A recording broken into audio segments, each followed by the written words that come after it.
After a shipwreck, low-level employee Ye Feng is stranded on a deserted island with his Ice Queen CEO, Su Yun, and his smarmy rival, Wang Tao. The rules of civilization are gone, as the CEO tries to command in his rival schemes. Ye Feng unlocks the one thing that matters, the system for ultimate survival. Now, he holds the power of life and death. This is his island, and everyone will learn their place, especially the women who once looked down on him. Chapter 1. Shipwreck. The first thing he felt was the sun burning against his eyelids. The second was the sand, gritty and sharp against his cheek.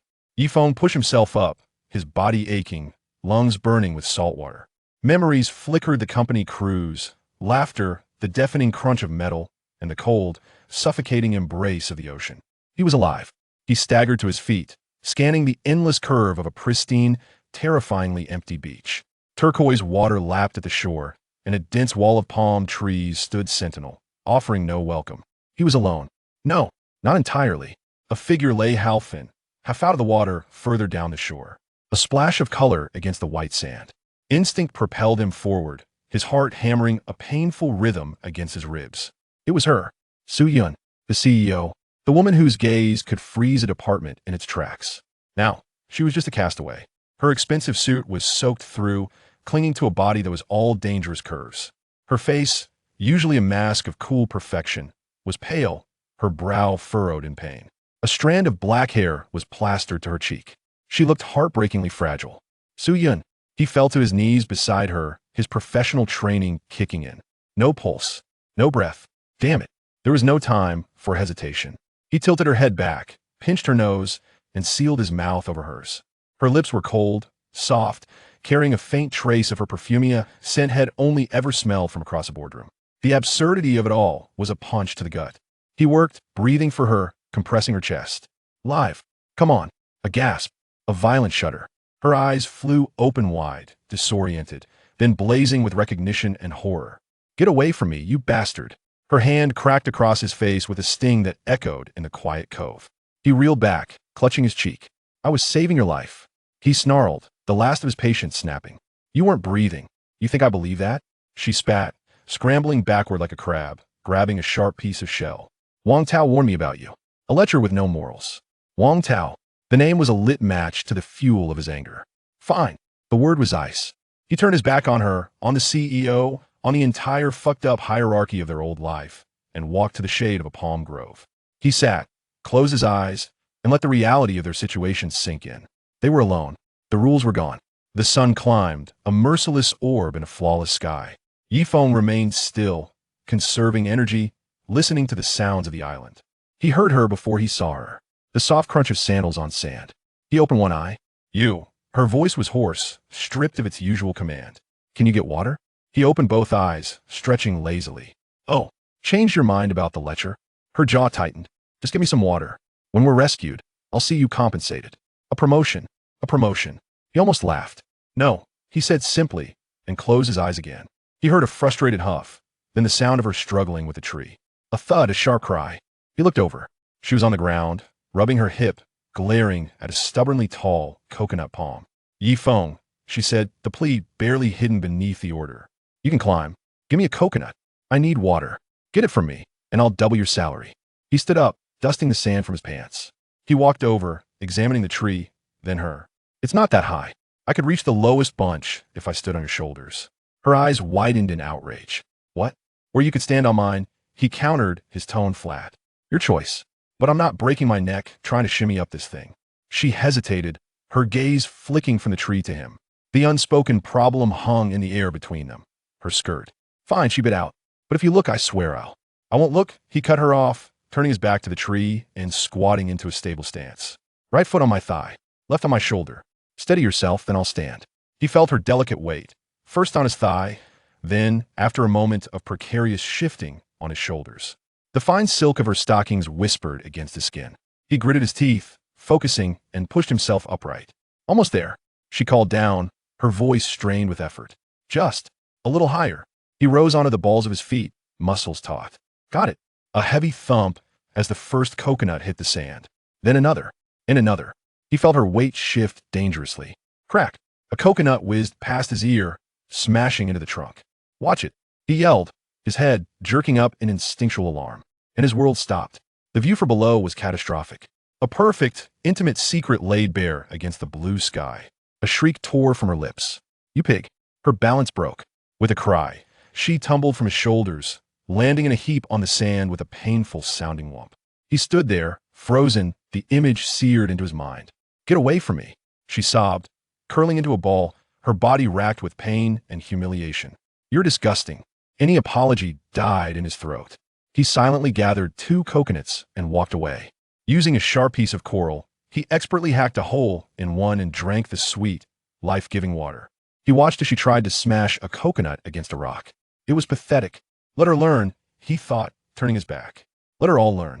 Chapter 2. The New World Order. He left her there, nursing her pride and her empty stomach. He had his own problems. Like food, the reef pools yielded 3 plump fish, which he speared with a sharpened stick. On his way back, he gathered dry tinder from the forest's edge, emerging near their makeshift camp, and froze. Su Yun was crouched behind a tree, her back to him, the pale curve of her backside stark against the green foliage. Her head snapped around. Their eyes met. The scream that ripped from her throat was pure, undiluted terror. You planned this. You came back to spy on me." She scrambled to her feet, yanking her clothes into place, her face a mask of fury and shame. She charged him, hand raised to strike. Whoa! He brought his hands up to block her, his palm connecting squarely, firmly, with the soft swell of her breast. Time stopped for the second time that day. She recoiled as if electrocuted, her hands flying to cover herself. The look she gave him wasn't just anger, it was a promise of utter annihilation. "I will destroy you, Ye Feng. When we get back, you are finished. I will make sure you never work again." He looked at his offending hand, then back at her. The last thread of his old self, the obedient employee, snapped. "Go ahead," he said, his voice dangerously calm. "But we're not back yet, are we, Su Yun?" He turned from her sputtering fury and built a fire. It took time rubbing a stick between his palms until his muscles screamed and blisters formed. But he did it. A tiny wisp of smoke became a flame, then a steady blaze. The smell of roasting fish soon filled the air. He saw her watching from the shadows, her pride warring with the primal need in her belly. He saw the moment, the latter one. "Ye Feng," she began, trying to sound reasonable. "Let's forget our disagreements. Give me half of that fish, and I will consider the matter closed." He took a slow, deliberate bite, savoring the flavor. "No, 50,000, she countered, her voice tight. "For your continued assistance with food and water until rescue." He looked her up and down, a slow, appraising glance that made her flush. 50,000 is tempting, he mused. But out here, money is just paper. I think I want something more tangible. Her face went pale. She understood. "Never," she whispered, her voice trembling with revulsion. "I would sooner starve. Suit yourself." As dusk fell, a voice called from the trees. "Su Yun." Thank God. Wang Tao stumbled out of the jungle, looking ragged but intact. His eyes lit up when he saw Su Yun, then narrowed when they landed on Ye Feng and the fish bones. "Ye Feng, get your lazy ass up and catch us some dinner. Now."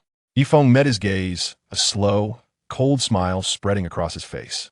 The system's interface glowed faintly in his vision, a private promise of power. "Make me," Ye Feng said. Chapter 3. The Price of Survival. The confrontation was short and brutal. Wang Tao, fueled by rage and humiliation, swung a wild punch. Ye Feng, his body already subtly enhanced by the system's initial bonuses, moved with an effortless grace. He absorbed the weak blow on his arm and drove his fist into Wang Tao's soft stomach. The manager folded like a cheap suit, gasping on the sand. "The next time you raise a hand to me," Ye Feng said, his voice low and deadly, "you'll be eating through a straw. If you're lucky." Wang Tao stared up, fear finally dawning in his eyes. Night descended, cold and absolute. The fire was the only beacon.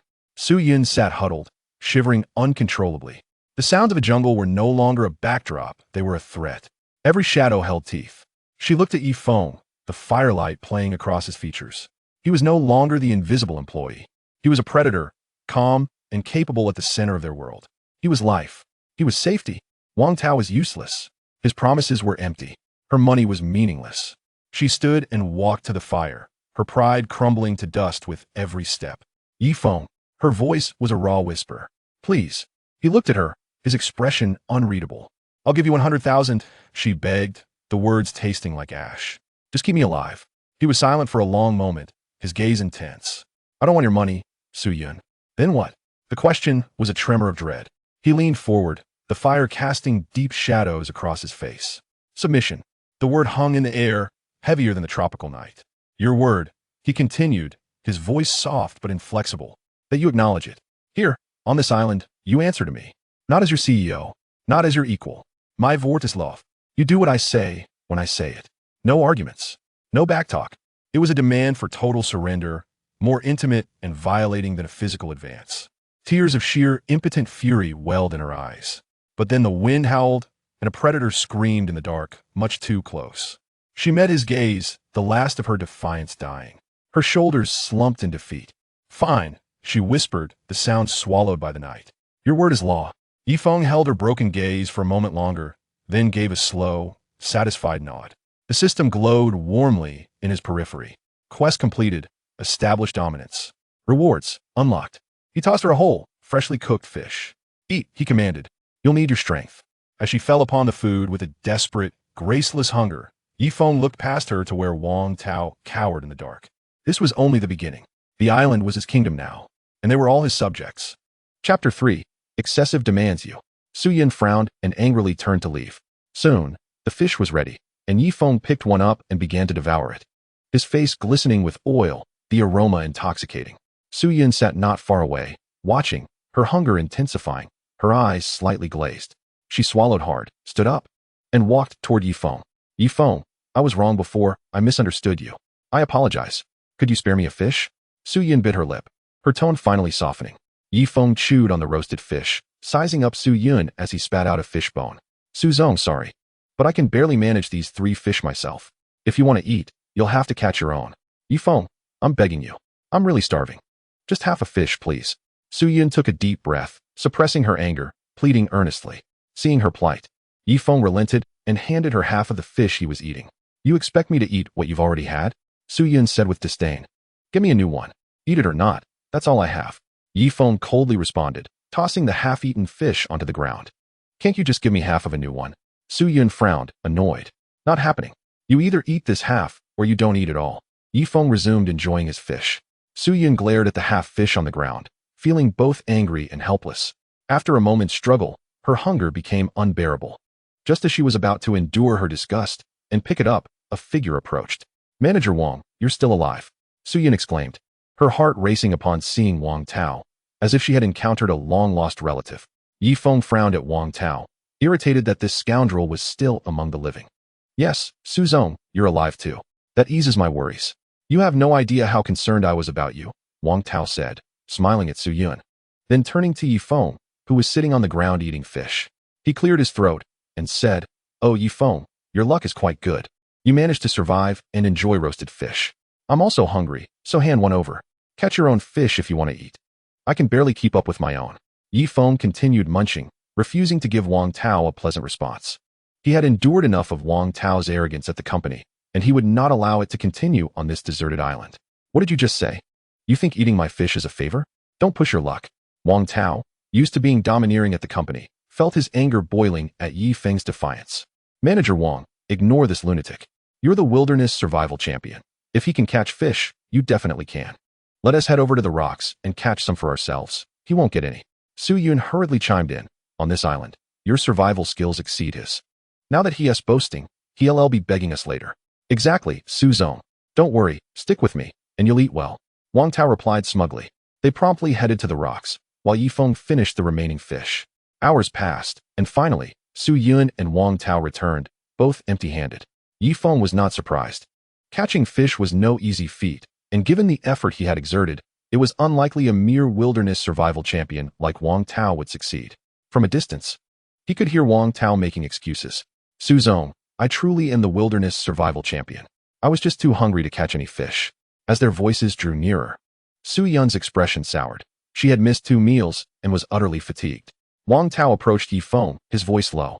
Ye Feng, here's your chance. Go catch us some fish, and my anger will dissipate. Otherwise, you will face the consequences. Catch your own fish, get lost. Ye Feng scoffed. What did you just say? Are you asking for trouble? Wang Tao's fury ignited. He had just been questioned by Su Yun and was now seizing this opportunity to vent his frustrations. You clearly don't understand your situation. Wang Tao charged at Ye Feng, landing a punch on his chest. Though stocky, Wang Tao was physically drained from indulgence and lacked strength. Get lost. Ye Feng retaliated with a swift kick, sending Wang Tao crashing onto the sand. Don't provoke me here. I won't tolerate it. Wang Tao was taken aback by Ye Feng's agility, realizing he might not be able to overpower him. So he bit back his pride. As night fell, a cool breeze swept in from the ocean, and Su Yun, feeling faint from hunger, looked at Ye Feng. Ye Feng, could you help us catch a few fish? No, I want tea. Ye Feng replied nonchalantly. Su Yun felt rage boiling within her, but her stomach was truly empty. I'll pay you. Once we're rescued, I'll give you 10,000. Not happening. Ye Feng chuckled at the absurdity. Who knew if they would ever be rescued? That 10,000 was merely an empty promise. Time passed slowly, and soon it was around 8 or 9 in the evening. The island's weather was peculiar. Daytime temperatures soared to 40 degrees, but at night, they plummeted to around 10. Su Yun couldn't help but hug her knees, feeling cold, hungry, and exhausted. Wang Tao, unable to endure any longer, staggered up to Ye Feng. Ye Feng, 20,000 for a fish. Please help us catch some. Not happening. Ye Feng replied with amusement. 50,000 for a fish.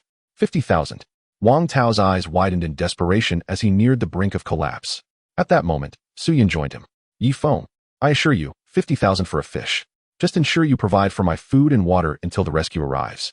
And I will give you 500,000 upon our return. Su Yun was serious. Though she wasn't short on money, if Ye Feng refused to catch fish, she might starve.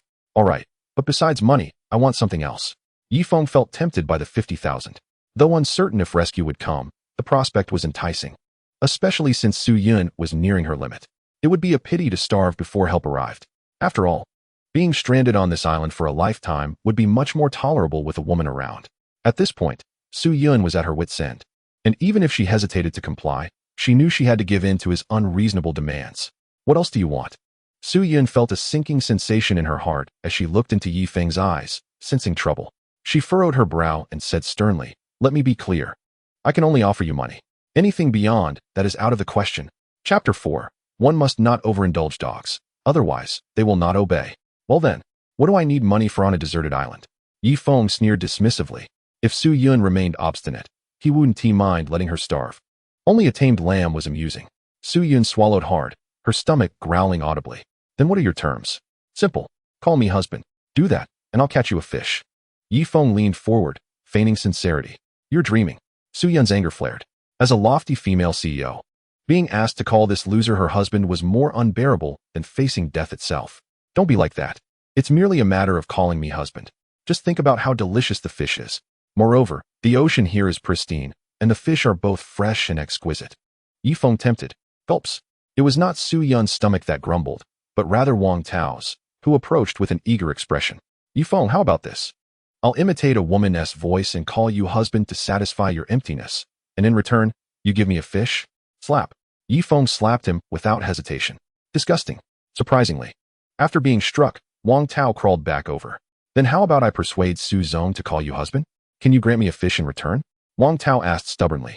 Ye Feng ignored him and instead pulled out a twig to pick his teeth. Su Yun was astonished, realizing how easily Wang Tao had betrayed her. She had once held a favorable impression of him, but now her face was filled with disappointment. Ye Feng, are you implying that calling you husband will earn us fish? Su Yun inquired. Exactly. Ye Feng nodded, having devised a plan to make Su Yun call him husband and then gradually peel away the layers of this aloof CEO. Husband. Su Yun called out in humiliation. Louder, Ye Feng commanded without reservation. You? Su Yun's face flushed crimson, her eyes brimming with shock and humiliation. Husband. Once she finished, tears streamed down her fair cheeks. Now that is more like it. Ye Feng proceeded toward the shallow waters. That evening, fortune smiled upon him as he caught several lantern fish filtering through the mayflies. Having navigated around the coral, he spotted Wang Tao, the useless one, speaking with Su Yun. Ye Feng concealed himself behind the rocks, straining to overhear. Su Zong, we are in a precarious situation. You should accommodate that useless one to curry favor, enabling our survival. Once we return to civilization, I will have my elder brother teach him a lesson, Wang Tao asserted. However, Su Yun maintained a cold demeanor. Wang Tao, didn't you claim to be the champion of wilderness survival? Why is it that Ye Feng can manage while you cannot? Haven't I gone hungry for several meals? Once Ye Feng gives you the fish, just discreetly hand it over to me. If I can eat my fill, I'll be able to catch plenty of fish without needing to beg that useless one, Wang Tao selfishly replied. Are you certain that being full will enable you to catch fish? Su Yun questioned, skeptical of Wang Tao. Su Zong, have you not seen my champion certificate? Wang Tao implored, having previously shown her a forged champion certificate online, which had led her to trust him implicitly. All right, I'll trust you one more time. Su Yun conceded with a nod. Ye Feng sensed the moment was ripe and deliberately approached the fire with heavy footsteps. This fish is yours, and the rest belongs to me, he declared, tossing a small fish to Su Yun. She picked up the fish and exchanged a knowing glance with Wang Tao. Ye Feng had already anticipated their subtle motions, but chose not to expose them. He aimed to help this willful, naive girl recognize Wang Tao's true colors. Before long, Su Yun had grilled the fish.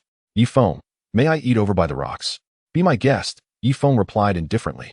The two then retreated behind the coral.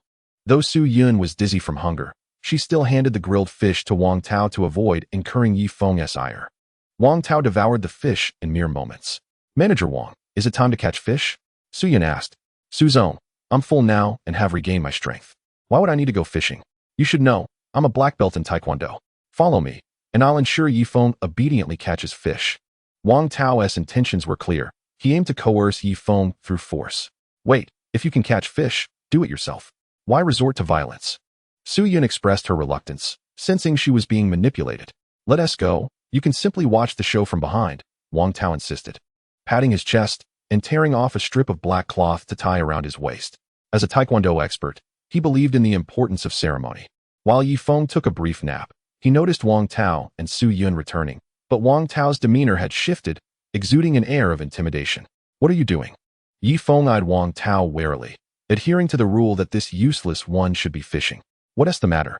Ye Feng, I'm laying my cards on the table. I'm a black belt in Taekwondo, and I command you to catch 50 fish. Or I'll have no choice but to beat you, Wang Tao declared, striking a pose reminiscent of Taekwondo, albeit with unsteady footing. Beat me? Go ahead. Ye Feng nearly burst into laughter. Having grown up in a martial arts village, he could easily discern Wang Tao's lack of skill. Ah, take this spinning kick, Wang Tao shouted, mustering his strength for a flashy kick in midair. Ye Feng raised his leg and sent Wang Tao flying 2 meters away, curling him into a shrimp-like position on the beach. Wang Tao, how could you be knocked down again? Su Yun nearly fainted. After a while, Wang Tao weakly stood up, groaning and vomiting the grilled fish he had just consumed. Su Zong, my stomach hurts terribly. I must not have practiced Taekwondo for too long, which has affected my skills. Wang Tao began to make excuses again. You? Su Yun felt her strength wane and collapsed onto the sand. Her hopes dashed, she felt despondent. Indeed, the title of black belt in Taekwondo is not without merit. Impressive, Ye Feng remarked with amusement before turning his gaze to Su Yun, who was slowly closing her eyes as if succumbing to death. Goodness, don't die. He hurriedly propped her up, unwilling to let her demise occur before she had taken on his form. Thus, he grilled a fish and tore off a small piece of flesh to place in Su Yun's mouth. One must not overfeed a dog, or it becomes disobedient. Wang Tao, akin to such a dog, must not be overindulged, lest he turn on his master. After feeding her twice, Su Yun finally stirred. Ye Feng, is there any left? She inquired, eyeing the remaining fish. None left.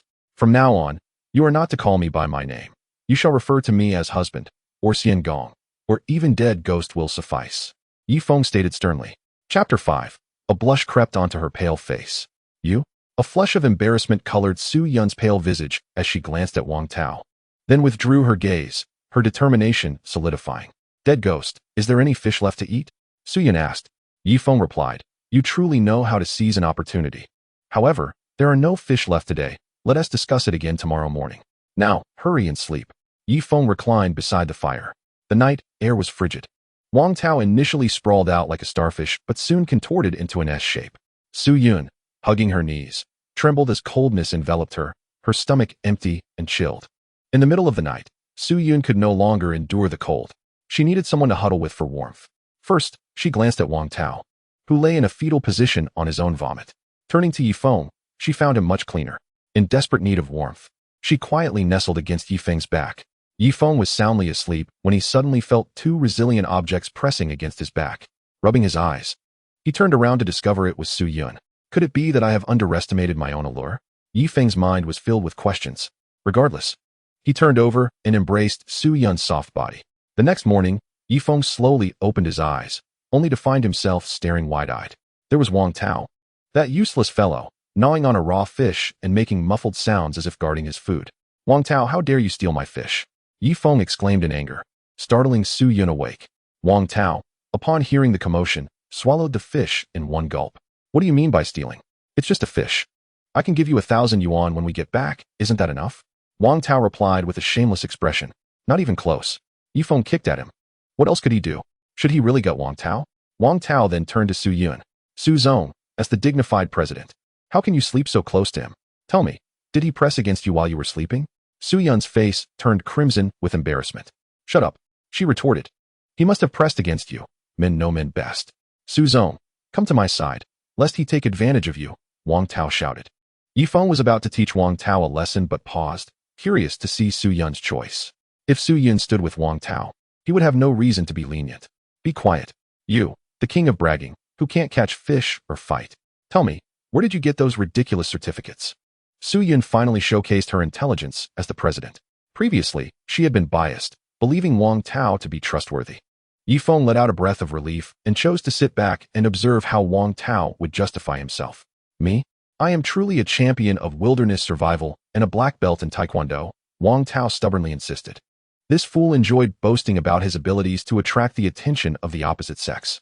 This tactic certainly proved effective. Nowadays, women are misled by various marketing ploys, thinking that high, rich, and handsome men are everywhere. Consequently, only con men can fulfill their desires.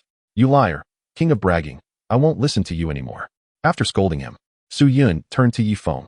Ye Feng, from now on, the fish you catch, we will share, and he gets none. Su Zong, don't say that. No matter what, I am still your trusted aide. Wang Tao was dumbfounded. However, Ye Feng's expression turned cold. You dare call me Ye Feng? Call me husband. And why should we share the fish I catch? You can only eat if I choose to share. If not, you get nothing. Su Yun fell silent, obediently lowering her head. All right, my dear wife. I spoke a bit harshly just now. It's mainly because I do not fully trust you yet. Once we spend more time together and build trust, I want to treat you this way. Ye Feng sweetened his tone. I will listen to you from now on. Su Yun nodded. Great, let's roast these 2 fish. They will be our breakfast today. Ye Feng leaned back, commanding Su Yun to work. He couldn't afford to wear himself out, needing to conserve energy for Wang Tao and the various crises on the deserted island.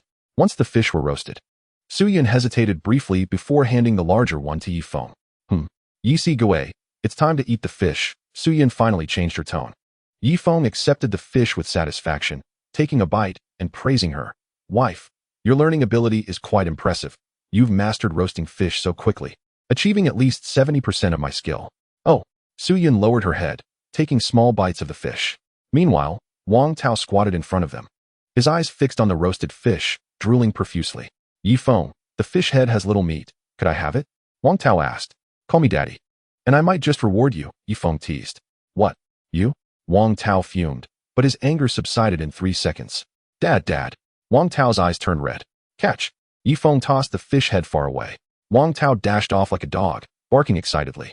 At that moment, Su Yun finished her fish. I'll go gather some firewood. I can't just eat your food. Wait, you are my wife now. How can I let you do such hard labor? Hey son, come here. Ye Feng called out to Wang Tao. Su Yun was momentarily taken aback, feeling an inexplicable warmth within her, surprising herself.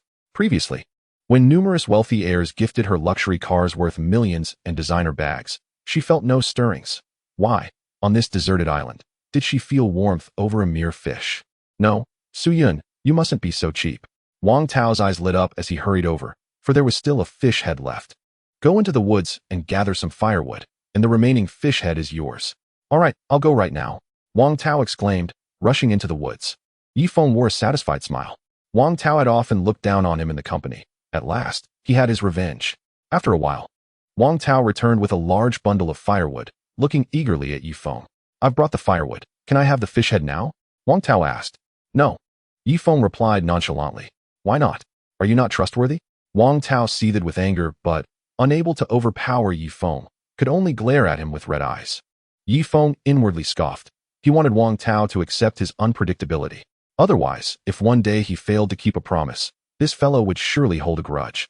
Gathering firewood was something anyone could do, but fishing required skill. At the same time, he was also putting on a show for Su Yun. If he ever failed to provide her with fish, she would undoubtedly resent him. As expected, Su Yun's attitude shifted to a more serious tone. Chapter 6. Ex-girlfriend bitten by a venomous snake. I am untrustworthy. What will you do about it? Ye Feng shrugged. What? Me? The furious Wang Tao retreated to the side, muttering under his breath.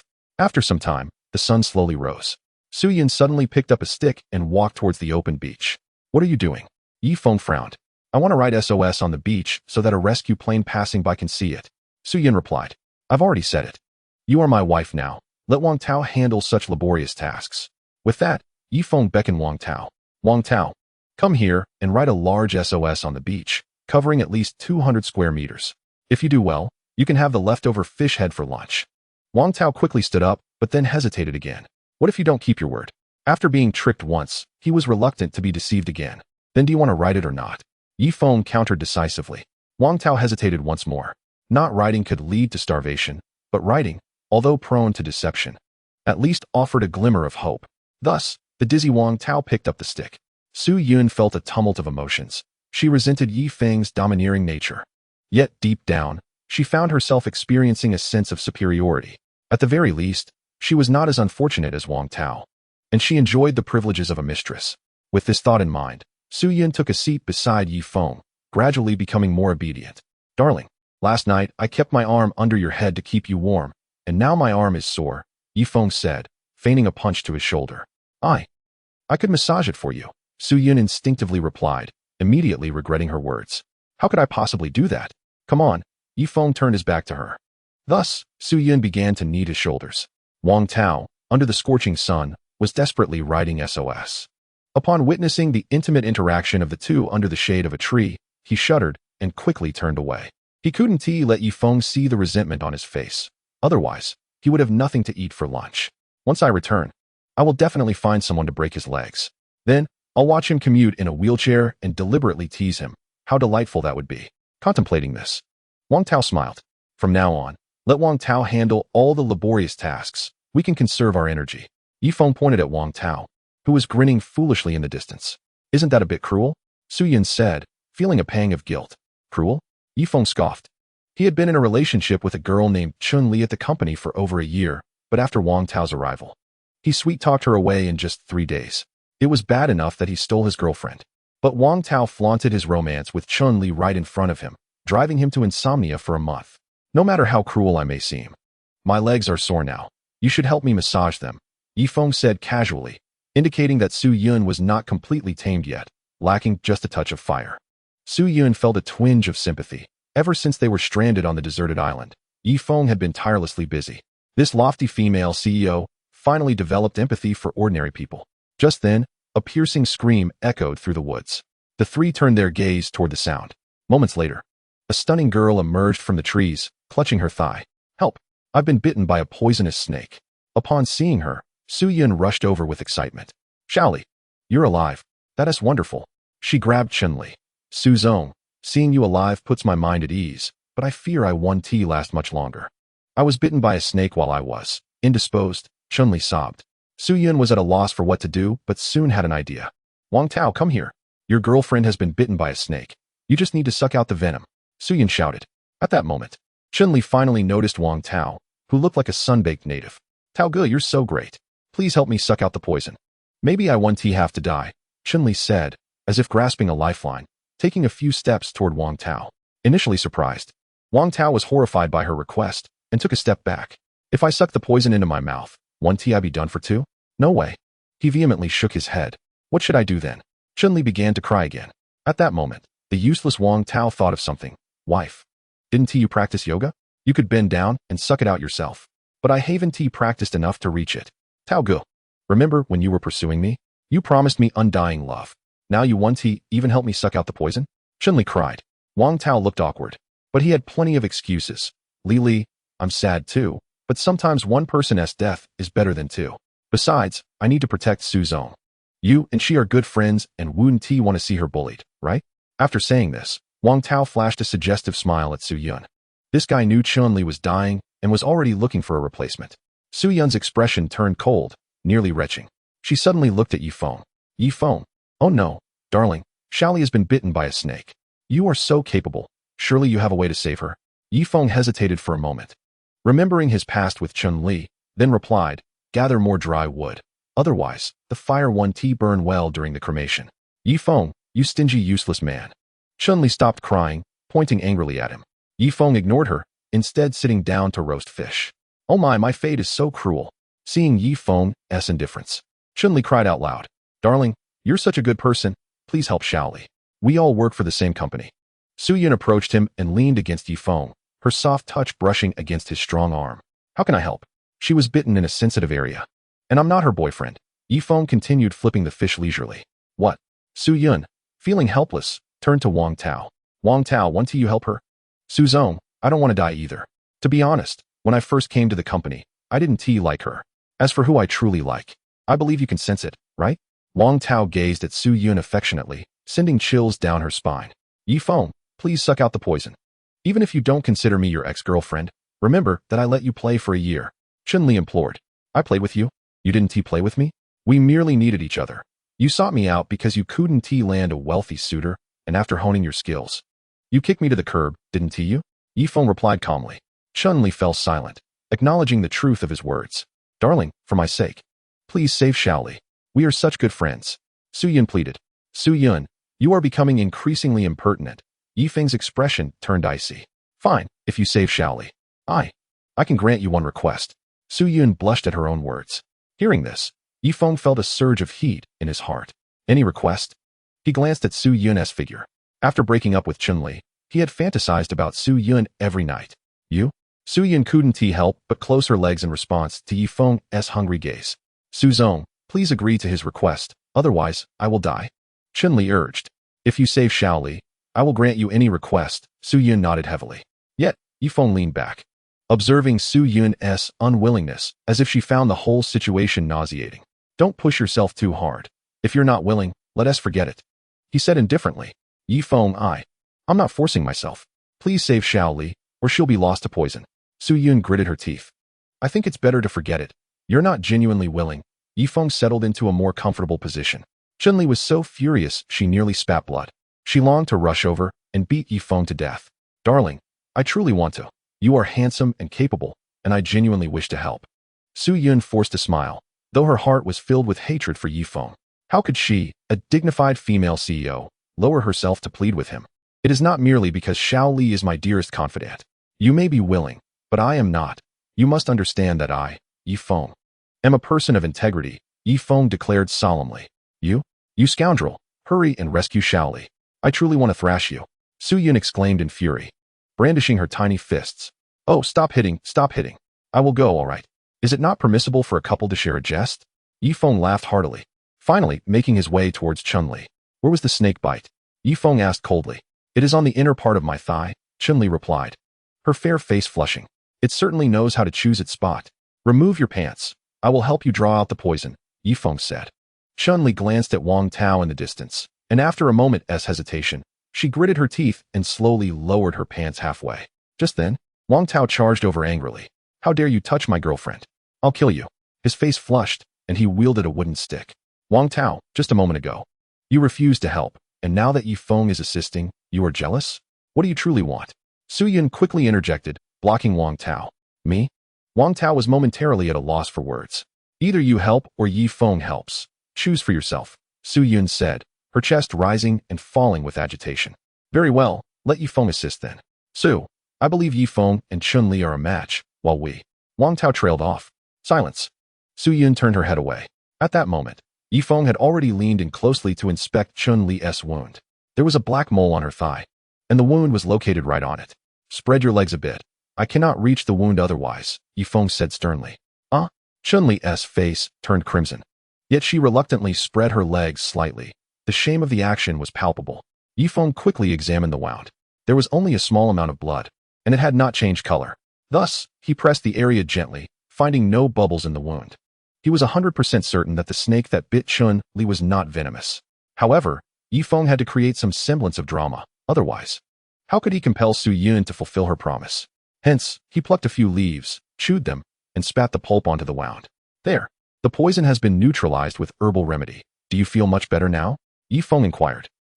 It seems that indeed, I do feel better, Chun-Li exclaimed joyfully. Slowly pulling her pants back up, Wang Tao rushed over to support Chun-Li. My wife, thank goodness. I was so worried about you. Although I didn't save you earlier, do you know how tormented I was? With a new woman in the mix, Wang Tao resumed his grandstanding, especially in front of his wife. Chun-Li remained silent, her expression frosty as she forcefully withdrew her hand. My wife, are you starving? There's fish here. I can help you grill it. Wang Tao pointed to Ye Feng's fish, revealing his true intentions. As expected, Chun-Li's expression softened slightly. Then please grill it quickly. I have been starving for several meals, Chun-Li said. All right. Wang Tao strode towards the fish to grill it, but was intercepted by Ye Feng. Manager Wang, you truly know how to be generous with others' possessions. Ye Feng scoffed. Hey, your ex-girlfriend just bled. She needs nourishment. Are you really willing to let her starve? Wang Tao retorted angrily. She is your girlfriend, not mine. You should catch the fish yourself, Ye Feng replied, crossing his arms. With no other options, Wang Tao retreated to Chun-Li's side. My wife, I am helpless. You see, Ye Feng won't let me take his fish. Chun-Li glanced at Ye Feng, unable to restrain herself from questioning. Ye Feng, are you truly so stingy? Stingy? I just saved your life, and you've forgotten already? By the way, doesn't Wang Tao claim to be the champion of wilderness survival? Let him catch fish for you, Ye Feng said with a sneer. Su Yun blushed at the side. They had all been deceived by Wang Tao, the braggart. It was utterly embarrassing. Yes, Tao Ge, you are the wilderness survival champion. Hurry and catch me some fish. I'm starving. Chun-Li exclaimed, suddenly enlightened. Of course. I can do that, just watch me. Wang Tao, unable to save face, grabbed the wooden stick and marched towards the rocky area. As expected, half an hour later, Wang Tao returned empty-handed. Tao Ge, where are the fish you caught? Chun-Li asked, disappointment written all over her face. I've been starving for several meals and got kicked by Ye Feng. Otherwise, I would have caught plenty of fish by now. Wang Tao, that useless man, began to make excuses again. Chun-Li's face fell in despair. Ye Feng observed coldly as Su Yun's gaze towards Wang Tao turned frigid, devoid of any trust. What should I do? I'm going to starve. Chun-Li squatted down, secretly glancing at Ye Feng's fish. Ye Feng, could you lend me that fish? I promise to return tenfold when I get back, Chun-Li asked. Lend you? An ordinary person, can catch fish. Your boyfriend is the champion of wilderness survival. Let him help you instead, Ye Feng replied, placing the fish on the fire to grill. At that moment, Su Yun pointed towards the deep sea. Look, a suitcase is floating on the surface of the sea. Perhaps there is food inside. Su Yun shouted. Chapter 8. Leave some for me. Ye Feng focused his gaze and indeed saw a pink suitcase drifting on the water. It might contain clothes and other useful items. Thus, he set down the fish and walked towards the sea. The waves crashed repeatedly against the shore, then receded back into the ocean. Approaching the suitcase now could result in being swept into the depths of the sea. Therefore, Ye Feng turned to Wang Tao. Wang Tao, go retrieve that suitcase, and I will give you 2 fish. I want to go. What if I get swept into the deep sea? Wang Tao shook his head vigorously. There might be food inside that suitcase, Ye Feng tempted. Wang Tao pondered for 3 seconds before suddenly looking at Chun-Li. My wife. You should go retrieve the suitcase. It may indeed have food. This useless man, unwilling to take risks himself, began to urge his girlfriend instead. But I can't swim. Chun-Li shook her head. At that moment, Su Yun spoke. Let me go. I must contribute in some way. I refuse to be a freeloader. With that, Su Yun lifted her skirt and slowly walked towards the beach. This made Ye Feng somewhat moved. Although Su Yun was willful, she at least did not like to take advantage of others. Forget it, my wife. I will go instead. Ye Feng sighed, removing his shirt and pants, revealing his toned physique. Su Yun's face flushed, her eyes sparkling. Ye Feng's muscles were not those of a bodybuilder, bulky and cumbersome. Instead, they exuded a wild, aggressive aura that made her heart race like a fawn. Realizing this, she stealthily lowered her gaze, gasping in shock. What a sizable package. Without comparison, there is no pain. Wang Tao, feeling inferior, covered himself. Ye Feng dove into the sea with a powerful leap. The waves were indeed fierce, and after a few strokes, he grasped the suitcase. But when he attempted to swim back, the waves repeatedly pulled him back into the depths. In a short time, Ye Feng felt half his strength depleted. He took a deep breath, and as the waves pushed forward, he forcefully tossed the suitcase ahead of him while diving underwater, swimming swiftly towards the shore. In the tranquil depths of the sea, one finds it less susceptible to the whims of the waves. After considerable effort, Ye Feng finally ascended to the sandy shore. Breathless and weary. At that moment, he noticed Wang Tao surreptitiously devouring his grilled fish, while Chun-Li looked on with eager eyes. Tao Ge, leave me a little, please. Chun-Li implored. Get away from me, Wang Tao retorted, shoving Chun-Li aside as he finished off the fish in a matter of moments. Just then, Su Yun rushed over, her body speckled with sand. Ye Feng, you finally made it back. I tried to stop Wang Tao, but he pushed me down, she said anxiously. Ye Feng nodded, placing his suitcase on the beach, and strode purposefully towards Wang Tao. Wang Tao swallowed the last bite and rose slowly, meeting Ye Feng's gaze without a hint of fear. Wang Tao, you worthless fool, you owe me a reckoning. Spit out the fish, Ye Feng declared coldly. Ha ha ha, Ye Feng. I couldn't defeat you earlier because I wasn't well fed, but now it's a different story. Come at me if you dare, Wang Tao replied, striking a taekwondo pose. To hell with you. The two soon engaged in a scuffle, and with just 3 moves, Wang Tao found himself sprawled on the sand, a foot having landed squarely on his face. Still trying to act tough? Ye Feng scoffed. Wang Tao, humiliated, stood up in silence, brushing the sand off his clothes. You can't even defeat Ye Feng? I thought you were a taekwondo black belt, Chun-Li exclaimed, astonished. That's because I just finished eating. I hadn't had time to digest. So my reactions were slower than usual. Give me an hour after a proper meal, and 10 Ye Fengs wouldn't stand a chance against me. Even after being bested by Ye Feng, Wang Tao's bravado remained unscathed. Oh, Chun-Li said, clutching her stomach. Hunger had set in. Ye Feng opened his suitcase to find an assortment of women's undergarments and a few bags of snacks. Su Yun, elated, tossed a bag of snacks to Chun-Li. Shall we catch? Ravenous, Chun-Li tore open the snack bag and devoured its contents. Ye Feng barely had the chance to intervene before Chun-Li finished the snacks.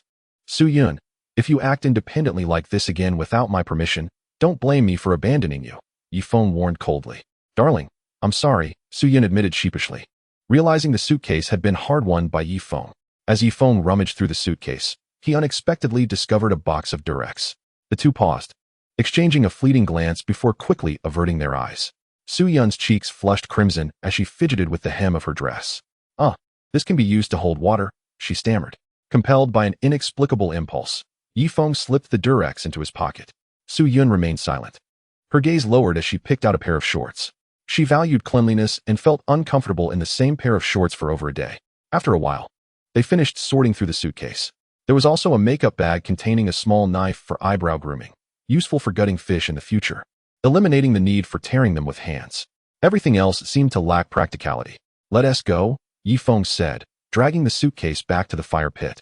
While Wang Tao and Chun-Li settled beneath a different coconut tree, the four of them formed 2 factions. However, Wang Tao's group lacked unity. As Chun-Li occasionally cast longing glances at Ye Feng. Wife, why do you keep looking at him? He may excel in wilderness survival, but if I weren't hungry, I'd be just as competent. Besides, what does it matter how skilled he is in the wild? When we return to civilization, he is still just a pauper. Wang Tao quickly reassured Chun-Li. Indeed, Chun-Li withdrew her gaze and gently wrapped her arm around Wang Tao's. Ye Feng sighed. Having known Chun-Li for a year, she would never associate with the weak. As noon approached, Ye Feng felt a pang of hunger. Wife, I'll go catch some fish. Please wait for me here.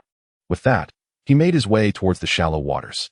The fish were scarce during the day, and he managed to catch only 2. Just enough for the 2 of them, as he did not wish to catch more to avoid being robbed by Wang Tao again. Suddenly, he spotted a peculiar fruit he had never seen before on a small tree, bearing 3 white fruits. However, as he approached, the fruits began to shrink as if animated.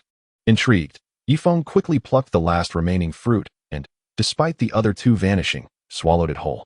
In the next instant, a wave of warmth enveloped him, restoring his energy instantly, and he felt the warmth coursing through his body.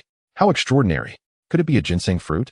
Ye Feng exclaimed, feeling invigorated as he returned to the beach with a spring in his step. Upon his arrival, he witnessed Wang Tao engaged in a tug-of-war with Su Yun over the suitcase. Su Zong, hand over the snacks, Wang Tao demanded. Absolutely not. These were brought back at great risk by Ye Feng. Su Yun retorted, pulling back with all her might. We're on the same team. How can you side with that loser Ye Feng? Wang Tao argued, before shoving Su Yun to the sand. Wang Tao, what the hell are you doing? Ye Feng shouted. Enraged, Wang Tao, startled, dropped the suitcase and retreated to his own side, fear flickering in his eyes. Ye Feng first helped Su Yun to her feet before checking the suitcase to ensure nothing was lost. Thankfully, everything was intact, but his fury had reached its limit.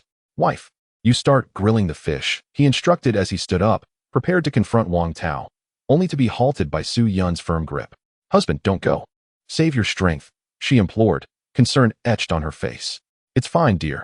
I won't expend much energy dealing with that fool Wang Tao. With that, Ye Feng approached Wang Tao, who momentarily faltered before regaining his composure upon seeing Chun-Li. He resolved not to lose face before his girlfriend. He had to show some manliness. Ye Feng, I've digested my food now. Do you really think you can defeat me?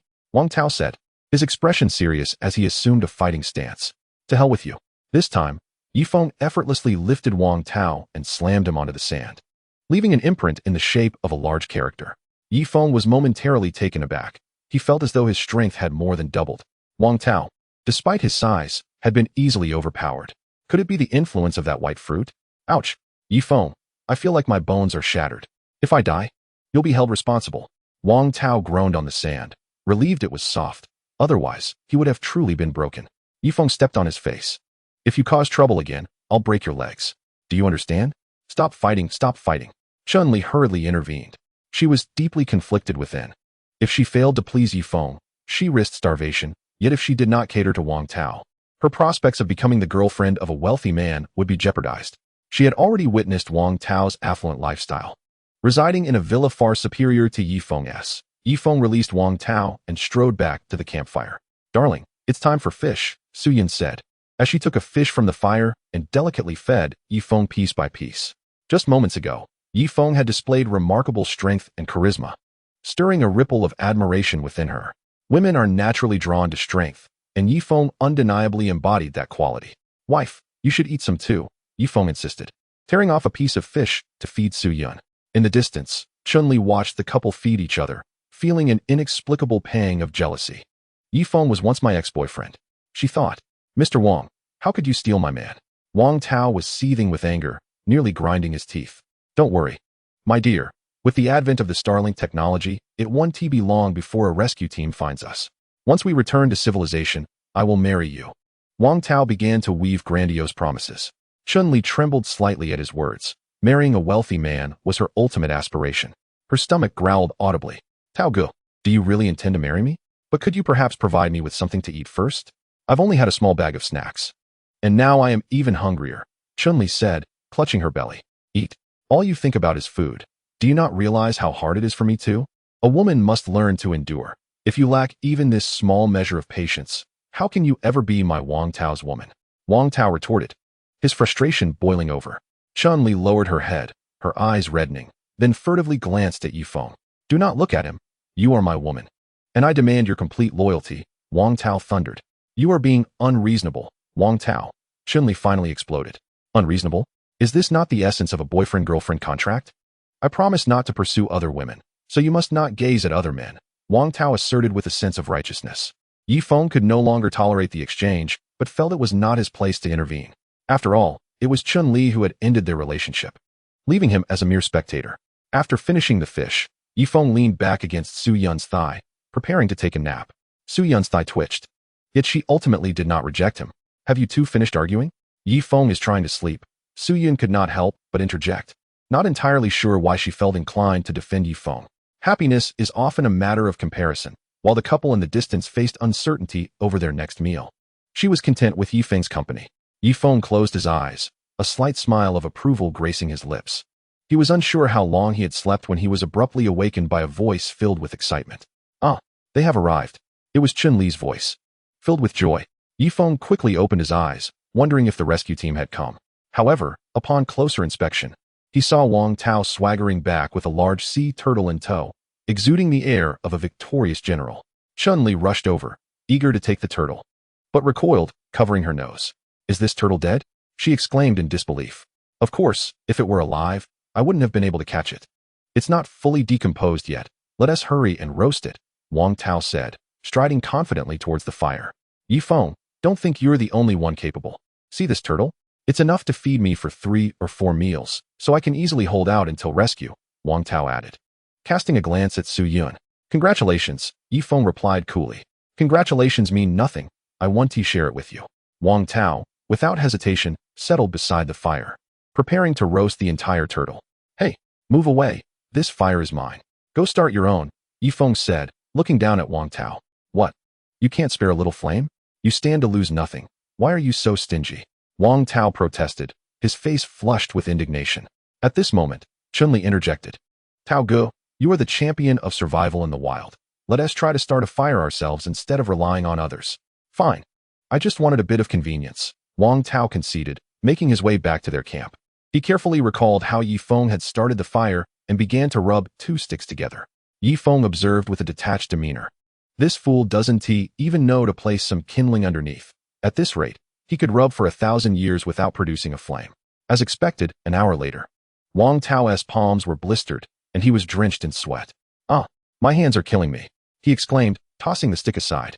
"Tao Ge, what's wrong?" Chun-Li asked, disappointment etched on her face. "I don't know. Suddenly, I just can't start a fire," Wang Tao lamented, slumping to the ground. In desperation, Chun-Li approached Ye Feng. "Ye Feng, could I borrow a spark from you? I promise to gather some firewood once I get the fire going," she pleaded, lowering her stance significantly. "A spark? Why not let your champion do it?" Ye Feng replied leisurely, placing his hand on Su Yun's thigh. Su Yun's cheeks flushed crimson as she hurriedly pressed down on his hand, fearing it would wander. "You?" Chun-Li glared at Ye Feng in outrage. Just then, Wang Tao approached. "Ye Feng, I'll gather a bundle of firewood. Surely you can spare a bit of flame for that?" he inquired. Ye Feng contemplated for a moment before nodding in agreement. "All right." Wang Tao and Chun-Li ventured into the woods and soon returned with a sizable bundle of firewood. "See, this should last you a day or two," Wang Tao declared, squatting down to ask for fire. Suddenly, Ye Feng kicked Wang Tao's spark out, extinguishing it. "You have no integrity," Wang Tao roared, his anger flaring. Had he possessed a weapon, he might have attacked Ye Feng. "No. This firewood perfectly offsets the fish you stole from me at noon," Ye Feng sneered. "Revenge is a dish best served cold. I remember it all too well." At this moment, Chun-Li cleverly suggested, "Then I'll fetch another bundle of firewood. Surely that will earn me your spark? I don't need more firewood. Didn't Wang Tao just bring me a bundle?" Ye Feng gestured toward the pile beside Wang Tao. Wang Tao exploded in frustration, his anguished cries echoing across the beach, sending a flock of seabirds into the sky. Su Yun glanced at Chun-Li, feeling a twinge of sympathy, but remained silent. "Wife, are you trying to plead for Chun-Li?" Ye Feng asked. "No, but since we all work for the same company, I can't help but feel a bit sympathetic," Su Yun replied. "All right, Chun-Li, since my wife has spoken, I will lend you fire, but you must wait until tonight," Ye Feng said with a smirk. "That's several hours away," Chun-Li complained, clutching her stomach. Yet Wang Tao seemed invigorated. Having snatched a few fish at noon, he could endure. "Come on, dear. Can't you manage just one meal without food?" he urged, pulling Chun-Li away. Ye Feng wrinkled his nose, sensing the increasingly pungent odor of the decaying turtle. Finally, as night fell, Chun-Li hurried over. "Please take this torch away." Ye Feng handed her a spark.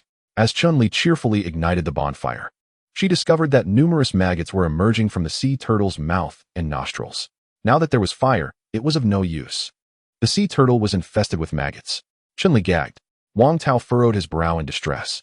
Ye Feng, deliberately waited until nightfall, allowing the sea turtle to rot before lending me fire. "Tell me, how am I supposed to eat now?" Wang Tao stormed over angrily. "This is no longer my concern. Even decayed things can be consumed. Have you not seen how the Great Bear Grylls eats maggots?" Ye Feng said with a mischievous grin. Wang Tao considered this, then rushed back to roast the sea turtle. The smell was indeed overwhelming, causing Chun-Li to hastily retreat to the upwind side. In no time, Wang Tao had roasted the turtle, tearing off its head and forcing himself to chew despite his nausea. Ugh!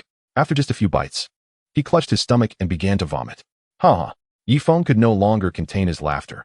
He had not anticipated Wang Tao's foolishness in daring to eat maggots. "You are terrible." Su Yun gently tapped Ye Feng on the shoulder, her touch resembling a massage. Chun-Li glanced at Wang Tao, then back at Ye Feng, gritting her teeth as she strode confidently towards him. "Ye Feng, may I follow you?" Chun-Li inquired. "That may not be appropriate. I fear misunderstandings from both Su Zong and your boyfriend," Ye Feng replied, his expression troubled. "Ah Feng, although we have separated, I have always loved you deep down. Every time I recall our moments together in the dead of night, tears inevitably flow." Chun-Li spoke with emotion. "How disgusting." Ye Feng frowned, feeling as if he had swallowed a fly. Su Yin interjected. "Ah Feng, she speaks the truth. After breaking up with you, she confessed to being unhappy. Please assist her. We can take care of you together, keeping watch at night and gathering firewood. How about that?" Su Yun shook Ye Feng's shoulder. "No, I am a devoted man. How could I allow 2 women to serve me? That would be too much of a burden." Ye Feng shook his head vigorously. "Just do it for my sake. Will you?" Su Yun pleaded, aware of her close bond with Chun-Li. Ye Feng understood that primarily, Chun-Li would flatter her, making her blissfully happy. The reality, however, was likely quite different. My dear, for you, I will endure this discomfort. After all, I love you, Ye Feng said melodramatically, then turned to Chun-Li. Chun-Li, I grant you permission to join my ranks. His tone towards Chun-Li was notably cold. This woman has no principles. She follows whoever is wealthy. So I must be cautious. Excellent. Ye Feng, I knew you still had feelings for me. Chun-Li quickly squatted beside the bonfire. Do not get carried away. I allowed you to join so that you could better care for me and Su-Yun. From now on, when we sleep at night, you will keep watch, using leaves to shoo away mosquitoes while adding firewood to the bonfire to keep it ablaze. Most importantly, for any miscellaneous tasks in the future, you must proactively volunteer. Do not wait for me to ask, as I am not fond of speaking. The day I can no longer restrain myself from addressing you will be the day you are dismissed, understand? By the end, Ye Feng emphasized his words, his expression turning serious. Chun-Li's smile slowly faded as she looked at Ye Feng in disbelief. Ah Feng, you were never like this. When I was ill, you rode 10 kilometers to see me, holding me until I fell asleep. Once, in the middle of the night, when I craved a drink, you rode over 10 kilometers to bring me one. Why have you changed? I was foolish back then. Now I am not. So I demand you return to me. Ye Feng replied bluntly. Chun-Li regretted bringing up the past. It only reminded him of how he had once been a lovesick fool, which soured his mood. Ah Feng, do not act this way. I know you still love me, don't you? Chun-Li persistently asked. Chun-Li, if you wish to follow me and enjoy a life of ease, you must comply with my requirements. Otherwise, you may leave at once. Ye Feng pointed towards Wang Tao's location. Chapter 11. Chun-Li submits. Wang Tao, that useless man, was struggling to swallow pieces of partially decayed flesh. Chun-Li watched in disgust, finally submitting with a nod, tears streaming down her face. Ye Feng, from now on, I will obey you, Chun-Li said submissively. Call me Feng-gu. Ye Feng is too formal for you, he admonished loudly. You? Feng-gu. Chun-Li's dignity was trampled upon, leaving her feeling utterly humiliated.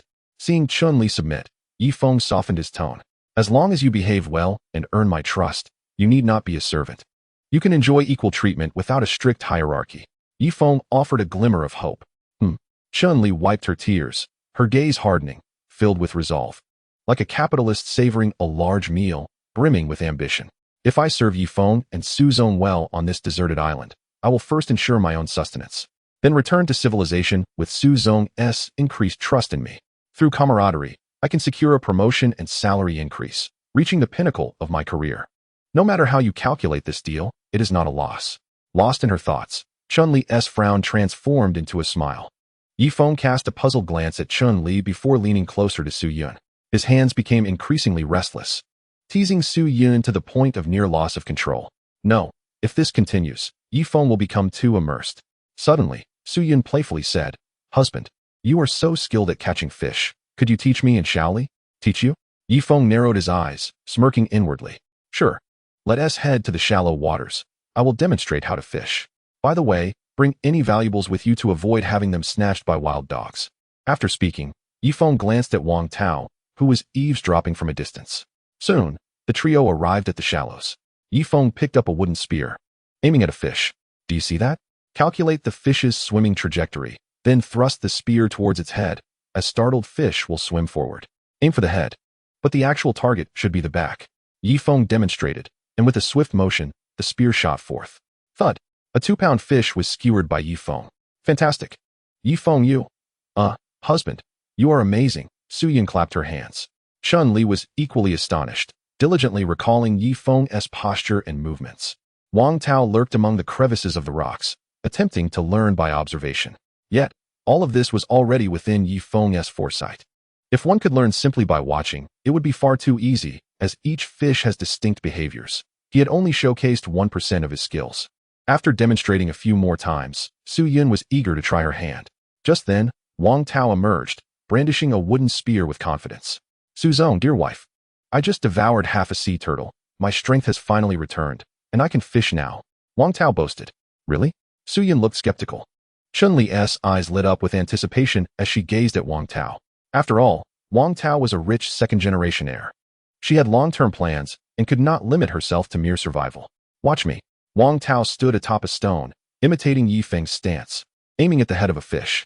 However, the nature of this fish was peculiar. When startled, it scattered in all directions rather than swimming forward. Take this. With a sudden thrust, He missed entirely, frightening most of the fish back into the depths of the sea. Wang Tao, what are you doing? Su Yun hesitated to voice her thoughts. Wang Tao's face flushed with embarrassment. My hands are a bit rusty. It's been 3 years since my last wilderness survival experience. Just give me a few more tries. Subsequently, Wang Tao failed repeatedly, more than a dozen times.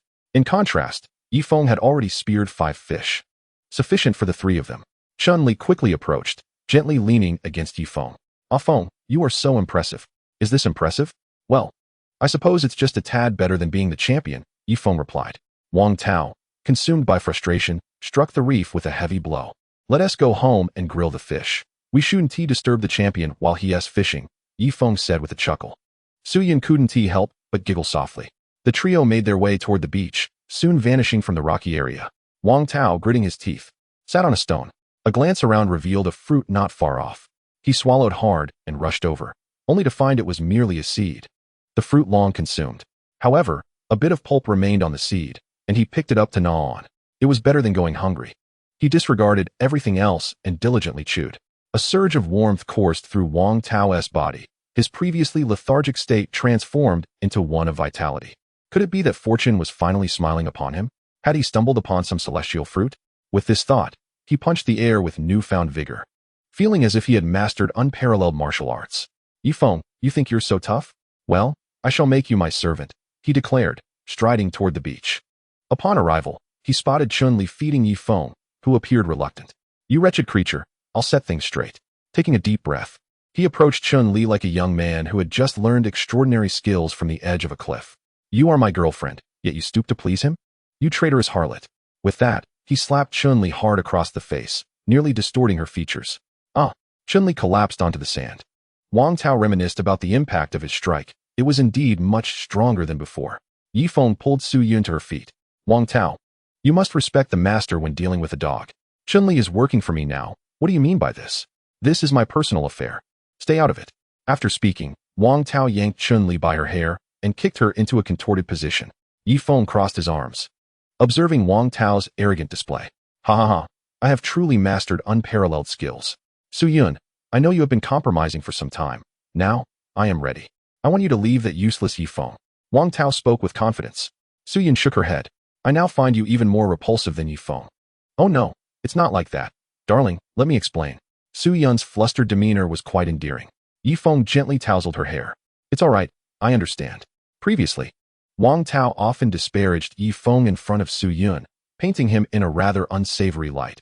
So her initial impression was understandable. Ye Feng, stop pretending. Let us engage in a duel between men, shall we? Wang Tao struck a taekwondo pose. Very well. The two began to spar once more.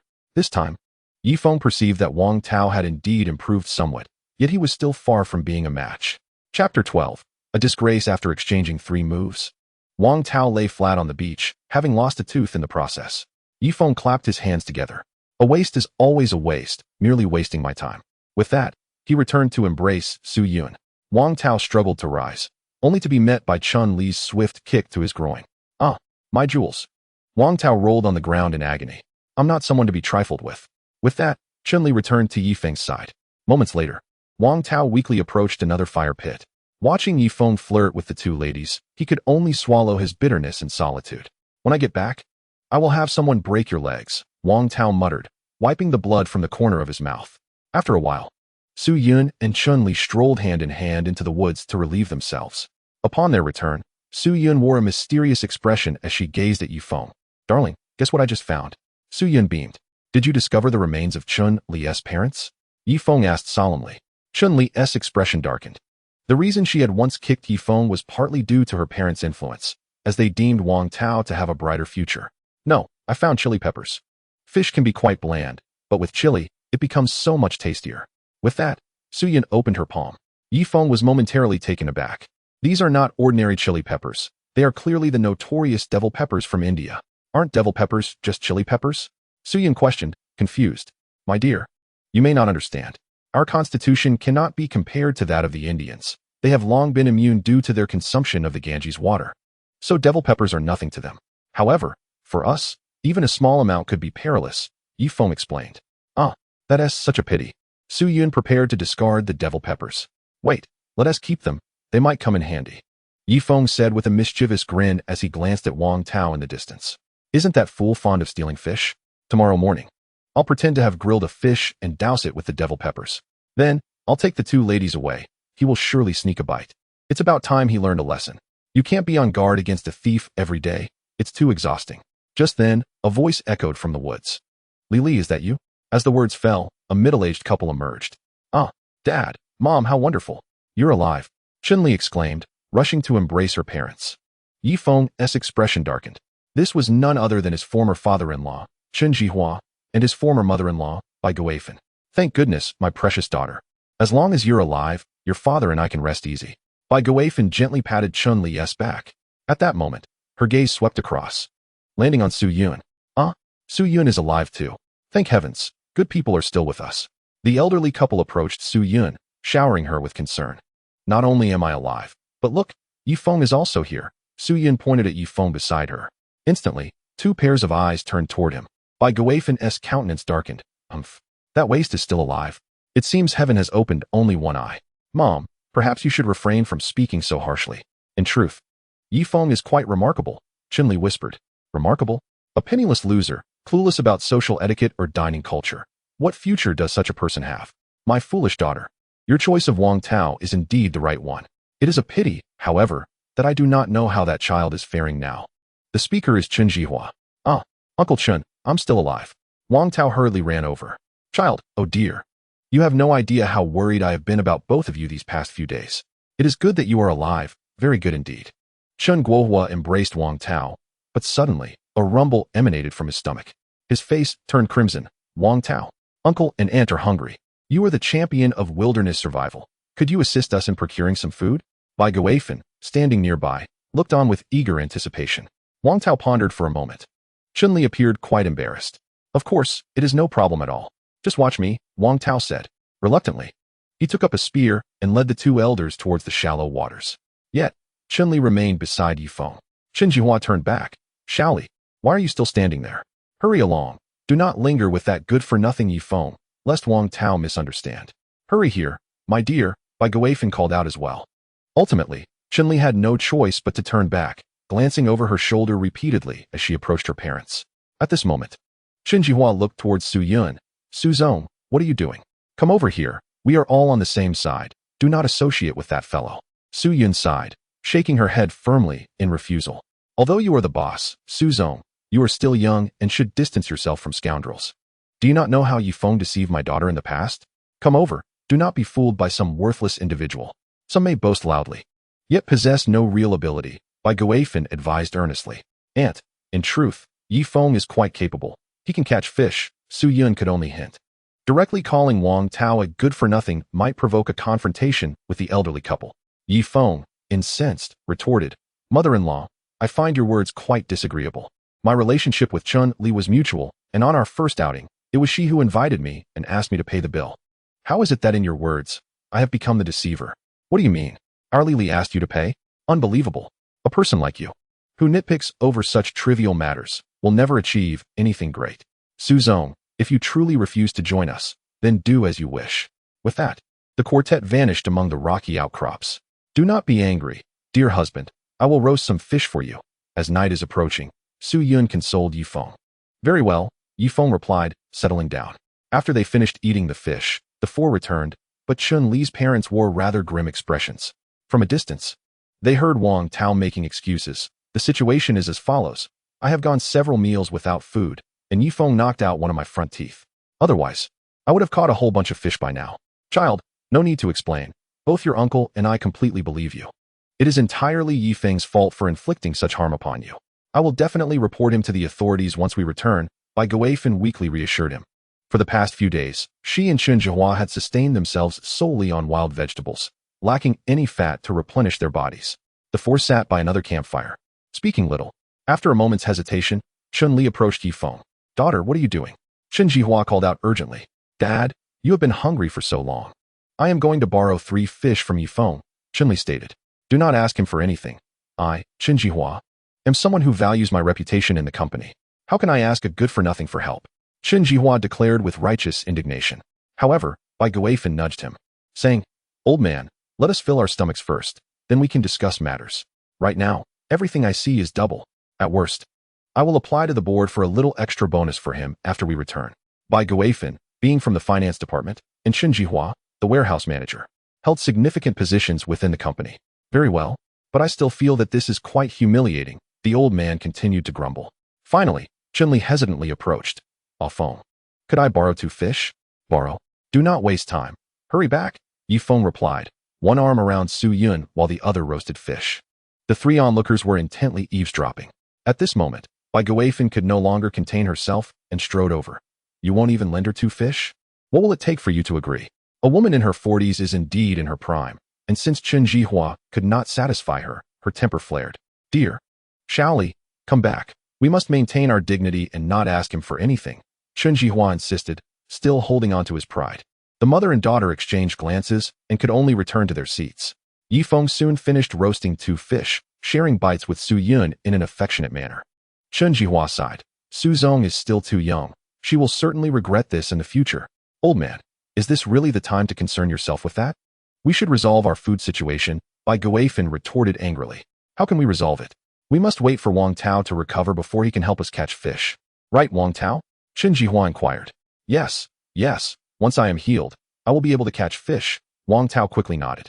He had managed to survive on a dead sea turtle, but Chun Li's family was reaching their limits. It was nearly midnight, and Chun Li's family started to curl up on the beach, shivering from hunger and cold. Morning arrived swiftly, and Ye Feng rose early. A hint of pity crossed Su Yun's face. Dear, I will go help them catch a few fish. Do not touch the fish you have caught, she said, picking up a spear and rushing towards the shallows. Once Su Yun had entirely disappeared, Ye Feng wore a cold smile. Placing the remaining 3 fish over the fire and retrieving the devil's chili, which he crushed into a paste with a stone. A pungent aroma filled the air, causing tears to spring from his eyes. The devil's chili was indeed formidable. Once the fish were cooked, Ye Feng drizzled the devil's paste over them, releasing a tantalizing fragrance that wafted far and wide. The 4 across the way could not sleep, peeking over at the enticing scene. Oh dear, my stomach suddenly hurts.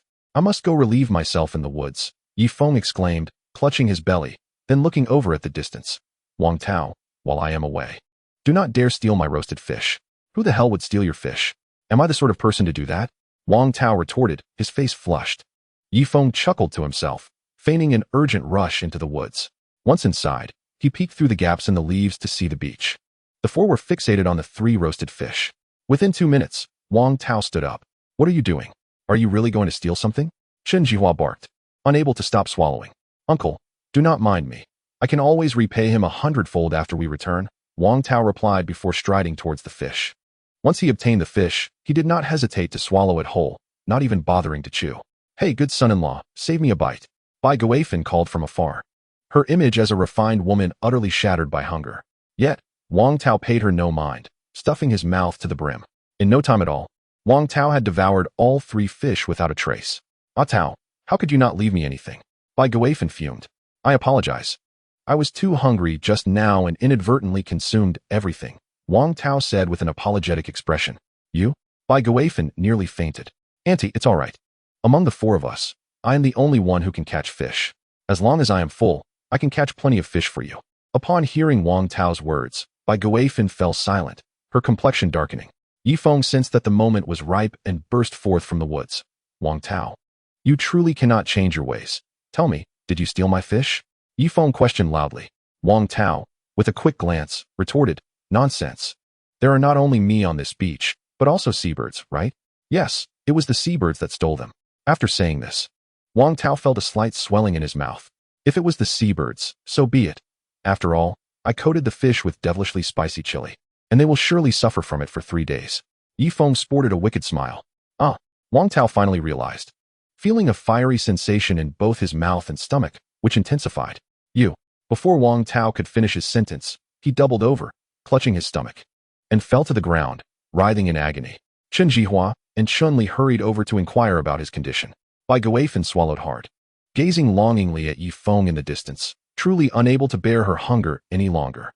Thus, she gritted her teeth and approached Ye Feng. Ah Feng, if you can catch us a few fish, when we return, I will allow Lily to continue being with you. I'm sorry, but I no longer love her. Ye Feng shook his head. Then, what will it take for you to agree? Ye Feng's expression suddenly shifted. She recalled that Ye Feng had dined at her home before. She keenly sensed that Ye Feng often watched her from the shadows. Bai Guifan had confidence in her figure. Ever since marrying Chun Jihua, she had hardly worked, as they employed a maid. Therefore, even at 40, her physique and appearance were not inferior to fresh university graduates, especially since she possessed experiences that younger girls lacked. Let us not waste time. Ye Feng shook his head vigorously, yet his gaze was gradually drawn in. As Bai Guifan lowered her head, her neckline opened widely, subtly revealing two ample, white curves, a sight that Su Yun and Chun Li could not match. Bai Guifan was well aware, seizing the moment. Ye Feng, dear boy, as long as you guarantee our food on this deserted island, I can exchange anything with you. Do you understand? Her words were laden with suggestiveness, igniting a fire within Ye Feng. Indeed, he harbored some desires for Bai Guifan, for he was a normal man. Bai Guifan, in the finance department, was quite a beauty. Though often aloof and harsh, it only fueled a sense of conquest, and her voluptuous figure exuded charm. How about it? Bai Guifan cast a flirtatious glance at him behind her husband's back. Just as Ye Feng was about to respond, Su Yun's figure appeared among the rocks. She held a fish in her hand, her face beaming with joy. I'm back. Su Yun was ecstatic as it was her first catch. Bai Guifan glanced at the small fish with disappointment and then mysteriously proposed. How about this? Ah Feng, tonight, when they are all asleep, we quietly go to the woods and discuss the terms then. Chapter 14. Can one truly have their way? Rest assured, I will fulfill any conditions you desire. After saying this, she suddenly bit her lip before departing. In truth, Bai Guifan also had her own troubles. If her husband were more competent in certain matters, her temper would not be so fiery. Nevertheless, this transaction could satisfy both her hunger and her desires, so why not? At worst, she could bury this matter deep in her heart upon returning. Unbeknownst to Su Yun, who was oblivious to Bai Guifan's scheme, she willingly handed over the fish. Annie Bai here, although the fish is a bit small, it should suffice to fill our stomachs. Thank you, Su Zong. Bai Guifan accepted the fish, but the ailing Wang Tao cried out, Auntie, please give me some. My stomach hurts terribly, it's burning, and I feel like I'm dying. I must eat a normal fish to ease it, or I truly will perish. No, I will not eat until I starve to death. Bai Guifan frowned. Chen Jihua quickly chimed in. Wife, give it to Ah Tao. He really looks unwell. If you treat him well now, he will surely be filial to us in the future. Yes, Mom, give it to Tao Gu. Perhaps the rescue team will arrive soon. And we are not short of this small fish. Chen Li also looked at Bai Guifan. Wang Tao swallowed hard and said, Auntie, Uncle is right. Now that I am at my most difficult moment, if you help me, I will definitely treat you and Uncle like my own parents in the future. Bai Guifan hesitated. But who could guarantee when the rescue team would arrive? What if they didn't come for a while? Just as she was conflicted, Chun Jihua snatched the fish, roasted it, and handed it to Wang Tao, who devoured it greedily. Bai Guifan's face turned green. Su Yun was speechless. She had put in so much effort to catch a fish, only for Wang Tao to eat it. Ye Feng observed this scene with a cold smile, wrapping his arms around Su Yun, placing her on his lap. As soon as Su Yun sat down, she leapt up immediately. Are you shameless? Su Yun pointed at Ye Feng's trousers. Ye Feng's face flushed. This signifies that I am physically normal. Dear wife, you actually caught a fish just now. You've learned quickly. Of course, I am not to be underestimated. Su Yun beamed with pride. It was her first time catching a fish, and she felt she had made significant progress. You still have a long way to go. How about this? I will teach you how to catch fish. After saying this, Ye Feng took Su Yun to the shallow waters. He taught her while catching fish himself, soon reeling in a dozen. Yet for some reason, his mind kept drifting back to Bai Guifan's earlier words. No, how could I think that way? It's too shameless. Ye Feng shook his head vigorously, attempting to dispel the thoughts, but the more he resisted, the more troubled he felt, until finally, he began to harbor a hint of anticipation. He truly wanted to slap himself. How could he still be thinking about such matters at a time like this? After catching the fish, Ye Feng and Su Yun returned to the beach hand in hand. Passing by Guifan's fire pit, Ye Feng felt a pang of sympathy. After all, she was once his mother-in-law, and he could not be too heartless. Thus, he tossed 3 fish beside Bai Guifan. Here, these 3 fish are for you. But if you share them with Wang Tao, I'm sorry.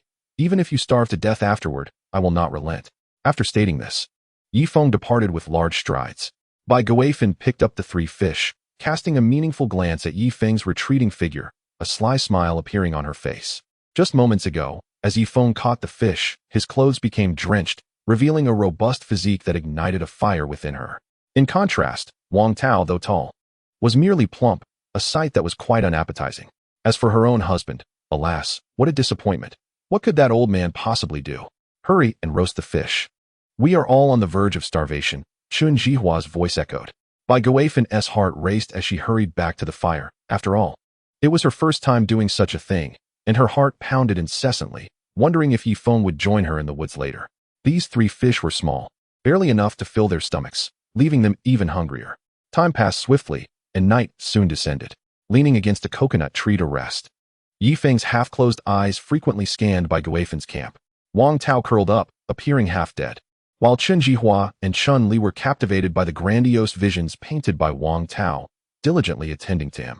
Bai Guifen sat nearby, intentionally casting sidelong glances at Ye Feng and subtly tugging at his clothing to draw him in. Time passed swiftly until midnight. The beach echoed with the sounds of snoring. Ye Feng held the sleeping Su Yun in his arms, yet sleep eluded him. In a daze, he suddenly opened his eyes to see Bai Guifen standing at a distance. Pointing a finger towards the woods, Ye Feng took a deep breath and closed his eyes again. Out of sight, out of mind. After all, he had Su Yun now. But just 2 seconds later, he opened his eyes once more, only to find Bai Guifen unexpectedly loosening her collar under the moonlight. Damn it. It was Bai Guifen who took the initiative. Ye Feng swallowed hard, realizing this was something even Bai Guifen wouldn't dare to speak of. Upon noticing his reaction, Bai Guifen felt a sense of relief and boldly walked toward the woods. The moonlight in the forest was dimmer, and he observed Bai Guifen approaching him step by step. Ye Feng, tell me, what price must I pay to ensure your continued provision of food? Bai Guifen whispered, glancing nervously at the beach as if she were committing a crime. Oh, weren't you quite cruel before? Have you learned to be humble now? Ye Feng replied coldly. Though his body responded eagerly, his heart was still somewhat displeased, wishing to reclaim the grievances of the past. Ah Feng, I admit I was too much before. And I apologize, Bai Guifen said with difficulty. She was a pampered woman used to being adored by her husband, believing the world should revolve around her. Now that you're in trouble, you come to me for forgiveness, Ye Feng scoffed. A flicker of humiliation crossed Bai Guifen's face, yet she managed a slight smile. Ah Feng, let bygones be bygones. They're all asleep now. Do as you wish. Besides, I've already undergone surgery, so you need not worry about the consequences. Upon hearing this, Ye Feng's excitement surged. Did this mean he could truly indulge himself? Seeing Ye Feng still hesitate, Bai Guifen bit her lip and unfastened her clothing. Ah Feng, come here, we must hurry. Ye Feng inhaled deeply, feeling an exhilarating rush. Bai Guifen observed this scene, swallowing hard. How could a young man in his 20s be a match for me? A slight trick and I've lured you right into my grasp. Ah Feng, come here. We need to hurry. If they wake up, we're doomed. With that, she turned and leaned against a tree. To hell with it. No one will know. Ye Feng thought as he lunged forward, embracing the voluptuous Bai Guifen, feeling her softness and warmth. In the next instant, a chill ran down his spine. Deep within the woods, pairs of green eyes glimmered. Wolves? Ye Feng gasped in shock, pulling Bai Guifen to flee. Are there really wolves? Bai Guifen was also startled. The wind on the beach was strong, keeping Su Yun and the others asleep. Wake up. Wolves are coming. Ye Feng shouted, rousing everyone. Are there really wolves? Su Yun clung to Ye Feng's back. Don't cling to me. Ye Feng's expression turned serious as he picked up a wooden spear from the ground, while Su Yun brandished a brow-shaping knife for protection. Meanwhile, Chun Jihua and the others awoke, collectively hiding behind Wang Tao. Why are you hiding behind me? Wang Tao turned and hid behind Chun Jihua instead. A series of growls filled the air as 6 or 7 spotted creatures emerged from the thicket. Spotted hyenas? Ye Feng's eyes widened in disbelief. How could there be hyenas in a tropical rainforest? He had no time to ponder as he approached Wang Tao and the others with his spear. The more people there were, the more likely the hyenas would retreat. Do they eat people? Chun Li's voice trembled. Wang Tao, you're the wilderness survival champion. Although you may not know how to catch fish, you should know how to deal with hyenas, right? Bai Guifen inquired. I don't know. I've never encountered such creatures during my survival training, Wang Tao replied. Making excuses, the others remained silent, their lips pursed. Ye Feng, familiar with the habits of hyenas, slowly raised his spear, aiming at the hyena queen. In the next moment, he released the spear. The hyena queen let out a wail as the wooden spear struck her.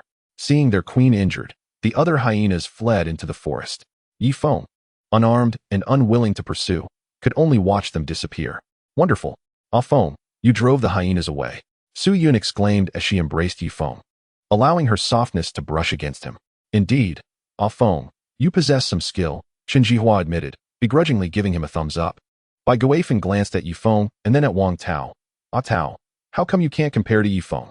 Wang Tao, ever the excuse-maker, replied. Who says I can't? You know about presence, right? Just now, I stared down those hyenas with determination, using human presence to intimidate them, which is why they fled. Shut up. Chinli could no longer hold back. Ye Feng gazed at the spot where the hyenas had vanished, a cloud of worry on his face. They run away. What are you worried about? Suyin helped Ye Feng sit down. Hyenas hold grudges. I injured the hyena queen earlier. She will inevitably seek revenge. Thus, the beach is no longer safe. Ye Feng had one more thing to say. It was impossible for spotted hyenas to exist in a tropical rainforest, signaling that this place was indeed peculiar and ominous. Then why didn't you just kill the hyena queen earlier? Wang Tao finally seized the opportunity to loudly question Ye Feng. Kill? Can a wooden spear kill? You useless fool, don't speak. When you do, I lose my temper. If you had stood in front of me with a spear, we might have actually killed the hyena queen. Now look where we are. We must change our position. Ye Feng replied coldly. Wang Tao fell silent, lowering his head and shifting his gaze. Ah Feng, where do we go next? Chen Jihua asked, using we. Wherever you go is none of my concern, but Su Yun and I will venture deeper into the woods, preferably to find a cave. So we won't be easily snatched away by hyenas at night, Ye Feng said indifferently. Su Yun felt a sweet warmth in her heart. Ye Feng cared only for her well-being. Don't say that. We must unite against the hyenas. We can't form factions now, Chen Jihua said. His face filled with fear. Ye Feng scoffed. Forming factions? Isn't that you're tricking the company, Chen Jihua? Yet he didn't dwell on it, knowing that unity was essential when facing a pack of hyenas. Very well, I will assign tasks. Ye Feng climbed onto a rock. Tonight, we will continue resting on the beach. Wang Tao and Chen Jihua will keep watch while the three women and I rest. Tomorrow morning, we will search for a defensible cave, preferably one with a water source. Does anyone object? Wang Tao, ever the naysayer, was the first to protest. Why should I? Do you really think of yourself as the leader? If you refuse to listen, then don't follow us tomorrow. Stay on the beach, Ye Feng replied bluntly. Wang Tao finally fell silent. On the deserted island, solitude signified death. Subsequently, Ye Feng gathered the four of them together, forming a circle around the campfire for rest. Wang Tao and Chen Jihua stood guard near the forest. Uncle, don't worry. Once we enter the jungle, I will showcase my abilities. I won't be overshadowed by Ye Feng, as I am participating in jungle survival, not beach survival. Thus, Ye Feng may only have a slight edge on the beach. Wang Tao foolishly attempted to mask his inadequacy. Chen Jihua merely nodded in a perfunctory manner. Meanwhile, Ye Feng had dozed off for a while when he noticed Bai Guifan beckoning to him. He assumed she had devised a clever plan and approached her. Ah Feng, we didn't succeed earlier, but once we find a stable campsite, I will treat you well. You can do as you please, as long as my husband doesn't find out, Bai Guifan whispered. Upon hearing this, Ye Feng felt a surge of excitement. The previous embrace with Bai Guifan lingered in his mind. We'll discuss it later, he said, turning back to embrace the sleeping Su Yun. Time passed slowly, and dawn finally broke. Ye Feng was the first to awaken, only to find Wang Tao snoring near the edge of the woods, while Chen Jihua stood steadfast, leaning on a wooden stick. Infuriated, he contemplated reprimanding Wang Tao, but quickly suppressed the thought. Wake up quietly, don't disturb Wang Tao, Ye Feng urged as he roused the three women and nudged Chen Jihua. We five will venture deeper into the forest now. It's cool in the morning, and it won't be hot as we walk. By noon, the woods will feel like a steamer. Are we not taking Wang Tao? Chen Jihua pointed to the sleeping Wang Tao. This useless person is of no help. Taking him along would be a burden. If you insist on bringing him, we will have to part ways, Ye Feng threatened. Well, all right. Chen Jihua reluctantly acquiesced. Thus, the five of them began their preparations. Ye Feng used a brown knife to cut some tree bark, wrapping it around his ankles and extending it below his knees. What are you doing? Su Yin inquired, curious. The jungle is rife with thorns. This will protect my calves from scratches, Ye Feng explained. The other four soon followed suit. After an hour, they had all wrapped their calves. Su Yun, being quite vain, not only wrapped her calves but also adorned her arms with tree bark. Let us set off, Ye Feng declared, taking the sole wooden spear to lead the way while Chen Jihua dragged the suitcase behind.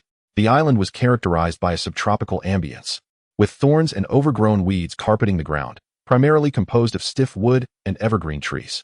Fortunately, Ye Feng had taken precautions beforehand, otherwise, the thorns would have left his calves in tatters. This is exhausting, Ye Feng exclaimed, drenched in sweat after a while of clearing the path. Let us take turns leading. You are an important figure and should not be overexerted, Su Yun suggested, stepping forward. However, Ye Feng held her back. directing Chun Jihua, "You take the lead."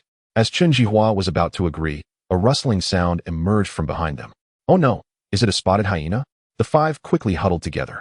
To their surprise, the underbrush parted to reveal the useless Wang Tao. Upon seeing the group, his eyes filled with rage. "I woke up alone on the beach. Why did you leave me behind?" "Why?" he howled, his frustration palpable. Ye Feng felt a surge of indignation. He had not anticipated Wang Tao would catch up. "Shut up, or you'll attract carnivorous beasts," Ye Feng barked. Wang Tao hastily covered his mouth, overwhelmed by despair. "You arrived just in time. Go ahead and clear the path." Ye Feng pointed forward. "Why should I?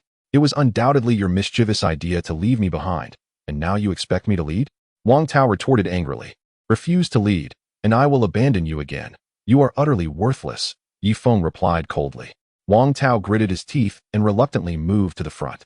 However, without any protective gear on his legs, he soon found himself bleeding from the sharp thorns. After trekking deeper for about 2 miles, Ye Feng's expression shifted as he pointed to the left. "Wang Tao, clear the path to the left. There should be a water source there." The presence of wild bamboo indicated the proximity of water. Do not underestimate the 2 miles of jungle. It is equivalent to 20 miles in civilization due to the need to forge a path while remaining vigilant of venomous snakes and falling poisonous insects. After nearly an hour of walking, they were all drenched in sweat, particularly by Ye Feng, whose clothes clung to her form, revealing her curves. "It's so hot. Wang Tao, hurry up," urged Su Yun. Wang Tao seethed inwardly, waiting for the opportune moment to take revenge on her. Another 20 minutes passed, and Wang Tao finally approached the wild bamboo. Ye Feng listened intently. Behind the bamboo, there seemed to be the sound of flowing water. "There's water ahead," he exclaimed, rushing forward to part 2 bamboo stalks. Before them lay a babbling brook, its waters crystal clear, teeming with trout struggling upstream. The others approached, astonished by the sight. "Ha ha, this is wonderful. I haven't bathed in days," Su Yun exclaimed, rushing forward to scoop up some water. "Ah Feng, come quickly, this water is sweet," she called out to Ye Feng. Suddenly, with a splash, Wang Tao leaped into the brook, instantly muddying the previously clear waters. "Ha ha ha, this is so refreshing. I nearly overheated while clearing the path." Wang Tao rolled around in the brook, turning the downstream water into a murky mess. Ye Feng felt an urge to strike him, yet recognized that Wang Tao still had some utility in clearing the path, so he decided to keep him around for the time being, planning to use him as a decoy when danger arose. "Let us head upstream." The 5 of them walked 10 meters upstream. Ye Feng took a sip of the brook water, confirming its sweetness, likely derived from mountain spring water rich in minerals. Su Yun playfully dipped her delicate feet in the water, splashing around, then leaned close to Ye Feng and whispered something in his ear. Ye Feng's eyes widened, and he quickly adjusted his pants, while Su Yun erupted into a fit of melodic laughter. Ye Feng stepped into the brook, lifting her skirt to reveal her fair legs, gently washing them in the stream. After finishing, she cast a meaningful glance at Ye Feng. Taking a deep breath, he began surveying the surrounding terrain. Water sources often attract animals at night, making this place potentially perilous. "Everyone, wash yourselves thoroughly. In 3 hours, we will continue deeper into the woods to see if we can find a cave or rock crevice," Ye Feng declared loudly. "What? We still need to go?" The 3 women immediately protested. Women cherish cleanliness, and upon encountering fresh water, they often become reluctant to move. Wang Tao sneered, emerging from downstream. "Ye Feng, have you lost your mind?"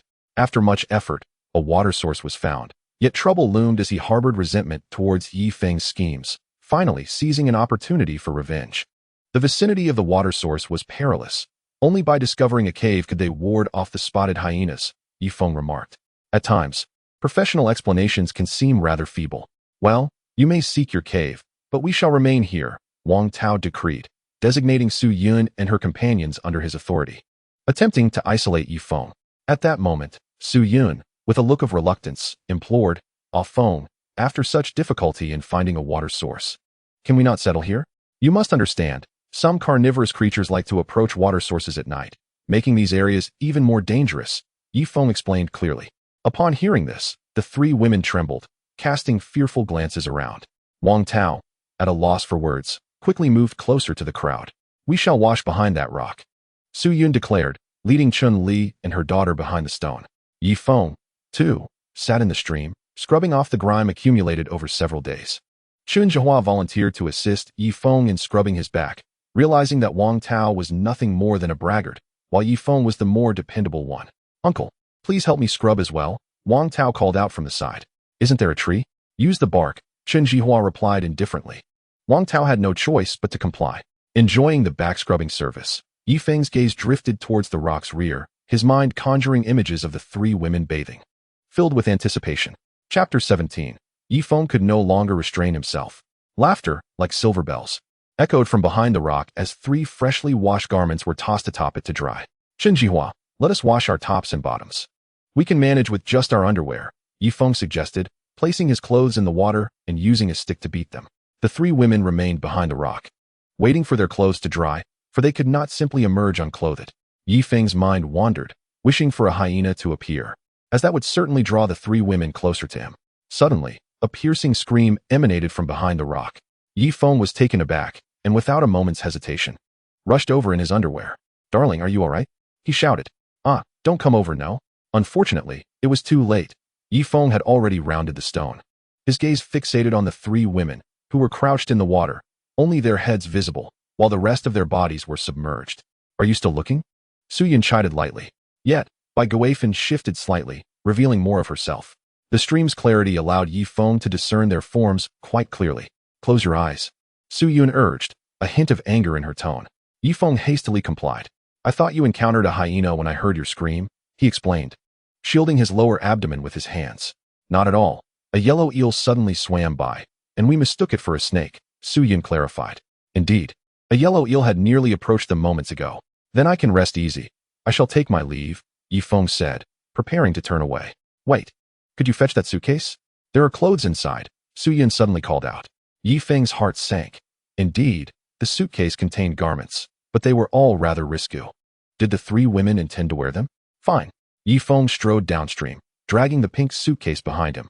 Soon, he heard the sounds of the suitcase being opened, followed by the women's gasps. With this little fabric, what can it possibly cover? Chun-Li complained. Sigh. It would be better not to wear anything, Bai Guifan's voice chimed in. Ye Feng felt a surge of satisfaction as he returned downstream, settling in to enjoy the fashion show. At that moment, he noticed Wang Tao peering sneakily at the rock's rear. Wang Tao, go fetch some dry twigs from the bamboo grove. I'll need them to roast fish shortly, Ye Feng instructed, wishing to deny Wang Tao the opportunity to gawk. Wang Tao's eyes flickered with resentment, yet he obediently headed into the bamboo grove. Feng, what are these fish called? They look so plump. Chen Jihua pointed at the trout in the water. These are called trout. They migrate upstream every year to spawn in inland rivers, Ye Feng informed. I didn't expect you to know so much, Chen Jihua praised. I cannot compare to your son-in-law. He is a champion, Ye Feng replied. Enough chatter. You go start a fire by friction, I'll catch fish, and Wang Tao will gather dry twigs. Let us work together, he concluded, picking up the only spear to aim for the trout in the water. Chen Jihua, feeling awkward, stood idly by. As Ye Feng caught 6 fish, he noticed that Chen Jihua had yet to start a fire. Thus, he had to take the initiative. Just then, Bai Guifan emerged, albeit somewhat shyly. Ye Feng's hands, which had been igniting the fire, froze in place. Bai Guifan donned a sheer garment that revealed her snow-white thighs and voluptuous figure, partially concealed by the delicate fabric. Chen Jihua, flustered, exclaimed loudly, What nonsense is this? Who told you to wear that? Change back immediately. Bai Guifan, initially bashful, was incensed by the reprimand. What shall I change into? The other clothes are still wet. I'll change once they dry. But appearing like this will only make a fool of Feng. Chen Jihua fumed, stamping her foot. Ye Feng awkwardly averted his gaze, realizing he had been staring too intently. What is there to fear? I am his elder. He would never have any improper thoughts. Bai Guifan dismissed the concern, seating herself beside Ye Feng. The mature woman's alluring scent enveloped him. Ye Feng blushed, hastening his efforts to kindle the fire. At last, a small flame flickered to life, and he quickly fanned it into a larger blaze. Feng, you're amazing, Bai Guifan praised. Oh, Ye Feng replied, crouching to avoid revealing an embarrassing situation. Behind the rock, Su Yun and Chun-Li exchanged glances, both hesitant to emerge. If they did, they would undoubtedly be exposed. Mom, what should I do? Am I to remain submerged indefinitely? Chun-Li voiced her concern. Daughter, it is your choice. If you wish to come out, then do so. If not, wait for the clothes to dry, Bai Guifan replied nonchalantly, now relaxed and allowing her daughter the freedom to choose. Ultimately, the two young women, unable to compromise their modesty, remained in the water. Fortunately, the sun had emerged, promising that their garments would dry within a couple of hours. At the fire's location, only 3 remained. Bai Guifan suddenly had an idea. Old man, Wang Tao has yet to return with the twigs. Could something have happened? You should go check. I'll phone, and I will manage the fish here. Right. Chen Jihua slapped his forehead and dashed into the bamboo grove with his spear. This left only Ye Feng and Bai Guifan behind. Bai Guifan furtively glanced behind the rock, ensuring no one was around, before settling closely beside Ye Feng. Her pair of glistening eyes, however, were fixated on Ye Feng's trousers. Ah Feng, thank you for providing us with food. Annie has little to offer in return, but if you wish, perhaps later you could take me upstream to avoid them. I am quite clean, Bai Guifan remarked, exhaling a breath that bore the essence of a mature woman. Ye Feng let out a muffled grunt, feeling as if his trousers might burst. Could you refrain from this? Ye Feng swallowed hard. What are you afraid of? I told you, I've undergone surgery. You may do as you please. Afterward, just clean up, and no one will notice. I am aware you often sneaked glances at me when I was oblivious. This is a deserted island. Don't be too polite. After saying this, Bai Guifan threw him a flirtatious glance. Auntie, let us discuss this after we finish the fish. My mind is rather muddled right now, Ye Feng struggled to say, nearly giving in. It's fine, don't worry. Heaven knows, earth knows, you know, and I know. We can be discreet. I can offer you a little sweetness. Look, my figure is no less appealing than those university girls, right? You may take some interest now. No one will see, Bai Guifan continued, leaning in closer. The thin veil she wore did little to conceal her allure. Ye Feng finally could no longer restrain himself. Just then, a voice echoed from the bamboo grove. Uncle, I must have been too tired earlier to have fallen asleep, so please don't blame me. Hey, what good are you? You can't accomplish anything. Even picking up dry twigs puts you to sleep. With that, two figures returned. With only Chen Jihua holding a small bundle of twigs, Ye Feng and Bai Guifan had already separated, pretending to engage in trivial conversation. Ah Feng, could you help me with this? I lack strength, Bai Guifan asked, holding a branch as she intended to insert it into the fish's belly. Oh, Ye Feng helped her. And finally, it was done. Chen Jihua observed the warm scene between them, a hint of a smile gracing his lips. Wife is quite adept. As long as she's around, Ye Feng will help catch fish for us. At last, the fish was ready, its savory aroma wafting through the air, causing the two women behind the rock to sniff. Suzong, let us put on our outer garments. As for our undergarments, they are not fully dried yet. So let them continue airing, Chun-Li suggested. Wouldn't that be noticeable? Su-Yin hesitated. If it were only Ye Feng outside, she might have considered going without clothes. But with Chun Jihua and that useless Wang Tao present, she felt reluctant. It's fine. Just hunch your back, and it won't be seen. Chun-Li chuckled lightly and donned her outer garment. Su-Yun's stomach growled with hunger, and she had no choice but to comply. Ye Feng arranged the grilled fish neatly before calling out to the women behind the rock. Wife, come out quickly. Just as he uttered a few words, his eyes widened in shock. The two women emerged from behind the rock, walking with hunched backs, yet their chests swayed enticingly. Although obscured, some outlines were discernible. Not good. Ye Feng quickly stood up to shield Wang Tao and Chen Jihua's view. Chen Jihua, Wang Tao, face away from the fire while eating fish. Without my permission. Do not turn around, Ye Feng commanded. Chen Jihua promptly obeyed, turning his back. However, Wang Tao wore an expression of defiance. Why not? Chun-Li is my girlfriend. Why can't I look? If you insist on looking, I'll throw you out next time, Ye Feng threatened. Wang Tao had no choice but to turn away, harboring a desire to eliminate Ye Feng. Seeing the two men turned away, Su Yun and Chun-Li finally walked out confidently. Ye Feng's gaze turned fiery. Of these three women, only he was worthy of their admiration. Wang Tao did not deserve it. Let us eat the fish. It's all ready for you. Ye Feng indicated toward the fish on the ground. However, Bai Guifan's eyes twinkled mischievously as she tore off a piece of fish, blew on it, and held it to Ye Feng's lips. Ye Feng thought, Su Yun is right beside us. How audacious can Bai Guifan be? Ah Feng, we depend entirely on you. So serving you is only natural. Please eat. I've cooled it for you, Bai Guifan smiled, every gesture radiating the allure of a mature woman. Chun-Li observed her mother's demeanor and understood that without Ye Feng, they would perish. Thus, she too tore a piece of fish, blew on it, and offered it to Ye Feng. Ye Feng swallowed hard. He was quite eager to eat, yet he had to consider Su Yun's feelings. Sure enough, Su Yun's expression darkened as she wrapped her arm around Ye Feng's. In that moment, Ye Feng distinctly felt Su Yun's softness. Unlike Bai Guifan, who was both soft and warm, Su Yun possessed a softness intertwined with resilience. All right, you all eat. I'll let Su Yun serve me. Ye Feng managed to refuse with difficulty. Bai Guifan bore no jealousy and chuckled, starting to eat herself. Only Chun-Li appeared displeased. Ye Feng used to be devoted to her, so why was he now monopolized by Su Yun? Su Yun felt a sweet satisfaction. See, as long as Ye Feng allows me to serve him, it proves my irreplaceable position in his heart. Consequently, she too tore off a piece of fish and gently fed it to Ye Feng. Ye Feng was elated. He never expected that even after being stranded on a deserted island, the willful female CEO would compete to serve him.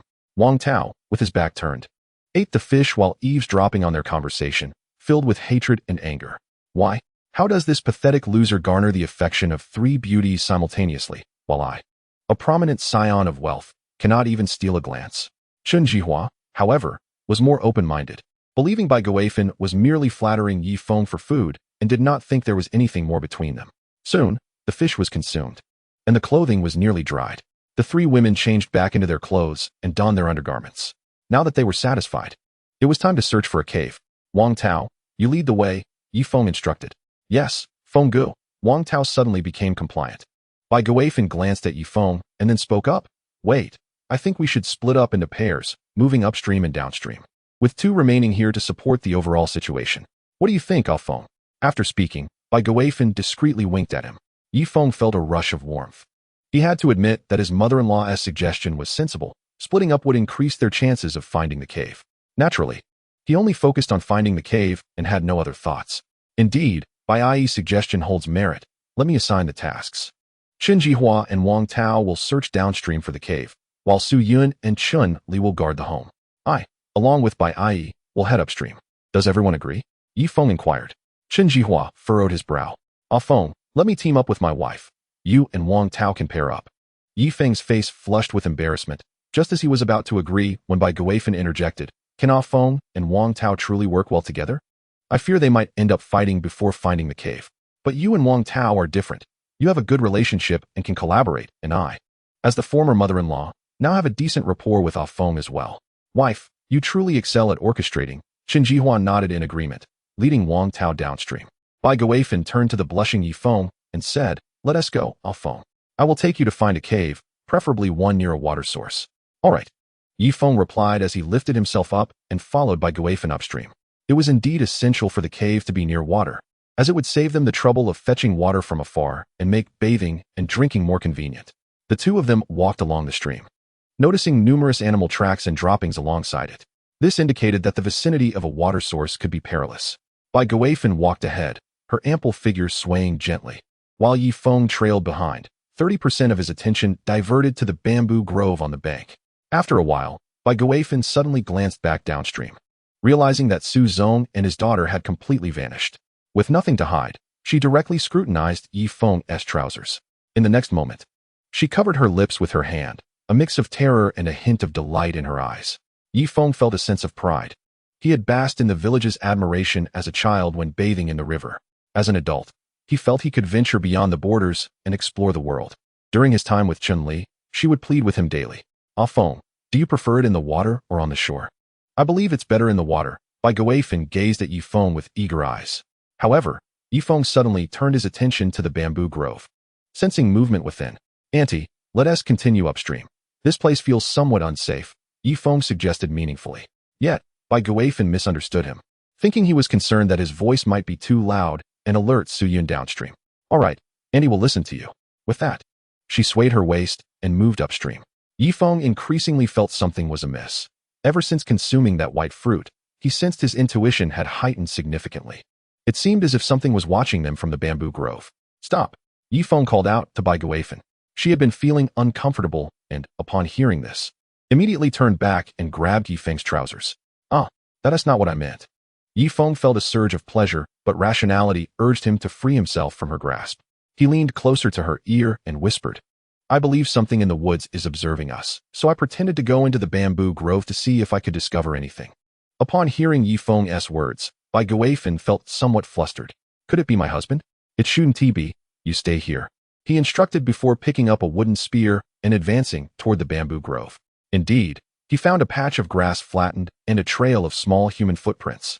He followed the track until he suddenly turned towards a 2-meter-tall clump of weeds.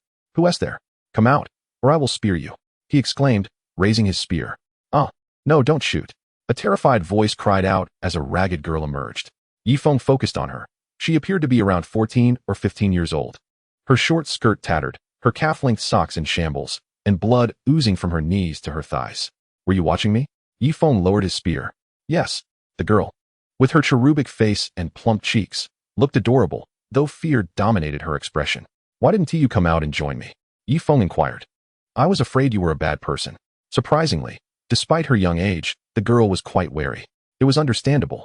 She had been washed ashore with a bald man who had initially cared for her, helping her catch fish to eat. However, after the third day, the bald man's demeanor changed, and she sensed something was off. She fled into the woods, managing to evade him just the previous night. Don't worry. I'm a good person. Come, follow me out. Ye Feng felt a genuine fondness for the adorable girl. After a moment's hesitation, the girl decided to follow Ye Feng out. Ye Feng, who had been watching the bamboo grove, let out a despairing sigh as she saw Ye Feng emerge with a lantern. Earlier, she had felt unbearably itchy, and given the current situation, it seemed her hopes were dashed. Mother-in-law, I didn't expect to find another companion. She seems quite pitiful. If we don't help her, she might perish. Ye Feng remarked. All right, Ye Feng sighed. Little sister, let us travel upstream for a while to see if we can find a cave or a crevice. We'll return in an hour, and I'll cook fish for you, Ye Feng said, displaying a paternal smile. The girl sensed Ye Feng was not a bad person, at least not like that bald man. The little girl, understanding the situation, took the lead, allowing Ye Feng and Ye Feng to walk side by side. Feng, I originally wanted to give this to you, but now it seems impossible. Ye Feng pressed her warm skin against Ye Feng, making his trousers feel increasingly uncomfortable. Let us not do this. I need to conserve my energy to find a cave. If you truly wish for it, we can discuss it once we've settled down. There will be plenty of time then, Ye Feng said. He had come to terms with the fact that on this desolate island, where laws and morals no longer existed, desires could be pursued freely. Yes, by then you will have time. Did you notice that little girl ahead? Your diameter is roughly 1/3 of her waist. You'll have the opportunity, and I will help you persuade her, Ye Feng suddenly suggested. Fearing Ye Feng might not be interested in her later, she sought to kindle his aspirations. In civilized society, she valued her reputation due to the familiarity of her surroundings. However, on this deserted island, she could no longer suppress the fiery desires within her and hoped Ye Feng would provide for her. Ye Feng's expression instantly shifted. Auntie, let us not speak carelessly. She is still a child. If you continue like this, I might become angry. He was steadfast in his principles. All right, I understand. You're still young and hesitant. In ancient times, many girls married at 13 or 14. This is an island. You need not apply the standards of civilized society here, Ye Feng said, inching closer. Sensing Ye Feng's underlying thoughts, I don't wish to discuss this further. To mask his embarrassment, Ye Feng moved ahead to guide the little girl back.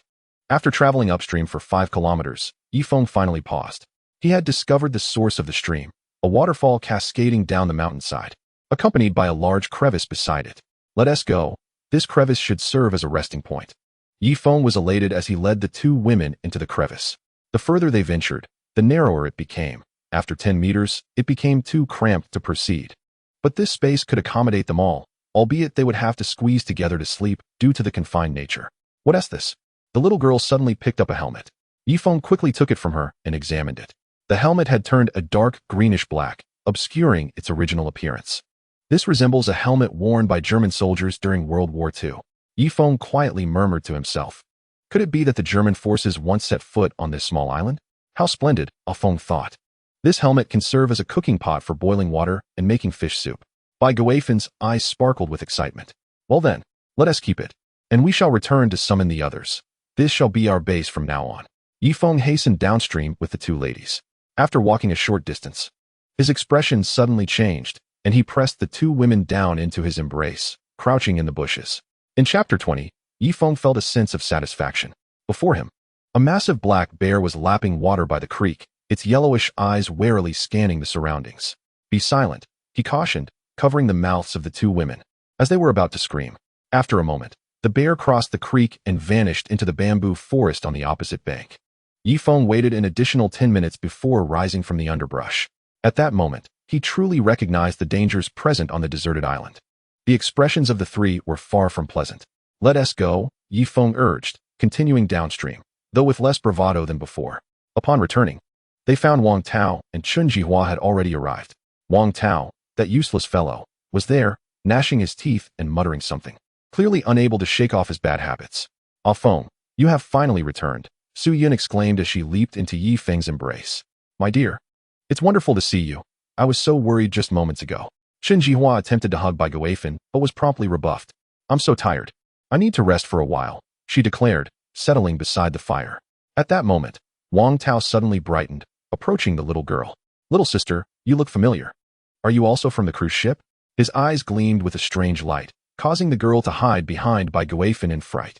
The group gathered around the fire, and Ye Feng recounted the encounter with the black bear.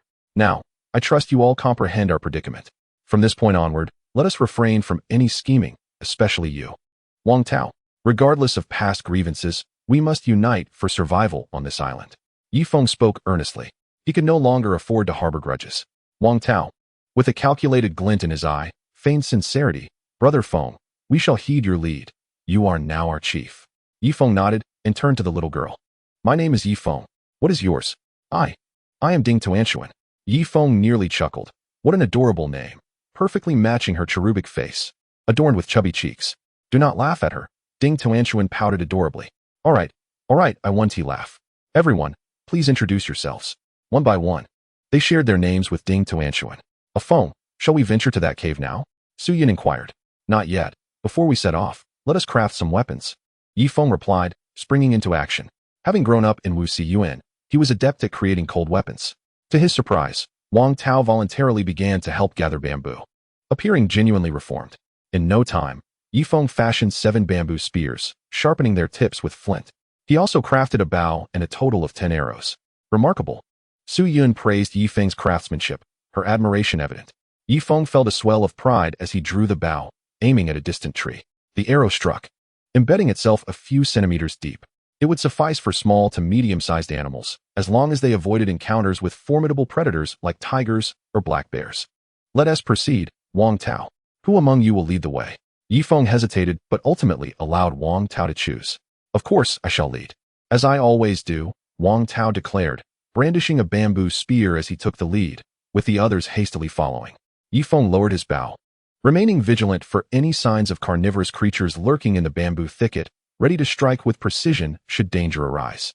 Predators were masters of disguise, often ambushing from concealment.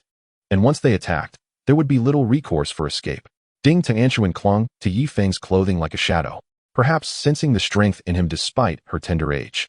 Eventually, the sound of a waterfall reached their ears. Chun-Li glanced aside, her cheeks flushing, as she noticed the indecently shaped rock crevice nearby. Ah Feng, look at this gap. It has grass and water. It's the perfect habitat, by Ye Feng remarked, her gaze fixed on Ye Feng's trousers.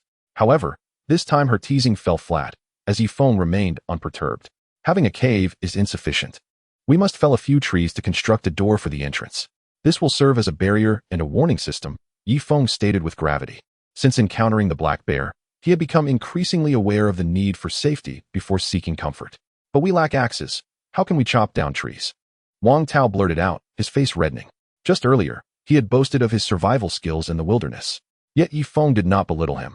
Instead, he circled around and spotted a suitable stone in the creek. This stone had been smoothed by years of water flow, its edge sharp as a knife. Now, I need everyone to work together using these sharp stones to cut down trees. There is strength in numbers. We will fashion the thicker trunks to suitable lengths. And I shall devise the door mechanism, Ye Feng instructed. Thus, the group hurried to chop wood, while Ye Feng began to craft measuring tools from vines. Having learned some carpentry skills in the countryside, he knew that an adept carpenter could construct a wooden structure without a single nail, relying solely on mortise and tenon joints. Suddenly, a piercing scream from Ding Tuanshuan echoed through the woods. Ye Feng's heart raced as he dashed towards the sound. He found her covering her mouth, pointing at a half-buried corpse on the ground. Ye Feng gasped in shock. The body was desiccated, half submerged in decaying leaves, revealing only the upper half. It was clad in tattered clothing. Taking a deep breath, Ye Feng retrieved a decayed old rifle from beside the corpse. Though the rifle was beyond repair, its bayonet remained intact, and with some sharpening, it could still serve a purpose. The others gathered around, horrified at the sight of the desiccated remains. This corpse seems to be quite old, Chun Jihua remarked, his complexion pale. Indeed, it must have been dead for decades, yet due to the geographical conditions here, it has merely dried out rather than decomposed, Ye Feng explained, brushing the dirt from the bayonet. Despite its age, the blade exhibited only minor corrosion, and with some attention, it might yet be usable. Is this the body of a soldier? Wang Tao approached, eyeing the remains. Can you discern which nation's soldier it was? Ye Feng inquired. I'm not entirely certain, but it resembles a soldier from the European region, Wang Tao replied. Ye Feng nodded. Men often possessed an innate interest in military matters, and he was no exception. From the tattered garments on this corpse, it is evident that it belonged to a soldier of the German forces during World War II. Correspondingly, this bayonet is also of German manufacture. It is noteworthy that during the war, Germany boasted the finest metallurgy in the world, which explains the preservation of this blade. Chapter 21. Can anything be done? How peculiar. What brings a German here to this island?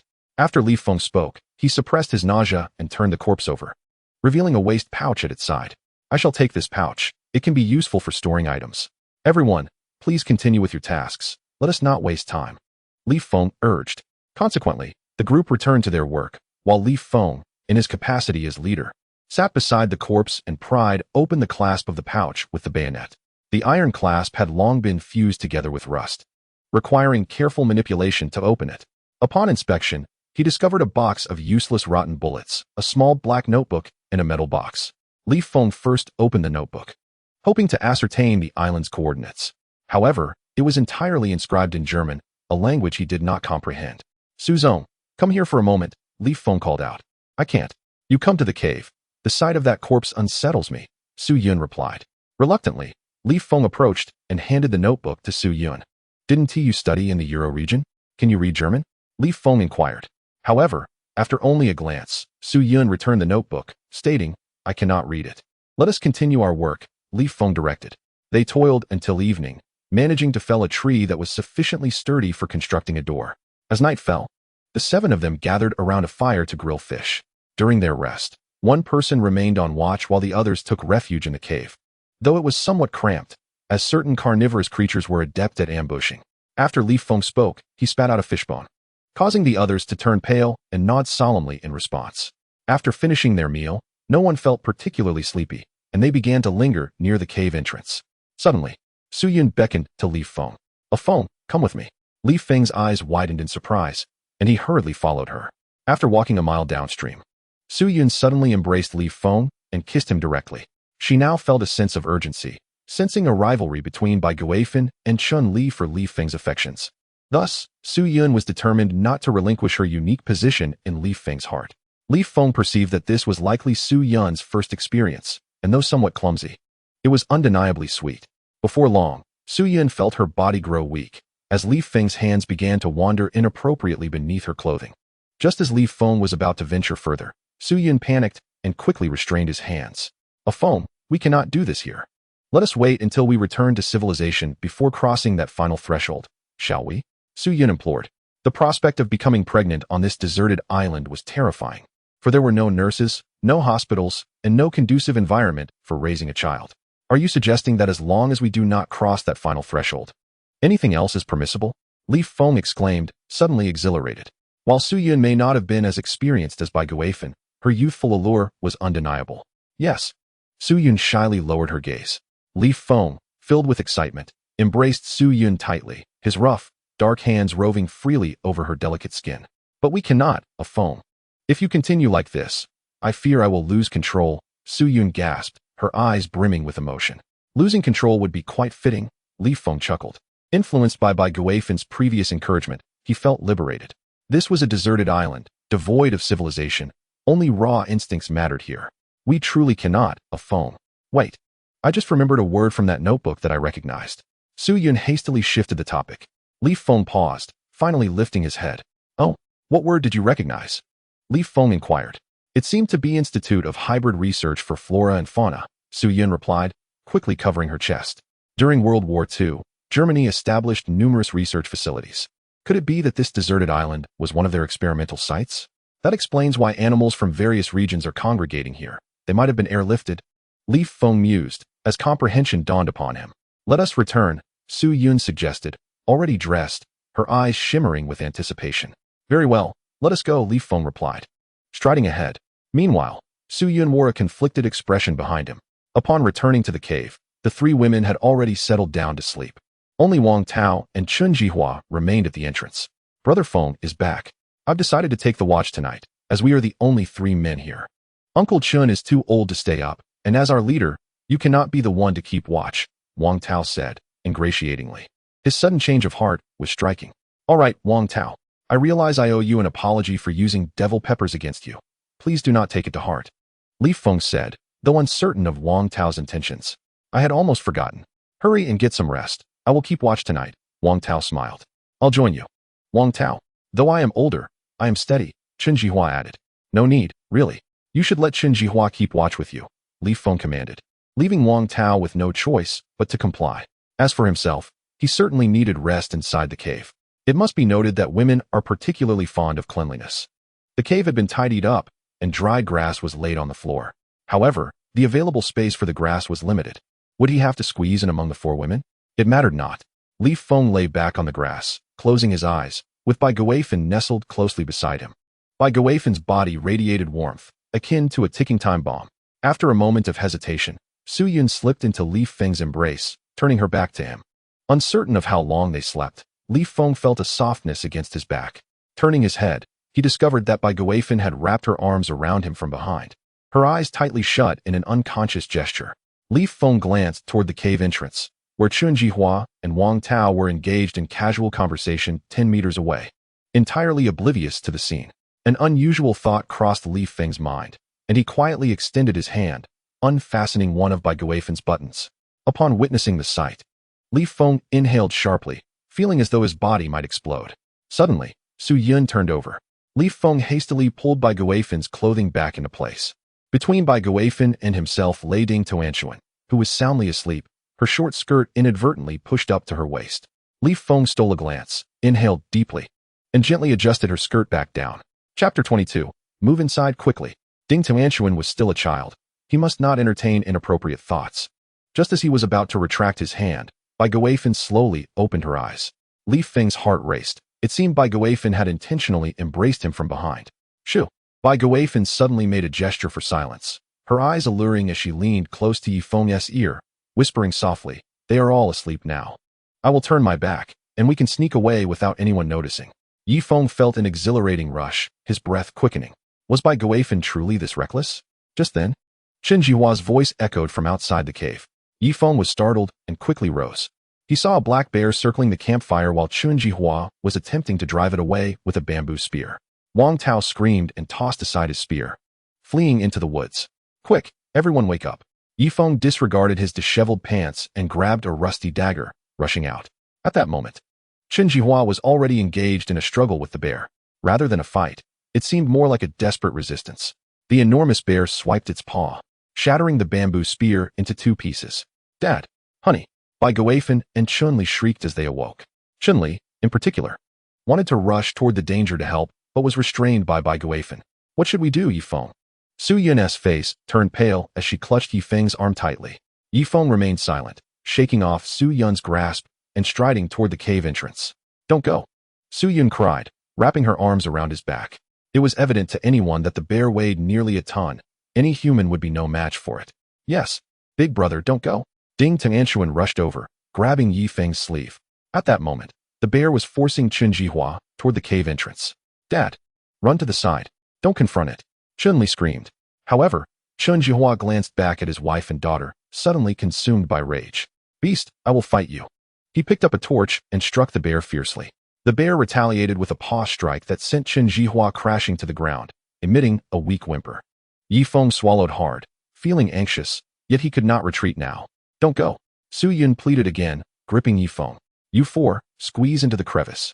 Try to get as far inside as possible. The bear is too large to follow.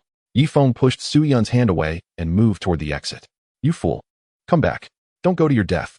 Su Yun scolded, tears streaming down her face. Upon spotting Ye Feng, the bear suddenly reared up, towering nearly 3 meters high, and let out a deafening roar. The foul, hot wind ruffled Ye Feng's hair. Chen Jihua, hurry and run into the cave. Ye Feng shouted, leaping towards the bear's eyes. However, his aim faltered, and he struck the bear's face instead. The bear retaliated, swatting Ye Feng into the air. Ye Feng landed hard, clutching his chest, spitting blood as though he had been hit by a truck. Damn it, I can't beat it.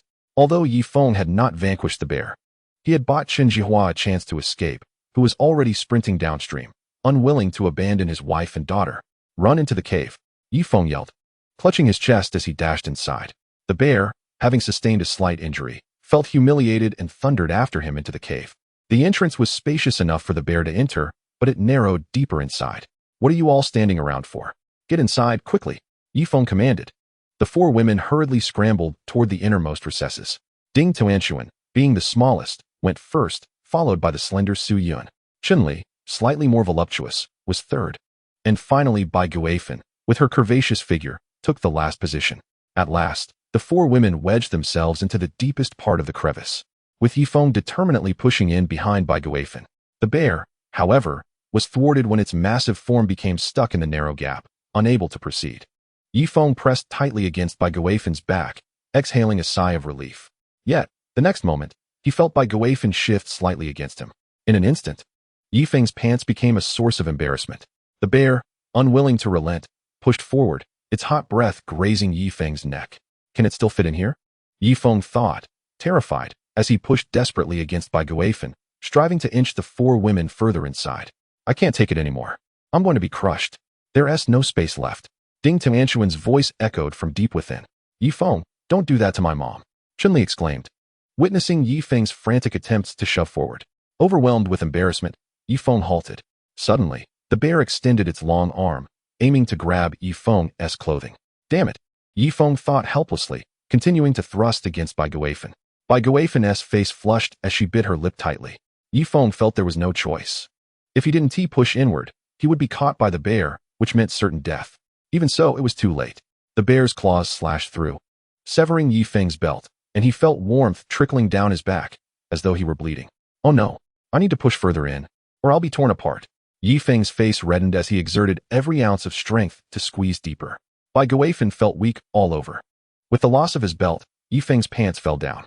If viewed from behind, the situation appeared exceedingly intimate. After some time, Ye Feng sensed that the five of them had shifted 10 centimeters further in, finally evading the bear's claws. He pressed closely against Bai Guifan, gasping for breath, while she too breathed softly, tears glistening in her eyes, nearly overwhelmed by Ye Feng's presence. Chapter 23. "A Feng, come with me downstream. I have something to discuss with you." Just then, a deep roar resonated from the depths of the island, causing rocks to tumble from above the cave. Upon hearing this, the bear tucked its tail and fled. Once Ye Feng was certain the bear had retreated, he exhaled in relief and collapsed onto the ground, utterly spent. Bai Guifan, equally drenched in sweat, succumbed beside him. The other women were similarly distressed, gasping for air on the ground. Ye Feng felt a crushing pain in his chest and warmth still trickling from his back. Exhausted and in pain, he eventually lost consciousness without even pulling up his pants. Time passed, and when Ye Feng finally awoke, he found himself lying flat at the cave entrance, his pants having been pulled up by someone. "You're awake?"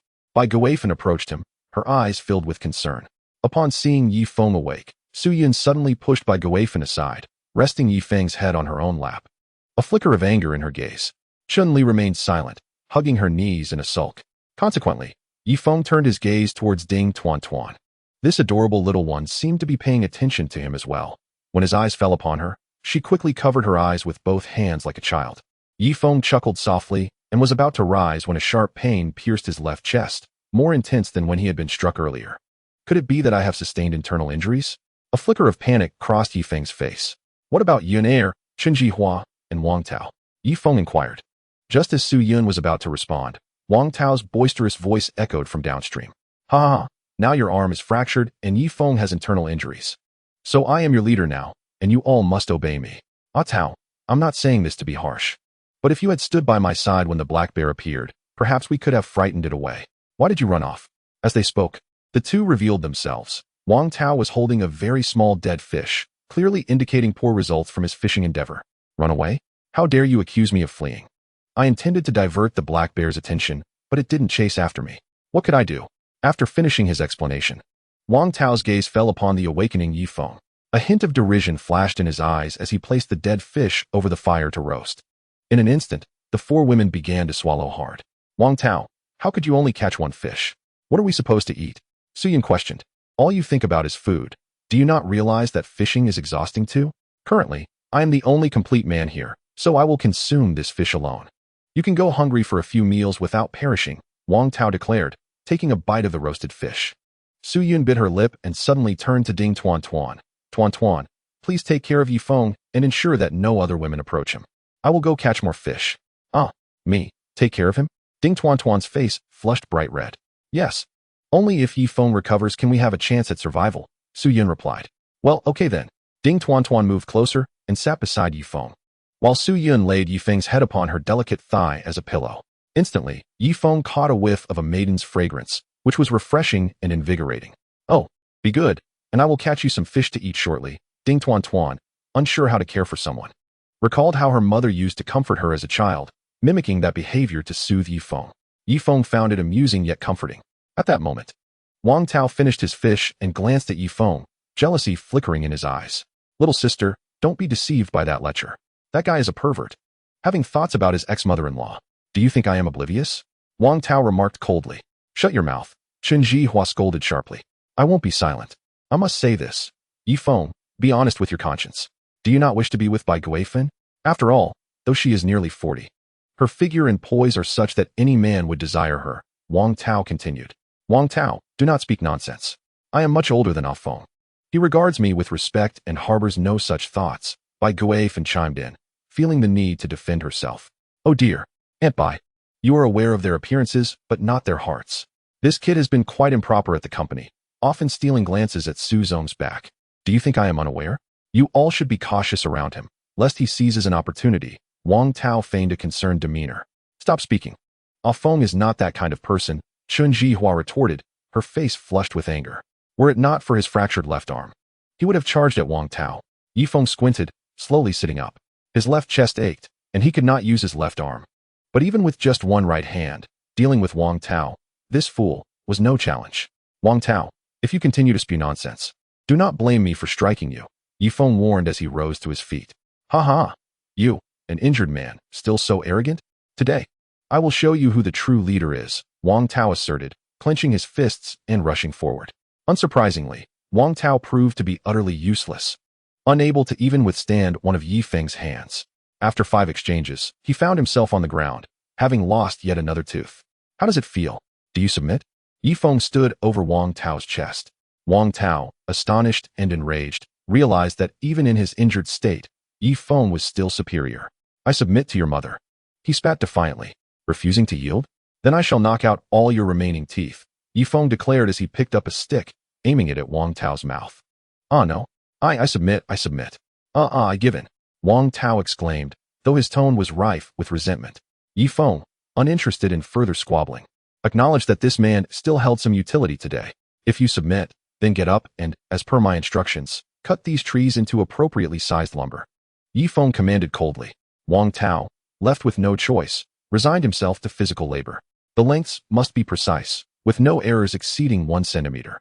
A fool is indeed a fool. Do you not see the measuring stick I have prepared? Make 1 inch sharp, Ye Feng instructed, one hand dangling at his side while the other pointed at Wang Tao's nose. Wow, Big Brother is so impressive. Ding Tuan Tuan's eyes widened in awe as she watched Ye Feng.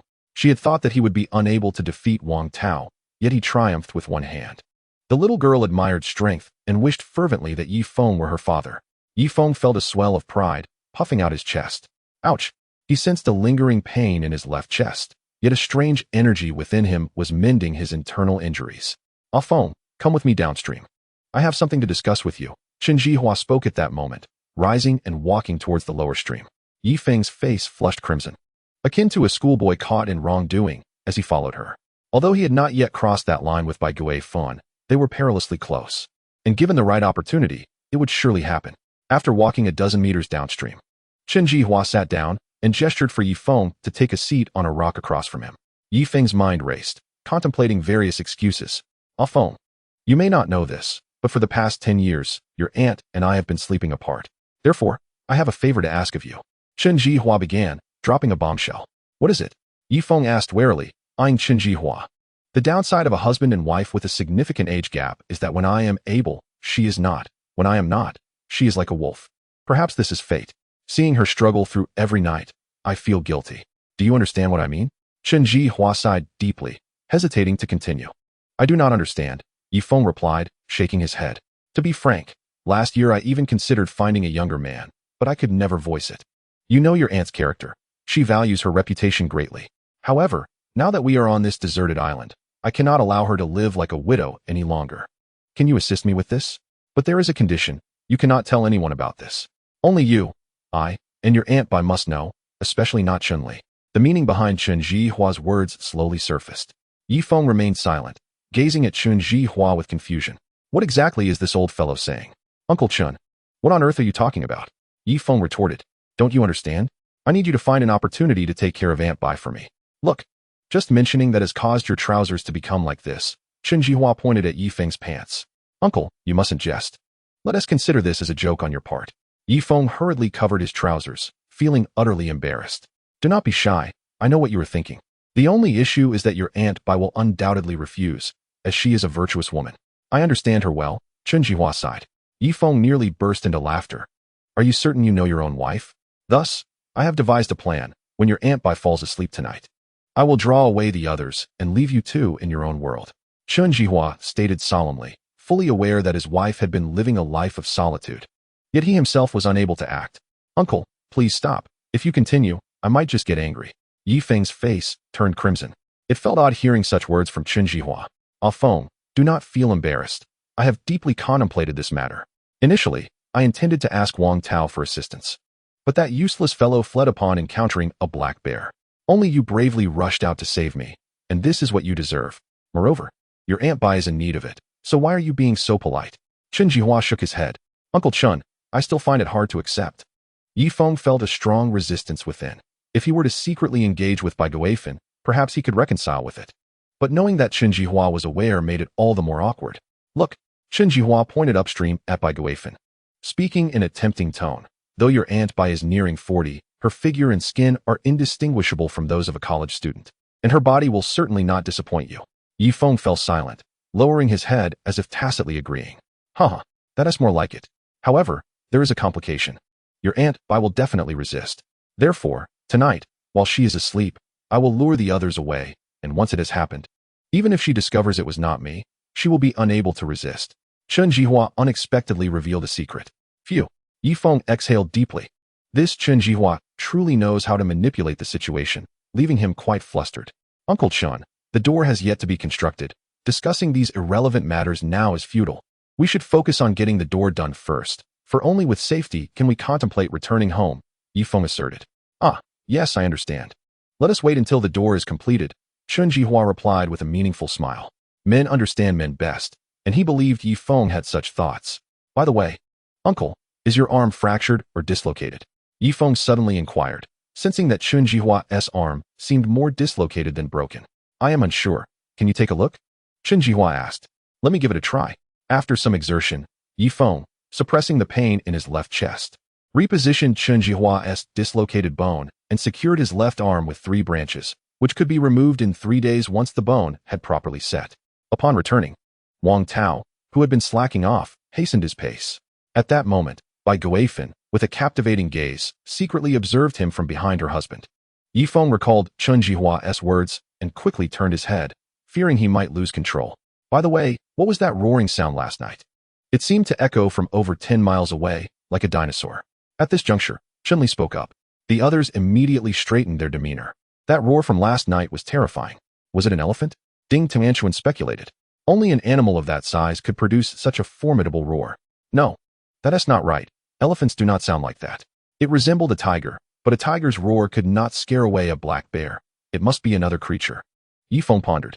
He had originally thought of becoming a local ruler on the deserted island, living a life of luxury, but he dismissed that notion, prioritizing safety and returning home.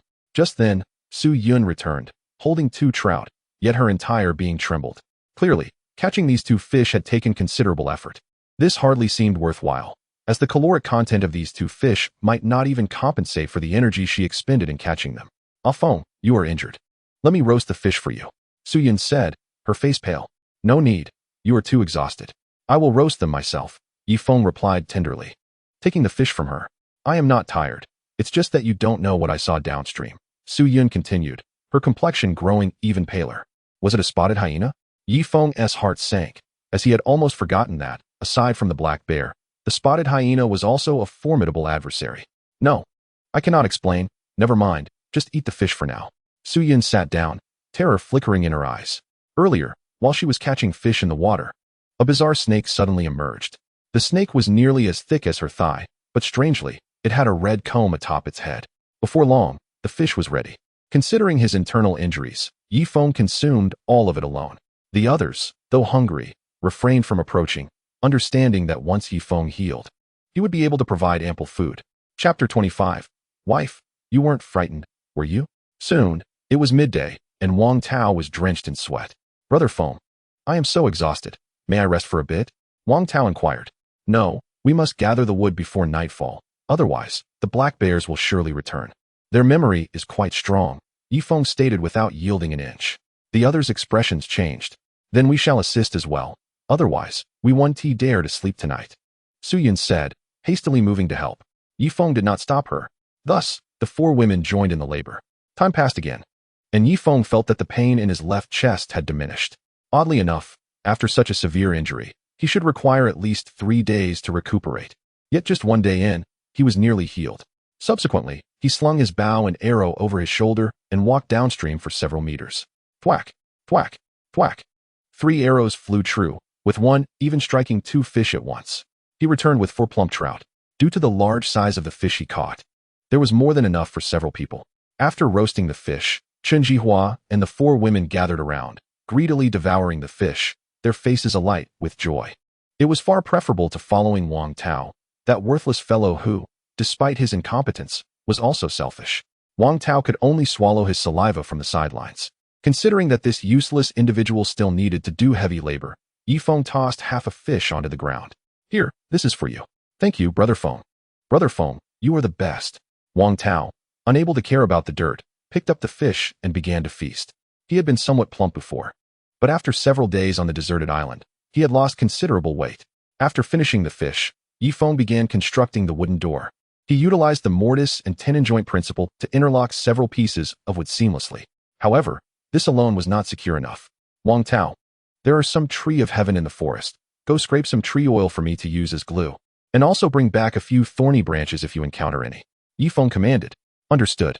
Wang Tao seemed completely subdued, obediently heading into the woods. However, Ye Feng discerned the lingering resentment in Wang Tao's eyes. Given the slightest opportunity, he would undoubtedly be the first to strike against him. A group of women swiftly gathered around, marveling at Ye Feng's handiwork. It was truly remarkable. Without the use of a single iron nail, he had successfully crafted the door. Su Yun caressed the wooden door, her face awash with delight. Big brother is amazing, Ding Tianchuan exclaimed with admiration. Although Chun Jihua's family remained silent, their eyes shimmered with approval.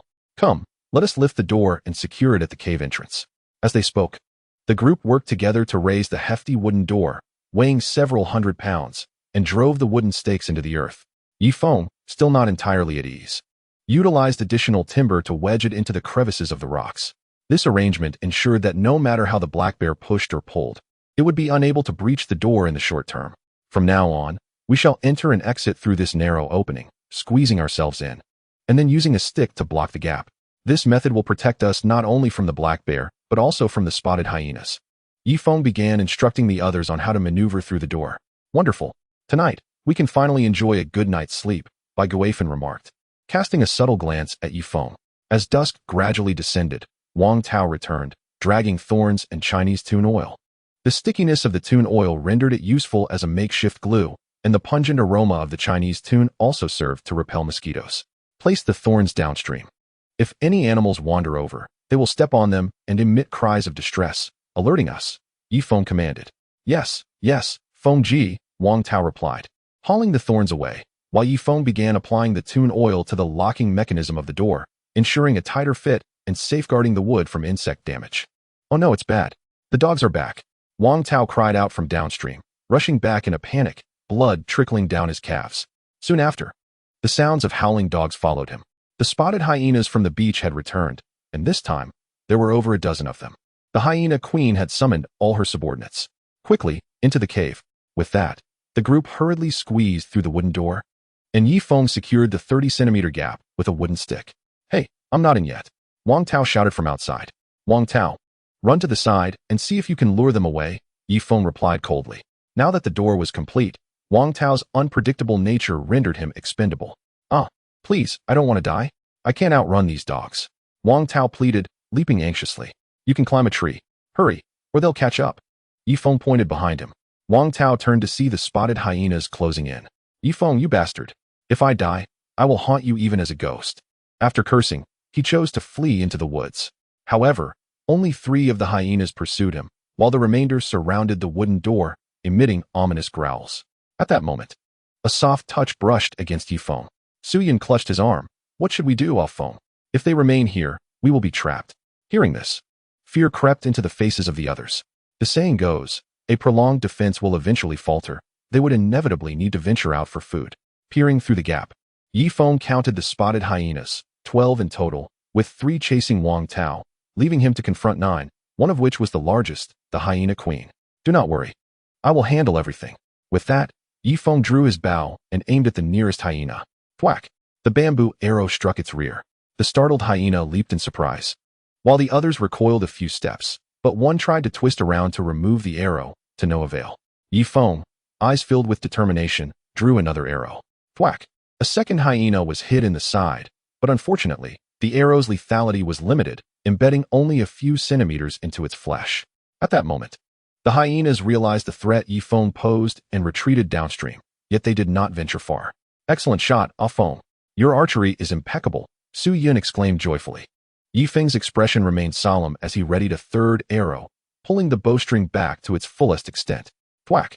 This time, luck favored him. The arrow struck a hyena's eye, causing it to collapse and convulse on the ground.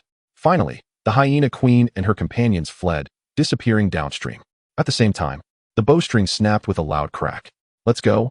We must dispose of the carcass further away, or it will disrupt the food chain within a radius of several hundred meters. Ye Feng strode confidently out of the wooden door. In that moment, he appeared increasingly formidable among the 4 women. Ye Feng gazed at Ye Feng with sparkling eyes, growing fonder of him by the second, until a hunched figure obstructed her view. Dear, you aren't scared, are you? If you are, I can hold you, Chen Jihua said gently. No need, Ye Feng replied, her expression suddenly turning icy. Chen Jihua continued. Ye Feng approached the spotted hyena, which was still alive, desperately writhing and struggling to rise. Su Yun, gather everyone. Each of you must stab it with a bamboo spear until it is dead, Ye Feng commanded. What? I've never even killed a chicken, Su Yun protested. Exactly why I want you to toughen up, Ye Feng replied calmly. Thus, the women encircled the hyena, relentlessly attacking it. In no time, the beast lay lifeless. Ye Feng grasped its hindquarters and tossed it into the stream, allowing the current to carry it downstream. Now, let us gather by the fire. I believe it is time to teach you some essential skills. If I were to fall one day, you would need the ability to survive. With that, Ye Feng settled by the fire, and the women obediently stood by, ready to listen. First, let us explore how to maximize the power of the spear. The hyena's carcass was quickly swept downstream. In a waterlogged area, a massive creature suddenly erupted from the depths, creating a tremendous splash and dragging the hyena's body below the surface. Have you learned now? Ye Feng thrust the spear forcefully forward, creating a gust of wind. I understand. Body coordination is vital. Su Yun, having received higher education, was the first to grasp this concept. Well then, practice thrusting with your spears a few times. I shall make a scarecrow for you to attack as if it were an enemy. The women began their training anew. After half an hour, they were drenched in perspiration and utterly fatigued. That will be all for today, Ye Feng announced, halting the training. Progress must be gradual to avoid fostering a dislike for learning on the first day. Ye Feng suddenly had an idea. I want to wash up downstream. Who will keep watch for me? She glanced at Ye Feng meaningfully. Dear, let Ah Feng accompany you. My arm is injured and I cannot protect you. Chen Jihua interjected unexpectedly. Ye Feng immediately understood Chen Jihua's implication, but felt a twinge of embarrassment. There's no need for that. You and your daughter can accompany her. Ah Feng will join me at the waterfall for a bath. Su Yun, however, had already linked her arm with Ye Feng's. But what about me? Won't I be left all alone at the cave entrance? Ding Tuanchuan anxiously stood up. After a moment's consideration, Su Yun suggested. Then you can join me for a bath while Ah Feng keeps watch. He won't look at you. All right. Ding Tuanchuan nodded eagerly. Thus, the 6 of them divided into 2 groups and proceeded to their respective bathing spots. Su Yun and Ding Tuanchuan soon disappeared behind the curtain of the waterfall, while Ye Feng surveyed the surroundings with a sharp gaze. The multitude of dangers left him little energy to indulge in any furtive glances. Men are innate warriors. They possess an instinct for sensing the perilous elements in the air. The night on the deserted island was filled with eerie sounds. with occasional rustling in the bamboo grove suggesting that countless malevolent spirits lurked within. Ye Feng cast another glance at the spot where Wang Tao had vanished. That useless fellow had yet to return. Perhaps he had already become fodder for the dogs, but Ye Feng was indifferent. His current responsibility was to safeguard an elderly man and 4 women, a burden that weighed heavily upon him. Unless he could forge iron weapons, he felt inadequate. With this thought, Ye Feng drew out a rusty bayonet and began to sharpen it on a rough stone. After half an hour, the tip of the bayonet became razor-sharp. Ye Feng then found some fine vines and firmly bound the bayonet to a bamboo spear. In doing so, he would possess a fighting chance against larger carnivorous beasts. At that moment, Su Yun and Ding Tuanshuan emerged from behind the waterfall, their faces aglow with youthful smiles. Su Yun, radiant and youthful, had her damp hair cascading over her shoulder, while Ding Tuanshuan, petite and adorable, sported wet hair clinging to her cherubic face. Ye Feng's gaze became entranced. What splendid women they were. He vowed to protect these precious beings from the jaws of wild beasts. What are you staring at? Su Yun approached, settling her fragrant form in Ye Feng's lap. Suddenly, she reached into her possession and produced a fruit resembling a grape, which she promptly stuffed into Ye Feng's mouth. He quickly spat it out. What was that? You just shoved it in my mouth? Ye Feng queried. Fear not. I've tasted it. It's sweet and not poisonous. Su Yun reassured him, and before he could protest, she placed another one in his mouth. Indeed, it was sweet, but Ye Feng felt even sweeter inside. Ding Tuanshuan, clad in her wet attire, moved toward the fire to warm herself. Don't roast yourself like that. When you grow old, you'll surely suffer from rheumatism. Go into the cave, strip off your clothes, and let your sister Su Yun help you dry off before putting them back on, Ye Feng quickly advised. Ding Tuanshuan's face flushed crimson as she covered her face and dashed back into the cave. At that moment, Chun Jihua and his companions returned, holding something resembling a shovel. Ah Feng, look what we just unearthed from the mud by the creek. It's remarkably sharp and even cut Guaifen's skin, Chun Jihua announced, handing the object to Ye Feng. Upon inspection, Ye Feng realized it resembled a military entrenching tool, albeit with a razor-sharp edge, and the handle was entirely forged from steel with only minor paint chipping. This item would prove quite useful. Ye Feng swung the entrenching tool a couple of times, feeling a surge of power. Subsequently, the women retreated into the cave to disrobe, with one of them taking the garments to dry by the fire. After several rotations, all their clothes were dried. Chun Jihua remained a gentleman, refraining from casting more than a cursory glance into the cave. Ye Feng, too, maintained propriety, only stealing a few glances, but the darkness inside obscured his view, merely allowing him to perceive several pale figures moving about. Around 10 o'clock at night, the 6 of them sat around the campfire, engaged in pairs of conversation. Ye Feng suddenly shifted his gaze to the spot where Wang Tao had disappeared. Tiger brother, this is the place. There are many beautiful women in this cave. Wang Tao's voice rang out, prompting Ye Feng to rise swiftly. Moments later, 4 men emerged from the bamboo thicket. Wang Tao, like a sycophant, led the way, followed by 3 men, the foremost of whom was a muscular bald man, bare-chested and heavily built. The other 2, while not as muscular, were still robust men in their prime. Oh, is there fish to eat? The bald man strode over without greeting Ye Feng, immediately tearing into the remnants of a grilled fish. The 4 women instinctively took several steps back, particularly Ding Tuanshuan, who trembled in fear. Ye Feng sensed something amiss and quietly retreated, grasping the spear that was outfitted with the bayonet. After finishing the fish, the burly man patted his belly, showing no intention of introducing himself, instead fixing his gaze on the 4 women. Ah Feng, could you take a look at this for me? Ding Tuanshuan stammered. Oh, little Tuanshuan, what brings you here? Come to uncle, the bald man said, advancing toward Ding Tuanshuan. No, you are not my uncle. You are a bad man. Ding Tuanshuan shrank back in terror. Ye Feng could no longer contain himself and stepped in front of her. Friend, you come here and feast on my fish without even a greeting? Ye Feng said coldly. Get out of the way, or I'll have to teach you a lesson. The bald man roared, angered that Ye Feng, who stood at a mere 1.78 meters, dared to obstruct him, a towering figure at approximately 1.88 meters. Teach me a lesson? Ye Feng narrowed his eyes. He held no fear of this bald man, but the 2 others behind him clearly indicated they were a team. How audacious. The bald man swung a punch. Ye Feng met him head-on, and they began to grapple.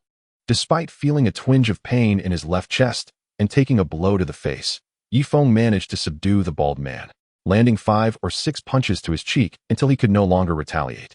What are you 3 doing standing there? Finish him off, the bald man bellowed. Wang Tao and the others charged forward, ready to strike. Dare you? Su Yun shouted in fury, seizing a spear and charging at them.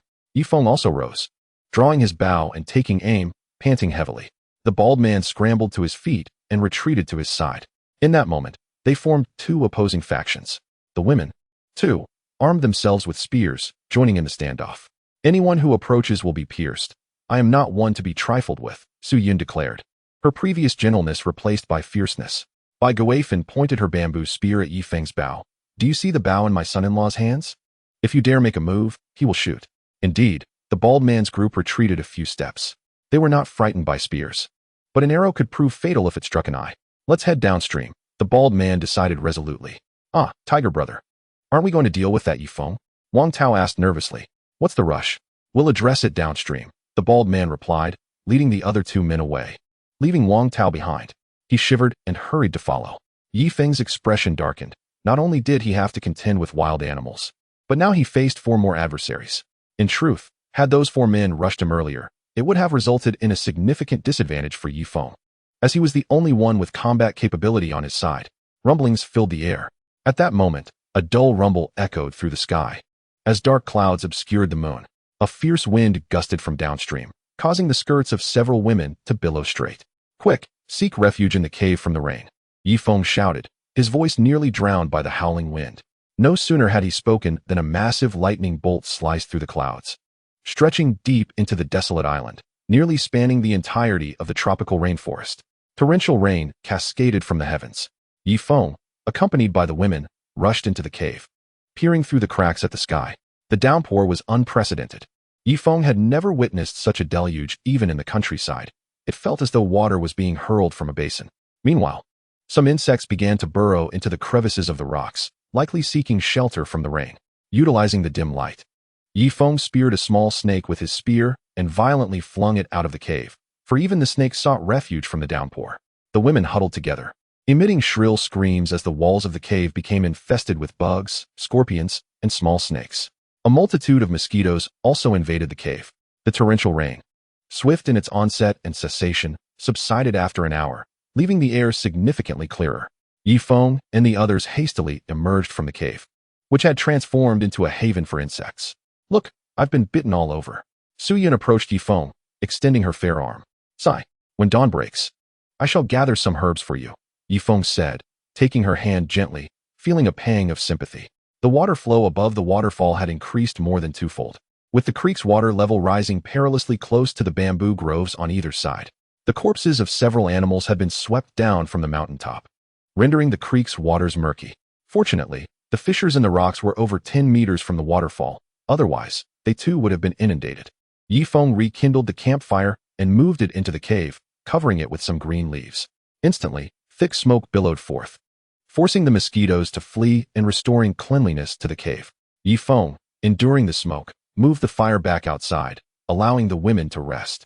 Chen Jihua, appearing weak, leaned against the wooden door, clutching a spear. As the leader, Ye Feng could not keep watch, so he nestled in with the women for a restful sleep. After enduring hardships, he found no inclination for flirtation, and he fell into a deep slumber. Morning dawned swiftly, and Ye Feng was the first to awaken, sensing that his chest wound had healed to about 90%, with only a slight throb remaining. Rise and shine, everyone, Ye Feng called, waking everyone. However, since Chen Jihua had kept watch the previous night, Ye Feng allowed him to continue sleeping. The girls, still bleary-eyed, sat outside the cave, awaiting Ye Feng's instructions. Today, I shall scour the foot of the mountain for sulfur or limestone to coat the cave, preventing venomous snakes and insects from entering. Additionally, I will gather some herbs to treat your insect bites, Ye Feng stated with seriousness. What if that bald-headed creep returns while you're gone? Ding Tuanchuan exclaimed, her heart racing. The other women similarly felt a tightening in their chests, rising in concern. Fear not, I shall leave my bow and arrows behind, if they dare return. You can fend them off, Ye Feng pointed to the bow on the ground. Su Yun nodded and picked it up. Subsequently, Ye Feng helped them catch 5 or 6 trout before preparing to enter the woods. Ah Feng, wait. It's dangerous for you to enter the woods alone. Allow me to accompany you, Bai Guifan suddenly interjected. Very well, having 2 of us will provide mutual support. If we stumble upon a swamp, one can assist the other. Ye Feng nodded in agreement. Su Yun exchanged a glance with Bai Guifan but ultimately remained silent, trusting that in such dire circumstances, everyone would be acutely aware of the dangers and not entertain thoughts of romance. After bidding farewell to Su Yun and the others, Ye Feng and Bai Guifan ventured into the forest. He began his journey along the mountain's base, walking over 2 miles until the sun emerged.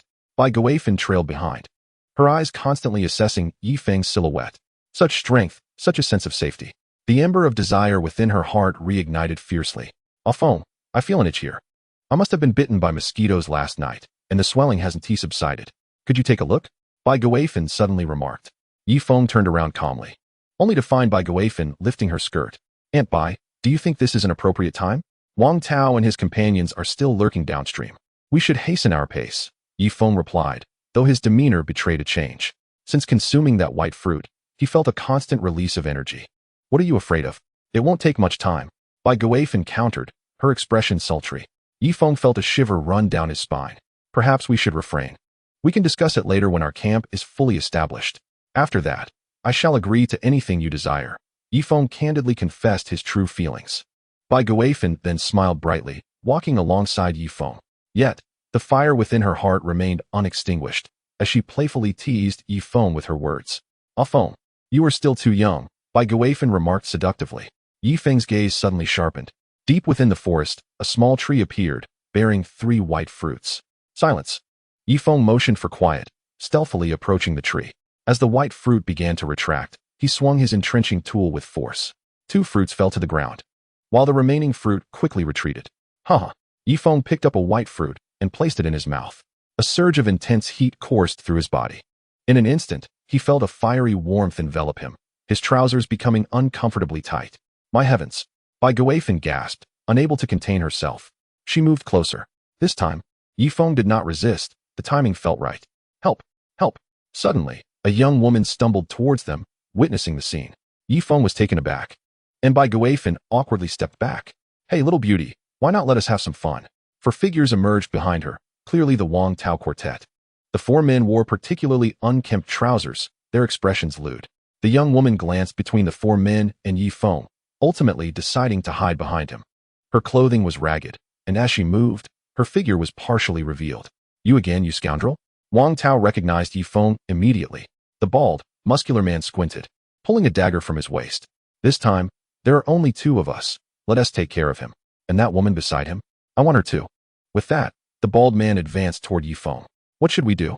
Bai Guifan clutched Ye Feng's arm tightly, while the young woman cowered behind him. Ye Feng tightened his grip on the entrenching tool, his heart racing. The bald man was strong, but Ye Feng was confident he could handle the situation. However, with the addition of the other 3, it became uncertain. "Whoever approaches, I shall strike down with my shovel," Ye Feng declared coldly, assuming a combat stance. Yet, the bald man brandished his dagger, saying, "Is that so? Then come on." The battle erupted immediately. Ye Feng swung his shovel, sending the bald man's dagger flying. Suddenly, Wang Tao clutched Ye Feng's leg, rendering him immobile. Bang! A punch landed squarely on Ye Feng's chest. "Damn it!" In a fit of rage, Ye Feng elbowed Wang Tao in the back, causing him to collapse like a rag doll, blood spewing from his mouth. Simultaneously, Ye Feng received a blow to the face.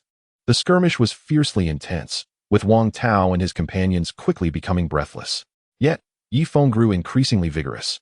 He felt that the recently consumed ginkgo was continuously supplying him with energy, enhancing his endurance. "Damn it, we can't compete." The bald man's group gasped for air, glancing at the formidable Ye Feng, beginning to waver. Ye Feng's arm bore a wound, yet the bald men were also injured. Neither side gained the upper hand. "Tiger brother, are we still going to fight?" Wang Tao wiped the blood from the corner of his mouth. The earlier elbow strike had left him with slight internal injuries. "Fight." The bald man hesitated, then turned to the woman beside Ye Feng, a wicked smile creeping onto his face. "Brother, you possess considerable strength. Why must you oppose us? If you join us, these women can be yours to enjoy. Once they are with child, we can simply discard them. This is a rare opportunity. And the women in your cave are all stunning beauties. Once we return to civilized society, men like us won't even be able to drink their bathwater. But on this deserted island, we should seize the moment and indulge ourselves. When rescue arrives, we can dispose of them all, and no one will report us. What do you think?" The bald man grinned.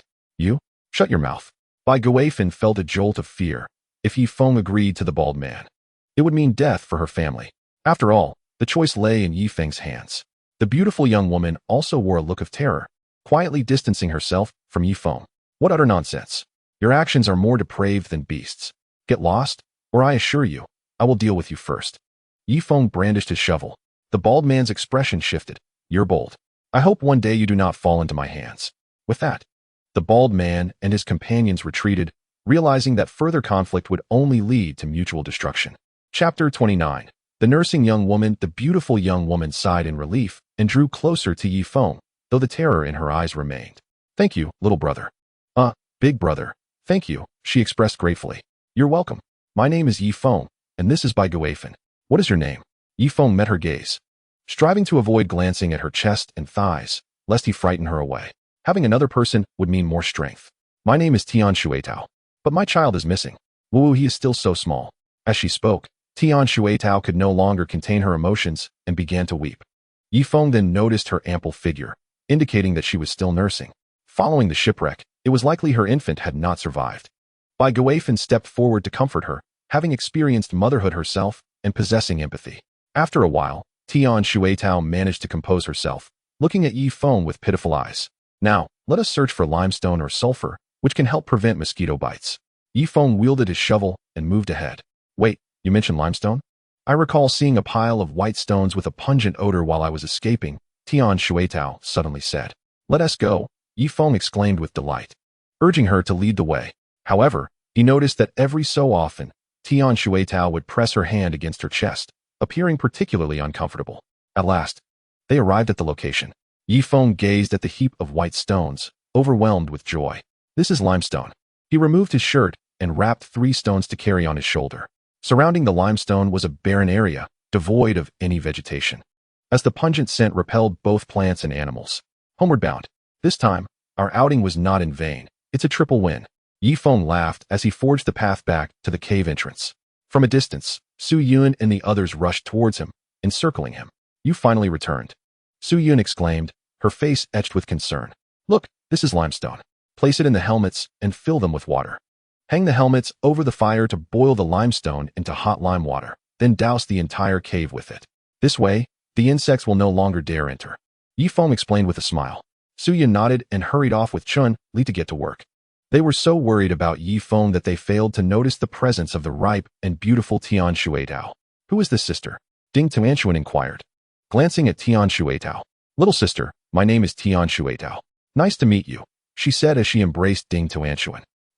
It's so stifling. Ding Tuanchuan quickly wriggled free. She felt an overwhelming motherly affection emanating from the newly arrived sister, which made her somewhat uneasy. Ha ha ha, Bai.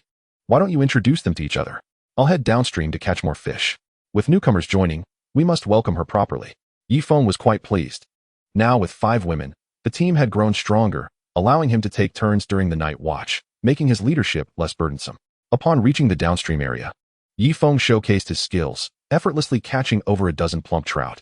Whether it was merely his impression or not, Ye Feng felt a significant enhancement in his vision, strength, and speed. It seemed that the ginkgo truly was a miraculous elixir. When Ye Feng returned with the fish, he discovered that several women were taking turns rushing into the cave only to quickly emerge again. It turned out they were pouring lime water inside, but the odor was overwhelmingly strong. I'll grill the fish, Ye Feng said, taking the fish to begin cooking. Big brother, come here for a moment. Ding Tuanchuan suddenly called out to Ye Feng. What is up? Ye Feng hurried over. Ding Tuanchuan wore a strange expression as she pointed at Tian Shuetao in the distance. That sister seems odd. She a bit, you know? Ye Feng furrowed his brow, not wanting any discord within the team. Just now, she asked me for help, saying she felt too swollen, but I'm already an adult. I wouldn't suckle, Ding Tuanchuan explained. Ye Feng realized, understanding that women in the nursing phase often experience swelling, which can be quite uncomfortable without relief. Ha ha, you're the youngest here. So why don't you help her out? Ye Feng chuckled. I want tea. I'm not a child. Ding Tuanchuan exclaimed as she covered her face and ran away. Just then, Tian Shuetao turned around, her watery eyes locking onto Ye Feng's. The moment their gazes met, they quickly averted their eyes.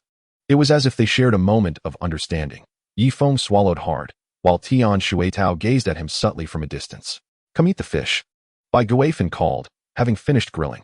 Ye Feng took a deep breath and settled beside the fire, beginning to distribute fish to everyone, intentionally giving Tian Shuetao an extra piece. After all, a woman in her breastfeeding period requires fish to replenish her nutrition. Qin Tao sensed Ye Feng's kindness and immediately cast him a grateful glance.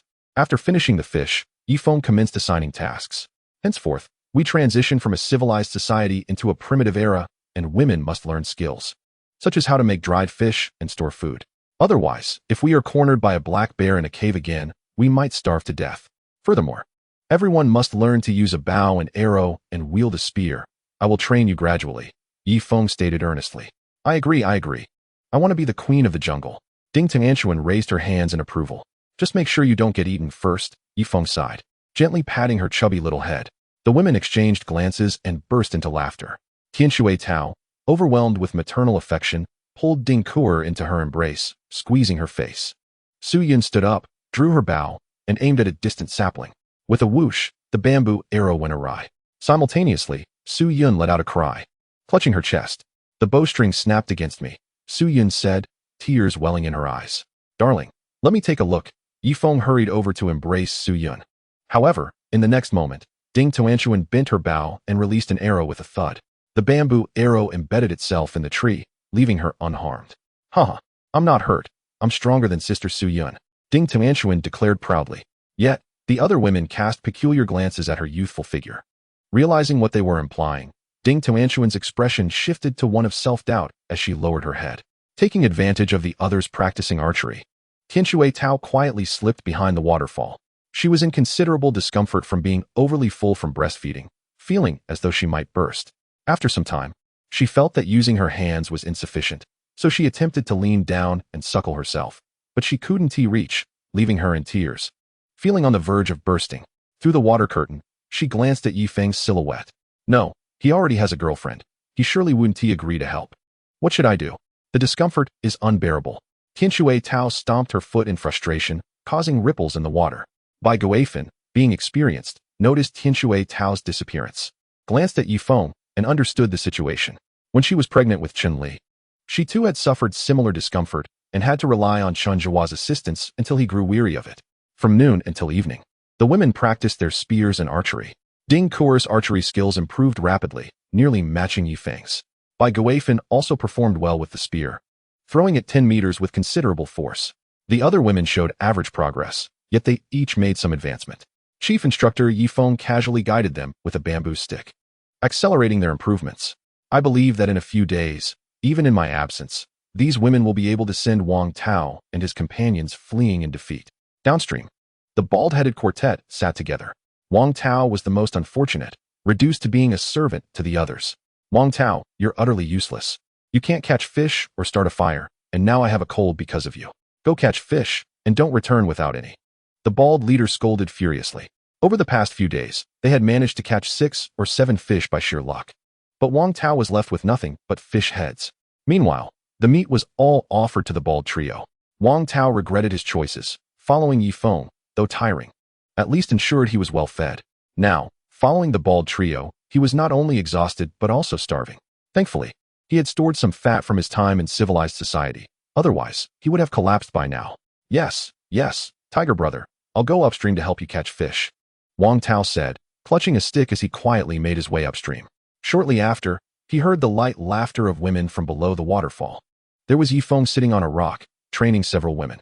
The atmosphere was relaxed, punctuated by their laughter, and nearby, a few uneaten fish rested by the fire. Wang Tao swallowed hard, feeling envious. With determination, he finally strode over. Ye Feng spotted Wang Tao immediately and called off the women's training. Wang Tao, what are you doing here? Where is that bald guy? Ye Feng asked coldly. Me? Brother Feng, I'm sorry, please take me back in. I'm so hungry I can't stand it. That bald guy is a beast. I've been eating their scraps, and now there is nothing in my stomach. Wang Tao pleaded, dropping to his knees. What does that have to do with me? Hurry up and leave, or I'll use you as a whip, Ye Feng replied, raising his spear. No, Wang Tao exclaimed, glancing at Chun-Li. Li, you're my girlfriend. Please help me plead with Brother Feng. Chun-Li shook her head indifferently, her eyes only reflecting disdain. Wang Tao then turned to Chen Jihua and Bai Guifan. Uncle and Auntie, I'm a genuine rich second generation. If you plead with Brother Feng to let me rejoin, I can have my dad buy you a villa when we return. By the way, I can get you bags, luxury watches, and sports cars, Wang Tao implored. Without hesitation, Bai Guifan picked up a spear and aimed it at Wang Tao. With a thud, the spear missed slightly. embedding itself in Wang Tao's side. Ah! Wang Tao cried out, fleeing in panic. Frightened and furious, he ran 2 kilometers downstream, only to suddenly change his expression. He saw a black bear standing upright, its yellowish eyes fixed on him. Damn it! Wang Tao exclaimed, helplessly tearing off towards Ye Feng's camp. The black bear pursued him, shaking the ground with its heavy steps. Meanwhile, Ye Feng resumed the light-hearted training. At that moment, Tianshui Tao suddenly waved at Ye Feng. Big brother. Could you come here for a moment? She whispered, her face flushed with embarrassment. What is it? Ye Feng strode over. Tianshui Tao, disregarding everything else, pulled Ye Feng behind the waterfall. What is the matter? Ye Feng inquired again. I feel really uncomfortable. Can you help me? Red crept across Tianshui Tao's cheeks, spreading to her neck. Ye Feng gulped, scrutinizing Tianshui Tao carefully. Her figure was undeniably alluring, especially during her breastfeeding period. Truly irresistible. Tianshui Tao noticed Ye Feng's gaze and felt a flutter of anxiety. Her intention was merely to seek relief from Ye Feng, but men are often unpredictable. She feared he might not be able to control himself. Not to mention, she was concerned about her own restraint in this wild island. If a man's inner beast were unleashed, it would spell disaster. What do you need help with? Ye Feng's eyes were fixed intently on her, a wave of heat emanating from his nostrils, his breath quickening. Indeed, as you are aware, I have lost my child. If this continues over time, it may lead to blockages and potentially result in illness. Tianshui Tao has sacrificed much. Numerous cases of breast cancer are attributed to such blockages. Very well. I am willing to assist you. Ye Feng was already salivating, even exhibiting a sense of impatience. This remedy is indeed a powerful tonic, a rare treasure on this deserted island. All right. Taking a deep breath, Tianshui Tao reached behind her, but a moment later, concern washed over her. Big brother, please. Do not entertain any other thoughts. Consider this my request. We are on a deserted island, and this is no jest, she cautioned Ye Feng, determined to instill a sense of seriousness. Rest assured, I am fully aware. Ye Feng nodded in acknowledgement. The sound of the waterfall drowned out their conversation, rendering it inaudible to Su Yun and the others. Ye Feng had his own plans. After all, he should support his teammates and foster good relations. For in times of calamity, it is every individual for themselves. How could such a team withstand the onslaught of the four-headed bald men? Chapter 31. The stunningly curvaceous beauty. Oh no, help. It's coming, it's coming. Suddenly, a scream erupted from Wang Tao outside. Tianshui Tao jumped back, retracting her hand, while Ye Feng stepped out from behind the waterfall, turning his gaze towards the useless Wang Tao. The man rushed into the camp, frantically darting towards the cave. The women looked bewildered, unsure of Wang Tao's antics.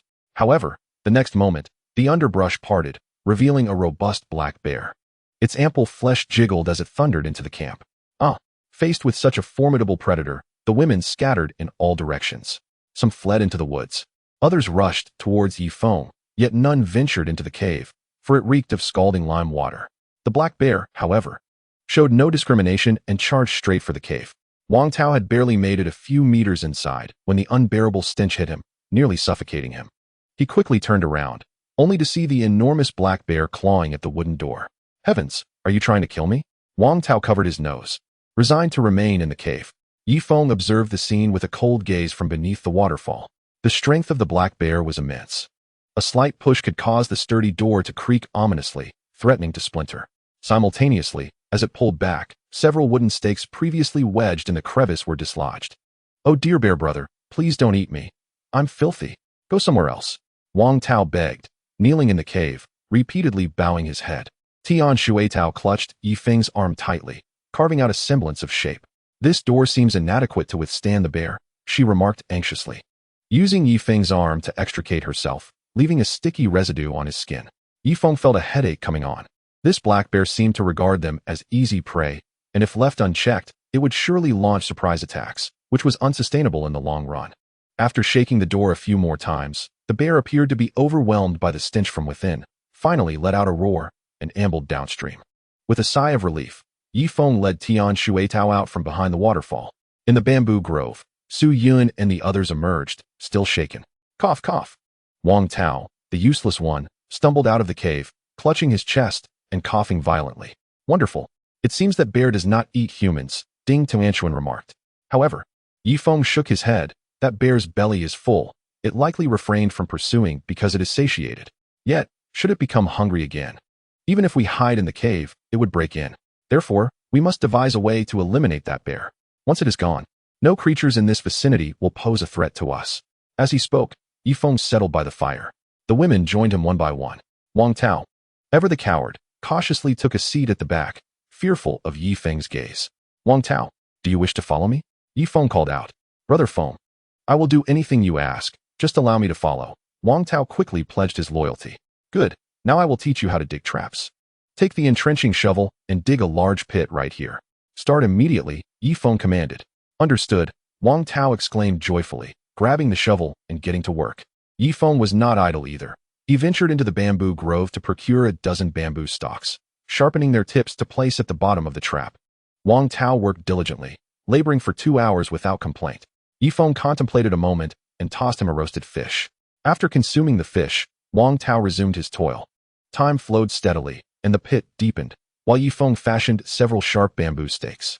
5 kilometers downstream, the bald-headed trio waited impatiently for Wang Tao's return. That useless fellow hasn't been devoured by dogs, has he? The bald leader stood up, preparing to search for Wang Tao, when suddenly, his eyes lit up. He spotted 3 men and 2 women approaching from downstream. One of the men was tall, bearing a resemblance to the useless Wang Tao, like a middle-aged version of him. Beside this man stood a breathtakingly voluptuous beauty. Wang Xiong immediately recognized the trio but maintained a calm demeanor as he produced a photograph of Wang Tao. Have any of you seen my son? This is his picture, Wang Xiong inquired. As a major client of Su Yun's company, he had joined the group for a team-building cruise. He had nearly drowned, only surviving thanks to the heroic efforts of 2 bodyguards. The voluptuous beauty beside him was his mistress, Zhang Yan. Oh, isn't that? The bald leader recognized Wang Tao in the photograph, but chose not to respond. Of course, I have seen him. Ah, where's my son? Wang Xiong's excitement surged. Why should I tell you? Tell me, and I will pay you. I do not want money. Rather, let us 3 have some fun with this beautiful lady, and afterward, I shall inform you, the bald leader proposed. Wang Xiong narrowed his eyes, slowly reaching towards his waist. His family was in the machinery and mold business and was capable of manufacturing firearms. Thus, he carried a homemade pistol with 7 bullets remaining. Originally, there were 12, but 5 had been expended during a previous encounter with danger in the jungle. Consequently, the remaining bullets had become precious. Ultimately, Wang Xiong refrained from drawing his gun and instead signaled to his bodyguard behind him. A dark-skinned bodyguard stepped forward. Speak wisely or I shall end your life, he warned, his tone devoid of jest. Ha ha ha, kill me? Come on then. Chapter 32. That despicable wretch is peeping at us. Wang Tao grasped the sharpened bamboo, poised to cast it aside. However, in the next moment, a flicker of hesitation crossed his eyes, and ultimately, he relinquished the bamboo beside Ye Feng. Ye Feng invested additional effort and finally planted the sharpened bamboo into the ground. Himself panting heavily. Pull me up with the rope, Ye Feng shouted from below. Once he ascended, Su Yun hurried over to assist Ye Feng in wiping away his sweat, while Bai Guizong fanned him with his sleeve. Ding Tuanshuan, with a glint in her eye, dashed over and puffed her breath towards Ye Feng. He erupted in laughter, unable to resist pinching her cheek. What are you doing? Big brother, didn't you notice my breath is quite refreshing? I found some mint leaves earlier and shared them with the sisters to brush their teeth, Ding Tuanshuan proudly declared. Ye Feng leaned in closer to her mouth and detected a delightful minty fragrance. Excellent. Neglecting to brush for an extended period allows bacteria to flourish. I shall brush as well, he chuckled. Wang Tao, trailing behind with a forced smile, felt a tumult of emotions within. I toiled for so long, and when I ascended, no one cared about me. Now that Ye Feng is here, everyone is swarming around him. Wang Tao, go fetch some leaves to cover the pit for trapping the bear. The disguise must be impeccable, otherwise, the black bear won't fall for it, Ye Feng instructed. Yes, right away. Wang Tao hurriedly gathered a pile of branches and began camouflaging the trap. Ye Feng intentionally made Wang Tao toil, knowing that once he regained some strength, he would concoct mischief. Feng, this path is quite wide. What if the black bear doesn't traverse this way? Bai Guizong inquired slowly. I understand. We can place some fish on top of the trap. When the black bear comes for the meat, it will naturally fall in, Ding Tuanshuan cleverly suggested. It seems that black bears aren't particularly fond of fish, and there are plenty of fish in the creek, offering little temptation, Su Yun countered. Ye Feng smiled slightly. It appears that black bears enjoy targeting humans, so we can use humans as bait. With that, he shifted his gaze toward Wang Tao. Wang Tao trembled, his movements suddenly slowing. The others focused their attention on Wang Tao as well. At that moment, 3 bald men emerged from downstream, followed by 3 men and 2 women. Ye Feng narrowed his eyes, grasping his bow and arrow, while the other women readied their spears. Yet, in the next instant, Ye Feng froze. For the bald men bore bruises, as though they had just endured a beating. Dad! Oh, Dad! Why did it take you so long to arrive? Upon seeing the middle-aged man behind them, Wang Tao leapt up, rushing forward with outstretched arms. Wang Xiong was equally elated, quickly approaching to embrace Wang Tao. Son! Oh! I was so worried about you. It's good to see you alive. Wang Xiong gently patted Wang Tao's back. However, Ye Feng's attention was drawn to Zhang Yin behind Wang Xiong. This woman, surely she must be the reincarnation of a vixen. With a mere glance and gesture, she exuded seduction, seemingly born for the affairs of men and women. Zhang Yin soon noticed the disheveled Ye Feng, her eyes flashing with displeasure. Xionggu, that smelly loser is staring at me, she remarked in a sultry, elongated tone that made Ye Feng's bones feel weak. Secretary Zhang, are you referring to that wretch Ye Feng? Wang Tao, regaining his composure, slowly turned to fix a sharp gaze upon Ye Feng. Ye Feng raised an eyebrow, tightening his grip on the bow. Dad, you have no idea the suffering I endured on the deserted island. It was that wretch Ye Feng who poisoned my fish, trying to steal my limelight, and even left me with internal injuries, not to mention taking my girlfriend. Wang Tao began twisting the truth. Suyin could no longer contain herself. She recognized Wang Xiong, the company's most significant client. Otherwise, how could Wang Tao, a useless individual, have become the head of the research and development department? Mr. Wang, that's not how it happened. For these past days, we relied entirely on Ye Feng to catch fish. Otherwise, we would have starved. Wang Tao, I hope you don't invert the truth, Su Yun replied coldly. Wang Xiong's expression remained neutral as he glanced at Wang Tao, whose complexion was poor, having lost weight, with 2 front teeth missing. Regardless, if my son claims he is at fault, then he must indeed be in the wrong. Son, how do you plan to handle him? Wang Xiong inquired. What? Are you still going to torment me? Don't kill him yet. I want to savor my revenge slowly. This scoundrel has made my life miserable, Wang Tao lamented like a jilted lover. Ye Feng chuckled, stepping forward. Torment me? Such bravado, if you have the guts. Come at me. After consuming 3 ginkgo nuts, Ye Feng felt a gradual enhancement of strength within him. At this juncture, his endurance and power had increased several-fold compared to before. With the bow and arrow in hand, dealing with these individuals was no challenge at all. Go ahead. Knock out his 2 front teeth first, Wang Xiong commanded. The burly bodyguard stepped forward, advancing toward Ye Feng. In the interest of fairness, Ye Feng handed the bow and arrow to Ding Tuanchuan, and they immediately engaged in combat. To Ye Feng's surprise, the hulking brute fought fiercely, his moves hinting at military training, far surpassing the bald men. Nevertheless, he ultimately triumphed, leveraging his martial arts background to subdue the bodyguard. Panting heavily, Ye Feng questioned coolly, What? Are you still going to torment me? Yet, as soon as the words left his lips, he felt every hair on his body stand on end. He found himself staring down the dark muzzle of a gun aimed at his head. No! Su Yun screamed from the side, the other women recoiling in fear. Aren't you quite the tough guy? Wang Xiong sneered, gripping the handgun with contempt. Ye Feng fell silent, his expression darkening. Now, it was Wang Tao's turn to gloat, bouncing around like a monkey. Ha ha! Ye Feng, hurry and kneel before me. First bow 3 times. No, 30 times. And after that, break your own front teeth, then await my orders. The waste of a man vented all his pent-up frustrations. Ye Feng pursed his lips in silence, his gaze fixed on the gun's muzzle. Damn it! Will you kneel or not? Wang Tao took the gun, aiming it at Ye Feng's head, his finger teasing the trigger as if ready to pull it at any moment. Ye Feng's back arched, akin to a poised leopard. He was indeed capable of fighting, but against a firearm, he was helpless. If you kill me, you'll end up in prison when you return. There are no secrets that cannot be uncovered. Even if you wipe out everyone on my side, what about your bodyguards? Your little lovers? They may remain silent for a while, but eventually, who has to say? Ye Feng spoke slowly. Indeed, Wang Xiong's gaze flickered, yet Wang Tao was unconcerned, pointing the handgun forward. Bang! A bullet zipped past Ye Feng's head, striking the stone wall. A chorus of screams erupted. A bead of cold sweat trickled down Ye Feng's forehead. Damn it, I'll ask you one last time. Will you kneel? Wang Tao raged. At that moment, Chen Jihua approached. Ah Feng, just kneel for now. If you die, there will be no turning back. Bai Guifan stepped forward, gently tugging at Ye Feng's arm, saying, As long as the Green Mountains remain, one need not fear the absence of firewood. Just kneel for now. Ye Feng pressed his lips tightly together, his gaze sweeping over the women behind him. Su Yun's complexion turned ashen, a flicker of fear dancing in her eyes. Ding Tuanchuan gazed intently at herself, seemingly filled with a hint of anticipation. Meanwhile, Chun-Li directed her complex expression towards Wang Tao. I cannot do it, Ye Feng declared, slowly raising his spear. Damn it! A murderous glint flashed in Wang Tao's eyes.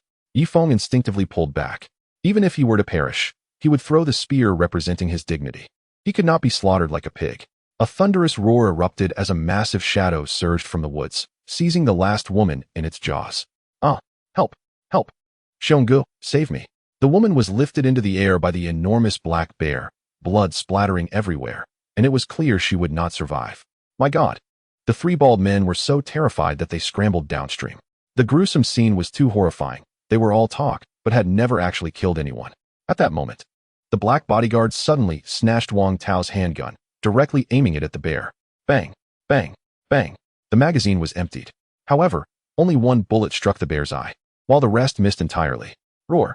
The black bear, feeling a searing pain in its eye, released the woman and clawed at its face in desperation. Give me the bow and arrow. Ye Feng seized the opportunity, receiving the bow and unleashing 3 rapid shots. Yet, all the arrows were thwarted by the bear's colossal paw, failing to pierce even the skin. Damn it! Ye Feng discarded the bow, grasping the spear, and lunged for the bear's eye. Thrust! The spear struck its face. The black bear swatted its paw, sending Ye Feng flying 2 meters before crashing heavily to the ground. Seeing this, the black bodyguard suddenly drew a dagger and plunged it into the bear's back. Thrust! Roar! The bear attempted to turn and swipe at him, but the bodyguard had already evaded. Roar! Roar! Roar! The bear, feeling it was outmatched by mere humans, stomped away, disappearing into the bamboo grove. Ye Feng slowly rose, nursing his arm. It didn't seem so painful. Perhaps the Bai Gua had enhanced his constitution.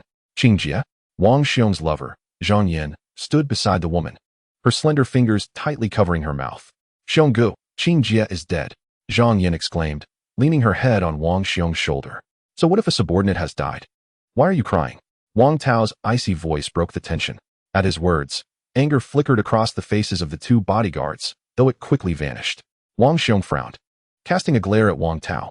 It seemed his son had not inherited his commendable traits. Su Yun helped Ye Feng sit on a rock, glancing at the other women. To her surprise, Chun-Li suddenly gritted her teeth and strode towards Wang Xiong. Hello, Uncle Wang. I am Chun-Li, Atao's girlfriend, she said sweetly. Oh. Wang Xiong turned to Wang Tao. Huh. Wang Tao scoffed, snatching the gun from the black bodyguard and aiming it at Ye Feng once more. Ye Feng, kneel and sing conquer for me, or I will certainly blow your brains out. Wang Tao's voice was cold. Wang Xiong furrowed his brow. He had heard the gunshots and knew the gun was empty, yet he refrained from exposing the bluff. Young Master Tao, there are no bullets left. The black bodyguard suddenly spoke bluntly. What? Wang Tao exclaimed, taken aback. Meanwhile, Wang Xiong's expression turned icy as he shot a glare at the black bodyguard. The bodyguard feigned fear and took a step back, as if he had committed a grave error. Ye Feng found this odd and glanced at the black bodyguard at the rear, who subtly nodded at him.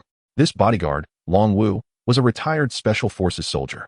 Ye Feng had just defeated him fairly, earning his respect for strength. Wang Tao quickly checked the magazine and realized it was indeed empty. His eyes darted, and he reached out to Wang Xiong. Dad, do you have another magazine? No. Wang Xiong sighed. The rescue team had taken too long to arrive, and it seemed his financial influence could no longer sway the 2 bodyguards. After all, he was usually quite harsh on them, and without his wealth as a shield, his situation would only deteriorate. Wang Tao inhaled deeply and tossed the handgun to the ground. Brother Feng, I was just joking earlier. Haha. I didn't expect you to be so tough. I really admire you, he said sincerely. Humph. Ye Feng smirked ominously, knocking an arrow. Now, let me see just how tough you are. Kneel, or I will definitely shoot you. Ye Feng's voice was frigid. With a thud, Wang Tao knelt down immediately, raising his hands high. Bow your head, 300 times, not one less. Ye Feng commanded coldly. Thud, thud, thud. Wang Tao showed no spine, bowing his head repeatedly. Ding Tuanshuan hurried over, standing beside him to count. 1, 2, 3, 4, 5, 6, 7. Wang Xiong, witnessing his son's head bleeding, could no longer hold back and stepped forward. Ye Feng, I am Wang Xiong. You must have heard of my name. Let my son go, and I will give you 1 million when we return, or you may name your price. Ye Feng's eyes were icy as he aimed the bow at Wang Xiong. You speak well, so help alleviate your son's burden by bowing 150 times, or I guarantee I will shoot your worthless son. You want me to bow? Wang Xiong was visibly enraged for the first time. One must admit that prominent figures carry a certain weight. Ye Feng nearly felt intimidated. Meanwhile, Wang Tao continued to pound his head against the ground. Wang Xiong, feeling the pain for his son, reluctantly knelt to share the burden. 1, 2, 3, 4, 5, 6, 7. Ding Tianchuan stood beside Wang Xiong. Chun-Li appeared awkward, hesitating before she obediently approached Ye Feng. Zhang Yan hesitated as well, eventually standing beside Ye Feng and even casting him a flirtatious glance. Women often flock to the strong. Wasn't it Wang Xiong's wealth that initially attracted her? Enough, enough. Save some energy to handle that corpse. Clean the blood off the ground with stream water, and don't soil my territory. Ye Feng mused that the blood would disrupt the food chain, finally sending the father and son to work. The woman's death had been gruesome. Half her head was bitten off. The two men stood up. Long Wu, go dispose of the body and clean it up properly, Wang Xiong commanded. Long Wu hesitated but ultimately complied. After all, there was still a glimmer of hope to return to civilization. And he did not want to lose this job that paid 30,000 a month. Once the area was cleaned, Ye Feng gestured downstream. Ladies and gentlemen, it seems I cannot welcome you here, so please take your leave. Wang Xiong sighed in relief, leading Wang Tao downstream. The two bodyguards followed suit. The beautiful woman said, "It seems we are not well acquainted, are we? You should leave. My abilities are limited, and I cannot support you." Ye Feng responded coldly. But there are no buts. Hurry and go. If you follow me, I will not provide for you. Thus, Zhang Yan reluctantly walked downstream. At that moment, Ye Feng turned his gaze towards Chun-Li. "Miss Chun, please follow your boyfriend." Ye Feng gestured invitingly. Chun-Li was taken aback. Chen Jihua and his wife hurriedly approached to plead for her. "Ah Feng, please forgive her. She is just a child and acted thoughtlessly." "Yes, Ah Feng. Let Little Li stay with you. If necessary, she can be your girlfriend. Moreover, if you wish, both I and Little Li are agreeable." Ye Feng shook his head. "No need. I have Su Zong, Ding Tuanshuan, and Tian Shuidao. They can accompany me. I cannot accept those who lack unity. Ah Feng, please give me another chance. I don't know what came over me earlier. I acted foolishly. How about this? When you sleep, do so on me. Use me as your cushion," Chun-Li pleaded. Ye Feng took a step back, pressing his spear against Chun-Li's chest and pushing her downstream. "Leave. Do not force me to resort to violence." His tone remained as frosty as ever, devoid of any room for negotiation. "You? Very well, Ye Feng. I can leave, but can my parents stay here? They have always supported you," Chun-Li inquired. "That? Yes, but you must go," Ye Feng replied. Consequently, Chun-Li could only tearfully bid farewell to her parents as she chased after Wang Tao and the others downstream. "Uncle, Aunt, though you were somewhat timid earlier, you still considered my well-being under Wang Tao's pistol. I appreciate your kindness. You may stay here," Ye Feng stated. The couple remained silent, appearing as though they wished to speak, yet held back. "Do not say anything further. We were all startled earlier. Allow me to catch fish for you." Ye Feng took his bow and arrows and headed downstream. Upon arrival, he noticed Zhang Yan running upstream, tears streaming down her face, with 5 distinct finger marks on her cheeks. Ye Feng, please take me in. Wang Xiong has cast me aside. How can I survive?" Zhang Yan cried, covering her face. Chapter 35, Do Not Be Too Tense. Ye Feng ignored her, swiftly shooting a trout. "Ye Feng, are you truly so heartless?" Zhang Yan asked, her voice laced with feigned innocence. Ye Feng glanced at her delicate appearance. He could not deny that Zhang Yan's slender yet curvaceous figure was striking, almost as if she were born to captivate. "You wish to join my team, but what value do you bring? From my observation, you seem incapable of much," Ye Feng remarked as he threaded the trout onto a bamboo skewer. Zhang Yan's eyes glinted mischievously as she slowly unbuttoned 2 of her buttons, revealing a glimpse of creamy white flesh that momentarily dazzled Ye Feng. "Who says I am incapable? Rest assured, I possess an array of skills and have undergone specialized training. Are you familiar with the splits? You shall witness it in due time." With that, Zhang Yan suddenly lifted one leg, extending it above her head, forming a perfect split. Ye Feng gulped, realizing his trousers had become uncomfortably tight. This woman certainly knew how to captivate. Yet, in truth, she seemed pitiable, having to serve the aging Wang Xiong, akin to his own plight. "Very well, since you appear somewhat unfortunate, take the fish and return home with me later. I will train you properly," Ye Feng concluded, tossing the fish her way. With Chun-Li gone, his team had diminished, but Zhang Yan showed potential. With proper training, she could become a significant asset. Upon receiving the fish, a glint of allure sparkled in Zhang Yan's eyes as she leaned in closer to Ye Feng. Please, refrain from such talk. It distracts me." Ye Feng's face flushed crimson as he found her innuendos disconcerting. After 2 hours of effort, Ye Feng had managed to catch merely 4 fish, hindered by his inability to move freely, which affected his agility. Finally returning to the cave, he discovered Chun Jihua preparing lime water in a helmet. "Why are you still making lime water? Hasn't the cave been disinfected?" Ye Feng inquired. "Well, the large black bear is certain to return. Once it falls into our trap, we shall pour boiling lime water onto its face, rendering it blind. We can then ambush it from all sides until it is defeated," Chun Jihua explained. Ye Feng paused, slowly raising his thumb in approval. While this method was ruthless, it would prove effective against the bear, whose hide could withstand bullets, leaving them no choice but to resort to such tactics. At that moment, Su Yun and the others emerged from behind the waterfall. "Ah Feng, why did you bring her back again?" Su Yun, entwining her arm with Ye Feng's, regarded Zhang Yan with evident hostility. After all, this woman was exceedingly alluring, inciting feelings of insecurity in any rival. "I needed to bolster our ranks, and she insisted on following me. I could not shake her off. Do not worry. With some training, she could prove helpful." Ye Feng attempted to placate Su Yun, too apprehensive to meet Zhang Yan's gaze. One glance from her could render him flustered. Su Yun nodded, turning her attention to Zhang Yan. "Zhang Yan, I know you are Wang Xiong's personal secretary. You should be aware of my identity as well." "Of course. You are Su Zong. We have met before," Zhang Yan replied, her tone laced with disdain. "I have another identity. I am Ye Feng's girlfriend, and upon our return, I shall marry him," Su Yun warned. "Oh, I had thought he was already your husband. Turns out he is merely your boyfriend. Does that not imply other women still have a chance?" Zhang Yan's voice was soft, yet carried a sharp edge. "You?" Su Yun's face flushed with anger as she clutched Ye Feng's arm. "Ah Feng, tell me, will you marry me when we return?" Yes," Ye Feng nodded. Zhang Yan, unwilling to be outdone, leaned closer to Ye Feng. "Ye Feng, I wish you happiness. Alas, I may have no opportunity," she lamented. Before long, the two women were embroiled in a quarrel, leaving Ye Feng to withdraw and repair the door in silence. The black bear possessed immense strength. Even the thick timber had begun to crack. As night enveloped the land, the voices of the two women faded away. Su Yun sat sulking in a corner while Zhang Yan leisurely adorned herself. This woman had a remarkable talent for enhancing her allure with whatever materials were at hand. Now that we have a new member, everyone must assume their responsibilities. Do not attempt to cut corners within the team. Tonight, Chun Jihua will stand guard. If you feel excessively fatigued, you must awaken one of us before resting, Ye Feng proclaimed from atop a stone as he began to assign tasks. "Ye Feng, what does it mean to cut corners? Is it akin to infidelity?" Zhang Yan inquired innocently. "Shameless," Su Yun muttered under her breath, turning her head away. She understood that engaging in a verbal spar with Zhang Yan was futile. Tian Shuitao, feeling discomfort in her chest, was preoccupied with finding someone to alleviate her distress.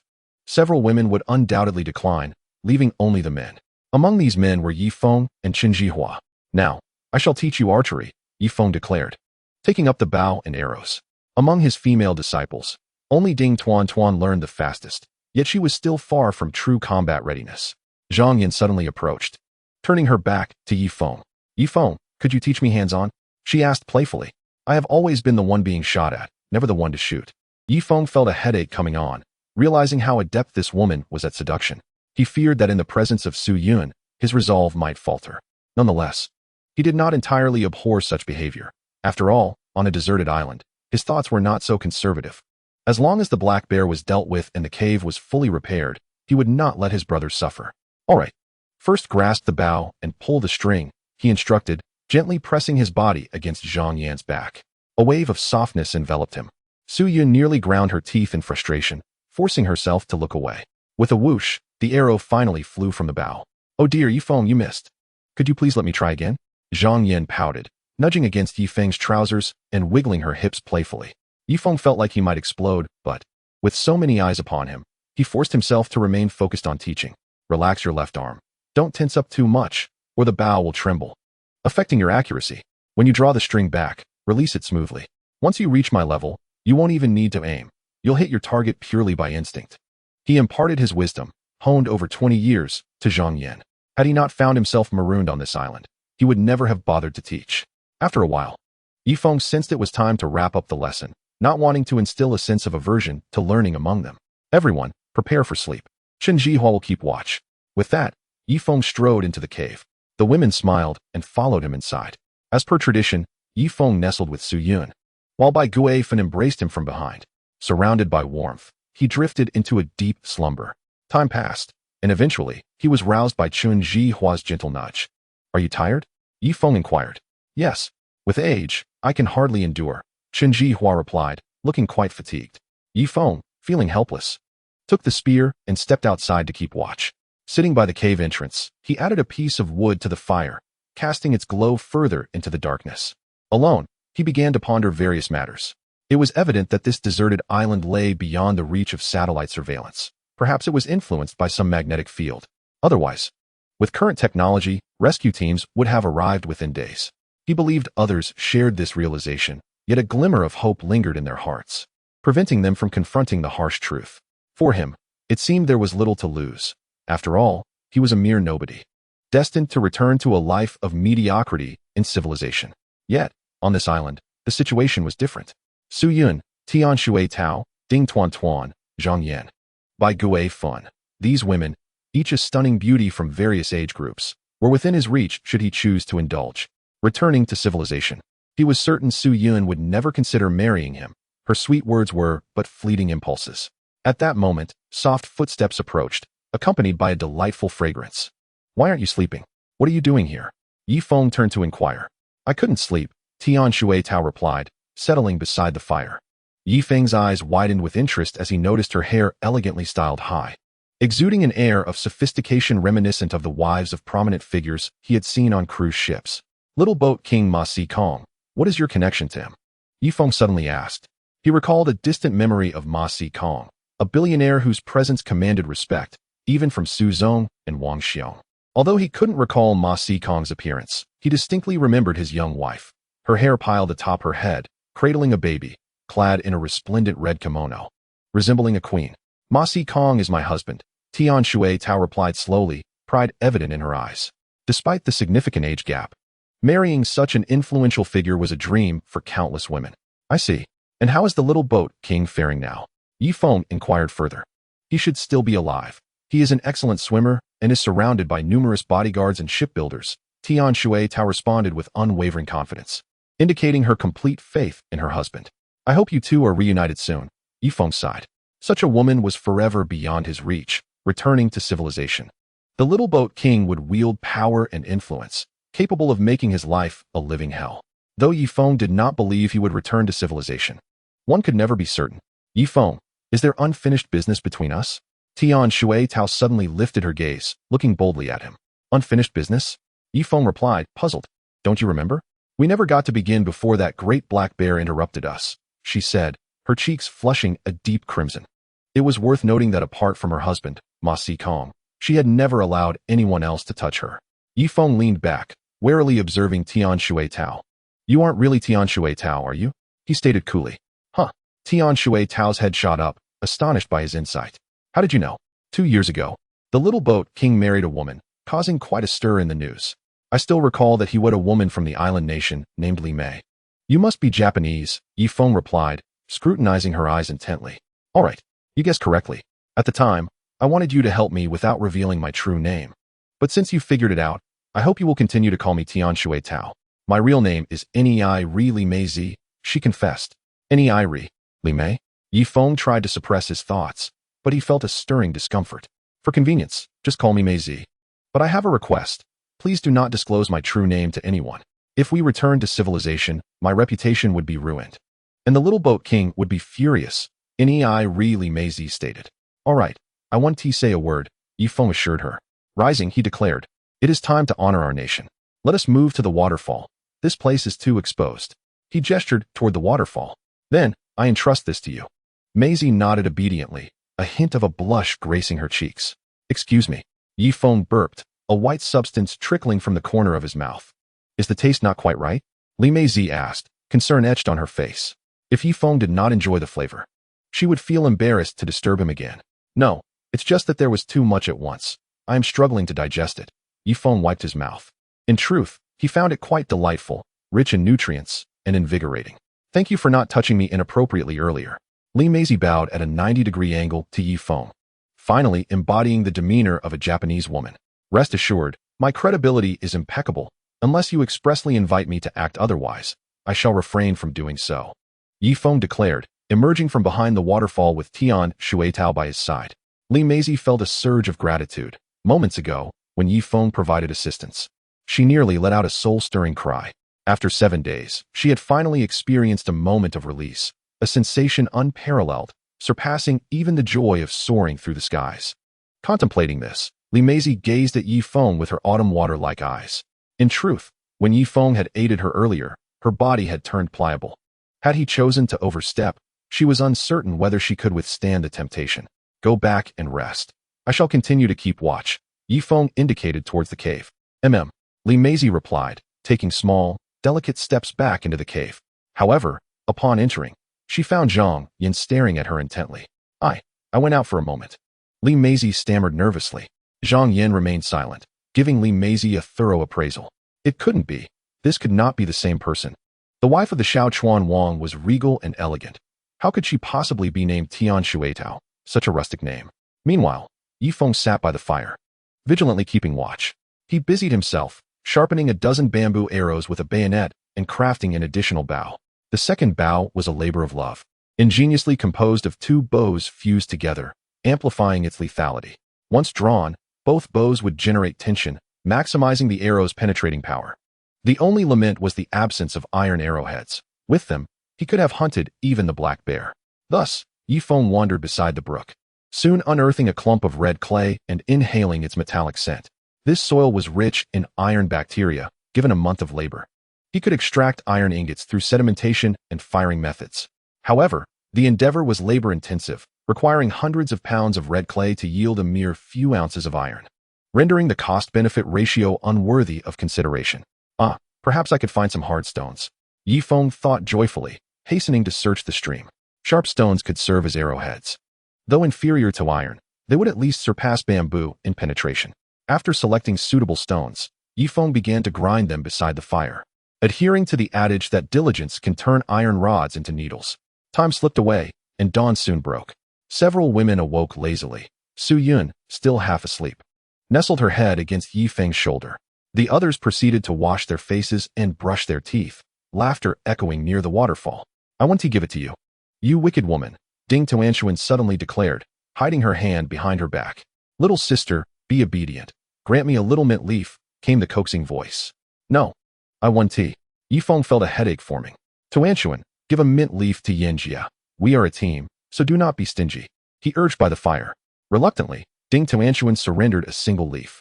Su Yun then stumbled over to brush her teeth. They stripped the bark from willow branches, using stones to crush the inner core, creating a makeshift toothbrush that could also cleanse the body. After brushing her teeth, Su Yun handed Ye Feng a mint leaf, suggesting, clean it well. I have done so. Oh, half an hour later, fish sizzled over the fire, and Ding Tuanshuan sat beside Ye Feng, occasionally blowing warm air towards him like a cherubic child. All right. I acknowledge your capabilities. You found the mint leaves, Ye Feng chuckled, rubbing his forehead in exasperation. The little girl craved constant praise for her minor achievements. Although they were a team, 2 factions had formed within it. Su Yun, Ding Tuanshuan, and Bai Guifan were close-knit, while Li Meizi and Zhang Yin shared a bond. Ye Feng, we cannot remain stranded on this deserted island indefinitely. We must devise a means of escape. Li Meizi finally spoke up. Her words resonated with the other women. Indeed, the rescue aircraft is unlikely to arrive. However, we can rescue ourselves. Perhaps by constructing a bamboo raft, Su Yun concurred. Ye Feng redirected the conversation. Darling, your face appears somewhat swollen. Did you not sleep well last night? Is it not splendid to reign here on this deserted isle? Why return? Moreover, he had yet to engage in any truly exhilarating escapades with the women. No, we have not consumed salt for several days. Naturally, our faces swell, Su Yun replied. Ye Feng smacked his forehead, realizing they had indeed lacked salt recently. Yet, in their civilized lives, they had always exceeded their salt intake, so the absence had gone unnoticed until now. After a few days without salt, the body would weaken, and swelling would occur. Very well, I shall take one person to the beach to extract some sea salt. The rest can shape these stones into arrowheads. Should a large black bear appear, do not enter the cave. Scatter and hide in the trees instead, Ye Feng instructed. I will accompany you. I have lived by the sea and know how to extract sea salt, Li Meizi offered. But I wish to go to the beach as well. Zhang Yin chimed in. Li Meizi, oh no, let Tian Shuitao and me go to the beach. The rest shall remain here. I will calculate the time needed for sun-drying and filtering the salt, which will take several hours. We shall return with the salt. You all must behave, Ye Feng decreed. Having given his instructions, Ye Feng departed with Nerli Maisie, she wielding a spear while he carried a bamboo spear and bow. They walked 5 kilometers downstream before Ye Feng halted, observing tattered garments that he vaguely recognized as belonging to Chun-Li. Is that Chun-Li? Maisie gasped, covering her mouth. Let us proceed. We shall veer into the bamboo forest here and walk another 2 or 3 kilometers to reach the beach, Ye Feng replied expressionlessly. He had already regarded Chun-Li as a mere passerby, indifferent to her fate. Afterward, they entered the bamboo thicket, making their way towards the beach to evaporate seawater and extract the sedimented white substance. This was merely the first step. Afterward, they would utilize plant ash to filter out heavy metals from the white substance, necessitating a return to the brook. Thus, time was of the essence for the 2 of them. Downstream, 7 men and 1 woman meandered aimlessly. Chun-Li, clad only in shorts and a top fashioned from 2 banana leaves, was the center of attention. Wang Xiong led the group, proclaiming, "As long as you listen to me in the days to come, my daughter-in-law is available for your enjoyment. Just look at her physique and beauty, she cannot possibly disappoint." He shifted his approach to win their favor. Although Chun-Li has yet to be toyed with, it is merely a matter of time. The 3 bald men have long been unable to suppress their green-eyed gazes. Ye Feng and Ri Maisie finally arrived at the beach. He immediately donned his helmet to scoop seawater, pouring it into a crevice of a rock to dry. However, Ri Maisie drew forth a spear and inscribed a massive SOS in the sand. For a woman of her stature, returning to civilization is paramount, as she belongs to the upper echelons of society and could resume a life of luxury upon her return. Ye Feng, however, remained indifferent, focusing solely on the task of drying salt. The sun blazed mercilessly, and within 2 hours, the first batch of white substance was thoroughly dried. Ye Feng pried the hardened blocks loose and placed them into a pre-prepared bag before commencing the second round. Ri Maisie knelt on the beach, gazing at the horizon where the sea met the sky, her weary eyes glimmering with hope. "Stop looking, no ship will pass by. Come rest in the shade." Ye Feng beckoned beneath the coconut tree. Ri Maisie nodded, and suddenly, she loosened her garment, revealing her fullness. "Miss Ri Maisie, may I?" Ye Feng inquired. "Ye Feng, could you assist me once more? Just a little more thoroughly this time. I could endure for 2 days afterward," Ri Maisie replied. "Ah." Ye Feng lunged forward, causing Ri Maisie's face to flush crimson. "Enough, enough, it's already been released," she protested. Faced with Ye Feng's greed, Ri Maisie felt flustered, fearing that if he continued, his intentions might wander elsewhere. "Miss Ri Maisie, may I?" Ye Feng had maintained a facade of decorum in the presence of others, but now, with only the 2 of them on the beach, he felt no need to pretend. "Absolutely not." Ri Maisie stepped back, her expression tense as she regarded Ye Feng. He was now somewhat exhilarated, aware that with her abilities, she could hardly resist. "Haha, just jesting. I merely sought to test you." "It appears you are indeed a woman of virtue." Ye Feng awkwardly offered an excuse. Despite his lecherous inclinations, he would never force a woman against her will. That was his unwavering principle. However, should a woman willingly approach him, he would not decline. Ri Maisie sighed in relief and with a sudden glimmer in her eyes said, "If you can fashion a bamboo raft, I might consider granting you a chance." Ye Feng urged, "Hurry and dry the salt. Do not squander time, or else it will become difficult to traverse the jungle once night falls. Isn't it vexing to be stranded on a deserted island? What use is a bamboo raft?" Ye Feng continued working tirelessly until the afternoon, amassing several kilograms of the white substance. In between, he assisted Ri Maisie once more, causing her balloon to shrink considerably. Yet her countenance appeared significantly more relaxed. "Haha, finally caught you." At that moment, the voice of Wang Tao echoed from the other side of the beach. Subsequently, several individuals emerged, their piercing gazes fixed upon Ye Feng. His expression darkened as he grasped his bow and arrow, while Ri Maisie hurriedly secured her garment and picked up her spear. "I thought you all had perished from hunger. Who knew you were still alive?" Ye Feng's hand trembled slightly as he held the bow. If he were alone, he could retreat into the woods if defeated, but now he had to protect Ri Maisie. The 7 men quickly encircled Ye Feng, and Long Wu hesitated, blocking the path into the woods to prevent his escape. Although he respected Ye Feng, their allegiances differed. And for a soldier, obedience is ingrained. It cannot be swiftly altered. "Now, it is just the 2 of you. Today, I shall ensure your demise." Wang Tao stepped forward, brandishing a club. "According to the rules of the realm, who shall challenge first?" Ye Feng inquired. "Challenge my foot. Everyone, attack together and eliminate this waste." Wang Tao roared. Thus, the battle commenced. Ye Feng first landed a punch that sent Wang Tao sprawling, yet he was quickly kicked in the back by Long Wu. The bald man attempted a sneak attack, only to be met with a kick to the groin from Ye Feng.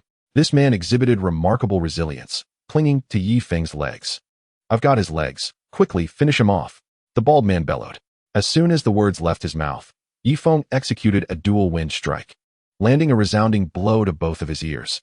The bald man felt a ringing in his head and collapsed. Yet, Ye Feng's back was struck again by another bodyguard. After half an hour of relentless fighting, Ye Feng collapsed onto the beach, utterly exhausted. Meanwhile, the three bald men and Wang Tao lay unconscious. Regrettably, Wang Xiong and two other bodyguards remained. "Wang Xiong, I recognize you. You know my husband, Ma Xikong. Please release Ye Feng, and I shall reward you upon my return," Ri Meizi implored, tying her hair up. Wang Xiong wiped his eyes. "You are the wife of the boat king. I recognized you in this attire, but it matters not. This Ye Feng must die for daring to make me bow." He shook his head. "How about this? I shall bow on behalf of Ye Feng. Does that work?" Ri Meizi suggested, kneeling before him. Wang Xiong gulped. To be honest, he had lost count of the women he had been with, but this one was different. She was the wife of the little boat king. What would it feel like to have her in his embrace? "Bowing one tea suffice. If you can serve me just once, I might genuinely spare Ye Feng," Wang Xiong declared, unzipping his fly. He had a plan. Let Ri Meizi willingly serve him first, and then he would eliminate Ye Feng, for otherwise, she would not attend to him sincerely. "What?" Ri Meizi gasped, retreating in distress. Wang Xiong's expression darkened, exchanging glances with Long Wu. Just then, Ye Feng surged forward, thrusting the spear against Wang Tao's neck. "Wang Xiong, release me, or I shall slit his throat," Ye Feng declared, yanking Wang Tao's ear, causing him to regain consciousness. "You?" Wang Xiong seethed, blood boiling. He had not anticipated Ye Feng would seize a hostage. "You head into the woods to create a path. We must retreat," Ye Feng instructed Ri Meizi. "Oh, very well." Ri Meizi reacted swiftly, gathering her belongings and promptly positioning herself at the edge of the woods. In the blink of an eye, Ye Feng had vanished into the foliage. "Follow." At Wang Xiong's command, the remaining men pursued after him. Chun-Li hesitated momentarily before trailing behind, her heart in turmoil. She had initially believed that aligning with Wang Tao would earn her Wang Xiong's favor, only to realize he regarded her as a mere tool, utilizing her body to manipulate a few subordinates. With Ye Feng no longer wanting her, she found herself trapped in a single path. After traversing 2 miles into the woods, Ye Feng noticed Wang Xiong and his men were still in pursuit. He quickly devised a plan, tearing off a vine and tossing it towards them. "Here's a black mamba for you," Ye Feng shouted. "Oh dear. My goodness, dodge." The pursuers erupted into chaos, only to soon realize they had been tricked. Seizing the opportunity, Ye Feng plunged the spear into Wang Tao's thigh, exacerbating the wound. "Run." After committing a misdeed, Ye Feng hastily pulled Li Meizi and sprinted towards the creek. His initial intention had been to kill Wang Tao, but such an act would provoke Wang Xiong's relentless pursuit. Thus, he opted merely to inflict grave wounds upon Wang Tao, ensuring he would not perish. This decision necessitated the diversion of personnel to tend to Wang Tao, significantly hampering their mobility. Indeed, upon reaching the creek, neither Wang Xiong nor his companions followed. He was certain that Wang Xiong would prioritize caring for his son, relegating the chase of Ye Feng to a secondary concern. "Can you still run?" Ye Feng inquired, observing Li Meizi's pallid complexion. "I can," Li Meizi resolutely responded, standing tall. "Climb on my back," Ye Feng exclaimed, hoisting Li Meizi onto his shoulders and continuing to dash upstream. Having run scarcely a mile, they encountered a leopard at the creek's edge, lapping water. With a hiss, Ye Feng came to an abrupt halt, grasping his spear. The leopard locked eyes with Ye Feng before leaping across the creek in a single bound, vanishing into the bamboo grove. "Stop. No. It jumped so far," Li Meizi exclaimed from his back. Ye Feng breathed a sigh of relief and resumed his sprint upstream, his heart racing as he exerted every ounce of his potential. That leopard had leaped an impressive 4 meters. An unprepared human would be utterly defenseless against such an ambush. In that moment, he found himself yearning for home. Gasping for breath, Ye Feng finally spotted the camp. Su Yun was the first to see him. "Ah, you're back." Upon hearing her words, Ye Feng collapsed to the ground, utterly spent.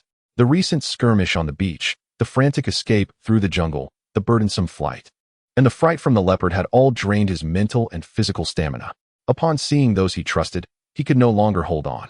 Downstream, Wang Tao emitted a series of donkey-like brays. "No, no." For men pinned Wang Tao down, revealing the wound on his thigh. Long Wu approached with a heated dagger in hand, advancing step by step. While he could have utilized certain hemostatic plants to staunch Wang Tao's bleeding, he chose instead to employ the searing dagger. Son, bear with it. It will be over soon, Wang Xiong urged, gripping Wang Tao's arm. With a puff of smoke, Wang Tao's eyes rolled back, and he fainted, his body convulsing. Long Wu felt a sense of satisfaction, sheathing the dagger, which was now smeared with a small patch of charred flesh. Brother Xiong, I'm afraid that for the next few days, young Master Tao won't be able to walk. We'll need a stretcher to carry him, Long Wu stated. Thank you, Long Wu. Upon our return, I shall reward you with 500,000. I speak with sincerity. Wang Xiong promised, issuing an empty check. Thank you, Brother Xiong. Before long, a stretcher was fashioned, and the bald trio took turns carrying Wang Tao, panting heavily and nearly ready to protest. Ye Feng slowly regained consciousness, only to find himself enveloped in a blanket of white. Why am I lying in your arms? Ye Feng asked, gazing at Li Meizi. You fainted and couldn't eat anything, so I obtained permission from your girlfriend to nourish you with this. Li Meizi gently stroked Ye Feng's hair. Oh, so they all witnessed me being fed by you. Ye Feng sat up. He was uninjured. His only affliction was the exhaustion of spirit and strength, which a brief slumber had alleviated. Big brother, you're awake. Ding Tuanshuan entered the cave. Isn't the dialogue a bit profound? Of course I'm awake. Gather everyone by the fire. I wish to convene a meeting.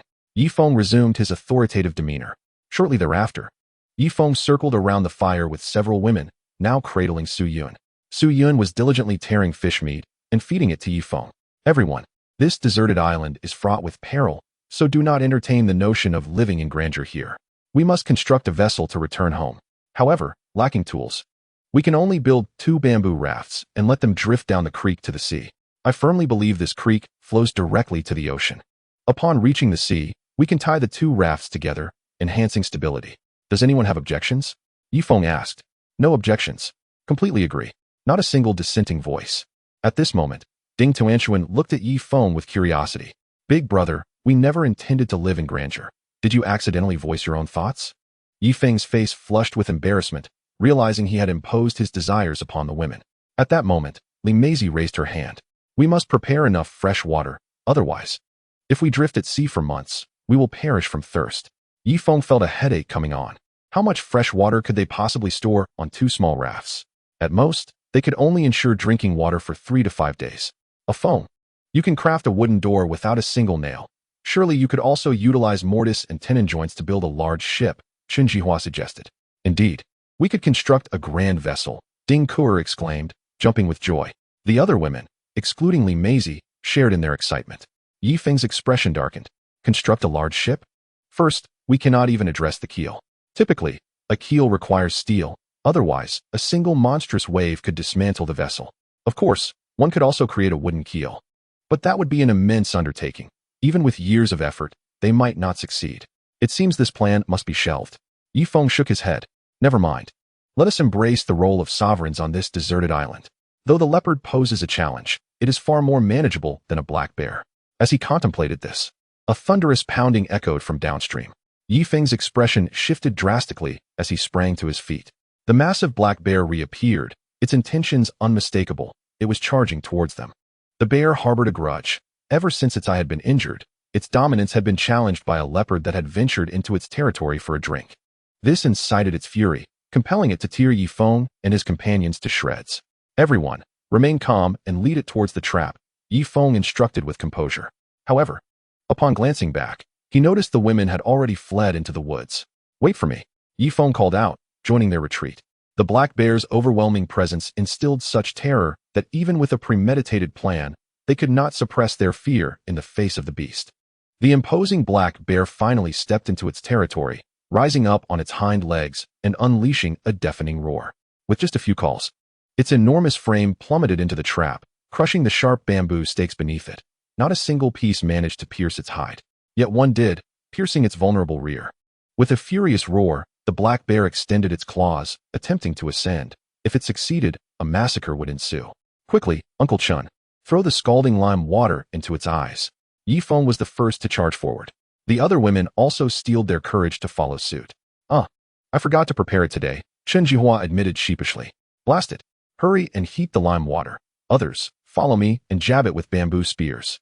Do not let it climb up, Ye Feng commanded. Seizing a bamboo spear, and thrusting it towards the black bear. As soon as the black bear's head emerged, it was struck. In a fit of rage, it swiped a paw and fell back into the pit. Everyone rushed over, urging each other to act swiftly. Ye Feng cursed for the first time, realizing that if they did not eliminate the black bear now, they would live in constant fear. Su Yun was the first to approach the edge of the pit, thrusting a bamboo spear at the bear. The bear caught the spearhead in its claws and yanked it back. Su Yun let out a scream, nearly being pulled into the trap, but at the crucial moment, Zhang Yin grasped her clothing. Chapter 40. Chun Jihua is dead. Thank you, Su Yun managed to say. No need for thanks, you owe me a favor. Zhang Yin replied with a charming smile. Subsequently, Chun Jihua was tasked with boiling lime water while the others surrounded the pit, striking the bear with sticks whenever it attempted to climb out, forcing it back down. Is the lime water ready? Ye Feng asked, thrusting a spear into the bear to push it deeper into the pit. Almost done, Chun Jihua responded, continuously adding fuel to the fire. At that moment, the bear was in a frenzy, disregarding Ye Feng's attacks as it clawed its way upward. The bear appeared clumsy but was quite intelligent, realizing that it could not gain any advantage at the bottom of the pit. With a thrust, the spear pierced the bear's mouth, causing blood to flow. Ye Feng felt a shock in his hand and instinctively leaned away. The bear managed to yank the spear out with its mouth, half of its body already protruding above the pit. Die! Bai Guifan lunged with the spear, causing the bear to slide down slightly. But its immense strength enabled it to continue climbing. Is it not boiling yet? Ye Feng exclaimed in alarm. Nearly there, Chun Jihua replied, glancing at the nearing boiling lime water. Ye Feng, ignoring the searing heat of his helmet, grabbed it with his bare hands and splashed the boiling water onto the bear's face. A plume of white smoke erupted. The bear crouched at the edge of the pit, emitting a low growl. Yet, astonishingly, its endurance was remarkable. Despite the pain, it clawed its way out of the pit in just a few moments. Scatter!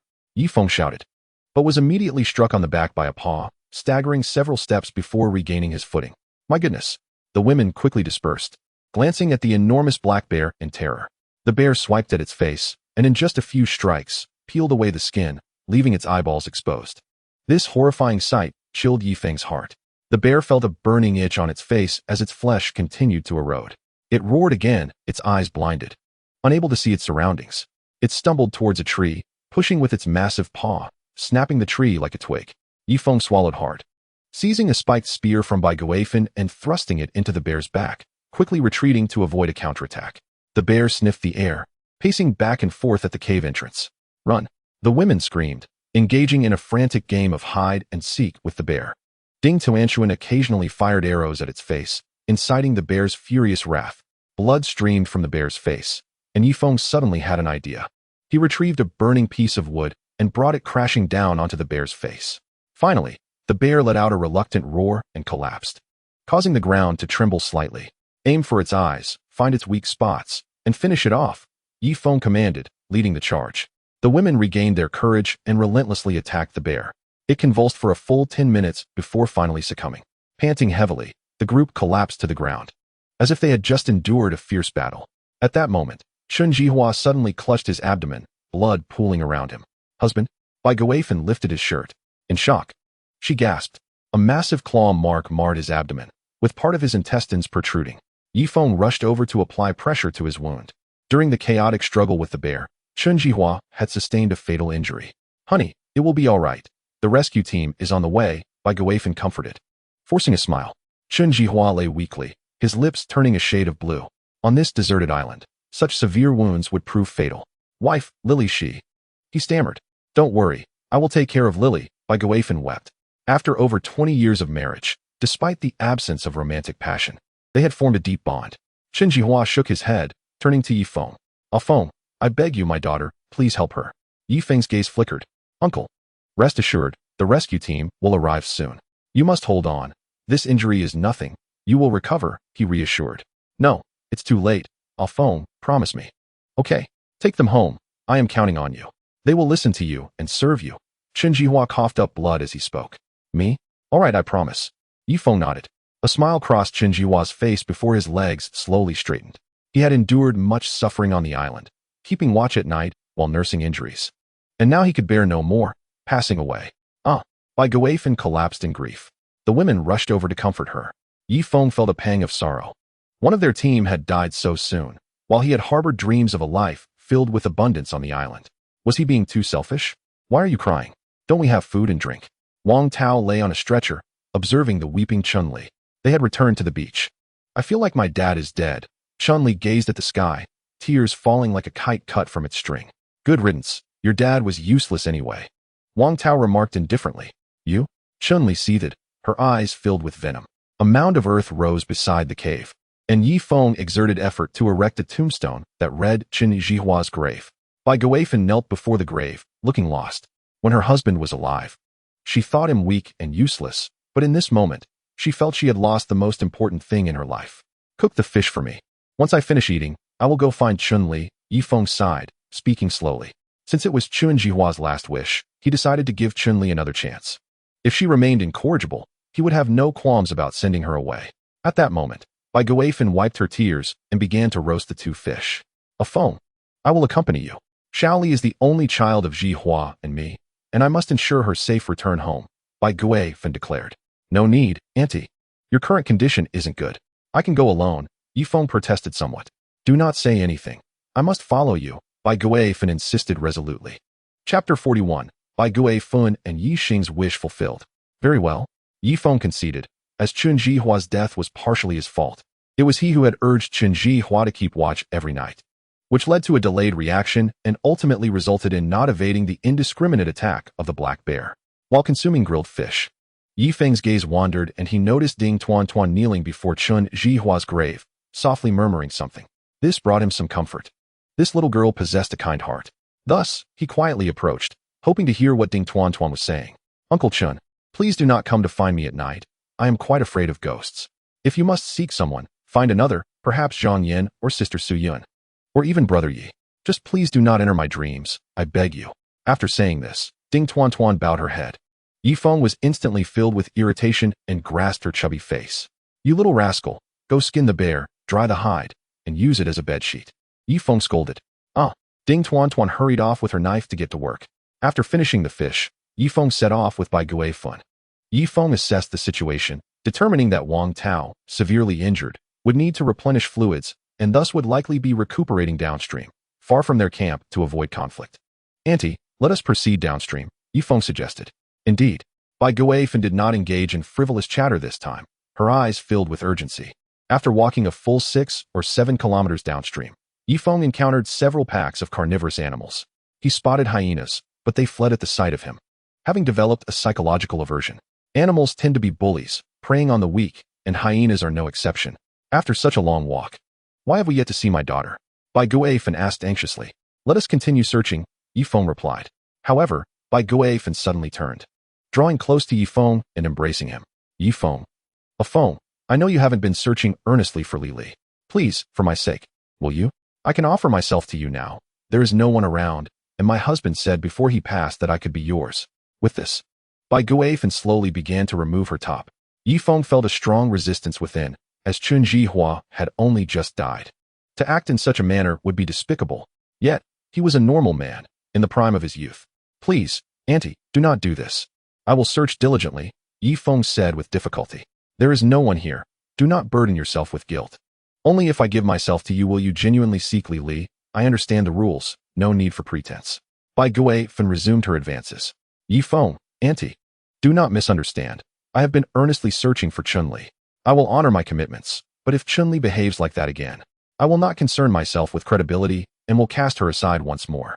Just as Ye Feng uttered these words, Bai Guifan initiated her actions. You? Ye Feng barely managed a single word. The two finally reached a mutual understanding. A Feng, our relationship has deepened.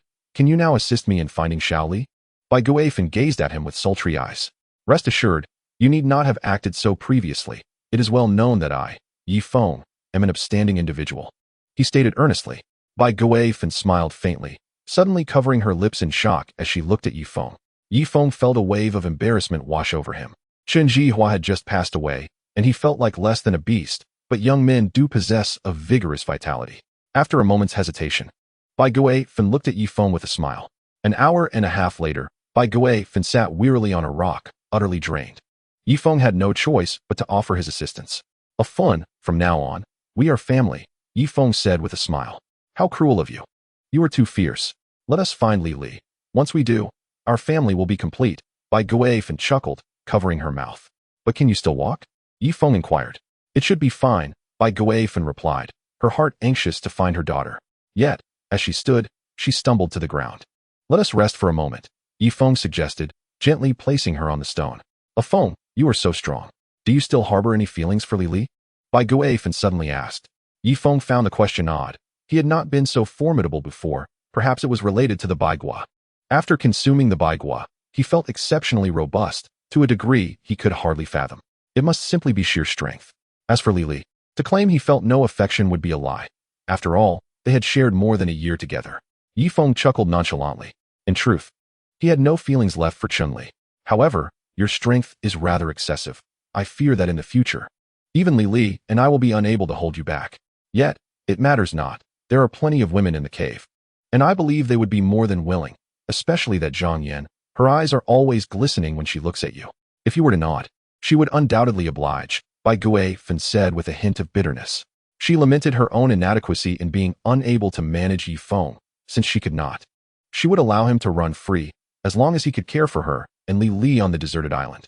The two rested until noon, and Bai Guifan could barely walk again, though her legs trembled significantly. After walking a few more kilometers downstream, it was already afternoon, and the weather grew increasingly oppressive. Ye Feng suddenly halted, his heart tightening. Before them lay a lake, approximately a kilometer in circumference, teeming with herbivorous animals. Some were drinking, others grazing, while a few lurked in the bushes, watching intently. Chapter 42. Su Yun's sister, Su Shan. Ye Feng's heart raced, and he quickly pulled Bai Guifan behind him. In the next moment, a crocodile leaped from the lake, seizing a half-grown water buffalo. The lake was instantly stained red. Nearby, a leopard darted past, sinking its teeth into the neck of a spotted deer. In a patch of water plants, a small lamb was suddenly dragged beneath the surface. We must leave. This place is far too perilous. Wang Tao and the others could not possibly be here. Ye Feng's face paled, and he urged Bai Guifan to run. But after only a few meters, she fell to the ground. Climbing onto his back, Ye Feng began to sprint. Eventually, they returned to the battleground from earlier. Ye Feng gasping for breath. The lush vegetation indicated fierce competition. He had been fortunate to remain at the headwaters of the stream, thus avoiding encounters with the carnivorous beasts. What should we do? Are we not searching for Shaoli? Bai Guifan asked from his back. Wang Tao and the others are likely not on this stream. There is a possibility they are at the beach. They cannot be in the jungle, as the mosquitoes are numerous, and I inflicted a wound on his thigh, which would attract them to lay eggs in his injury. Let us head to the beach. Ye Feng replied, gently setting Bai Guifan down. Bai Guifan, feeling remorse for Ye Feng's earlier exertion, took the lead. The alluring silhouette stirred a sense of excitement within Ye Feng. At times, once the floodgates are opened, the inner beast becomes uncontainable. Ye Feng inhaled deeply and suddenly embraced Bai Guifan from behind. Ah! Bai Guifan exclaimed in shock. This is too intense. If it happens again, I fear I may be unable to walk. She spoke with a hint of terror. Ye Feng felt a wave of shame. How could he still harbor such thoughts at this moment? I apologize, he said. It should be me who is sorry. I am no longer of use. However, once we find Shaoli, perhaps she can assist you and alleviate some of my burdens. Bai Guifan gazed at him and suggested, let us head to the beach first. After saying this, Ye Feng took the initiative to walk ahead, as lingering behind and watching Bai Guifan's figure would only provoke his desires anew. Upon reaching the shore, Ye Feng glanced towards the southern part of the beach. It was a rocky area where fish could be caught. Stay here and hide in the woods. Do not come out. I will check the rocky area. Perhaps I can find someone. Be careful, Bai Guifan cautioned. Ye Feng gestured and Okan stealthily approached the rocky terrain. To his dismay, there was no one in sight. This was the only place to catch fish, and if Wang Tao and the others were at the beach, they would likely choose this spot for their campsite. This indicated that Chun-Li was also not present on the beach. This posed a significant challenge. Searching for someone in the tropical rainforest was akin to finding a needle in a haystack. There was also the grim possibility that Chun-Li might no longer be alive. Ye Feng, is that you? At that moment, a woman in her 30s emerged from behind a rock, adjusting her pants, clearly having just relieved herself. You? Assistant Su? Ye Feng's eyes lit up. The woman before him, around 30, possessed a fit physique and sharp eyes. She was none other than Su Yun's personal bodyguard. He had fantasized about such a strong woman countless nights, and to his surprise, she had survived, though it was not entirely unexpected. After all, she had been trained by the Su family from a young age and possessed a considerable survival capability. I didn't expect you to be alive. Are there others? Su Shan inquired flatly, her complexion appearing healthy, indicating that she had fared well on the deserted island.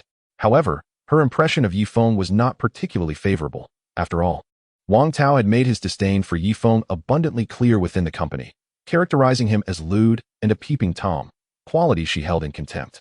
Of course not, Ye Feng replied, his expression cooling as he sensed Su Shan's distaste for him. He was a man who reciprocated feelings. If one liked him, he would likewise feel affection. But if someone harbored genuine animosity toward him, regardless of their attractiveness, he would remain indifferent. I wonder how President Su is faring.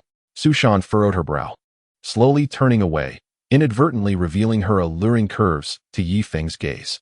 It was undeniable that Su Shan not only possessed a stunning visage, but also a robust, healthy physique that radiated vitality. Any man who beheld her would likely fantasize about starting a family with her. Historically, in rural areas, elders evaluated women based on their strength and fertility, preferring those with ample proportions. Su Shan embodied both an angelic face and a well-toned body. Rumor had it that she was an orphan taken in and trained by the elders Su, ultimately becoming the Su family's prized bodyguard, dedicated to protecting Su Yun. Thus, they shared a bond akin to sisters rather than mere employer and employee. It was somewhat tragic. At 30, she had never experienced romantic love or entertained thoughts of marriage. All for the sake of safeguarding Su Yun. Come, regardless of the circumstances, we are all part of the same company.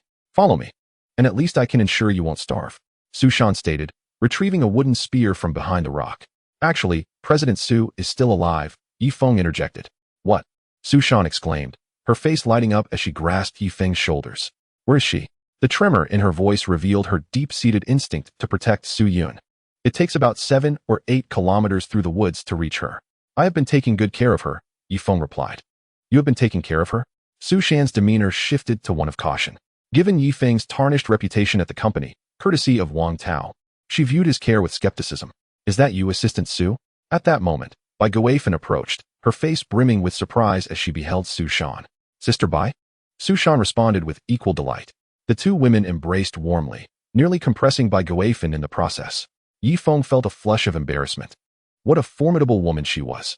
Let us return and check on Yun Yun, Su Shan stated, preparing to venture into the woods. However, the next moment, rustling sounds erupted from the thicket, and a large wild boar charged forth, its sharp tusks glinting ominously. Ye Feng was alarmed. These creatures were omnivorous, meaning they would also consume flesh. He instinctively stepped in front of the two women. Let me handle this. Yet, before he could finish, Su Shan pulled him aside. Get back. Are you trying to get yourself killed? Allow me to take care of this. Su Shan usurped his line. Ye Feng hesitated for a moment before sheathing his spear, eager to observe Su Shan's combat prowess. With a swift motion, Su Shan drew back the spear. Her left hand fully extended to shield the spearhead. In the next instant, her well-defined glutes tightened, and her body became a taut line of athleticism. Thwack! The wooden spear flew forth, piercing the 200-pound boar cleanly through. The creature emitted a piercing cry, hastily retreating into the underbrush. Come, we must not waste this food. Su Shan swiftly drew a dagger from her waist and pursued the injured animal. Ye Feng felt a surge of elation. Su Shan's combat skills were impressive, and now, his camp would boast 2 formidable allies. As for the other women, they lacked any combat ability. Following the trail of blood for over 100 meters, they finally discovered the boar, lifeless amidst the grass. Ye Feng, lend a hand. We must drag it to the beach and butcher it. Taking the meatiest parts to find Yun Yun, Su Shan instructed. Yes. The two quickly dragged the boar to the shoreline. Su Shan began skillfully butchering the animal. Ye Feng, too, had a pressing need for lard. In civilized society, greasy substances were deemed unhealthy, but on a deserted island, fats became a precious resource, not only granting shine to hair, but also providing a protective layer for lips. After dissecting the pork, Su Shan discarded the bones and head, shouldering a bloodied half of the boar and indicating the other half. You and Bai Guifan carry the rest of the meat. Ye Feng, do you have the strength for this? Ye Feng's face flushed with indignation. How dare you underestimate me? No need to carry it. I can manage it alone. He hoisted the other half onto his shoulder. The trio set off at a brisk pace through the woods toward the creek, aware that they were covered in boar blood. The dense forest around them rustled ominously, as if dozens of creatures were drawn to their scent. Fortunately, there are no large carnivorous creatures along the coastline. Otherwise, they would have been unable to return to the creek. Upon reaching the creek's edge, Shin was panting heavily, casting a glance at the composed Ye Feng, a flicker of doubt crossing her eyes. If you're tired, Take deep breaths. It alleviates the pressure on your lungs, or else you might face complications, SHN advised. Alright, Ye Feng responded, feigning deep breaths. He understood SZHN's nature. She was assertive and preferred not to have anyone stronger than herself around, as it would evoke a sense of insecurity within her. SG, let us cleanse the blood off the pork and wash ourselves too. Otherwise, the fresh blood will disrupt the food chain in the jungle, Ye Feng suggested. No need. If those beasts dare to come, we shall eliminate them. SZHN replied sharply. After a 5-minute respite, SZHN resumed her sprint with the pork, while Ye Feng followed closely behind. Admiring the strength of her gluteal muscles, this woman was indeed robust and formidable, igniting Ye Feng's desire to conquer. He recalled a lecherous man from the company who often surreptitiously photographed SN from behind, hastily retreating to the restroom afterward, only to emerge 5 minutes later looking frail. It was evident that many men harbored thoughts about SZHN. How much longer do we have to go? SZHN inquired ahead. We shall arrive shortly, Ye Feng replied, glancing upward at the sky, only to be met with a sudden change in his expression. He spotted 5 or 6 vultures circling ominously above, emitting raucous cries. This is bad. Ye Feng ceased his pretense, exerting all his might to overtake SZHN. Instantly, SZHN's face flushed with embarrassment as she too pushed herself to surpass him. However, Ye Feng swiftly outpaced her, leaving her in his wake. Has he taken something? SZHN gasped, her chest heaving as if it might burst. Let us proceed. Perhaps Ye Feng has sensed danger. Bigu Fn urged, leading the way. At the cave's entrance, nearly 10 hyenas were viciously tearing apart the corpse of a large black bear, while SYN and the others brandished bamboo spears and bows to drive them away. Yet, the hyenas were unfazed, with a few even encircling SYN. Little 2NTUN, shoot them now, SYN shouted. Ah, I've run out of arrows. 2NTUN cried, hiding behind the others. Suddenly, a piercing scream rang out as ZHYN collapsed, blood streaming from her thigh. Get back. With Ye Feng absent, SYN took on the leader's role. A cunning hyena stealthily approached SYN from the side, aiming to bite her. It is known that these hyenas often consume carrion, harboring numerous bacteria that could prove fatal if bitten. Watch out. 2NTUN shouted. At that moment, a spear shot forth from upstream. With a thud, the hyena was pinned to the ground by the sheer force. SYN turned to see a muscular man sprinting towards them, swiftly extracting the spear from the carcass and thrusting it forward again.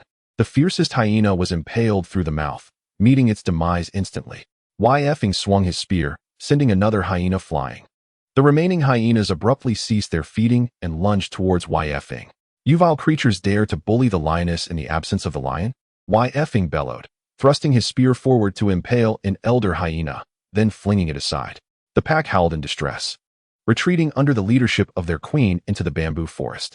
Ye Feng's strength was undeniable. He had dispatched 3 hyenas in quick succession. Trying to flee? Ye Feng yanked back his spear. The hyena queen was swiftly pinned to the ground. Breathing heavily, Ye Feng approached, withdrew the spear, and thrust it into the queen's eye. The vultures overhead, hoping for remnants, were startled by the arrival of such a formidable predator, and they took flight, flapping their wings away from the upstream skies. Downstream, SHN stood in shock, covering her mouth. Ye Feng's actions had been brutal yet efficient. She doubted she could have matched his prowess in that moment. Had she underestimated him in the past? A complex array of emotions surged within her. Darling, are you all right? Ye Feng asked, quickly embracing SYN. Your return was a relief. We were terrified. WWW, SYN exclaimed, finally breaking into tears at the sight of her protector. She had been terrified, fearing she might become hyena fodder. Ye Feng provided an unparalleled sense of security. Big brother, you are finally back. 2NTUN rushed to hug Ye Feng from behind. Soon after, ZHYN joined in, seizing the opportunity to be close. Only LM is stood aside, her eyes filled with admiration. Sister, SZHN approached at last.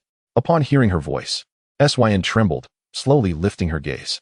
Sister, Mimi. The two beauties embraced tightly, reluctant to part.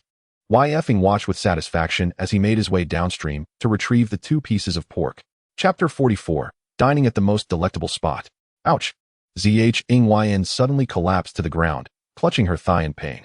Ye Feng rushed over, cradling her long leg in his arms. What should we do? Will there be a scar? ZHYN asked anxiously. You're worried about scars? The hyena's mouth is filthy and likely carries rabies. SHN interjected coldly. She recognized Zheng as the mistress of Ying and harbored no fondness for such women. Ah, Ying, you must save me. I will repay you. Please, do not let me die. Zheng pleaded in terror. Silence. There are too many people here, Ying scolded sharply. Come, get on my back. I will take you into the woods to find some herbs. Ying squatted down. Zheng, frightened, leapt onto Ying's back. You? Syn stuttered in disbelief, casting a fearful glance at and acted as her guardian. Whenever Syn wished to indulge in something, Syn would immediately intervene. Carrying Zheng into the woods, Ying began searching for hemostatic herbs to expel the congealed blood from the wound, followed by coagulant herbs to aid in healing, though scarring was inevitable. After 2 hours of searching, Ying finally gathered the necessary herbs. However, they had strayed 2 kilometers from the camp, and with no water source nearby. Ying had to lift Zheng's skirt. He chewed the herbs and applied the paste to her thigh, which continued to bleed, causing her rosy lips to pale. Once the bleeding subsided to a normal color, Ying cleaned the wound. He then chewed the coagulant herbs and applied them as well. Is that it? Zheng inquired. Not yet. Do you have any cloth? I need to bandage the wound, Ying replied. Cloth? Yes. Zheng slowly stood, striking a pose, and suddenly removed her undergarment. Handing it to Ying. Let us just use this, Zhang Yin remarked, as she felt she had little clothing left and could not afford to tear any. After speaking, she rested her legs in Ye Feng's embrace. As he tended to her wounds, his gaze involuntarily swept over her like a radar. I feel so dizzy, Zhang Yin exclaimed, having lost too much blood. She pressed her head and sank into Ye Feng's arms. Ye Feng swallowed hard.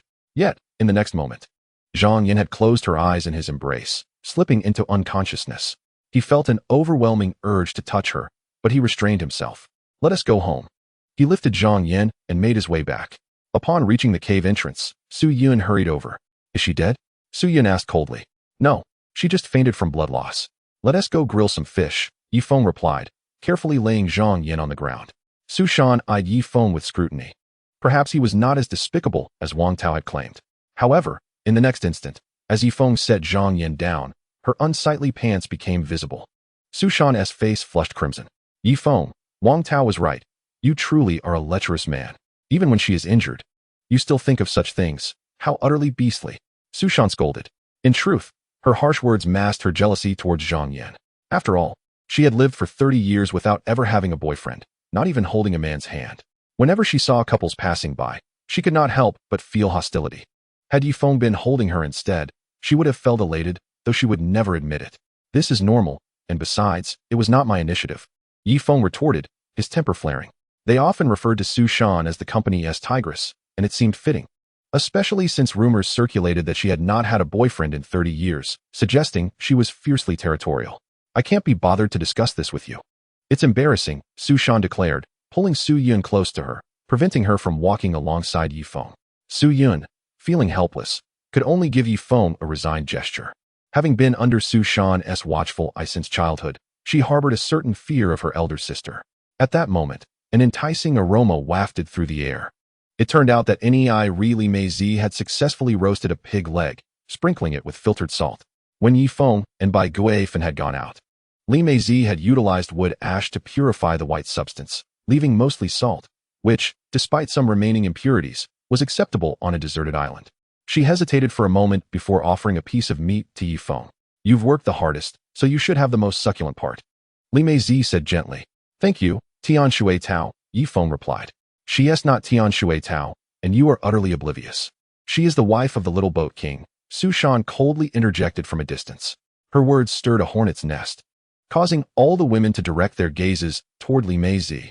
Instantly, her cheeks flushed crimson. The entire cave was now aware of her connection with Ye Feng, and she feared that once they returned to civilization, the little boat king might cast her aside. Chapter 45. A distasteful truth. I apologize for deceiving you all, but I have my own struggles, Li Mei Zi said before returning to care for Zhang Yin. Meanwhile, Su Shan was assisting Su Yun in her grooming. Come, let us check behind the waterfall to ensure no one has taken advantage of you, Su Shan instructed. Sister, must we? Again? Su Yun's cheeks flushed with embarrassment. Yet she obediently followed her sister behind the waterfall. Ye Feng sat on the side, feasting on the pig leg, feeling as though he had unwittingly acquired a housekeeper. It seemed that his aspirations for a more carefree life were temporarily shelved unless he could also win over Su Shan, coaxing her to kneel before him and declare her submission. Having heard she had been single for 30 years, he was curious to see if she possessed any hidden ferocity. After consuming the pork, the women felt drowsy from the need to circulate the blood in their bodies to digest the food. Yet Ye Feng found it impossible to sleep, feeling his dominance challenged. Just then, Ye Feng strolled downstream, and as she was about to vanish from his sight, she turned back and cast a flirtatious glance that only Ye Feng could comprehend. Taking a deep breath, he hastened to follow her. An hour later, he lay on the ground, while Ye Feng rested in his arms, tracing circles with her fingers. "How was it? Did you release your tension?" she asked, smiling alluringly. "You are remarkable. I've managed to let go of most of it." Ye Feng gently stroked her hair. "Now it's time to find Qinli again. I cannot let Qin Jihua down." He wished to express that he had only released a minuscule portion of his pent-up energy, for he was inherently strong, and the consumption of that special fruit had elevated him to an even greater level. "Ye Feng, let us wait until tomorrow. I will persuade someone to join me in searching for Qinli. After all, her abilities are commendable," Ye Feng said. Gratitude flashed in Ye Feng's eyes as she lowered her face against him. Time passed, and eventually, they returned to the camp in separate groups. A request made by Ye Feng to avoid hindering Ye Feng and Su Yun's budding relationship. "What were you doing earlier?" Su Shan inquired. "I went for a bath downstream," Ye Feng replied. "Good. From now on, we are a team, so we must act with purpose. First, I want to thank you for taking care of my sister these past few days. Once we return, I will ensure that Su Lao Yizi promotes you. Secondly, starting tomorrow, we must send 2 people to the beach periodically to await the rescue plane's arrival. Otherwise, the dense foliage will obscure our visibility from above." Su Shan articulated slowly. "Indeed, Miss Su Shan, you are absolutely right," Li Meizi exclaimed excitedly. "Sister, you are truly impressive." Su Yun gazed at Su Shan with genuine admiration. The other women also exhibited expressions of enthusiasm. "You are brilliant. How did I not think of that before?" Ye Feng awkwardly admitted. Su Shan regarded Ye Feng with a meaningful glance, causing his heart to skip a beat. For reasons unknown, her gaze held no allure or sexual innuendo, yet it ignited a peculiar thought within him. Perhaps this was a unique skill developed after 30 years of abstinence. Did you not consider it, or did you simply fail to think? Forget it. We must focus on our efforts now. If the rescue plane does not come, we will construct a raft and leave this deserted island, Su Shan declared, instantly garnering numerous admirers. Naturally, Ye Feng was the exception. Having already savored Ye Feng's affection, especially after their first encounter, she felt as though she had wasted nearly 40 years of her life with Ye Feng. She felt she could forsake everything else. "Now, I shall skin the bear and dry the pelt to lay on the hay tonight. It will provide a softer surface," Ye Feng stated, picking up the dagger beside Su Shan and starting his task. The other women also busied themselves, cutting the bear and pig meat into strips, threading them onto slender bamboo skewers, and hanging them on branches to dry. They applied a layer of salt as they dried the meat to prevent spoilage or decay. Having just finished marinating the pork from the wild boar, we found ourselves devoid of salt. The remaining unseasoned bear meat would be roasted for our meal, with any leftovers pressed beneath a waterfall to prevent the scent of blood from attracting other predators, as suggested by Ye Feng. As night fell, Ye Feng sat by the campfire with 6 enchanting women. The recent death of Qin Jihua cast a pall over the group's spirits. "Let us not dwell in sorrow. Jihua would wish for our happiness. Allow me to lighten the mood with a joke," Ye Feng suddenly interjected. The others leaned in attentively. Ye Feng regaled them with a rather crude tale, which, despite its lack of sophistication, managed to stir the dynamics between the men and women present. At that moment, Ye Feng's gaze shifted towards Su Yun, who was discreetly assessing him in return. As for Su Shan, though she feigned indifference, Ye Feng could discern a flicker of emotion beneath her facade. "I have a friend whose girlfriend ran off with a black man. 2 years later, she returned from Heizhou, wanting to marry him again. On their wedding night, he removed her trousers, only to be struck with shock. 'How can it be so large?' he exclaimed. She retorted, 'Why say it twice?' My friend, puzzled, replied, 'But I only said it once. Do you understand? The hole is too big, it echoes.' Ye Feng also shared a jest. Uft, ha ha. Ye Feng erupted into laughter, with the other girls unable to contain their amusement. Only Ding Tuan Tuan appeared bewildered, adorned with a large question mark on her face. Su Yun felt her cheeks flush, burying her head in Su Shan's embrace. Su Shan shot Ye Feng an exasperated glance, a blush creeping onto her cheeks. "What a disgusting joke. You mustn't tell it again," she lightly scolded, having nearly laughed herself. Following this exchange, Su Shan seemed less hostile towards Ye Feng, as laughter often mends grievances. By the way, what of Wang Tao and the others? Su Shan suddenly recalled. Su Yun's expression darkened as she recounted Wang Tao's recent despicable actions to Su Shan. Impossible. Manager Wang has always been upright. And I've seen his championship trophy with my own eyes. How could he not even catch a fish? Su Shan exclaimed, astonished. Huh, give me 50,000. And I could fabricate an Olympic champion's trophy for you, gilded to boot. Who wouldn't he be impressed? Ye Feng scoffed, his anger flaring at the mention of Wang Tao's incompetence. Chapter 46. Extracting the poison with words, let us converse on other matters. Who shall tell the next joke? Ye Feng inquired. The other girls shared their attempts at humor, none of which succeeded in eliciting laughter, nearly lulling Ye Feng to sleep, though he forced a smile. After some time, he proceeded to skin the bear. Using Su Shan's exceptionally sharp dagger, which was clearly forged from high-quality steel, he completed the task. Subsequently, he soaked the bear hide in water, as it was infested with parasites and required 2 days of soaking before it could be dried and utilized as bedding. Everyone must be weary. I shall assign tasks. Ye Feng declared, standing atop a stone. Tonight, let us have 2 people keep watch. Ding Tuan Tuan. You and Tian will take the shift, while the rest of us will retire to rest. With that, Ye Feng led Su Shan and the others into the cave. Upon entering, Su Shan frowned. Is this merely a sleeping area? Where will you sleep tonight? She questioned Ye Feng. We'll squeeze together. The temperature fluctuates significantly in the jungle, Ye Feng replied. No way. You, a man, cannot just crowd in with the women. Here's the deal.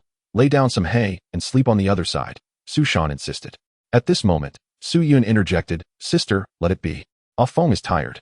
He would freeze alone at night. Is that so? Who among you would like to sleep close to Ye Feng? Su Shan queried. Instantly, all the women gravitated towards Ye Feng, including Su Yun. Su Shan shot a fierce glare at Su Yun, prompting her to reluctantly step back. It's settled then. Ye Feng will sleep on the edge. By Jia, you will share his space, and the rest will occupy the interior spots, Su Shan decisively announced. Ye Feng, visibly displeased, had no choice but to accommodate Bai Gui Fun for the night. In the dead of night, feeling an unusual chill, Ye Feng nudged Bai Gui Fun, only to discover her skin was burning hot, her body trembling slightly. Alarmed, he reached out to touch her forehead and felt a sinking dread. Wake up, everyone. Bai Annie has a high fever. Ye Feng shouted. The other women, equally cold, awakened instantly. What shall we do? Su Yun asked, her eyes still closed, on the verge of drifting off again. This is truly a calamity. I must fetch some herbs to reduce her fever. You all, clean the helmets and boil some water for her to drink, Ye Feng instructed before rushing outside. Ding Tuan Tuan had already fallen asleep nearby, leaving only Li Mei Zi to keep watch. She was carving a piece of wood with her dagger. Nanny, what happened? Li Mei Zi inquired. Someone has a fever. I need to collect some herbs. A high fever can be fatal on a deserted island, Ye Feng explained, pulling a torch from the fire and grabbing a spear. Dashing into the dark woods. Upon entering the forest, he was taken aback by the sight of a python, as thick as his wrist, laboriously swallowing a wild rabbit. Taking a deep breath, he swiftly altered his course. The torch flickered in the wind, and Ye Feng's anxiety heightened. Inside the cave, Bai Gui Fen lay weakly with flushed cheeks, her face a vivid red. The loss of her husband weighed heavily on her, compounded by the mysterious fate of Chun-Li, leaving her in deep distress. Eventually, this led to her illness. Auntie, please sip some water. I've cooled it down, Ding Tuan Tuan offered. Presenting the helmet filled with cool water, Bai Gui Fen managed a faint smile, taking a small sip before breaking into a violent cough. Su Shan, squatting in a corner, suddenly glanced into the depths of the jungle. Can Ye Feng manage on his own? Will he be in danger? Sister, you must go find him. Bring him back. Su Yun exclaimed, her anxiety palpable. Su Shan's expression darkened. You're not developing feelings for him, are you? No, not at all. Su Yun hurriedly clarified. Just then, Ye Feng returned, clutching a bundle of herbs. Boil these 3 herbs in cold water. Add these 2 once the water reaches a boil, and finally, this last one after the water has simmered for 10 minutes. Ye Feng began instructing Li Mei Zi. You understand traditional medicine? Li Mei Zi's eyes sparkled with interest. Of course, I come from a lineage of traditional medicine practitioners, Ye Feng replied, a hint of pride in his voice. Having lived in Wuxi Yuan, where skirmishes between neighboring villages were common, he often found himself injured and thus became adept at healing. Li Mei Zi took the herbs to brew, while Ye Feng turned his attention to Bai Gui Fen. She looked frail, her eyes half closed. Lili, Bai Gui Fen murmured. Ye Feng felt a pang of sorrow. realizing that the burden of her grief had likely led to her illness. Herbs might remedy the symptoms, but her heartache was the true ailment that needed addressing. It seems we must retrieve Chun-Li, for without her, Ye Feng's ailment cannot be cured. Rest assured, I shall find Chun-Li by tomorrow, without fail. Ye Feng declared resolutely while holding Ye Feng's hand. Indeed, a faint smile appeared on Ye Feng's face as she slowly drifted into slumber. In the corner, Su Yun nudged Su Shan. Sister, look, Ye Feng is quite a decent person, not at all like what Wang Tao described, Su Yun remarked. Su Shan's expression softened slightly, yet her words remained sharp. One can know a person's face, but not their heart. Who knows if he is merely pretending? Su Shan retorted coldly. At that moment, a scream echoed from outside the cave.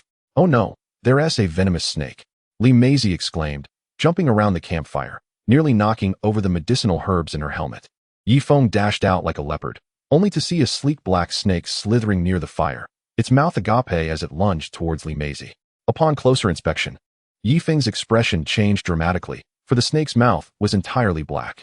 That's a black mamba, get away, he shouted as he hurled his spear. However, the black mamba deftly evaded the attack and struck at Ye Feng instead. Damn it, Ye Feng exclaimed in fright, swiftly sidestepping the snake, which then made its way toward the cave. Without hesitation, Ye Feng scooped up the boiling medicinal concoction and doused the black mamba. Finally, it reacted, hissing and hastily retreating into the stream. Phew, Li Meizi sighed in relief, collapsing onto the ground. Were you bitten? Ye Feng scrutinized Li Meizi's thigh and arm. If it bites, not even a deity could save you. Even attempting to suck out the venom could be fatal. I wasn't bitten, Li Meizi replied, patting her body anxiously, only to find the shape of her chest beginning to shift. That's good. This cave is not safe, Ye Feng said with a furrowed brow. This cave seems rather uninhabitable. There are no natural defenses, and wild beasts could emerge from the forest at any moment to ambush us. Furthermore, venomous snakes are a nighttime threat. Su Shan emerged, her expression equally grim. Though she was strong, women inherently fear snakes. The others could no longer sleep and gathered around the fire for warmth. This one do, Ye Feng said, swallowing hard. Tomorrow, I will search for Chun-Li. Zhang Yan, you take Su Shan to find limestone. Once located, bring it back to grind into powder and scatter it around the cave entrance. While lime powder may not deter wild animals, it can ward off snakes and insects. All right, Su Shan nodded, the first time she acquiesced to Ye Feng's command. This is merely the first step. After I find Chun-Li, we must also devise a plan to gather wood to fortify the cave entrance and create an enclosure. This way, we can protect ourselves from the beasts. Do we all agree? Ye Feng inquired. That sounds wonderful. We could freely move about within the enclosure. Ding Tianxuan exclaimed joyfully. Though the other women remained silent, their expressions conveyed agreement. However, Su Shan shook her head. Our primary goal should be to construct a bamboo raft and seek an opportunity to leave this deserted island, rather than erecting a shelter here. Fine. We shall build the bamboo raft, but shouldn't we prioritize survival first? Stabilize our situation before planning our escape. Does that not make sense? Ye Feng questioned Su Shan. After a moment's hesitation, she finally nodded in agreement. Then it's settled. Tomorrow, I will search for Chun-Li alone, while Zhang Yan takes Su Shan to find limestone. The rest of you will stay here to care for Aunt Bai. If danger arises, you must. Ye Feng faltered, realizing that without himself and Su Shan, the other women possessed little combat capability. In the event of encountering wild beasts, they could retreat into the cave and barricade the entrance. But what if they encountered Wang Tao and his gang?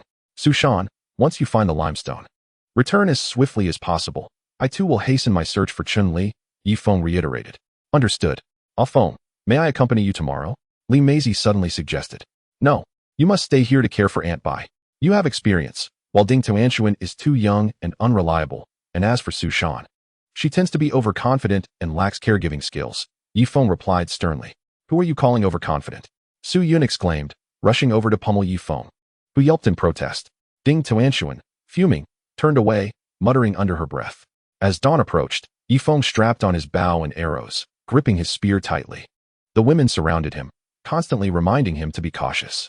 Ah Feng, take care on your journey. A whole family of women awaits your return to protect, Su Yun said, adjusting Ye Feng's tattered collar. Safe travels, brother Yi, Ding Tianxuan added. At this moment, it was Su Shan's turn. Be careful, don't get yourself killed, she said with a flat tone. Ye Feng sighed, looking skyward. The wind is bleak, the water's icy.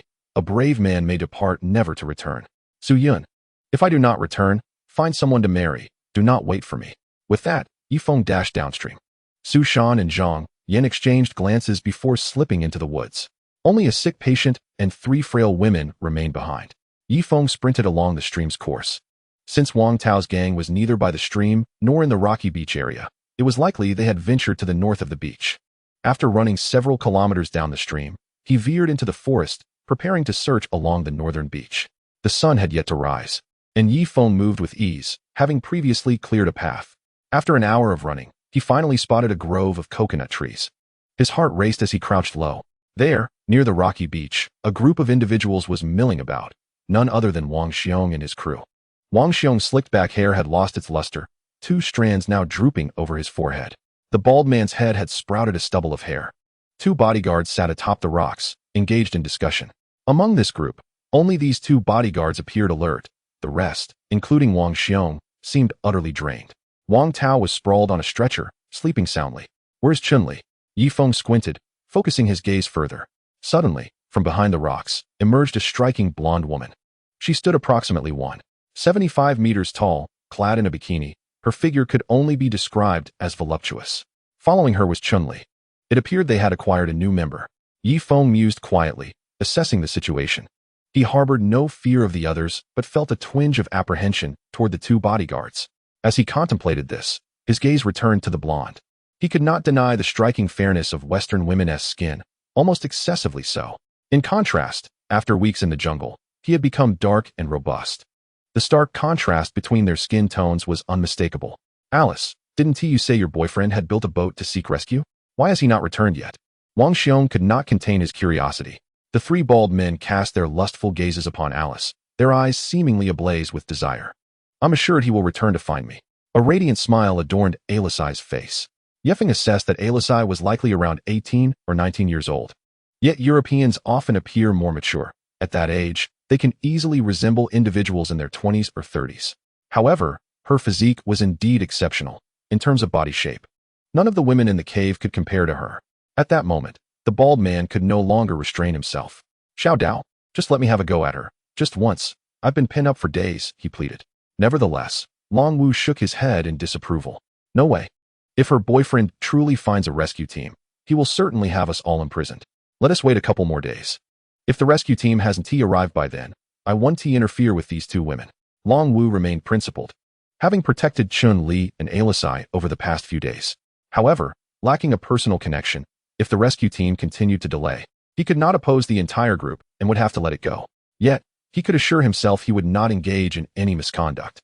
Those who have served in the military possess an inherent sense of righteousness. Although he admired beautiful women, he would never resort to coercing them. Wang Xiong glanced at Long Wu, feeling increasingly anxious. 3 days prior, he had already lost command over the 2 bodyguards. If this persisted, he would become mere decoration. No, he must devise other means to establish his authority. With that thought, Wang Xiong approached Long Wu. "Xiao Dao, hasn't your daughter always wanted to study in Europe? Rest assured, if I can return, I will certainly send her there. I have 2 companies in Deutschland." "Oh." Long Wu nodded disinterestedly, his gaze drifting to the distance. At that moment, Alisai suddenly walked toward the woods, directly toward Ye Feng. "What do you intend to do?" the bald man inquired abruptly. "I need to take care of something." "Is that a problem?" Alisai responded coldly to the bald man. "Don't think about running away. I will keep a close watch on you." The bald man swallowed hard after his remark. Chapter 48, Rooting Out the Problem. Damn it. Alisai cursed, boldly striding into the woods. Ye Feng's heart raced. Would this woman scream upon seeing him and alert the others? Thus, as Alisai began to remove her shorts, he sprang forward unexpectedly, covering her mouth with his hand. "Damn. This woman's body is incredibly hot. The moment our skin touched, I felt a wave of dizziness." Alisai struggled fiercely, but the disparity in strength rendered her voiceless. "Don't scream. I'm a good person. I've come to save you and another girl named Chun-Li, my ex-girlfriend. Her mother is with me, and I want to take her back to reunite with her." Ye Feng whispered into Alisai's ear. Alisai paused in surprise, then blinked rapidly. Only then did Ye Feng gradually release his grip on her mouth. The next moment, Ye Feng felt his pants dampening. "Damn, this foreign girl actually urinated on my pants." It was understandable. He had launched a sudden ambush, and she likely thought she was being attacked by a wild beast, causing her to lose control. "Are you Ye Feng?" Alisai asked softly. "Yes, has Chun-Li mentioned me?" Ye Feng was momentarily taken aback. "She often speaks of you, expressing regret for betraying you." What should we do now? Alisai's Mandarin was commendable, though her pronunciation was slightly off. Now, wait for an opportunity to bring Chun-Li into the woods, and we'll make a run for it toward my camp. There are bows, spears, and weapons. Wang Tao and his gang wouldn't dare provoke us. Ye Feng instructed. I understand. Alisai promptly pulled up her shorts. She had finished urinating, having soaked Ye Feng's pants entirely. Observing the wet marks on his pants only heightened Ye Feng's excitement, implying that he had indirectly made contact with this foreign beauty. Hey, Shaoli, do you need to relieve yourself? Alisai inquired. Relieve myself? Didn't I already? Oh right. I need to go. Chun-Li suddenly realized. The two women immediately clasped hands and made their way into the woods. On the beach, only the bald man remained vigilant over the two women. Seeing this, he blocked Alisai again. Didn't you just relieve yourself? Why do you need to go again? The bald man questioned, his gaze flickering over the two women. What if there are poisonous snakes in the woods? I could help her scare them away. Alisai explained. I don't believe you. This time, I'm going with you into the woods, the bald man declared. You? Isn't there a saying in Yinxiao that men and women should maintain a respectful distance? How can Shaoli relieve herself with you nearby? Alisai retorted angrily. I don't care, I'm going, and if you don't like it, you can just wet your pants. The bald man adopted a rogue demeanor. Fine, but don't regret it, Alisai said, pulling Chun-Li along into the woods. Surprisingly, the bald man followed closely behind. The two women gradually ventured deeper into the coconut grove, soon disappearing into the shadows. The sunlight filtering through had become dim. Ye Feng's expression grew increasingly cold as he picked up a stone. Hurry up and relieve yourself. Let me have a good look, haha. The bald man's eyes gleamed with desire, fixated on the two women's figures, their pants now appearing quite unsightly. Alisai suddenly smirked, revealing a hint of seduction, then placed her hands on her shorts, slowly pulling them down. The bald man swallowed hard, unable to resist leaning closer. Bang! Ye Feng sprang into action, striking him fiercely on the head with the stone. The next moment, the bald man collapsed to the ground without a sound. Run! Ye Feng pulled Chun-Li and sprinted towards the creek. Despite being barefoot, Alisai's speed remained unimpeded. Can you keep up? Ye Feng glanced back, his eyes widening in surprise. Alisai's bikini swayed enticingly as she ran, nearly slipping free from its constraints. What are you waiting for? Run! Don't let those bad guys see us. Alisai gasped. Oh, right. Ye Feng focused his thoughts and continued running toward the creek. Half an hour later, the three of them arrived at the creek, panting heavily. Alisai plopped down into the water. Drops of sweat cascaded down her face, sliding down her snowy neck and landing on her body. Ye Feng felt an urge to help her wipe away the beads of perspiration. Can you check my back? It's so itchy. I think something bit me. Alisai reached her hand behind to scratch her back. Ye Feng, thrilled, quickly moved to inspect her back. He noticed a reddened area at her strap, likely the result of an insect bite. It's so itchy. Alisai continued to scratch, but the next moment, her hand accidentally brushed against the strap. With a loud pop, it snapped open. The intense visual impact nearly caused Ye Feng to nosebleed. In light of this sudden turn of events, Alisai paid no mind. Women from the European region possess a different mindset. They often begin dating in high school, and sometimes celebrate graduations by gathering all the boys and girls for a romp on campus. Thus, her worldview was more liberal, lacking the conservatism seen in Eastern women. Ye Feng, can you help me wash my back? It's so itchy. Alisai requested. Sure, right away. Ye Feng was overjoyed and hurriedly helped Li Si with her washing. It must be said that the skin of women from OU is not as delicate as that of Oriental women, and is even somewhat coarse. However, their body temperature is quite high. Perhaps the warmth within them is equally intense. Chun-Li, on the other hand, became a mere bystander, feeling somewhat at a loss. All right, once we finish washing, let us return to the camp. Ah Feng, rest assured, from this moment on, I, Chun-Li, shall no longer be duplicitous. I will dedicate my affections solely to you. Chun-Li swore, pointing to the heavens. Ye Feng hesitated for a moment, but ultimately chose not to disclose the news of her father's passing. Let us return to the camp first, he said, fastening Li Si's clothes and then pulling Chun-Li along as they ran upstream. Having run less than 2 kilometers, Ye Feng suddenly released Chun-Li's hand and aimed his spear at the woods. Before long, a little creature emerged from the thicket, bobbing its head. It was unmistakably a young black bear, approximately the size of a dog, rather clumsy in demeanor. Upon spotting humans, the little bear approached them eagerly, affectionately rubbing against Li Si's calf. Ye Feng recognized it as the cub of the large black bear, truly a case of eradicating the root of the problem. Li Si, kick it away. The meat of such a young bear is quite tender, he remarked, pulling back slightly. Chapter 49. The women on your side know. Don't.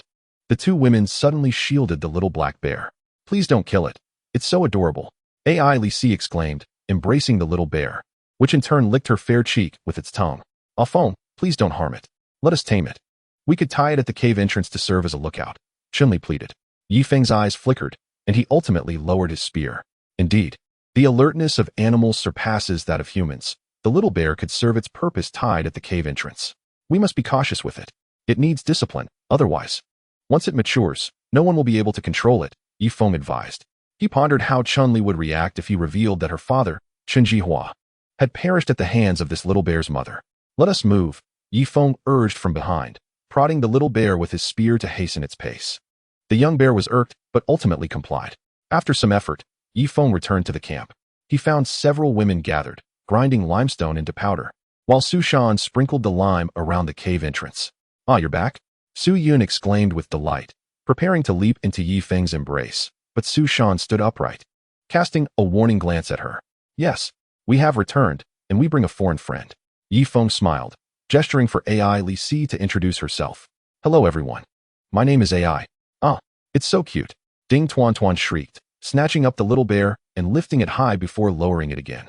The women's interest in the little bear evidently surpassed their regard for AI Li Si, leaving her feeling rather awkward. After all, the women were envious of her curvaceous figure, fostering a tinge of hostility. I am Nei Ri Li Mei Zi, pleased to meet you. Only Li Mei Zi and AI Li Si exchanged handshakes, while Chun-Li seemed to be ignored. Yet, Chun-Li appeared to sense something amiss. Upon returning to the camp, her expression became unnatural. She stumbled into the cave, only to be met with by Ye Feng's surprised voice. However, just 5 minutes later, Chun-Li's wailing filled the cave. Father! Ah, father! I have no father now. Her cries were heart-wrenching, evoking sorrow in the other women. Store the remaining limestone in the dry area of the cave. We may need it on rainy days. Ye Feng commanded.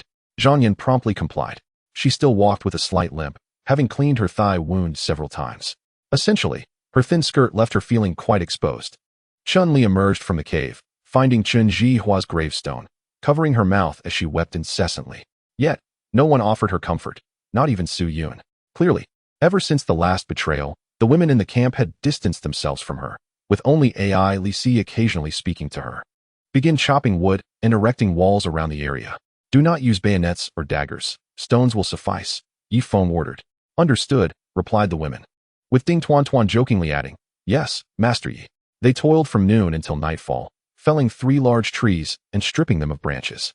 Ding Tuan Tuan shrieked in terror at the insects on the trees, soon scuttling into the cave and refusing to come out. This sight elicited laughter from Ye Feng and the other women.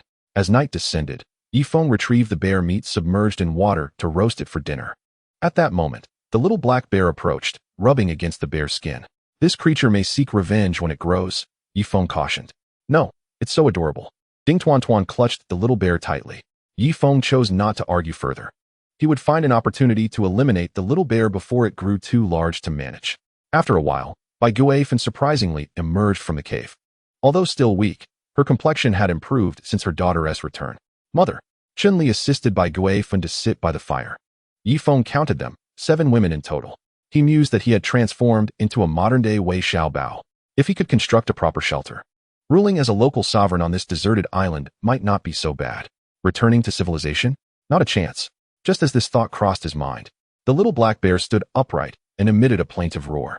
Ye Feng's expression shifted as he swiftly seized a torch from the fire and hurled it downstream. As the flames flickered, faces emerged from the shadows. The intruders, realizing they could not hide, swaggered into view. Wang Xiong, what brings you here again? Ye Feng readied his bow. The other women followed suit, brandishing bamboo spears in a defensive posture. Why have you taken our women? Return AI Li Si to us. As for Chun-Li, we have no use for her, Wang Xiong declared, brandishing a wooden stick, followed by the remaining men. Wang Tao also appeared, leaning on a cane. Very well, let us ask AI Li Si directly if she wishes to leave with you, Ye Feng said, turning to AI Li Si. No. AI Li Si grasped a stone and shook her head resolutely. AI Li Si, we have caught fish for you to eat and protected you for the past 3 days. How can you be so callous as to abandon us? Obey, return to our group, and I promise the 3 bald men will not harm you. Long Wu spoke for the first time. Little knife, you are an upright person, but I deceived you. I have no boyfriend. Nor did I send anyone to build a boat for rescue. AI Li Si dropped a bombshell revelation. What? Long Wu's eyes twitched, his face reddening. After all this time, the 7 men had been outwitted by a single woman. Why? Why did you deceive me? Wang Xiong stepped forward, his face marred by bulging veins. How dare you question me? If I hadn't spoken thus, I would have been humiliated by your subordinates on the very first day. Understand, I am merely saving myself. Alice declared. Ye Feng nodded silently, acknowledging Alice's intelligence, which far surpassed that of Chun-Li. Wang Xiong hesitated for a moment before suddenly breaking into a smile. Ye Feng, you possess remarkable ability to attract so many women. However, what are your plans moving forward? Are you contemplating building a ship to return home? If so, with your current manpower, it would take years to complete. Instead, why not merge our 2 groups? We are all men here, capable of heavy labor, constructing the keel and deck, while your women can weave sails. This way, progress will be expedited, Wang Tao suggested. There's no need for that. You should return from whence you came. Otherwise, do you see the bow and arrow in my hand? Ye Feng issued a clear dismissal. Chapter 50. You may begin over there. Wait, he has a point, Susan suddenly interjected. Her thoughts were solely on returning home, indifferent to the conflicts between Ye Feng and Wang Xiong. Sister, how can you collaborate with such despicable individuals? Su Yun quickly protested. I care not for their morality. As long as we can build a ship to return home, all grudges can be set aside, Susan replied. I concur, Rimai Zi added, raising her hand in agreement. Ye Feng's expression darkened. He observed the faces of several women. Apart from Su Yun, who opposed the idea, the others remained silent, yet their expressions spoke volumes. Their reluctance to voice agreement stemmed from waiting for him to give the command. Should they truly ally with these beasts, it would not be long before they were compromised. For these men harbored singular intentions, particularly the bald trio, who seemed perpetually fixated on the women-esque forms. Enfin, while they are indeed vile, their reasoning holds merit. And we women cannot perform heavy labor, Ye Feng spoke softly, adopting a conciliatory tone. Ye Feng remained silent, his countenance grim. After all, he had only just begun to embrace his role as Wei Xiaobao, only to be confronted by 7 competitors.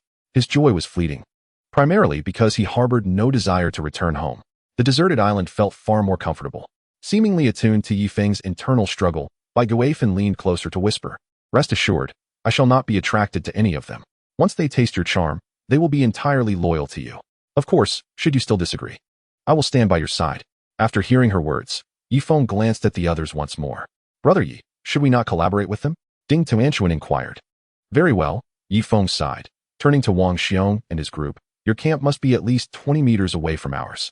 You will reside downstream while we stay upstream, with this stone as the boundary marker. Should you cross it, I will not hesitate to act. Ha ha ha, it's settled then. Wang Xiong nodded, leading his companions downstream to prepare their camp. Susan rolled her eyes. How childish. Establishing a boundary marker, as if we were children playing house. Ye Feng had his own plans. Soon, he would have Wang Xiong's group fell trees to construct a fence and enclose their yard. Come, gather around the fire for a meeting, Ye Feng announced, intending to establish some rules. The women promptly settled around the fire, while Zhang Yin squatted directly opposite, her legs elegantly positioned. Wang Xiong's group was fixated on a single thought, so when collaborating with them, it was best to minimize conversation, conveying any matters through Ye Feng, who would handle negotiations. However, as Ye Feng spoke, he noticed Zhang Yin slightly parting her legs. The firelight caught his gaze, rendering him momentarily mesmerized. What's wrong? Su Yin queried. Wait, my mind is a bit scattered, Ye Feng replied, ruffling his tousled hair. Meanwhile, Susan followed his line of sight and caught sight of Zhang Yin. How can you still be thinking about that at a time like this? Ye Feng issued a few more instructions before sending the women back to the cave to rest while he took the first watch. Wild animals were easier to guard against, but humans posed a far greater challenge. Sure enough, in the early hours, the bald man approached the boundary marker. What do you want? Ye Feng drew his bow, contemplating the idea of directly shooting the bald man, who was the most brazen of them all. Wang Xiong sent me to borrow some food. I promise to return it once we catch some fish tomorrow, the bald man said, his gaze evasive. Having been reprimanded by Ye Feng several times, he now carried a psychological burden, particularly after the last incident where he nearly suffered a grievous injury. Then go hungry and leave quickly, Ye Feng advanced a step. Don't be like that, brother. Those women are prime targets. Don't be deceived by them. They are only compliant because they need you on this deserted island. Once we return, you and I will be nothing, and they won't even glance our way. Thus, we should savor every moment with them while we can. Once the rescue team arrives, we can dispose of them, the bald man urged. Uft! Ouch! The bald man cried out, clutching his thigh where a bamboo arrow had struck. You actually dared to shoot, he exclaimed, both astonished and terrified. Ye Feng pressed his lips tightly together, knocking another arrow, this time aiming for the bald man's neck. Please, can't I just leave? He pleaded, limping away and leaving a trail of blood behind him. After the bald man departed, Ye Feng resumed his position by the fire. He knew he must act decisively. Otherwise, the 7 men on that side would never regard his side's strength with any seriousness. Moreover, the bald man's persuasive words had nearly swayed even someone of his upright character. Who wouldn't he want to indulge in such beauty? Fortunately, the 2 bodyguards from their group were not overly lascivious. Otherwise, he might not be able to protect these women. Morning soon arrived, yet Ye Feng felt no fatigue. Several women languidly emerged from the cave to wash by the waterfall. With bloodshot eyes, Ye Feng gazed downstream. Observing that Wang Xiong and his group were also washing by the stream, their envious glances frequently darting upstream. Despite having been shot with an arrow the day prior, the bald man remained undeterred, incessantly whispering to the 2 bodyguards. The cacophony of birds in the jungle was so dense that Ye Feng could not discern their words. But judging by the bald man's lewd demeanor, it was clear he was attempting to incite the bodyguards. Once they finished washing, Long Wu approached the boundary marker. Ye Feng, we will begin by smashing stones to process the bamboo, cutting it to appropriate lengths. Meanwhile, please weave the canvas, stripping the green skin off the bamboo. Are you skilled in basket weaving? Long Wu inquired. Ye Feng appraised Long Wu. There was a glimmer of righteousness in his gaze. At least he wasn't fixated on the women. I am familiar with basket weaving and can teach them. You may commence your work, Ye Feng replied. Excellent. Long Wu nodded, displaying respect towards Ye Feng. At that moment, Wang Tao approached, leaning on a cane. Brother Xiao Dao, this arrangement is improper. We are all engaged in physical labor here, while they are tasked with handwork. Therefore, they must provide us with 3 meals a day, otherwise, we would end up at a disadvantage. Wang Tao declared loudly. He harbored an intense hatred for Ye Feng and could not resist the urge to instigate some chaos, ideally fostering discord between Ye Feng and Long Wu. He had discerned a bond of mutual respect between Long Wu and Ye Feng, which hindered their group of 7 men from uniting as a cohesive force. The foolish remarks from this inept individual promptly attracted the attention of the others. My son is correct. Those aligned with Ye Feng are engaged in relatively easy tasks and should provide us with sustenance. Should they fail to do so, we shall part ways. In Chapter 51, the atmosphere turned sour as Long Wu, visibly troubled, glanced at Ye Feng and suggested, shall we heed their proposal? Ye Feng, arms crossed, responded, I can supply food for 6 of you, but not for Wang Tao. The moment Ye Feng uttered Wang Tao's name, he sensed trouble brewing. What? Why not? Wang Tao erupted in fury, fantasizing about wielding a machine gun to execute Ye Feng 100 times over. Others are capable of physical labor, yet you, a cripple, cannot contribute. In a spirit of teamwork, we can only count 6 from your side, excluding you, Ye Feng assessed calmly. How dare you, Ye Feng? Are you intentionally targeting me? Wang Tao's eyes brimmed with rage, nearly spilling over with tears. Long Wu, acknowledging Wang Tao's point, nodded and said, you have a valid argument. Please arrange for food for 6. Wang Tao, taken aback, exclaimed, what? Brother Xiao Dao, how can you do this? We are a united team. He was utterly disheartened. Ye Feng's assertion held merit. Wang Tao was indeed incapable of labor. Despite the arrow wound in the bald man's leg not being severe, his value exceeded Wang Tao's. Long Wu, maintaining objectivity, deliberated. But we are a team. Should one be injured, does that mean we abandon them? What if one day you sustain an injury? Will we also discard you? Wang Tao implored Long Wu to reconsider. Long Wu fell silent, caught in a dilemma. Ye Feng, do not attempt to sow discord among us. This tactic is rather juvenile. The bald man glared at Ye Feng, who had persistently provoked him. Indeed, do not think you can divide us, echoed his 2 companions. Regardless, I will only provide food for 6. Should the 3 of you choose to ally with Wang Tao, distribute your food to him. Now get to work. If 40 bamboo stalks are not felled by noon, I shall not provide sustenance. Ye Feng dismissed them, choosing to sit with several women by the fire. Long Wu had no choice but to lead a few downriver to begin striking the bamboo roots with stones. This task was laborious and took a toll on their hands. As they smashed the bamboo, the stones also wore against their palms. Before long, the hands of the bald man and his companions were swollen. Meanwhile, Ye Feng had managed to fell only 2 stalks, taking the opportunity to teach the women how to weave canvas. Observe closely, this is how it is done. Be careful not to cut your palms, Ye Feng instructed, seated beside the fire with a relaxed smile. You are truly remarkable, big brother. Ding Tuan Tuan looked up at Ye Feng with admiration. Since encountering him, she felt he was capable of anything, almost like a deity. The women quickly began to learn. After a moment's thought, Ye Feng decided to craft a few pairs of gloves for them, as the sharp bamboo skin could easily injure their delicate fingers. As noon approached, Ye Feng assessed the work completed downstream and tossed 6 small fish their way. For Long Wu, he generously offered an additional piece of cured meat. Recognizing him as the strongest among them and aiming to win his favor while fragmenting their collective strength, the bald man and his companions received 3 fish. While Wang Tao looked on enviously, rest assured, Wang Tao, I keep my promises. Here, let us each share a bite with him. The trio divided the fish among themselves. As time passed, the old bamboo craftsman, Ye Feng, grew increasingly swift in his work. By now, he had woven a 5-square-meter bamboo mat at the cave's entrance, useful for both sails and as a cool resting place. Downstream, Long Wu began piercing holes in the bamboo with a dagger. Ye Feng roasted 6 more fish, handing them to Long Wu, along with the customary piece of cured meat. The bald man's trio, having not eaten enough at noon, eagerly dug into their fish. Hey, share some with me. I haven't eaten yet, Wang Tao exclaimed in disbelief. The bald man paused before responding. You have hardly exerted yourself. Missing 1 meal is inconsequential for you. We, however, have worked hard today. Go rest. Sleep will alleviate your hunger. You cannot treat it this way. We are a team. Wang Tao protested vehemently. Wang Xiong approached and offered half a fish to Wang Tao. Son, eat up. Yet Wang Tao snatched the entire fish and devoured it ravenously. Although he was inept, his size allowed him to consume Wang Xiong's fish in mere moments. Ah, what a pleasure. Wang Tao patted his stomach, a satisfied grin on his face. Wang Xiong sighed, resigned to sitting there with an empty stomach. Suddenly, the tantalizing aroma of meat wafted from upstream. Ye Feng was grilling a large piece of meat over the fire, sizzling and dripping with grease, accompanied by the cheerful laughter of the women. Wang Xiong glanced back at his own group, where Long Wu and another bodyguard had already dozed off against the rocks. The bald man and his companions were curled up on the ground, snoring. This was a stark contrast, a comparison of heaven and hell. Hee, stop it. You're going to make me die laughing. Zhang Yin playfully hit Ye Feng. Moments earlier, he had shared a corny joke that nearly caused the women to laugh uncontrollably. Even Susan couldn't help but turn away to stifle her laughter. Dear ladies, I have crafted gloves for you.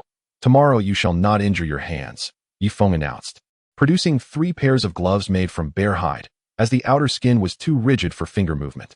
Wonderful. I want them. Look at how delicate her hands are. They clamored for the gloves. Allow me to distribute them. The swiftest weavers today were Susan, by Ye Feng, and Rimei Zi. The others were too slow and shall not receive gloves, Ye Feng declared, bestowing the gloves upon the 3 diligent women. Although Su Yun had worked hard, she was accustomed to a sheltered life, and her hands lacked skill. Zhang Yin, too, had not fared well, producing barely 20 square centimeters throughout the day. Ding Tuan Tuan had fared the worst, only able to assist from the sidelines. Big brother, I will stand watch tonight. I wish to prove myself. Ding Tuan Tuan suddenly volunteered. Very well, take the bow and arrow. While you may be inept in many areas, your archery skills have reached at least 30% of my own, so I officially recognize you as my named disciple. I hereby appoint you as the Night Watch Commander. Ye Feng proclaimed with solemnity. Yes. Ding Tuan Tuan proudly straightened her chest, eagerly accepting the composite bow from Ye Feng. The other women exchanged glances, unable to suppress their laughter. At that moment, Ye Feng felt something warm against his foot. It was the little black bear licking him. How disgusting. Get away from me. Ye Feng kicked at it, and the little bear tumbled away. However, this fellow, tough-skinned and muscular, turned over and proceeded to lick Ailey's instep. Chapter 52. It is simply impossible to be satiated. We ought to give this creature a name, shall we? I have decided. Let us call it Xiao Tian Go. Does anyone object? Ye Feng inquired. This is rather hasty. I believe Xiao He Zi would be quite fitting. How about Xiao Tuan Tuan? Please refrain from misusing my name. Would you? After much debate, the name Xiao Tian Go was temporarily settled upon.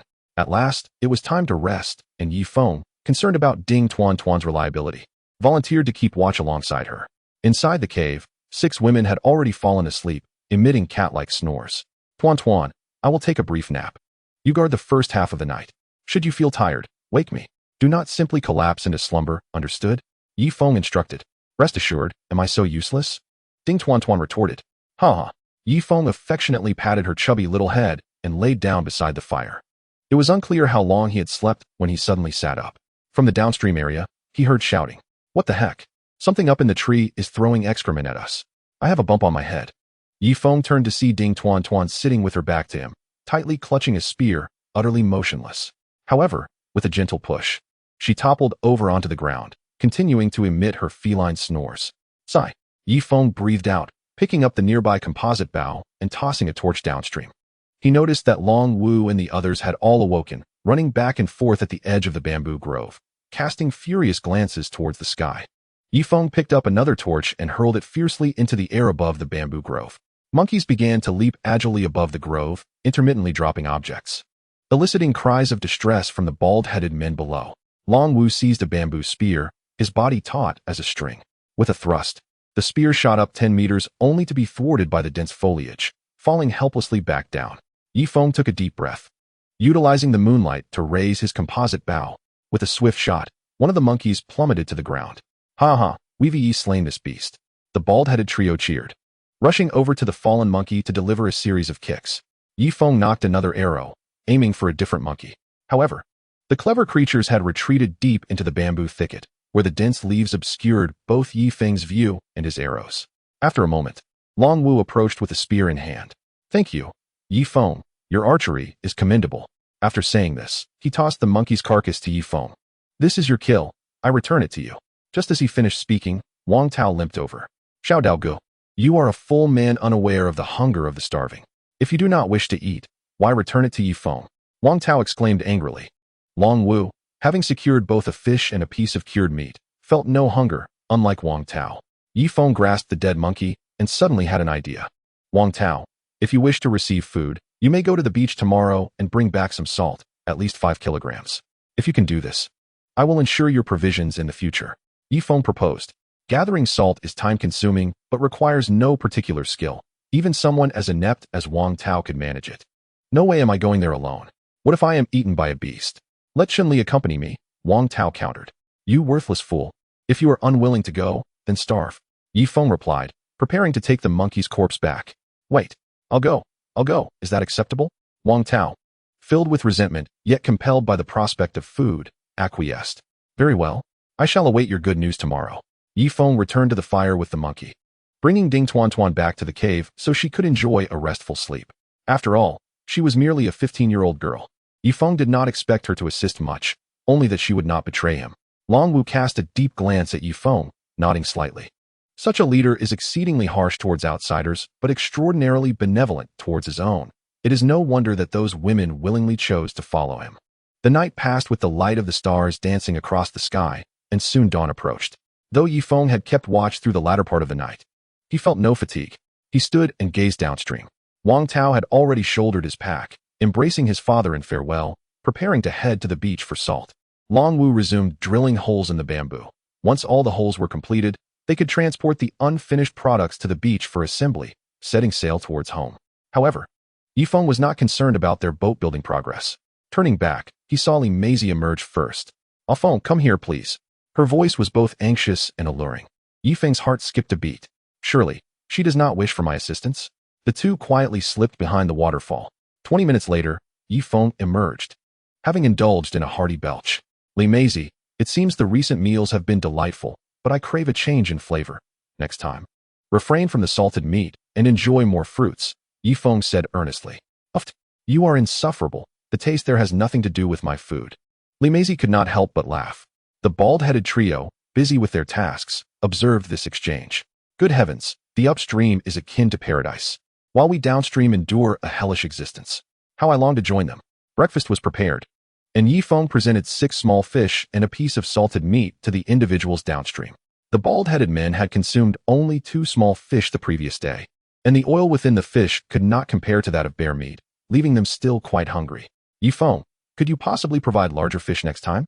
This merely ensures we do not starve. It does not fill us at all, the bald-headed one remarked. Indeed, you cannot be so capitalist, Wang Xiong added. Ye Feng surveyed his yard and suddenly had an epiphany. Very well, but you must assist me with additional tasks, if performed satisfactorily. I shall grant you an extra piece of salted meat at each meal, Ye Feng declared. What tasks? The bald-headed one quickly inquired. Simple enough.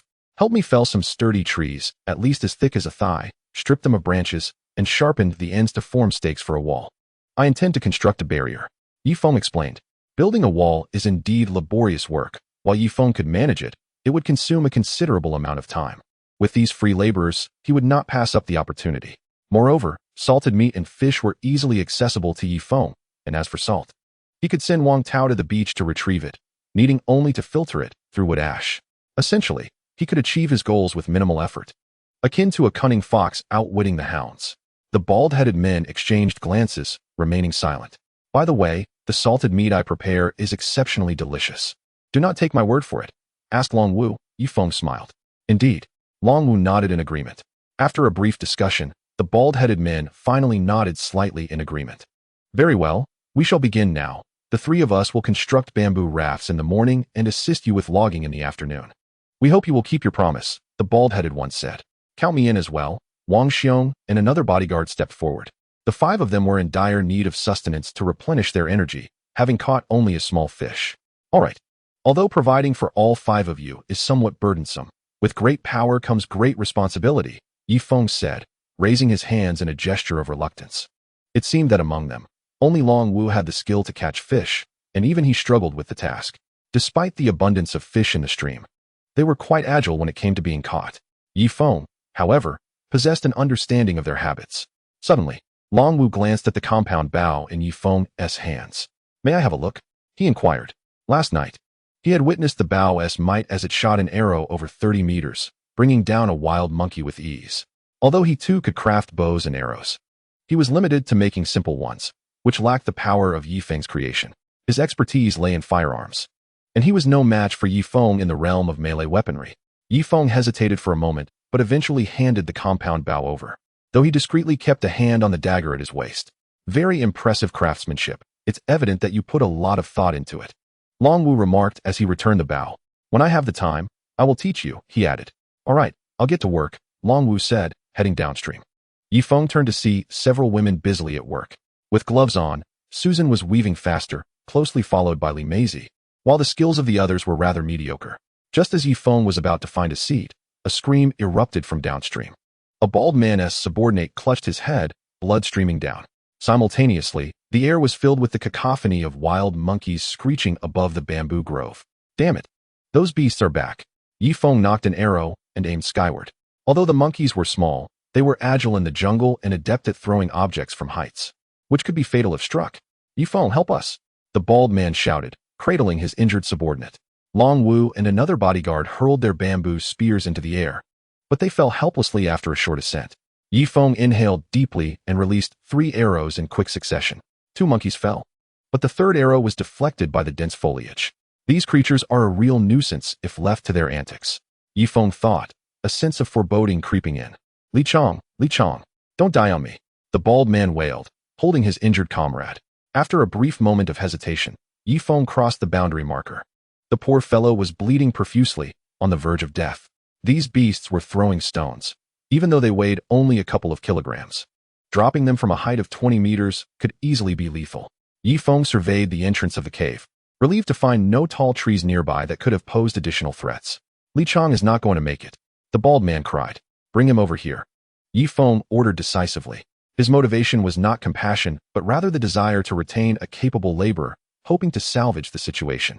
The bald man and his companions hurriedly carried Li Chong towards the marker, with Wang Xiong stepping over it. Ye Feng did not hesitate. He swung his dagger with force. Ouch! Why did you cut me? Wang Xiong exclaimed, clutching his bleeding arm and glaring at Ye Feng. Only Li Chong can cross. Don't think you can take advantage of the situation. Go back downstream, Ye Feng warned, pulling the unconscious Li Chong closer. His strength had grown significantly, allowing him to lift Li Chong, who weighed over 130 pounds, with ease. Continue downstream, everyone. I need to tend to him, Ye Feng stated coldly, shouldering Li Chong's weight. Can I stay by his side? The bald man asked. What do you think? Ye Feng replied, his eyes glinting dangerously. Thus, the others had no choice but to comply and return downstream. With 2 monkeys down, for the time being, they would not trouble them again. However, these creatures were known for their vindictiveness, and it wouldn't be long before they returned. Ye Feng laid Li Chong beside the fire and examined his head, which had a noticeable dent from the impact. It seemed unlikely he would survive, but Ye Feng was determined to try.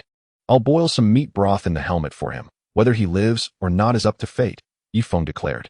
The women were somewhat hesitant, but ultimately obeyed Ye Feng's command. Time passed slowly, and soon it was midday. Li Chong still had a faint pulse, but remained unconscious. Ha ha.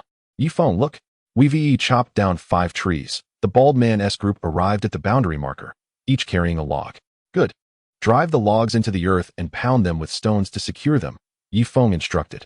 Understood. The 4 responded, immediately beginning their work. Ye Feng stood nearby with his arms crossed, overseeing their efforts. Dig deeper. At least half of the logs must be buried to withstand the charge of larger beasts. Put some muscle into it. Are you starving? Once the task was complete, Ye Feng handed out the rewards, 4 fish and 4 pieces of salted meat. The 4 men, exhausted and panting, broke into smiles upon seeing the food. Back downstream, they eagerly began to eat. This is delicious. I feel this salted meat is the best food I have ever tasted, the bald man said, savoring each bite. Indeed, it's simply divine, Wang Xiong added, who had tasted numerous delicacies before, but found this salted meat uniquely delightful. Ye Feng smirked as he returned to his own camp. The 5 wooden stakes had only marked 1% of the perimeter. To enclose the entire cave entrance would require hundreds of stakes. As night fell, Li Chong remained in a coma, but Wang Tao returned, holding a spear in one hand and a dozen bamboo tubes slung over his shoulder. Ye Feng, I'm back, he announced, placing the bamboo tubes on the ground. Ye Feng opened them to find a white substance, around 2 kilograms in total. I've been starving all day. Hurry up and give me food, Wang Tao urged, having journeyed from morning until night, only nibbling on some grass along the way. Ye Feng hesitated before tossing him the smallest fish. Here, eat this, he said, pointing at the small fish. What? I spent an entire day working hard to bring you salt, and you give me just this little fish? Wang Tao exclaimed, his eyes reddening. I told you to gather 5 kilograms, but this is barely 2. This fish is a gesture of humanity. Without it, you wouldn't even have scraps to eat. Ye Feng replied bluntly, well aware of Wang Tao's character. This useless person would surely seek mischief once fed. You can't do this. Look at me. I've become so thin. If I starve to death, what good will that do you? Wang Tao trembled with anger. If you want to eat it, then give it back, Ye Feng said, reaching for the fish. Wait, I'll eat it. Wang Tao quickly replied. Wang Tao, feeling helpless, could only take the small fish downstream. Li Meizi utilized wood ash to filter the white substance into salt. Ye Feng called out, and Li Meizi promptly busied herself. Ye Feng, meanwhile, sat beside the fire, stretching contentedly. Such days were delightful. It seemed as if he had done nothing, yet reaped so much labor. However, he knew he must not let these individuals catch on. Suddenly, Ye Feng sat up straight and made his way downstream. Baldy, starting tomorrow, I only need 2 people to help me build the wall. The other 2 should assist in making bamboo rafts. After all, returning home is of utmost importance. Ye Feng stated with some difficulty. Will those who make the bamboo rafts receive extra salted meat? Wang Xiong suddenly inquired. I'm sorry, but making bamboo rafts isn't my personal task, so only 1 small fish is available. Only those who assist me with the wall will receive salted meat. My supply of salted meat is rather tight lately, so I can only hire 2 people. I lack the means to hire the other 2, Ye Feng explained. In truth, he had plenty of salted meat, but he needed to incite competition among the 4. Otherwise, if they caught on, they would surely go on strike. Humph, whatever. Wang Xiong was the first to catch on. Having been a capitalist himself, he sensed Ye Feng's intentions. The others turned away in anger. You 4 can discuss amongst yourselves. I can only hire 2 people, so I'm off, Ye Feng declared before returning upstream. Thunder rumbled ominously as heavy rain poured from the sky. Ye Feng hurriedly led the women into the cave, while the men downstream could only shiver in the rain. The night was already cold, compounded by their wet bodies. Helplessly, the 6 men huddled together for warmth, occasionally sneezing. The cave, having been splashed with lime water, had significantly fewer mosquitoes. The women joined forces and easily eliminated the remaining pests. They stood at the cave entrance, gazing at the pitiful sight of the men downstream. A sense of superiority washed over them, and they instinctively inched closer to Ye Feng.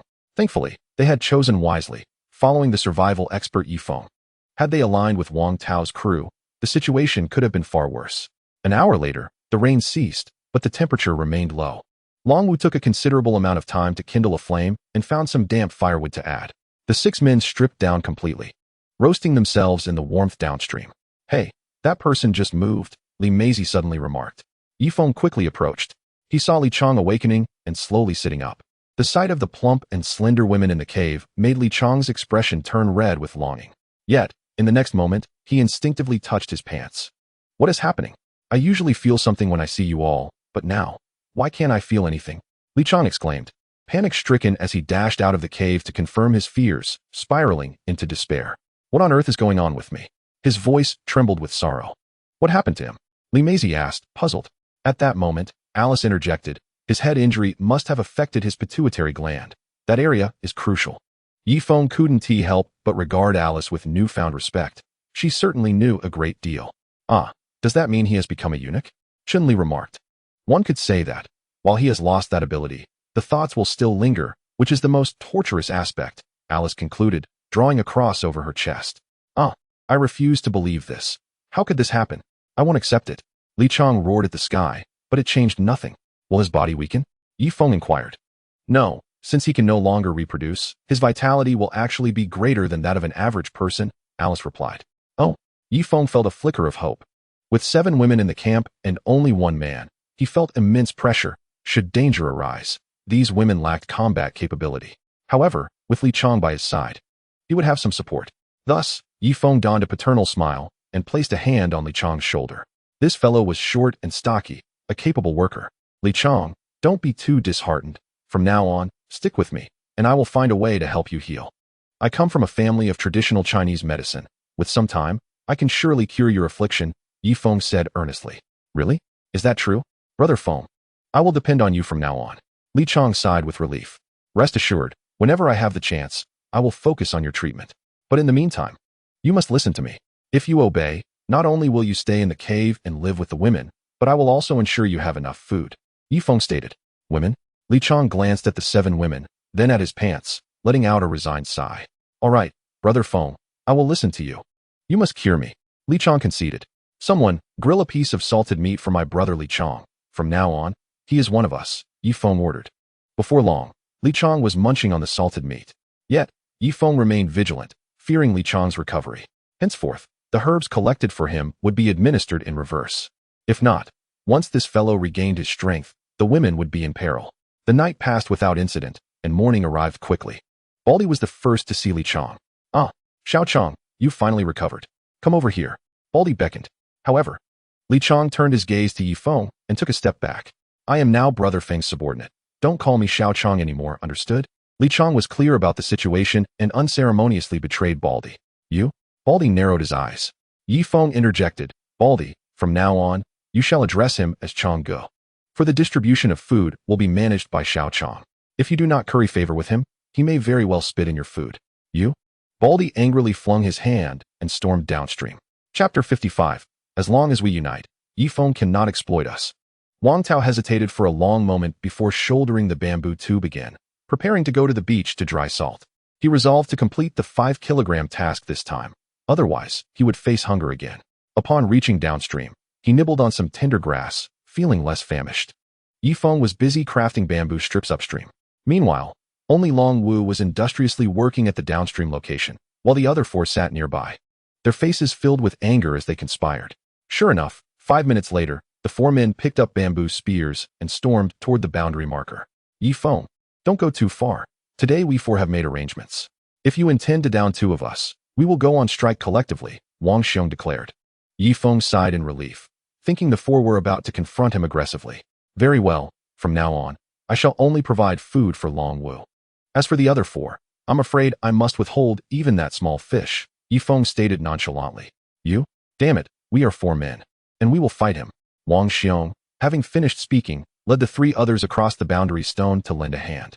Ye Feng coldly barked an order and engaged in combat with a bodyguard. The bodyguard, already outmatched by Ye Feng, was further weakened by days of hunger and labor. Thus he found himself at a disadvantage.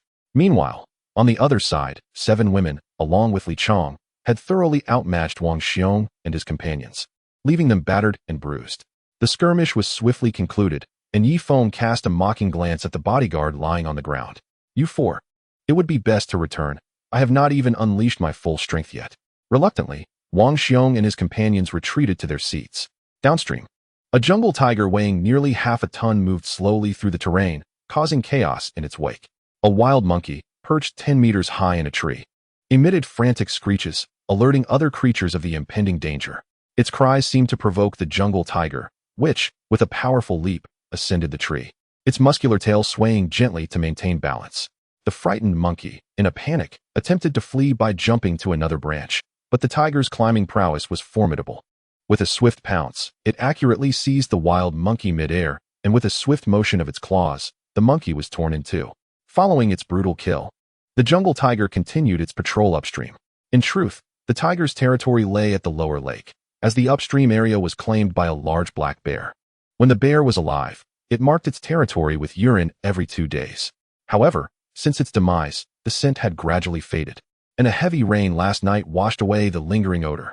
The tiger, detecting the diminished scent of the bear, surmised that the bear had either met with misfortune or vacated its territory, prompting it to venture into the bear's domain today. While the tiger could not overpower the bear, its intimidating presence was formidable to smaller creatures, capable of swimming, climbing trees, and outrunning 90% of its prey on land. The tiger was virtually an invincible entity across land, sea, and air. Brother Xiong, rest assured, we would rather starve than assist him in constructing walls. We will not allow him to suppress us with his capitalist tactics, declared the bald man. Indeed, as long as we stand united, Ye Feng will not be able to exploit us. Wang Xiong nodded in agreement. Just then, a rumble echoed from his stomach. What if we do this? Today, Dahai and I will assist Ye Feng, ensuring we don't starve, and tomorrow, you and your subordinates can help him out. This way, we alternate between hunger and fullness, and at least no one will perish, proposed Wang Xiong. Suddenly, the bald man interjected, Stop with the tricks, I know your intentions. You aim to eliminate us and leave us unemployed. The bald man finally dropped the fade. Oh, you don't secretly harbor the same thoughts? Wang Xiong retorted, rising to his feet.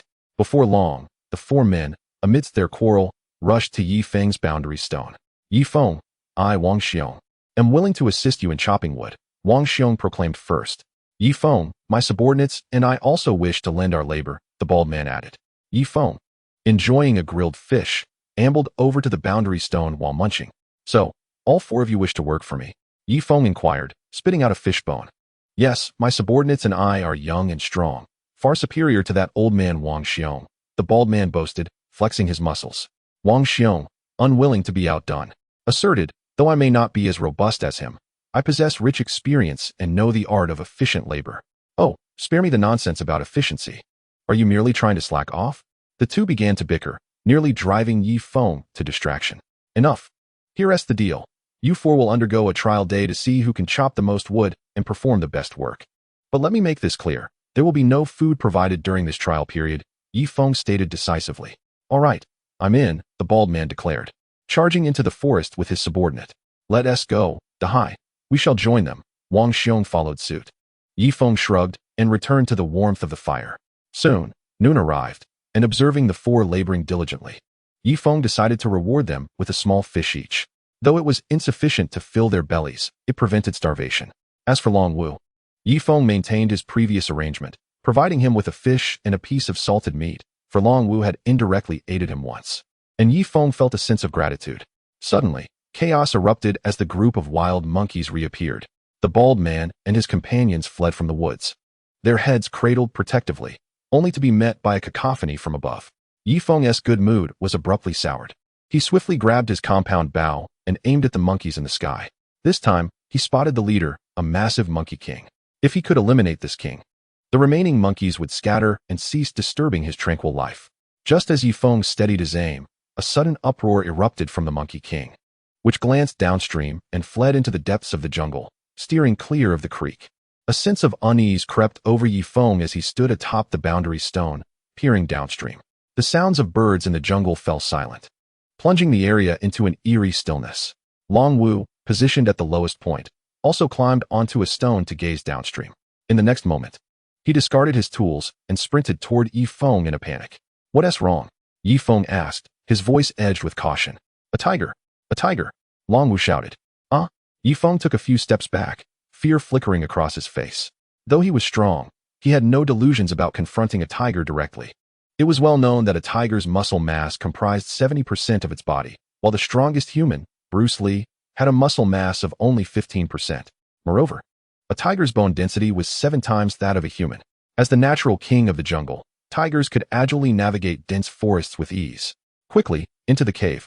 Seal the entrance, Ye Feng commanded. As soon as he finished speaking, the 7 women and Li Chong had already scrambled into the cave, trembling as they peered downstream. Meanwhile, Long Wu and the remaining four rushed to the cave's mouth. Ye Feng hesitated momentarily. Recognizing their potential utility, he allowed them all inside and secured the wooden door. The banks of the creek fell silent, save for a solitary alarm bird screeching from a branch. In the next instant, Ye Feng's eyes widened in shock. Downstream, a yellow and black striped tiger strolled leisurely toward them. Its size was comparable to that of a small calf, weighing at least half a ton. Everyone remained silent. This tiger appears well fed, Ye Feng warned, gradually retreating. The others quickly caught on and began to withdraw deeper into the cave.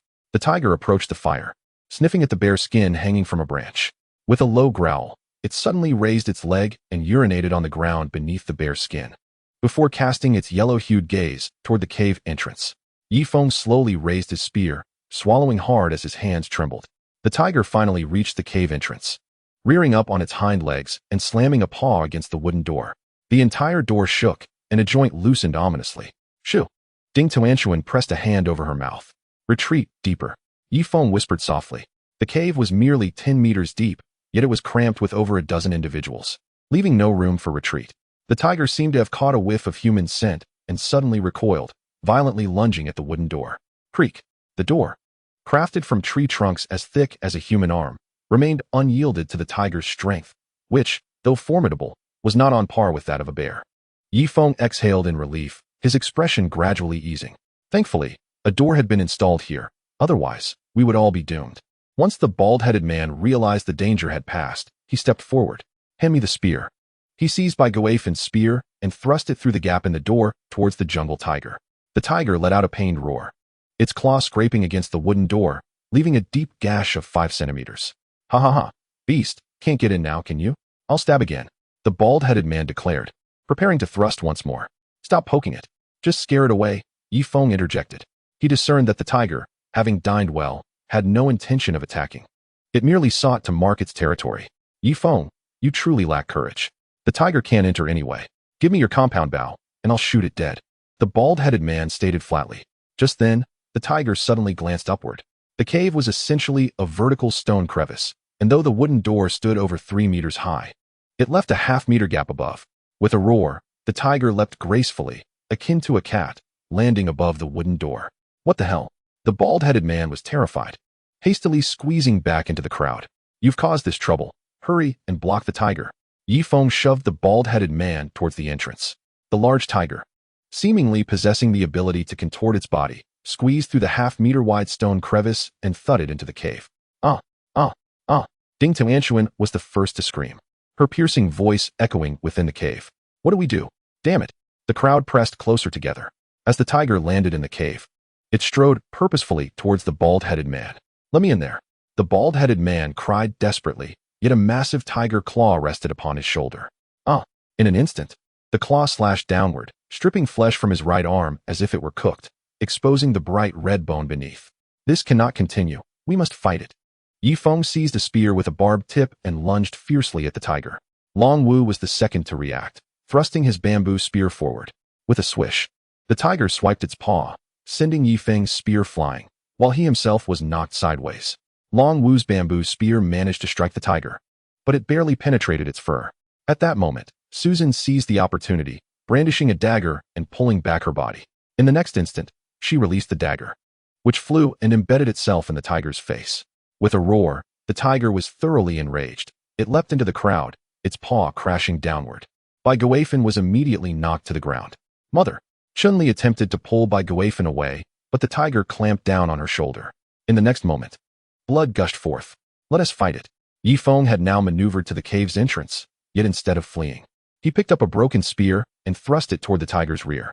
With a thud, it successfully pierced, but the tiger's powerful tail swept across his cheek, sending him spinning and crashing to the ground. Long Wu retrieved the dagger from the floor and leapt onto the tiger's back, stabbing fiercely. The tiger roared in fury, attempting to dislodge Long Wu, but he clung to its back furiously, stabbing repeatedly. Ye Feng recognized the urgency of the moment and dashed forward to grasp the tiger's tail, using his other hand to push the broken spear in and out vigorously. The tiger's roar transformed into a wail of agony. Suddenly, it flipped over, tossing Long Wu off its back and sinking its teeth into Long Wu's rear. Blood poured from Long Wu as he let out a heart-wrenching scream. A few women had retreated to the deepest part of the cave, yet Susan bravely stepped forward, picking up the compound bow from the ground. 1 arrow, 2 arrows, 3 arrows. At last, 1 arrow struck the tiger's eye. The tiger howled in pain, unleashing a surge of power as it leapt above the wooden door and fled downstream in haste. Once the tiger had departed, Ye Feng touched his face, which felt swollen, and he noticed blood trickling from his palm, inflicted by the spear that had slipped from his grasp. The most grievous injuries lay with Chun-Li, whose shoulder sagged, blood flowing incessantly. Ye Feng had been struck in the chest and lay unconscious. As for the bald-headed man, he had succumbed completely, blood gushing forth, his right arm exposed down to the bone, beyond the help of any divine intervention. Come, carry them outside the cave. Ye Feng spoke, his words slurred. The women took 5 minutes to recover before fearfully carrying the 3 injured individuals outside. Long Wu, nursing a bite on his backside, could only use a bamboo spear as a makeshift crutch as he stood behind the 3. Ugh!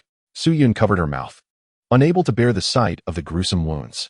Ding Tuanshuan, however, did not flinch, staring resolutely at the bloody scene. Water, give me water. Chun-Li was the first to regain consciousness, weakly calling out. All right. Ye Feng hurriedly fetched a helmet filled with water and held it to Chun-Li's lips. Chapter 57. How should we deal with these 3? Chun-Li had barely taken a sip before she vomited. Ah Feng, where's my mother? Chun-Li's eyes regained a glimmer of life, but Ye Feng felt a sinking sensation in his heart. She has merely fainted. She will awaken shortly. Ye Feng gently placed Chun-Li's head on his thigh, brushing her hair behind her ear. Ah Feng, I'm sorry, can you forgive me? Chun-Li spoke weakly. You have done nothing wrong. In our civilized society, it is only natural for a woman to seek a more prosperous life. If I were a woman, I too would choose a wealthy partner. It is human nature. Ye Feng reassured her softly, realizing something profound. Thank you, Ah Feng. You are truly a good person. Please take care of my mother, Chun-Li said slowly, blood still trickling from her mouth. Others stood around them, their expressions somber, while Su Yun sobbed softly. This is what I should do. Even if you didn't ask, I would care for Aunt Bai, Ye Feng replied tenderly. A faint smile appeared on Chun-Li's face, her eyes suddenly widening. Ah Feng, has it grown dark? Why can't I see? Ah Feng, I can't see. Am I blind? Chun-Li's voice trembled with fear. Ye Feng sighed deeply, holding Chun-Li tightly in his embrace. By midday, Chun-Li had passed away. At the moment of her last breath, Ye Feng, still unconscious, convulsed slightly. He too was nearing his end. Li Chong sat beside the bald-headed man, pointing at his ashen face. Give him some water to drink. Ye Feng, having finished speaking, turned his gaze towards Long Wu, who was unable to sit and was instead resting on the ground. Xiao Dao brothers, the entrance to this cave seems rather insecure. The tiger's leaping ability is formidable. Even if I fortify the entrance with barriers, it could still pounce in and attack us. Therefore, I plan to wait until you have recovered before we jointly hunt that tiger, taking advantage of its weakened state, Ye Feng declared. Long Wu, his eyelids heavy with fatigue, managed a slight nod before succumbing to a deep slumber. Though Ye Feng too bore injuries, he did not permit himself the luxury of rest. Instead, he took it upon himself to carry timber, intent on sealing the gap above the wooden door. If the tiger could leap inside, then so could leopards. He aimed to be prepared for any eventuality. Struggling under the weight of a 100-pound log, he trudged toward the entrance. At that moment, a hand reached out to relieve him of the burden. It was Susan. Ye Feng, you've been injured. Allow me to take over. You should rest for a while to recuperate, she suggested, a sudden smile illuminating her face. In that instant, Ye Feng felt the surrounding light dim by a third, with her smile eternally etched in his memory. In his recollection, Susan had always maintained a stern demeanor, but this smile was akin to an iceberg melting. A garden of flowers blooming, utterly captivating. Susan took the log and resumed her work. When the tiger had leaped in, everyone had shrunk back in fear. But Ye Feng had been the first to act courageously. Her admiration for him soared. Ye Feng settled beside a stone, leaning against it. Li Meizi hesitated momentarily before embracing Ye Feng. The other men shot him envious glances, their eyes ablaze with jealousy. Su Yun, after a moment's pause, chose not to voice her thoughts. Ye Feng did not resist, but directed his gaze towards Susan, who had climbed above the wooden door, attempting to wedge the log into the crevice among the stones. What are you doing? Li Meizi inquired, her eyes fixed on Ye Feng. Startled, he hastily pulled down the tattered edge of his clothing, though it was evident he was only making matters worse. Fortunately, Zhang Yan, ever perceptive, sat beside Ye Feng, using her body to shield him from the awkwardness. Meanwhile, Su Yun and Ding Tuanshuan lifted the log to hand it to Susan. Li Chong, lend a hand. Ye Feng suddenly commanded. Li Chong, lounging on the ground, had no choice but to assist. At that moment, Wang Xiong rose to his feet. Dahai, and that Ma Dong. Now, with the three of us uninjured while Ye Feng and Long Wu are wounded, this presents an opportune moment to seize power. Dahai, you should eliminate Ye Feng, while Ma Dong takes care of Long Wu the traitor. Do you have any objections? Upon hearing Wang Xiong's words, Ye Feng's heart raced, forcing himself to sit upright. Wang Xiong, you scoundrel. Ye Feng was injured while saving us. How can you kick someone when they're down? Zhang Yin was the first to voice her outrage. Wang Xiong narrowed his eyes and retaliated with a slap to Zhang Yan's face. Wretched woman, I spend 30,000 a month to support you, and you dare to question me? Dahai, what do you say? There are no laws here. As long as we cast aside moral constraints, we can do as we please. You want to spend the night in this cave, don't you? Wang Xiong continued. Yuan Dahai nodded, stepping closer to Ye Feng with his bamboo spear. Meanwhile, Ma Dong approached the unconscious Long Wu. Wang Xiong laughed heartily, brandishing his spear to intimidate the women. You villain, do not lay a finger on my brother Yi. Suddenly, Ding Tuanshuan rushed forward, attacking Yuan Dahai with all her might. Get away. Yuan Dahai responded with a forceful slap, sending Ding Tuanshuan sprawling to the ground. Despite his injuries, Ye Feng remained alert, cautiously advancing toward Yuan Dahai. His vision blurred, a result of the wounds on his face.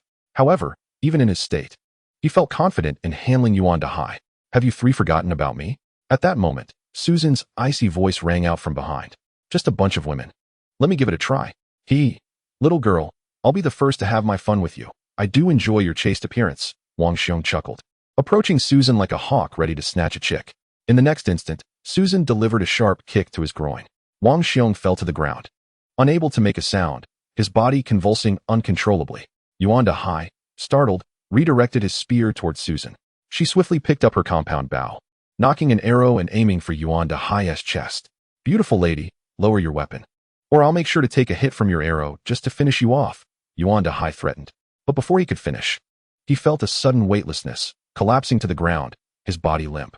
Ye Feng tossed aside the stone in his hand, clapping his palms together. With such meager skills, you dare to rebel against me? At that moment, Ma Dong had aimed his spear at Long Wu, but being his first time committing murder, he could not bring himself to strike. Seeing the tide turn in favor of Ye Feng, Ma Dong dropped his spear, raising his hands in surrender. Ye Feng, how should we deal with these three? Susan inquired. Chapter 58, You're mistaken. We will undoubtedly return. Maisie, pass me the dagger. Ye Feng took the dagger, dragging Yuan Dahai to the stream and positioning the blade against his neck. With a swift motion, the dagger sliced through, blood gushing into the stream while Yuan Dahai's body convulsed violently. After what felt like an eternity, Yuan Dahai finally lay still. The women, pale with fear, looked at Ye Feng with eyes devoid of their usual admiration, replaced instead by terror. In contrast, Susan maintained her stoic expression, offering Ye Feng a subtle nod. Ye Feng's hand trembled slightly. This was his first experience with taking a life, his heart racing, his mouth dry. Yet, he could not falter. He seized Wang Xiong by the collar, dragging him toward the stream. No, Ye Feng, spare me. I am of use. I can help you build walls, assist in hunting, and I'll give you 100 million once we return. With that, Wang Xiong's voice was abruptly silenced as his throat was slit, blood pouring into the stream.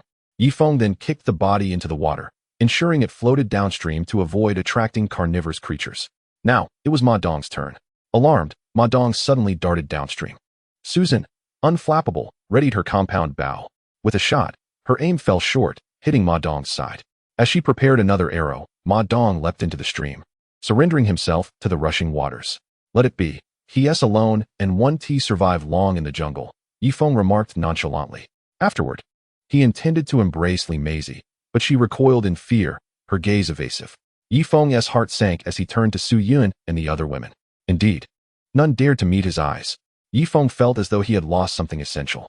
Li Chong, go check if the bald man is dead, Ye Feng instructed. Yes, Brother Feng, I'm on it. Li Chong nodded vigorously, his face a mask of fear and trepidation, though he had been frightened by the tiger's attack. The terror evoked by Ye Feng's actions was altogether different, reminiscent of the horror of slaughtering livestock in the countryside. The scene unfolded as Yi Tufu leaned against a stone, his eyes slowly narrowing. Susan, accompanied by several women, busied herself with mending the gaps above. It was unclear how long he had slumbered, but a piercing scream abruptly roused him. Upon opening his eyes, he beheld Bai Guifan collapsed over Chun Li's lifeless body, her back heaving silently. Ye Feng glanced at the sky. Night had fallen. Go Feng, you are awake. Li Chang called out cautiously from a distance, a sheepish grin adorning his face. What of the bald man? Ye Feng inquired. He has perished. Sister Susan disposed of his corpse in the creek, and it should have been swept downstream, Li Chang replied. Better dead than suffering, Ye Feng remarked, rising to his feet. He felt his strength returning, though his face remained swollen, likely taking 2 days to recover fully. The tiger's tail was indeed as hard as a steel whip, and he sensed that his left teeth were loosened. This is not good. Aunt Bai has fainted again. Su Yun shouted from the side. Ye Feng hurried over, carrying Bai Guifan into the cave, then excavated a pit beside Chen Jihua's grave, wrapping Chun Li's body in the bamboo mat they had prepared, placing a leaf over her face. Let us proceed with the burial. Ye Feng's voice resonated with melancholy. After all, Chun Li had been close to him for a year. Her sudden demise cast a shadow of sorrow over him, mingled with a sense of wistfulness. Once Chun Li was laid to rest, Bai Guifan regained consciousness but stood before the 2 graves, wordless and with a vacant gaze.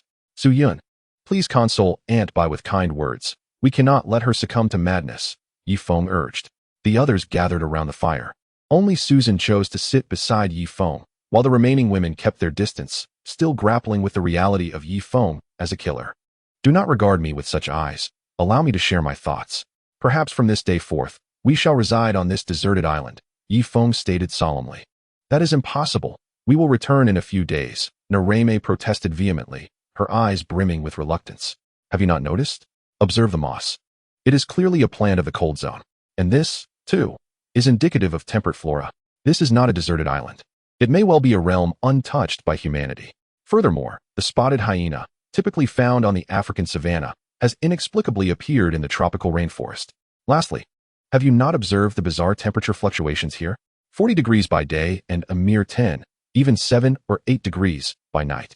Ye Feng finally vocalized the thoughts he had suppressed for many days. No, you are speaking nonsense. We will surely return. Ding Tuanshuan covered her ears defiantly. No. Alice shook her head, panic evident in her eyes.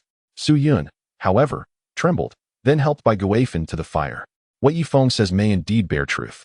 On the very first day we arrived at the cave, I went downstream to catch fish and encountered a strange serpent. I assure you, such a creature cannot exist in this world. It resembled a python, yet bore a rooster's comb atop its head. Upon hearing Su Yun's words, even Susan's expression soured. Yet, the next moment, she chuckled lightly. All right, your little jokes have reached their end, and they are hardly amusing. I implore you, do not share them again. Susan declared before retreating alone to the cave. Ye Feng glanced downstream, suddenly asking, why has Wang Tao not returned with the salt at this late hour? On the beach, 2 bonfires blazed, with a dozen men and women gathered, engaged in animated discussion. Boss Ma, rest assured, I can guarantee your wife is alive. Wang Tao conversed with a middle-aged man. That is reassuring, Ma Sikong replied, patting his waist. He possessed a powerful handgun, albeit with only 2 magazines, totaling 14 rounds. Yet these bullets were highly penetrating, capable of taking down even an elephant. Your father and I are partners. If you claim that Ye Feng has truly wronged you, I shall eliminate him. This is a deserted island, free from legal constraints, and all these individuals are my subordinates. They will not betray me, Ma Sikong stated matter-of-factly. For a figure of his stature, even in civilized society, taking a life was a trivial matter, and he would remain untraceable. Thank you, Boss Ma. As long as you support me, I shall guide you at dawn, Wang Tao replied, his disheveled hair parted down the middle with excitement. As night enveloped the cave entrance, Ye Feng wrapped himself in a thick bear skin, seeking refuge in a banyan tree with Susan, allowing them a vantage point over the cave's entrance. Nearby, Long Wu and Li Chang sat by the fire, while the other women had retreated to the cave for rest. This was Ye Feng's decision, having suffered a setback. The tiger would surely return. Therefore, until Long Wu's injuries healed, they would maintain 2 lookout posts, one visible and one hidden. Should a fierce tiger attack, Ye Feng would be poised to rain arrows from the banyan tree. He had acquired a new bow, a tri-bow composite, requiring considerable strength to draw. The bowstring was crafted from ancient vines, hundreds of years old. Even a tiger could not withstand a single shot. The only trouble lay with the arrowheads. Ye Feng possessed a dagger and a knife, yet no arrowheads. Thus, he fashioned 3 arrowheads from sturdy blue stones. You should rest. I will wake you if I grow weary, Ye Feng told Susan. Susan, clad in safety shorts and a fitted tank top, had washed and hung her outer garments and jeans to dry. The snug apparel accentuated her alluring figure. Ye Feng swallowed hard, resting Susan's head on his shoulder to ensure she would not fall from the tree while asleep.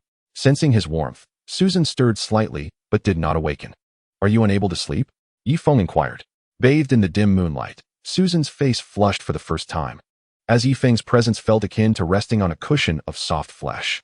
"I must descend to relieve myself," Susan announced, preparing to climb down the tree. However, a series of faint rustling sounds from the forest halted her. She quickly settled back into the banyan tree, the dense foliage concealing their forms entirely. Shortly thereafter, the rustling grew alarmingly close. "Are those wild monkeys?" Ye Feng pondered, observing the creatures swinging from the branches, a perplexed expression crossing his face. Monkeys were not nocturnal predators. Why were they active at night? Yet, in mere moments, the answer became clear. A few monkeys were suddenly struck by some unseen force, plummeting from the trees, their anguished cries echoing on the ground. The remaining monkeys, terrified, abandoned their treetop refuge and dashed across the ground towards the creek. While faint sounds of something slicing through the air indicated that the slowest monkeys were also hit, collapsing in convulsions. "What is pursuing them?" Ye Feng queried. Suyin shook her head. The two individuals concealed themselves in a position where they could only observe the banks of the small creek, unable to see the forest floor. A low, resonant growl echoed through the air, startling Ye Feng, who hastily grasped his compound bow. However, in the next moment, Ye Feng was taken aback. It was indeed a tiger, appearing in broad daylight, yet it was now in a state of panic, hastily retreating and soon plunging into the creek. What could be so terrifying that even a tiger would flee in terror? Ye Feng swallowed hard, widening his eyes to discern the surrounding environment. He noticed the tiger shaking its body, as if attempting to dislodge something. Just as it waded into the creek, its massive form collapsed into the water, beginning to convulse violently. The chorus of insects and birds abruptly ceased. Even the hooting of an owl fell silent. An ominous premonition washed over him. In the next moment, shadows emerged one after another from the woods. These shadows were dark, roughly a meter tall, each wielding a long stick, which was significantly taller than their bodies. At that instant, one shadow suddenly lifted its head to glance at the trees above. Ye Feng felt a buzz in his head. This creature was entirely black, yet its eyes emitted a ghastly green glow. In no time, the dozen or so shadows rushed towards the tiger, discarding their sticks, and extending their claws to begin tearing at the tiger's flesh. Within a few swift motions, the tiger's resilient hide was breached, its innards spilling forth as a pungent scent of blood wafted through the air. Ye Feng covered his mouth, stifling the urge to retch. The shadows were indiscriminately shoving the tiger's entrails into their mouths, consuming with a savage urgency. What on earth were these creatures? Ye Feng was certain he had never encountered such beings. They resembled monkeys in size, yet their eyes glowed green and they adeptly used tools. Most terrifying were their razor-sharp claws, which easily sliced through the tiger's tough skin. "Susan, do you recognize these creatures?" Ye Feng turned to inquire. However, he found Susan's face pale as she shook her head, one hand pressed against her thigh. "What's wrong?" Ye Feng asked again. I desperately need to relieve myself," Susan replied with difficulty. Ye Feng glanced once more at the shadows below, still engrossed in their feast of tiger flesh, unaware of how long they would linger. "Let us endure a little longer. Once they are satiated, they should depart," Ye Feng whispered into Susan's ear, cautious not to alert the peculiar creatures below. Susan could only nod, though her complexion was far from pleasant. In truth, she had been holding it since they climbed the tree, too embarrassed to inform Ye Feng. As her desperation grew, they encountered those shadows beneath the tree. Ye Feng surveyed the upstream area. Approximately 30 meters away, the shadows showed no signs of moving upstream. This was fortunate, otherwise, their slender forms could easily slip through the gaps in the wooden door. Merely 10 minutes passed, and the shadows had devoured the massive tiger, leaving behind only its head, bones, and pelt. They've finished eating. Let us hold on just a bit longer, Ye Feng pointed below. Susan did not respond. She felt her bladder was completely full, threatening to spill over with the slightest movement. Just as she anxiously watched the shadows below, a scene of despair unfolded. The shadows did not disperse. Instead, they began to pair off beneath the tree, occasionally grouping in threes, causing Susan's face to flush with embarrassment. "Ye Feng, I can't wait any longer. I need to go down now," Susan declared, preparing to climb down. "No, there are still many monsters below," Ye Feng grasped her arm. "If it's too dire, just stay up here. I promise I won't peek." Hearing Ye Feng's words, Susan halted her movements. "But there's nowhere to squat up here. I'm afraid I'll fall," she explained. She was on the verge of bursting, as if it would happen at any moment. Susan, if you trust me, remove your safety shorts, and I'll hold you from behind, just as your father did when you were a child. What do you think? Ye Feng proposed, aware that the situation had become exceedingly awkward. Chapter 60. You pervert, remove your hands. Although he tried his best not to dwell on such matters, Susan's figure was undeniably captivating, stirring his composure. What did you say? Susan prepared to express her indignation, but suddenly widened her eyes. It seemed she had inadvertently leaked a little. Fine, but you mustn't peek. Keep your eyes closed, Susan said in a deflated tone. Rest assured, I will keep my eyes shut, Ye Feng vowed. Below, the shadows remained, oblivious to the conversation occurring 20 meters above on the banyan tree. All right, turn your back to me, Susan instructed, her face flushing crimson. Under the dim moonlight, Ye Feng was momentarily entranced. I'm going to sit in your lap now. You must hold on to my legs tightly, or I might fall, Susan whispered, attempting to maintain a composed tone, though her voice trembled. The shadows were still present, refusing to leave. Finally, he felt warmth enveloping him as Susan settled into his embrace. Ye Feng quickly grasped her rounded thigh. I'm about to remove my safety shorts. Close your eyes now. Susan was at a point of no return, about to wet herself. All right, Ye Feng replied, inadvertently opening his eyes wider. I'm starting. Are you sure your eyes are closed? Susan tilted her head slightly, her hair brushing against Ye Feng's chin, a waft of femininity filling the air. I'm certain. Hurry up, Ye Feng urged. Okay. Susan, having reached her limit, finally felt the relief. Finally comfortable. A minute later, just as Susan was about to pull up her safety shorts, both she and Ye Feng were startled. Below, numerous pairs of glowing green eyes were scanning the sky, seemingly searching for something. Oh no, they must have heard us. Ye Feng quickly froze in place. The two pressed closely together, anxiously observing the scene below. After nearly 3 minutes, the green lights gradually faded as the creatures withdrew their gazes. They used their sharp claws to sever the tiger's head and began to move towards the opposite bank of the creek. Yet Ye Feng and Susan dared not stir, waiting until the creatures had completely vanished before moving. A minute later, the mournful howls of hyenas echoed from the forest across the creek. Phew! They both exhaled a sigh of relief. You, remove your hands, you pervert. Susan quickly stood up. Ye Feng, startled, released her. Finally, they awkwardly separated. Nevertheless, for reasons unknown, Ye Feng felt a sense of dissatisfaction, while Susan shared a similar sentiment. Though she had never slept with a man, she pondered whether she would have submitted if Ye Feng had truly pressed the issue. In those films, when a man and a woman engaged in such acts, despite the woman's protests, she could discern a certain joy underlying her cries. Yet, she soon shook her head, dismissing the thought. Susan, as the dedicated protector of Su Yun, how could you harbor such thoughts? The paramount concern now is to return to civilized society, rather than dwelling on matters of romantic entanglements. Susan, are you aware of what the company has been saying about you? Ye Feng could not restrain himself from asking. What have they said about me? Susan retorted. They claim that your long teeth can bite. Ye Feng laid the truth bare. Do you wish for your demise? Silence, or I shall kick you from this tree. Ha ha. Do not be like that. I merely jested to lighten the tense atmosphere. Do you deem this jest appropriate for me? Very well, I concede my error. I shall not dare again. Ye Feng awkwardly averted his gaze, yet the ghastly appearance of his pants remained undeniable. Susan resembled a fierce tigress, and it would take time to subdue her. Dawn, hasten to arrive. Once it breaks, we shall take Zhang Yin downstream. Perhaps that will resolve the issue with my trousers. Ye Feng sensed that whatever he proposed to Zhang Yin, she would undoubtedly acquiesce. As for Bai Guifan, her mental state appeared unstable. It would be prudent to avoid her for now. Time passed, and at last, dawn broke. Ye Feng and Susan slid down from the tree. By the brook, they beheld the lifeless forms of 5 or 6 wild monkeys, their bodies rigid and exuding a peculiar stench. This odor was indescribable. It was neither that of decay nor of excrement, but decidedly unpleasant. This tiger skin is quite fine. I could fashion it into a garment.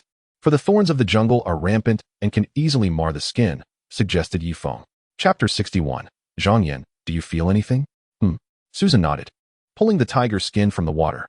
What do you see? She extracted a 30-centimeter spike from the skin, which emitted a fragrant aroma. Ye Feng too retrieved a similar spike from the wild monkeys. He inhaled its scent, finding it delightful. I surmise that both the tiger and these wild monkeys fell victim to these spikes. Yet, surely one spike alone could not bring down such a formidable beast as a tiger? Upon this realization, Ye Feng abruptly discarded the spike. Quickly dispose of it. It must possess potent venom, for such a slender spike could not slay a creature as large as a tiger. Susan, startled, cast the spike far away. Let us return home. The tiger skin can wait, lest this poison permeate through our skin. The pair promptly made their way back to the camp. Morning had arrived, and Long Wu, pale-faced, leaned on his spear, while Li Chong lay sprawled on the ground, fast asleep. You are back? Long Wu greeted them. Indeed. I shall awaken the woman in the cave. You two return to your slumber, replied Ye Feng as he re-entered the cave. Yet, upon his return, Ye Feng's eyes widened in astonishment. There lay Zhang Yan, her legs akimbo, her skirt hiked up, leaving her bare form exposed to view. Oh! Ye Feng felt a rush of heat. Rise and shine, he shouted. Zhang Yan was the first to awaken. She glanced at her skirt, then turned her gaze to Ye Feng. In the next moment, a glimmer of seduction flickered in her eyes as she cast a flirtatious glance at him.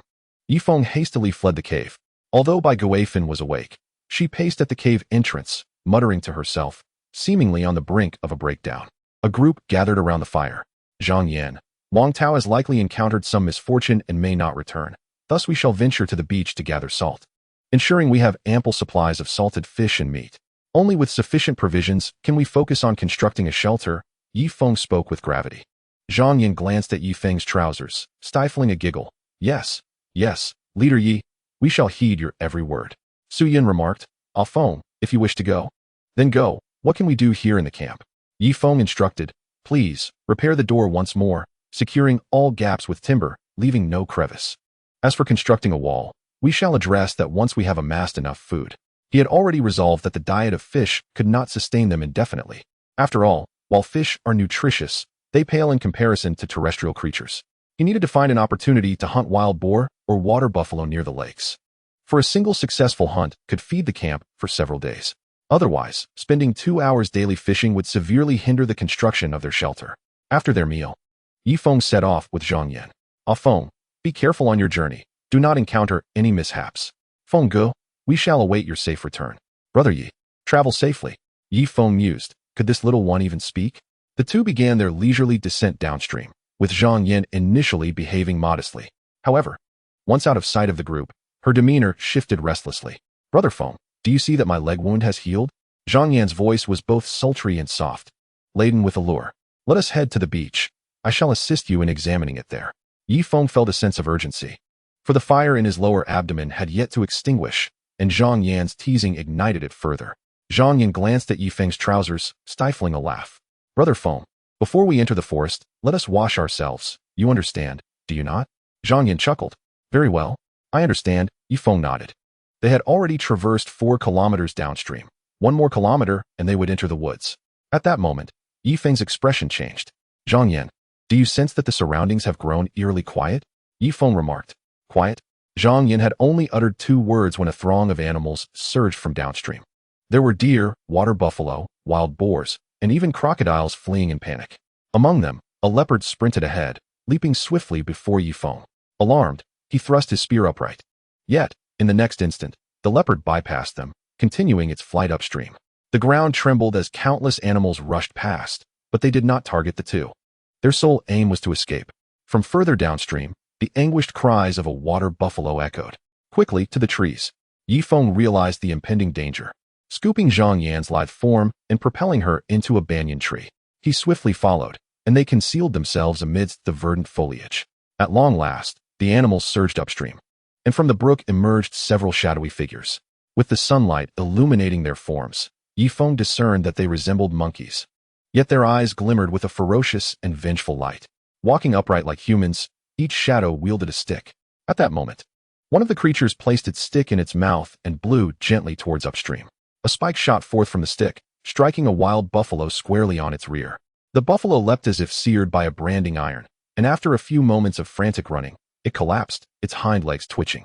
This is no ordinary stick. It is a blowgun? Ye Feng began to comprehend the situation. No wonder even the jungle tiger fled in terror upon encountering them. It turned out they were utilizing blowpipes, and the darts within were venomous. What were these creatures? They resembled monkeys, yet not entirely so. Zhang Yan pressed her soft body closely against Ye Feng. He pursed his lips in silence, carefully observing the peculiar monkeys through the dense branches. Their fur was as black as ink, with hands resembling those of humans. Yet their claws gleamed with a sinister dark luster, sharp as knives. It was no surprise they could effortlessly tear through tiger skin. It seemed these beings were an entirely new species. With this thought, Ye Feng shifted his gaze to their tails, which were approximately 1 meter long, nearly matching their height. Most alarming was the conical, horn-like structure at the tips of their tails, equally sharp in appearance. Do not speak. Let us wait until they depart, Ye Feng whispered. Zhang Yin nodded, nearly melting into his embrace. Chapter 62. What if you lose control? The strange monkeys were savoring wild buffalo meat beneath the trees. In daylight, their voraciousness was even more pronounced. They consumed their meal with such haste, their bellies swelling as if they had been pregnant for 6 months before pausing. After finishing the buffalo, these black creatures began another ritual. Ye Feng felt an overwhelming headache. Was this their only pastime after feasting? Just then, he heard faint human voices drifting through the woods. Wang Tao, we've been walking for so long. Why haven't we seen the stream? Do not worry, Ma Zong. The stream is just ahead. You must help me eliminate that scoundrel Ye Feng. The voices grew closer. Ye Feng narrowed his eyes. He saw the inept Wang Tao being the first to reach the stream, even clearing the underbrush ahead. Following him was a middle-aged man. Soon after, a group of a dozen or so men and women appeared by the stream's edge. Squeak. The strange monkeys halted, their predatory gazes fixed on Wang Tao and the others. These monkeys are rather unique in appearance. Could they be a new species? Ma Xikong observed with curiosity. His bodyguards, however, stood alertly in front of him. In the next moment, one of the strange monkeys raised its blowpipe. What is it doing? Be careful. Puff. A dart struck one of the bodyguards. He quickly pulled the dart out. What is this? He had barely uttered 2 words when his expression drastically changed, collapsing to the ground and rolling in agony. This dart is poisonous. Ma Zong, retreat downstream.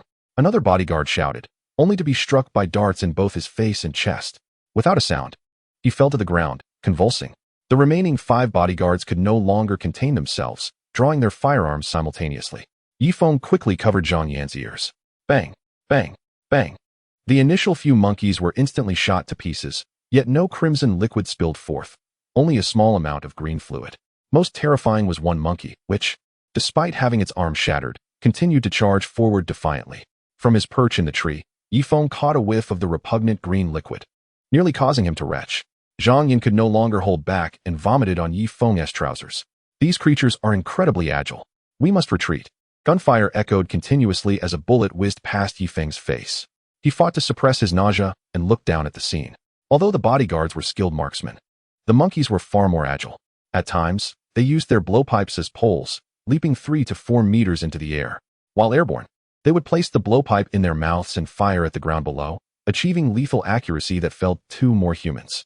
Under such rapid movement, their precision would make even special forces envious. Run. The bodyguards fired while fleeing downstream. Only 4 or 5 human corpses remained, alongside 7 or 8 monkey carcasses. Now is the time. Let us descend from the tree, Ye Feng said, assisting Zhang Yin down from the banyan tree. Look, a handgun, Ye Feng exclaimed joyfully, picking up a pistol fully loaded with 7 bullets. Zhang Yin also found a pistol, equally filled with ammunition. Quickly, let us check the others. However, only 1 bodyguard remained, and he had already exhausted his ammunition. The last 2 corpses belonged to middle-aged men who were unarmed. Never mind, having 2 guns is still fortunate. Ye Feng turned his gaze toward the monkey corpses. He took a spear and poked at one of the bodies. It felt as rigid and dry as a piece of dead wood, devoid of any softness. One monkey's stomach had burst, spilling forth a mixture of beef, tiger meat, and various unidentified meats. Let us go to the seaside. Ye Feng pulled Zhang Yin into the thicket, and after an indeterminate time, they finally reached the ocean. Breathing in the briny sea breeze, Ye Feng wasted no time in beginning to collect seawater. Meanwhile, Zhang Yin toyed with her handgun, her face alight with excitement. Be careful not to fire it accidentally, Ye Feng cautioned. Do not worry, I have handled guns before. As long as the safety is off, there is no danger, Zhang Yin replied, aiming the gun at Ye Feng. Instantly, every hair on his body stood on end. Damn it!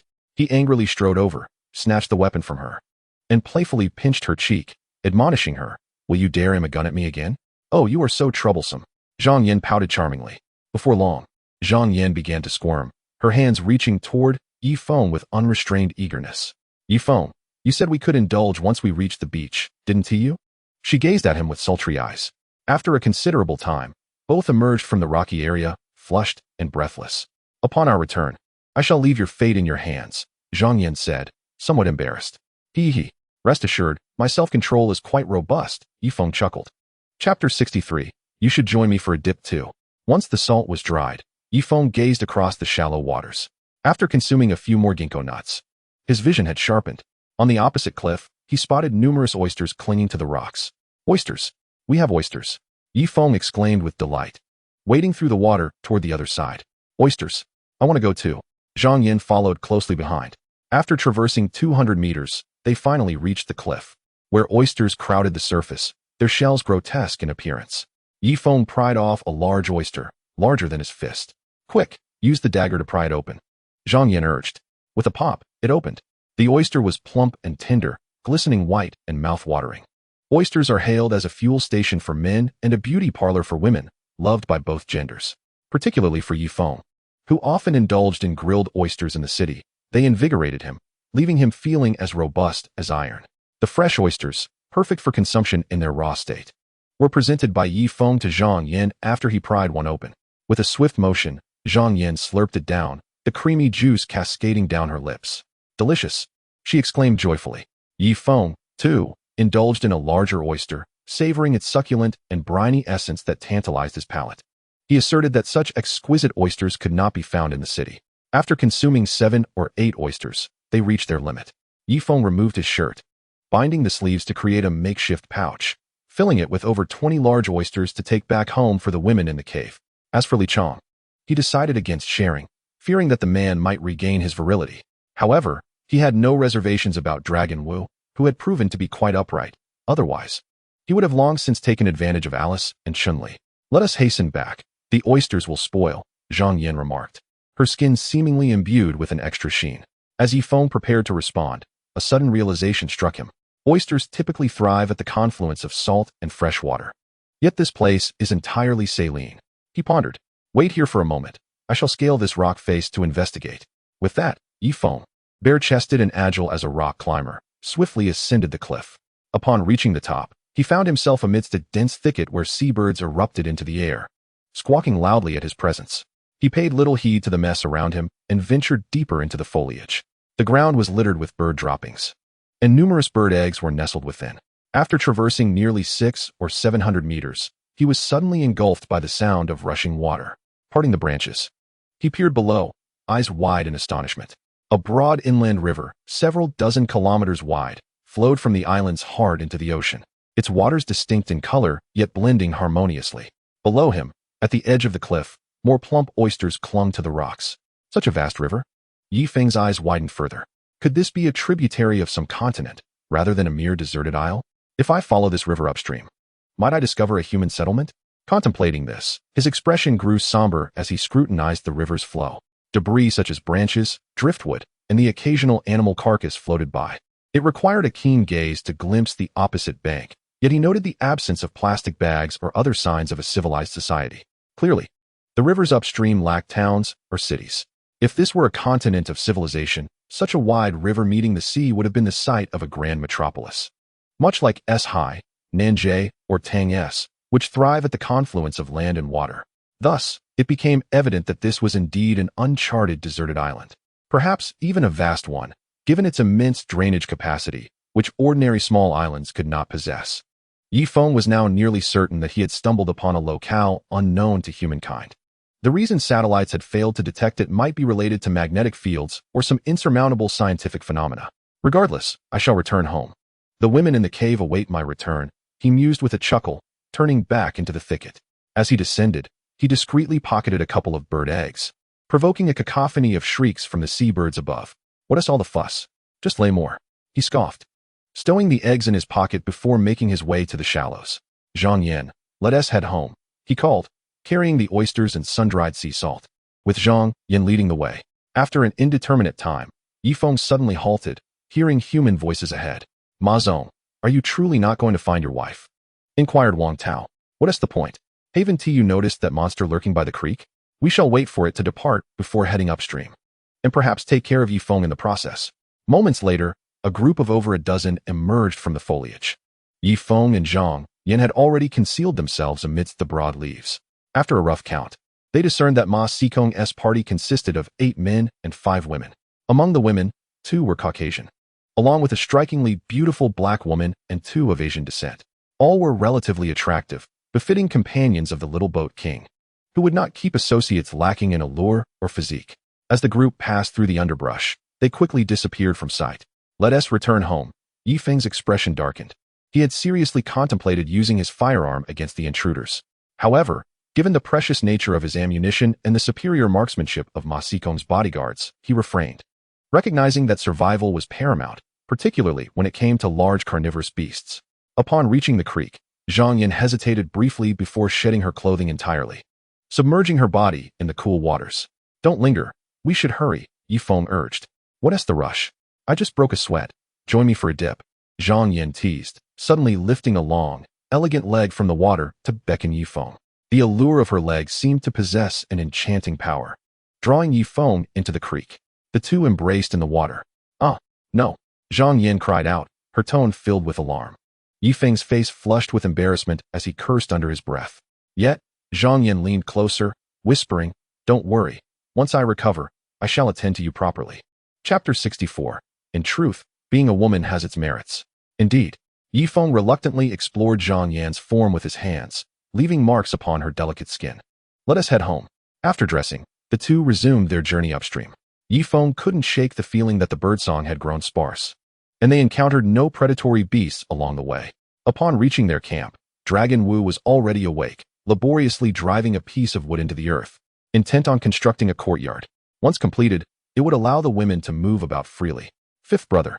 Ye Feng felt a newfound respect for the man. You've returned. Dragon Wu beamed, revealing a set of pearly whites.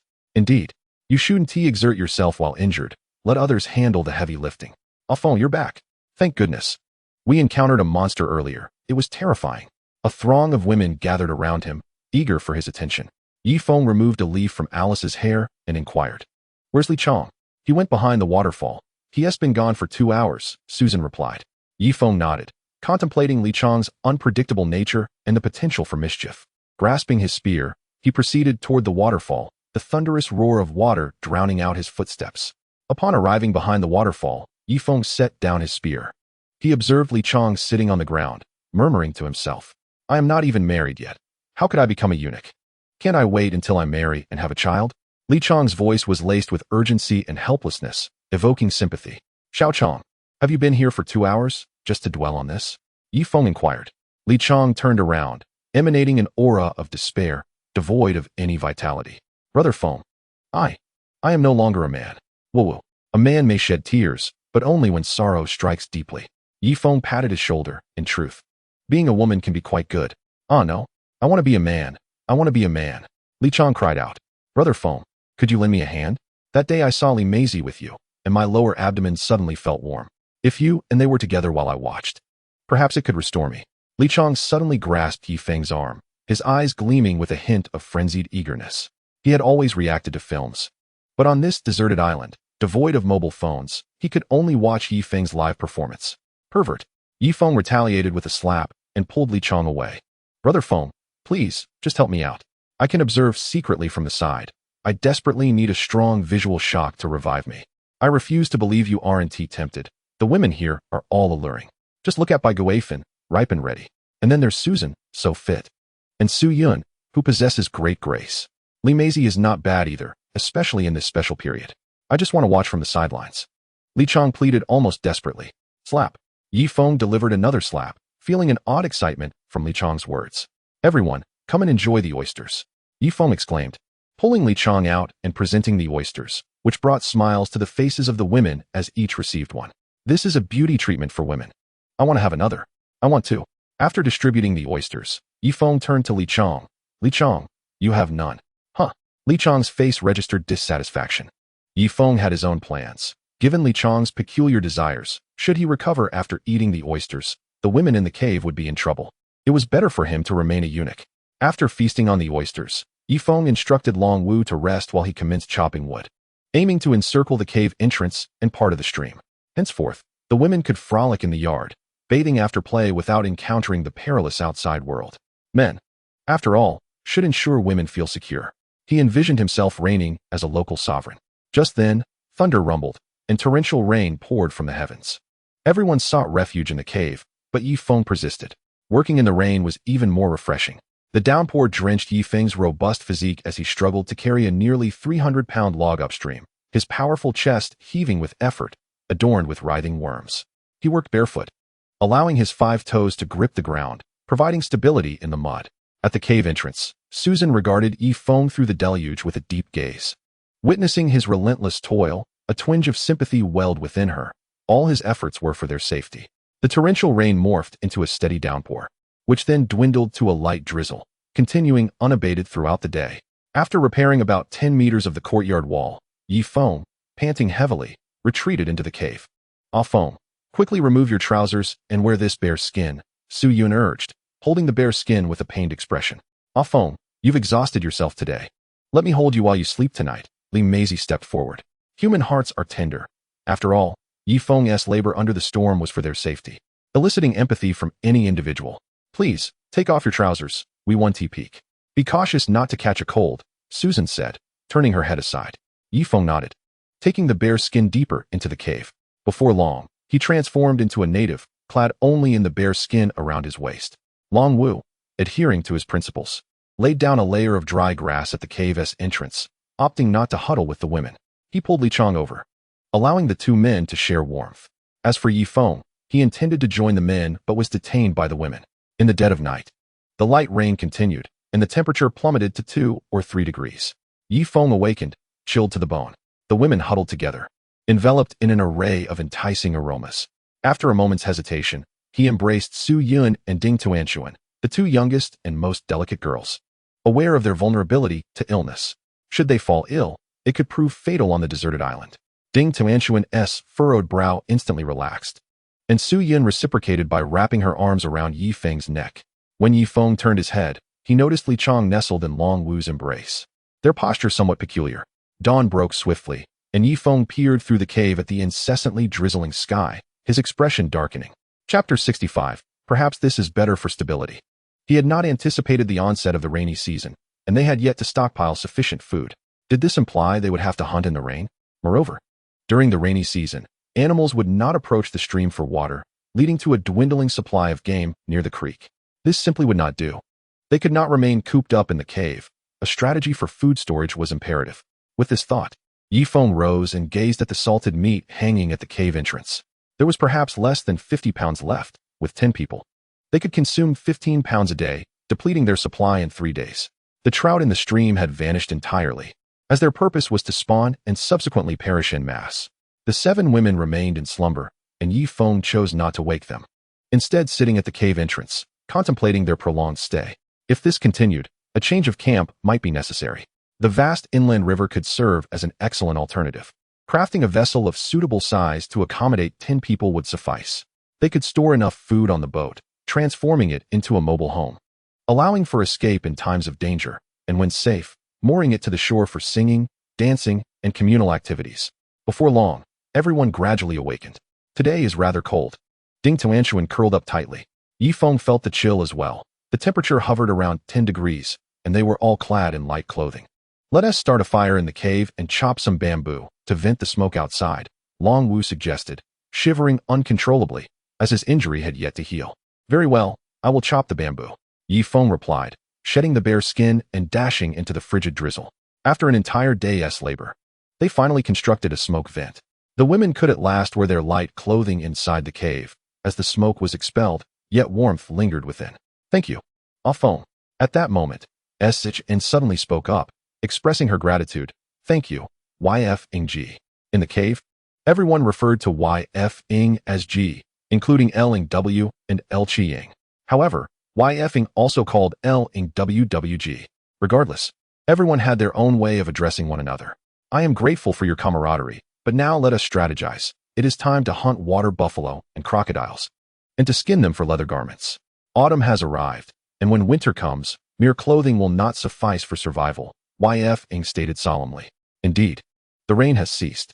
I will accompany you. Crocodile and water buffalo meat can be preserved as jerky, Ling W added. No, it must remain as 2 men. One must stay to guard the home, lest we find ourselves surrounded by women and unable to defend against danger, Yfeng retorted. Go, I am a man too, L Qiying protested. My apologies, it seems I have fallen into a habitual way of thinking, Yfeng quickly apologized. A soft chuckle escaped Ding Tu and Tun, only to be met with L Chiang's furious gaze. She hastily covered her mouth, her large eyes darting around. On the beach, MSK Ing and his group sought refuge beneath a rocky outcrop. Yet, the wind and rain continued to lash at them. Achoo! Ing To sneezed, causing his nose to run profusely. The others fared little better. This is dire. Ellen has developed a fever, a worried Caucasian woman exclaimed. MSK Ing promptly approached Ellen, placing his hand on her forehead. What should we do? Several women looked to him for answers. What can I do? She must rely on her own immunity. If she cannot endure, we must abandon her. After all, we are all struggling to survive, MSK Ing said coldly. Half-conscious. L.N.'s face flickered with despair upon hearing this, followed by a harsh cough. MSK Ing recoiled a few steps in alarm. This cold is not contagious. Is it? If it comes to it, we should leave her in the woods, away from us, he continued. But L.N. is a PhD in physics. She has been with you for 3 years. Is it truly right to leave her behind? The Caucasian woman questioned. Please. I have thousands of executives in my company who have been with me for over a decade. Do I have to tend to each one? Moreover, is a PhD in physics particularly impressive? My company is not lacking in highly educated talents, MSK Ing replied, signaling to his 2 bodyguards. These were his last guards. Though their guns were out of bullets, they were strong and loyal. Wait, since we are discarding this woman, why not let me have my fun? Ing To suddenly chimed in. Do as you wish, MSK Ing said, distancing himself from LN. Fearful of contagion, Ing To, brimming with excitement, limped toward LN. However, moments later, he erupted in anguish. Get up. You must get up. His thigh had been stabbed by YF Ing, causing much blood loss, and coupled with the constant hunger, he had temporarily become incapacitated. Ha ha ha, if she cannot rise. Then toss her aside, MSK Ing remarked. Mr. M, if that is the case, we 5 sisters will leave together. We cannot abandon LN. The Caucasian woman asserted. No, you 4 must stay put. At night, you will serve as my mattress and warm my feet, MSK Ing ordered. As 2 bodyguards blocked the 4 women. N, do not plead with him. I will leave on my own. You must survive, Ellen said. Her face flushed with fever as she struggled to sit up, disappearing into the rain in a pitiful state. YF Ing, with a pistol at his waist and wielding a stone axe, tirelessly chopped wood downstream. There were indeed many trees upstream, but finding suitable materials was a challenge. They had to be the right size, straight, and sturdy. Thus, YF Ing found himself 4 kilometers downstream. Here, numerous old trees stood, firm and appropriately sized. Most other trees were tropical evergreens, which grew too quickly and were thus brittle, unsuitable for constructing walls. With a thunderous crash, an old tree fell in the rain. YF Ing picked up his stone axe and stripped the branches and leaves from it. However, this old tree measured over 10 meters in length and, while only as thick as a thigh, weighed nearly 500 pounds. YF Ing squatted, exerting all his muscular strength to hoist the old tree onto his shoulder. Home. He exhaled heavily, struggling against the current. The banks of the creek had turned to mud, sinking a foot with each step. Yet this was advantageous, providing greater stability. Suddenly, YF Ing squinted, casting the log aside, and hurried into the bamboo grove.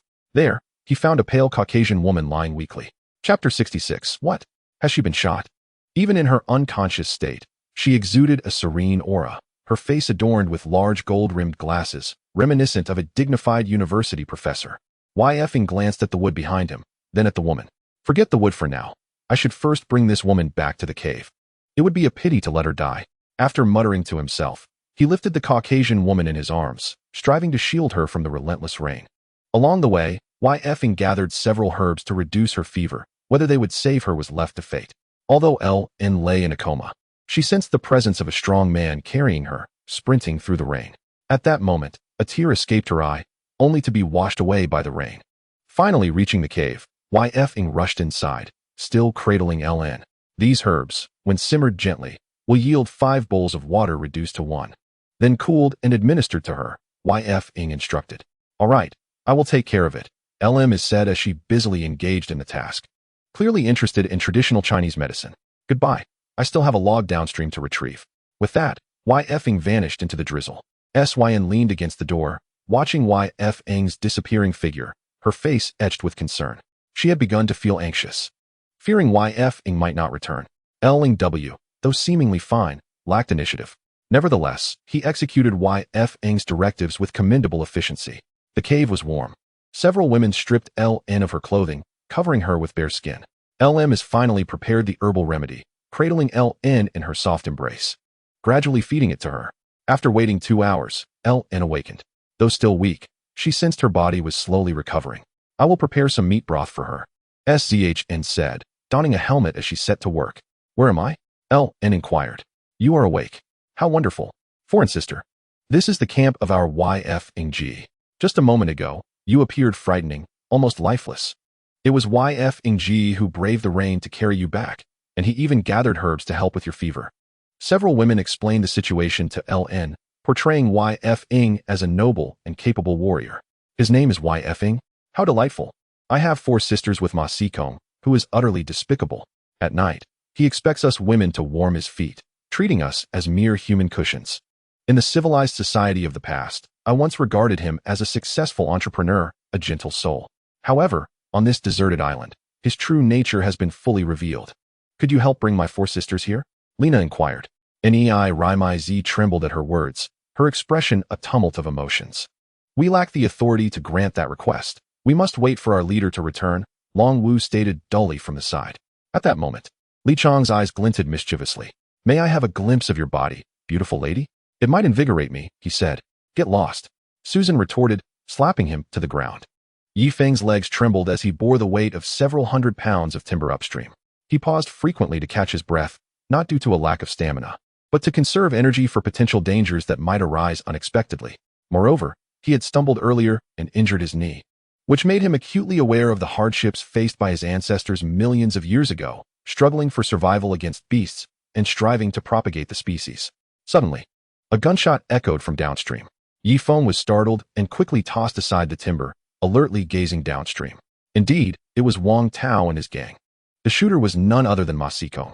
Damn it, I have a gun too, Ye Feng thought, hiding behind a rock and firing 2 shots at Ma Sikong. Regrettably, his aim was abysmal, and both shots soared into the sky. After all, this was his first encounter with firearms. He was unaware of their mechanics and did not realize he needed to angle the gun downward to avoid shooting high. Now he was left with only 5 bullets. Trouble. That kid has a gun too, Ma Sikong exclaimed, hastily hiding behind the crowd. Ye Feng, you're done for. We outnumber you, and I know your camp's location. Wang Tao shouted from the bamboo grove. Ye Feng narrowed his eyes, aiming his gun at the thicket, but hesitated, fearing the waste of another bullet. Wang Tao, you scoundrel. I should have killed you long ago, Ye Feng cursed from behind a rock. Your foolishness is evident. Ha ha ha. You are in the open while we lurk in the shadows.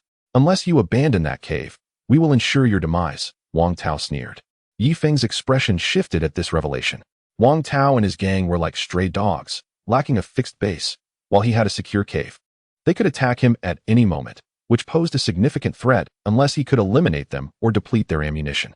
Contemplating this, Ye Feng picked up a stone, emulating a scene from a movie, and hurled it aside, hoping to provoke Ma Sikong into firing.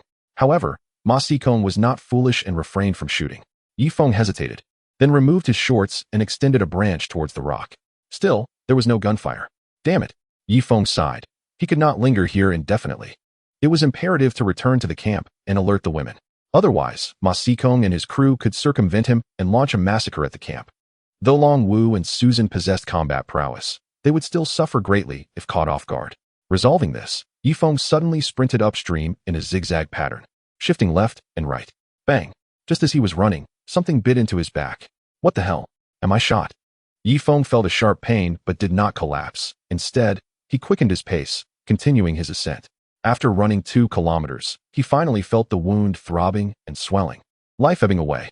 He gasped for breath, sitting down to inspect his back, which was stained crimson. The loss of blood was rapidly diminishing his strength. Gritting his teeth, he dug out a piece of tree bark and pressed it against the wound, which nearly sent him into a daze from the pain. Huh. Ye Feng gasped for air, continuing his flight, feeling his breath grow colder. Bang! Another gunshot rang out behind him, grazing his arm and drawing blood. He hadn't anticipated Ma Sikong's marksmanship to be so precise, compelling him to grit his teeth and press on upstream. Chapter 67, A Feng Eye. I also want to show you. Run. Ye Feng vaguely spotted the camp. Long Wu, Susan, he shouted. Everyone rushed out from the cave. Ah, you're bleeding? Su Yun was the first to reach him, helping him into the cave. I have no time to bleed. Long Wu, there are Wang Tao's men downstream, among whom is a sharpshooter. I need you to find a tree downstream and serve as a lookout. If you see them, focus on taking out the one with the handgun, Ye Feng urged anxiously. Understood. Long Wu grabbed the handgun and dashed into the ring. Susan glanced at her own handgun. Ye Feng had 2 in total. He handed one to Susan. I'll hide behind the waterfall. If anyone approaches the cave, I will show no mercy. Without waiting for further instructions, Susan bolted into the ring. Tuan, take the compound bow and keep a vigilant eye on the cave entrance. Shoot without hesitation when the enemy approaches. Ye Feng settled onto a bare skin, while Lina opened her eyes, curiously observing him. Brother Feng, as a man, I can also contribute. What shall I do? Li Chong asked, holding a spear. Ye Feng began to respond, but darkness engulfed him, and he fainted. Time passed before Ye Feng was roused by the sound of a gunshot. He opened his eyes, glancing downstream. It was completely dark, with few stars visible in the sky. From the direction of the gunfire, it seemed Long Wu had engaged. Damn it! Ye Feng attempted to rise, but felt a sharp pain in his back. Yet, an inexplicable force was mending his wound. Ah, you finally awake? Nei Rimai Z exclaimed, cradling his head in her arms. The other women gathered around, as if they had found their pillar of strength. When I fainted, did you manage to extract the bullets? Ye Feng inquired. No, we lack the tools, Su Yin replied. All right, where's Li Chong? Why isn't he in the cave? Ye Feng pressed. Li Chong took another compound bow downstream. He said as a man. He should contribute to the team, Su Yin answered. Ye Feng felt a wave of relief. It seemed rescuing Li Chong had been a prudent decision. Tuan, hand me the compound bow. I need to investigate downstream. No, you're severely injured. What if you die? Ding Tuan vehemently shook her head. Just give it to me. Ye Feng seized the compound bow and, guided by the starlight, made his way downstream. Upon arrival, he spotted Li Chong crouched behind a rock with his bow drawn. Turning to look back, he wiped the rain from his face. Brother Feng, you're incredible. You've recovered so quickly? Li Chong exclaimed, astonished. Ye Feng nodded slightly, and, together with Li Chong, concealed themselves behind a rock. Where's Wu Gu? Ye Feng inquired. Over there. Li Chong pointed towards a banyan tree by the creek. Where a branch was swaying slightly, Long Wu was signaling. Well done. What about those miscreants? Ye Feng asked. They were shot by Wu Gu and then fled downstream. However, they likely haven't gone far, Li Chong replied. Excellent work. You stay here and keep watch, Ye Feng instructed before returning to the cave. Although he felt the pain in his wound had lessened, the bullet embedded in his flesh caused him considerable discomfort when he moved. Your name is Ye Feng, right? Did you save me? Lina suddenly approached him. Though she still felt a bit unsteady, she appeared to be recovering. Indeed, I never expected you to survive. Your immunity is truly remarkable, Ye Feng chuckled. I am Lina, a German. Thank you for saving me. After saying this, Lina extended her hand towards Ye Feng. Yes, indeed. He nodded, but suddenly his expression shifted. He recalled finding a notebook on the corpse, inscribed with German text. If Lina was indeed German, she would certainly understand the language. Lina, here, take this and help me decipher the words, Ye Feng said, opening his backpack and handing her the notebook. Lina quickly took the small book, her lips moving as she read a passage in German. However, midway through, her expression changed dramatically. What's wrong? Ye Feng asked, taken aback. Lina did not respond but continued flipping through the pages, her demeanor growing increasingly distressed. No, this cannot be. This notebook, is it a forgery? Lina's fingers trembled, causing the notebook to fall to the ground. What is happening? Ye Feng grasped her shoulders. Lina suddenly rolled her eyes back and fainted. It seems she hasn't fully recovered. This notebook must contain something terrifying. Please take good care of her until she wakes up, Ye Feng sighed. That night, Ye Feng dared not sleep, forcing himself to sit at the cave entrance. The dawn soon broke, yet the light rain persisted. Li Chong returned, first consuming a piece of roasted meat before wrapping another in leaves to run downstream, presumably to deliver it to Long Wu. After a while, Susan also returned, appearing quite fatigued. Sister, have something to eat. Su Yin offered her a piece of roasted meat. After finishing it, Susan rested for a moment in the cave before heading behind the waterfall. Ye Feng felt a pang of sympathy for her, yet understood that during such dire times, everyone had to contribute. As noon approached, Ye Feng lay on a bare skin. Behind him, Susan sharpened her knife. Susan, please be gentle. Be a little tender. Thank you. Ye Feng pleaded, biting down on a wooden stick, his eyes filled with trepidation. Susan pursed her lips in silence, heating the dagger over the fire to sterilize it. Extracting a bullet was more agonizing than being shot. Many soldiers in battle did not die from gunfire, but rather from the excruciating pain of having bullets removed. Suddenly, Alice approached, her fair thighs directed towards Ye Feng. Ye Feng, do you wish to see something? I can show you, she teased. Upon hearing this, Ye Feng's eyes widened, as the fear of the bullet extraction was momentarily overshadowed. All right, he said, focusing intently on Alice's legs. Alice leaned against the stone wall, striking a seductive pose that perfectly aligned with Ye Feng's gaze. His blood rushed, his eyes reddening. Behind him, Susan wasted no time and swiftly cut open Ye Feng's wound. Ah!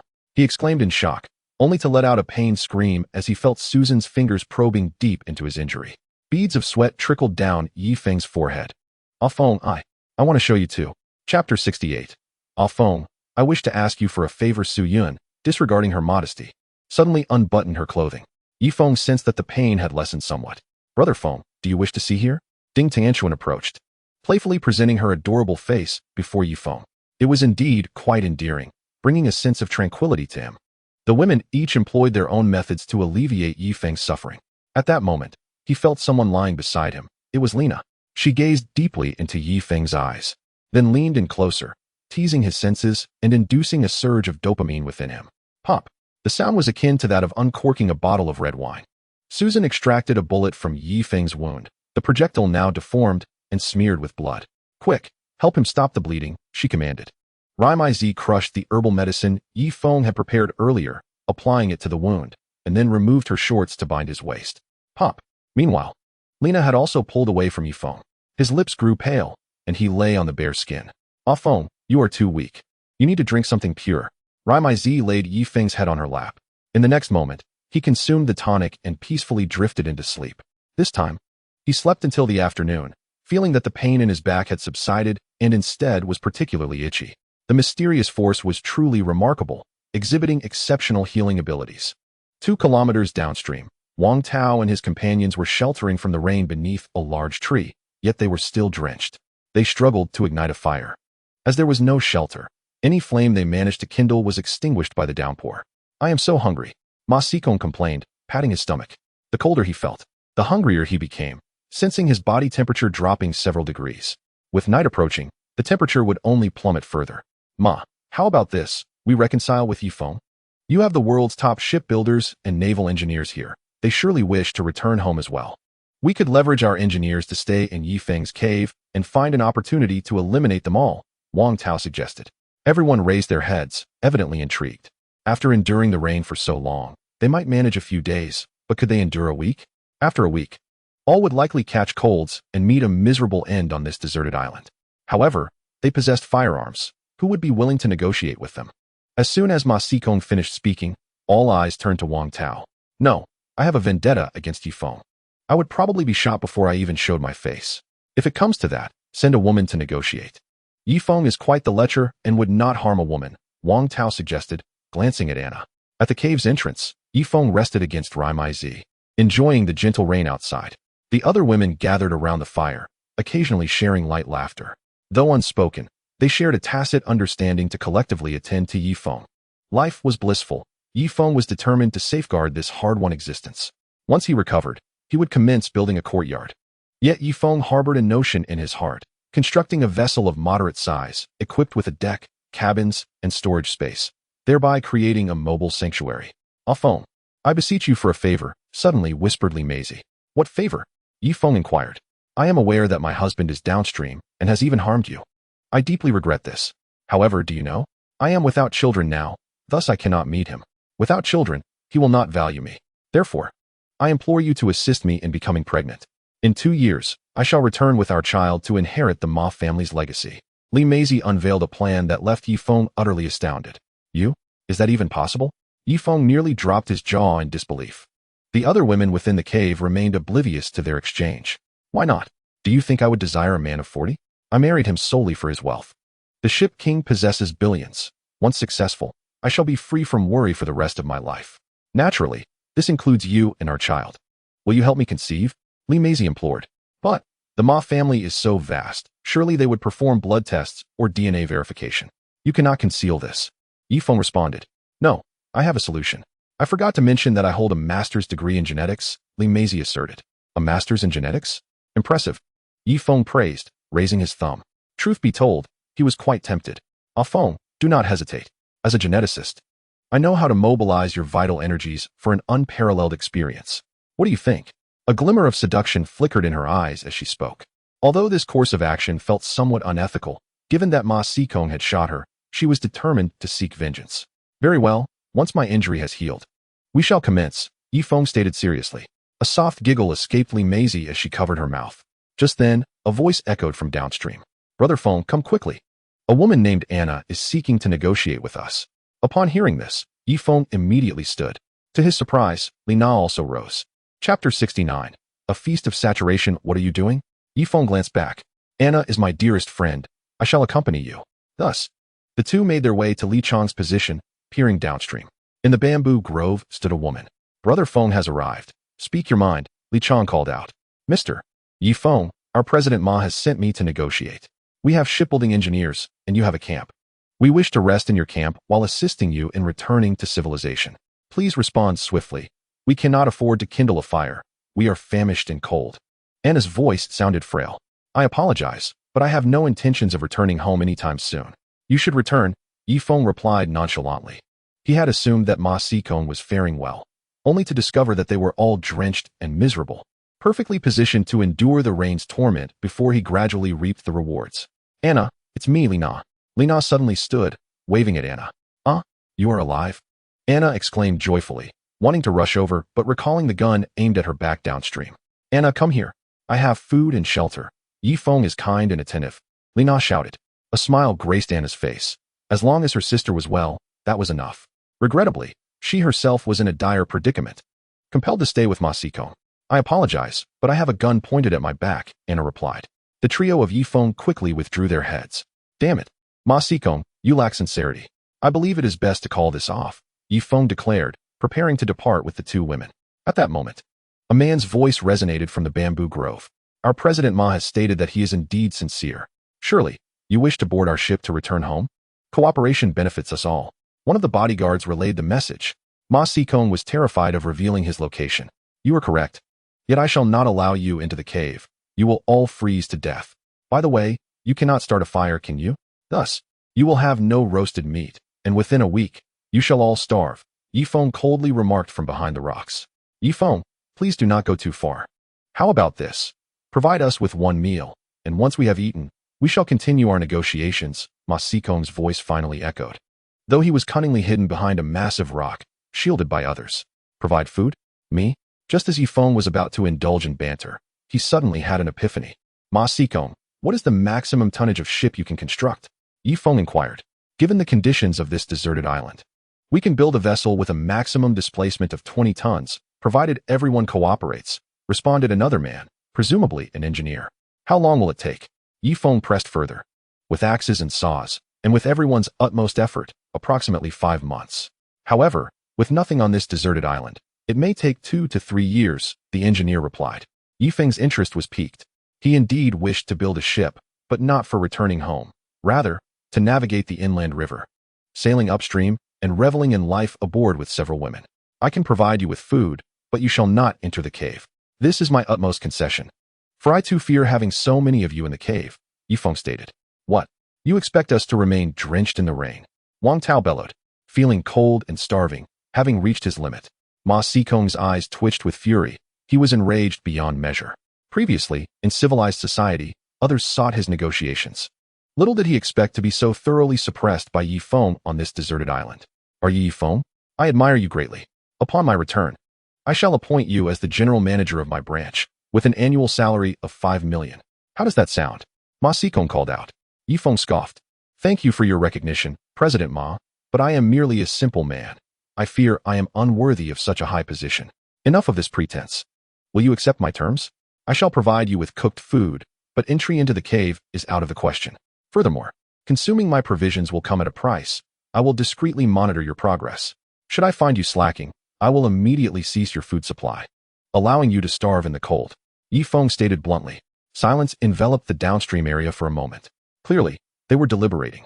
Ye Feng, please provide us with a warm meal. Once we have eaten, we can negotiate properly, Ma Sikong proposed. You either agree now, or we end this discussion. You have but 2 choices, Ye Feng coldly declared.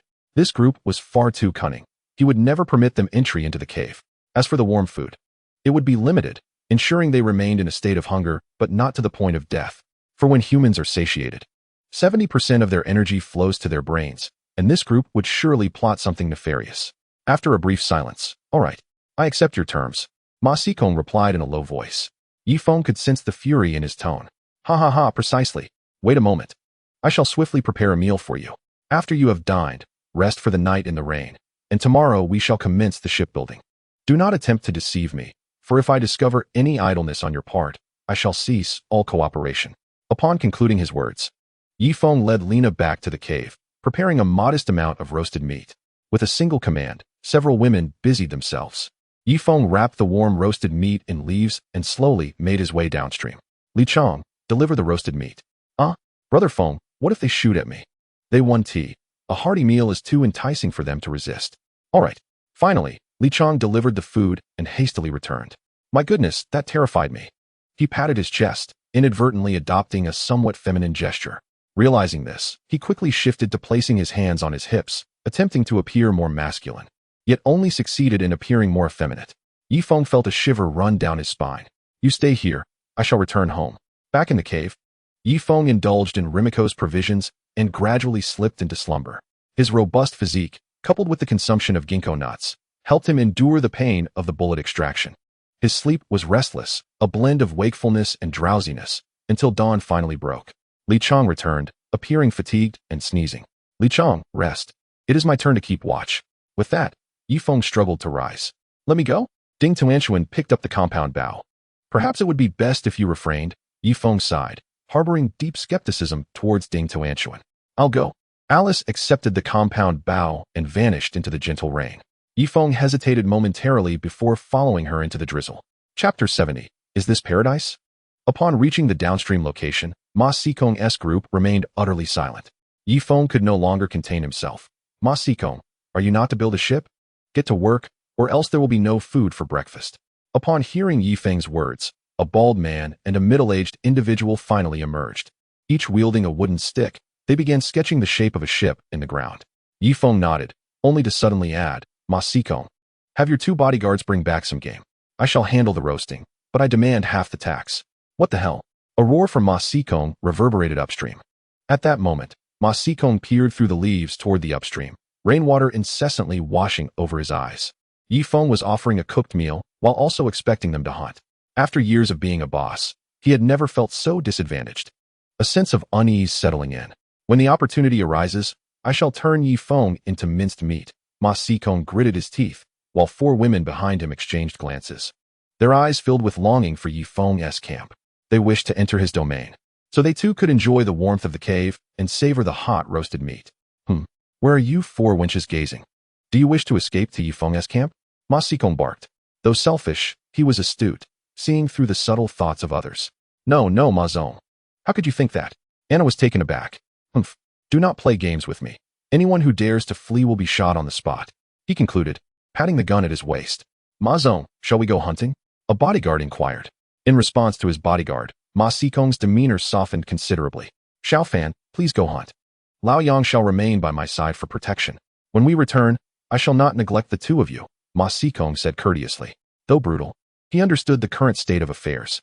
His subordinates had not betrayed him, largely due to the loyalty of two bodyguards and the gun at his side. "Understood, Ma Zong." The bodyguard named Xiao Fan ventured into the forest, armed with a bamboo spear. Ye Feng waited patiently in the cave until he saw Li Chang returning with Ma Xikong's bodyguard, dragging the carcass of a small water buffalo. "Wonderful. Quickly assist." A throng rushed from the cave, placing the buffalo in the rain to bleed out, with Susan personally undertaking the dissection. As for the bodyguard, he cast a lingering glance at the cave before reluctantly heading downstream.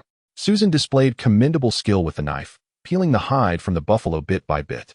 This time, Su Yun did not vomit. Instead, she mustered the courage to observe the scene of dissection. After all, humans are capable of progress. The little licking dog approached the carcass, eagerly licking the bloodstains on the ground. Ye Feng frowned. The little creature had grown too quickly. He remembered when they first met, it resembled a cat. Yet now it bore the appearance of a dog. Soon, noon arrived, and Ye Feng ventured downstream once more. He observed several men arranging wood and bamboo to outline the shape of a ship, then began hammering the stakes according to this outline. Satisfied, Ye Feng nodded and returned to prepare warm food for them. The relentless rain persisted, and a week passed.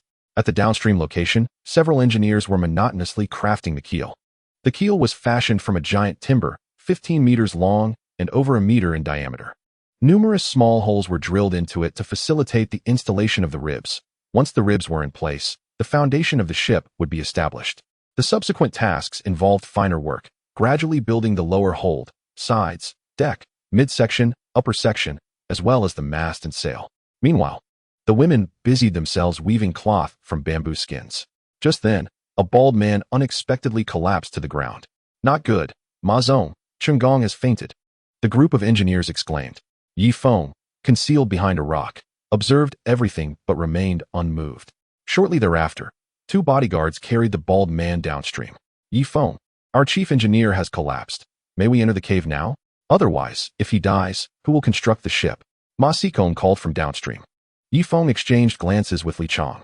I shall allow it, but all your people must strip naked and raise their hands as they exit, including you. Ye Feng responded loudly.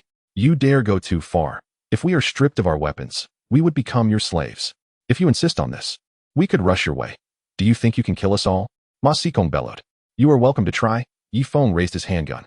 Nearby, Long Wu also readied his weapon. All right, Ye Feng, I shall concede. You take Chunggong to the cave, at least to let him recover. Ma Xikong quickly regained his composure. That is acceptable. You may send 2 women to carry him over, Ye Feng replied. Humph. Do you think I am unaware of your little schemes? Attempting to seize my people? Ma Xikong's voice trailed off as a bodyguard approached, carrying the bald man on his back, making his way upstream. Ye Feng sighed. He had initially hoped to rescue 2 more women, but Ma Xikong was not easily fooled. It seemed the wealthy were indeed quite shrewd. Brother Feng, Ma Zong has sent me to deliver the man, the bodyguard stated solemnly. Regardless, Ye Feng is the leader here, so the bodyguard still called him brother. Xiaofan, you should head back. Ye Feng initially contemplated poaching the bodyguard but feared inviting danger into his domain. Ultimately, he chose not to recruit him. Subsequently, Ye Feng carried the bald man into the cave, cleaned him up, and prepared some meat soup for him. It's time to eat, Ye Feng said. Thus, several women busied themselves with their tasks. Downstream, Wang Tao had also been sent away to gather wood. Ye Feng hesitated for a moment before picking up a bow and arrows in the cave. Everyone gather around to practice archery. Each of you must shoot 100 arrows today before you can rest. After speaking, he drew his bow, and the composite bow released a sharp twang as an arrow embedded itself into a large tree outside the cave. The women, realizing the dangers of the deserted island, hurried over to practice archery. That night, the bald man awakened. Is this paradise? He wondered as he surveyed the beautiful women around him, feeling the warmth of the cave and the softness of the bedding. If we cannot build a boat in 6 months, this will turn into hell, Ye Feng remarked coldly. The engineer sat up, bitterly shaking his head. It's futile. There are no iron nails here. We cannot construct a boat. The reason we built a boat before was primarily to obtain your food. Are you not using mortise and tenon joints? Ye Feng's heart sank, realizing that his efforts over the past 8 to 9 days might have been in vain. Chapter 71. The women quickly found hiding spots. Mortise and tenon joints can be used to create some furniture and small cabins, but you must understand, this is a boat over 10 meters long. It needs to go to sea. A single wave could dismantle it if not secured with iron nails. In fact, even without waves, the weight of the deck, mast, and cabin would deform the joints. The bald man shook his head. Ye Feng fell silent. He initially thought he could avoid such labor-intensive tasks, but it seemed that he could not escape them now. Are you saying that as long as we have iron nails, we can build the boat? Ye Feng asked. Not necessarily. It's best to have an axe, a saw, and a drill. Otherwise, the speed would be too slow, the bald man replied. The women exchanged glances, their faces revealing a hint of helplessness and despair. If they truly could not build a boat, they would have to live as natives on this deserted island. But they still had families in civilized society. Ye Feng observed the women's expressions and slowly said, I have a way to smelt iron. You should rest for 2 days. And once you feel better, continue working on the parts. Hand over the iron nails to me. You can produce iron? You're not planning to melt this dagger and pistol, are you? The bald man retorted. No, you rest. I need to work, Ye Feng replied, taking his tools to the edge of the creek. He selected some red clay, sniffing it to determine its suitability, discarding any that were not appropriate. It was not until around 10 o'clock at night that Ye Feng returned, having amassed several 100 pounds of red clay in the cave. Ah Feng, what are you doing with this clay? Aren't you supposed to be looking for iron? Susan inquired, now referring to Ye Feng as Ah Feng. This soil contains many iron bacteria. Just watch, Ye Feng said with a confident smile. Ding Tuanshuan quickly gathered around, admiring Ye Feng, believing him to be capable of anything. At the riverbank, Ma Dong emerged from a massive cave, his eyes filled with a fierce killing intent. On his shoulders, he carried 2 old rifles, along with a rusty axe, 3 pistols at his waist, and a dirt-colored bag on his back. The bag jingled as he walked. Ha ha ha, Ye Feng, and that wretched Susan. Heaven must be merciful. I found so many weapons. This time, I will kill you all. Ma Dong laughed heartily. Just then, a group of water buffalo was rolling in the river near the bank. Ma Dong was startled, then reached for the rifle behind him. I'll use you to test my gun, he said, loading a bullet into the chamber and pulling the trigger. Bang, bang, bang. The rifle's penetrating power was extraordinary, easily killing 5 or 6 water buffalo. The remaining buffalo dashed toward the center of the river. Ha ha ha, time to eat. Ma Dong sat beside the water buffalo, positioning his rifle conveniently, and began gnawing on a rare steak. Meanwhile, Ye Feng had worked through the night, finally retrieving a chunk of coarse iron about the size of a finger from the charcoal pile. How impressive! Brother Yi is amazing, Ding Tuanshuan exclaimed, jumping up. She had kept vigil while accompanying Ye Feng in the iron smelting. Amazing? Is this little bit of iron sufficient? Ye Feng felt disheartened, realizing that after one night's work, he had only produced enough iron for a handful of nails. A boat over 10 meters long would require thousands of iron nails. If calculated this way, it would take him thousands of nights to produce enough nails for a single boat. 10,000 days equates to 20 to 30 years. 20 to 30 years just to make enough nails for one boat? Ye Feng wisely abandoned this notion. At that moment, others began to wake, and Susan approached. She and Long Wu took turns guarding, one during the day and the other at night. After breakfast, she prepared to replace Long Wu. Ah Feng. Having this iron is already a good start. If you work for another month, you could cast an axe, which would make logging much easier, Susan said before fetching Long Wu. Fifth brother, after you finish eating, have a good rest. You've worked hard these past few days, Ye Feng said. Long Wu nodded, taking a piece of meat to chew on. Ye Feng then sat beside the bald man. After a day of interaction, he learned that the man was named Chung Li Bin, a highly educated chief engineer and seemingly a professor at a university. Mr. Chung, is it possible to make the boat smaller? Ye Feng inquired. It is possible, but a smaller boat cannot venture into the sea. A single wave could capsize it. Chung Li Bin replied. Ye Feng felt a surge of joy. He did not intend to go to sea, but merely wanted to navigate the inland river. No problem. A smaller boat is fine. I do not mind, Ye Feng chuckled. Just then, a loud bang echoed from downstream. Everyone's expression changed as they rushed to the cave entrance. Is Ma Sikong firing his gun? Ye Feng asked. Long Wu shook his head. No. The sound of a pistol isn't that muffled. It resembles the sound of an older type of bolt-action rifle, which seeks penetration and is often more powerful than modern rifles. He had been a soldier and had some knowledge of firearms. Ye Feng then turned to Chung Li Bin. Does Long Wu have a rifle? No, just a pistol, but he has plenty of ammunition, Chung Li Bin replied. Just then, another gunshot rang out. Oh my goodness, quickly, let us run up. It was Wang Tao's voice. Ye Feng's expression shifted as he drew his pistol. A large group of people rushed to the cave entrance, led by Li Chong, who had abandoned his post downstream and was fleeing. Following him were Wang Tao, Ma Sikong, and 4 other women, one fair, one dark, and 2 yellow-skinned. One of the yellow-skinned girls had blood seeping from her arm. Ye Feng hurriedly closed the wooden door and concealed himself at the cave entrance. Ma Sikong, do you wish to come and meet your demise? Ye Feng shouted. No, a formidable character has appeared downstream. His gun possesses immense power, capable of piercing through trees and striking us directly. Ma Sikong's voice trembled. Who is it? Ye Feng retorted, for the enemy's enemy is a friend. If this formidable character is Ma Sikong's foe, perhaps he could be swayed to their side. It seems to be Ma Dong, one of the 2 lackeys following the bald man. Wang Tao hid behind the black beauty, vigilantly watching the cave, fearing that Ye Feng would turn his gun on him. Is it him? Ye Feng's expression darkened. Bang! Another gunshot rang out.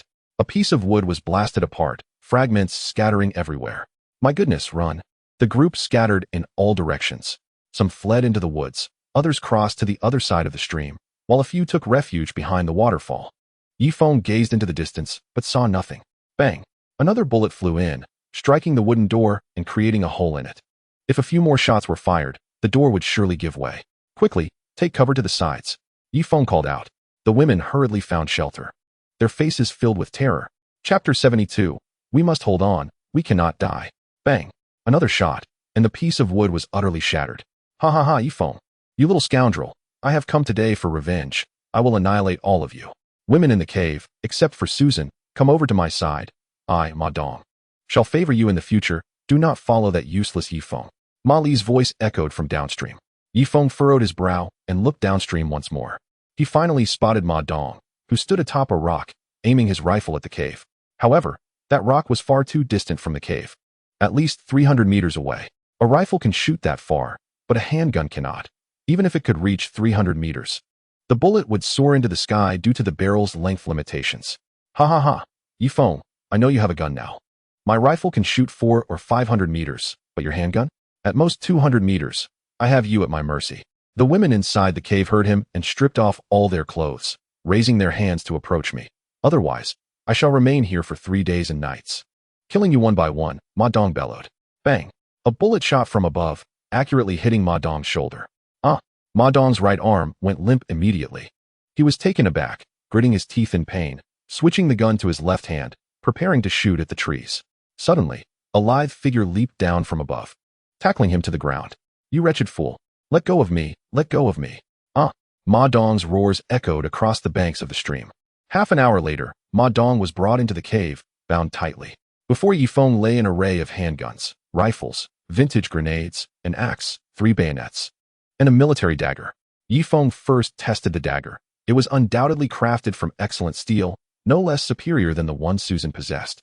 This must be left behind by the Germans. It is no wonder they were the leading power at the time. The metallurgy from 80 years ago surpasses our current capabilities. Ye Feng remarked. Being from Wuxi Yuan, he was accustomed to handling knives and could discern the quality of steel. Ma Dong's shoulder had stopped bleeding, yet his eyes were filled with malice. Speak, where did you find these items? Ye Feng asked coldly.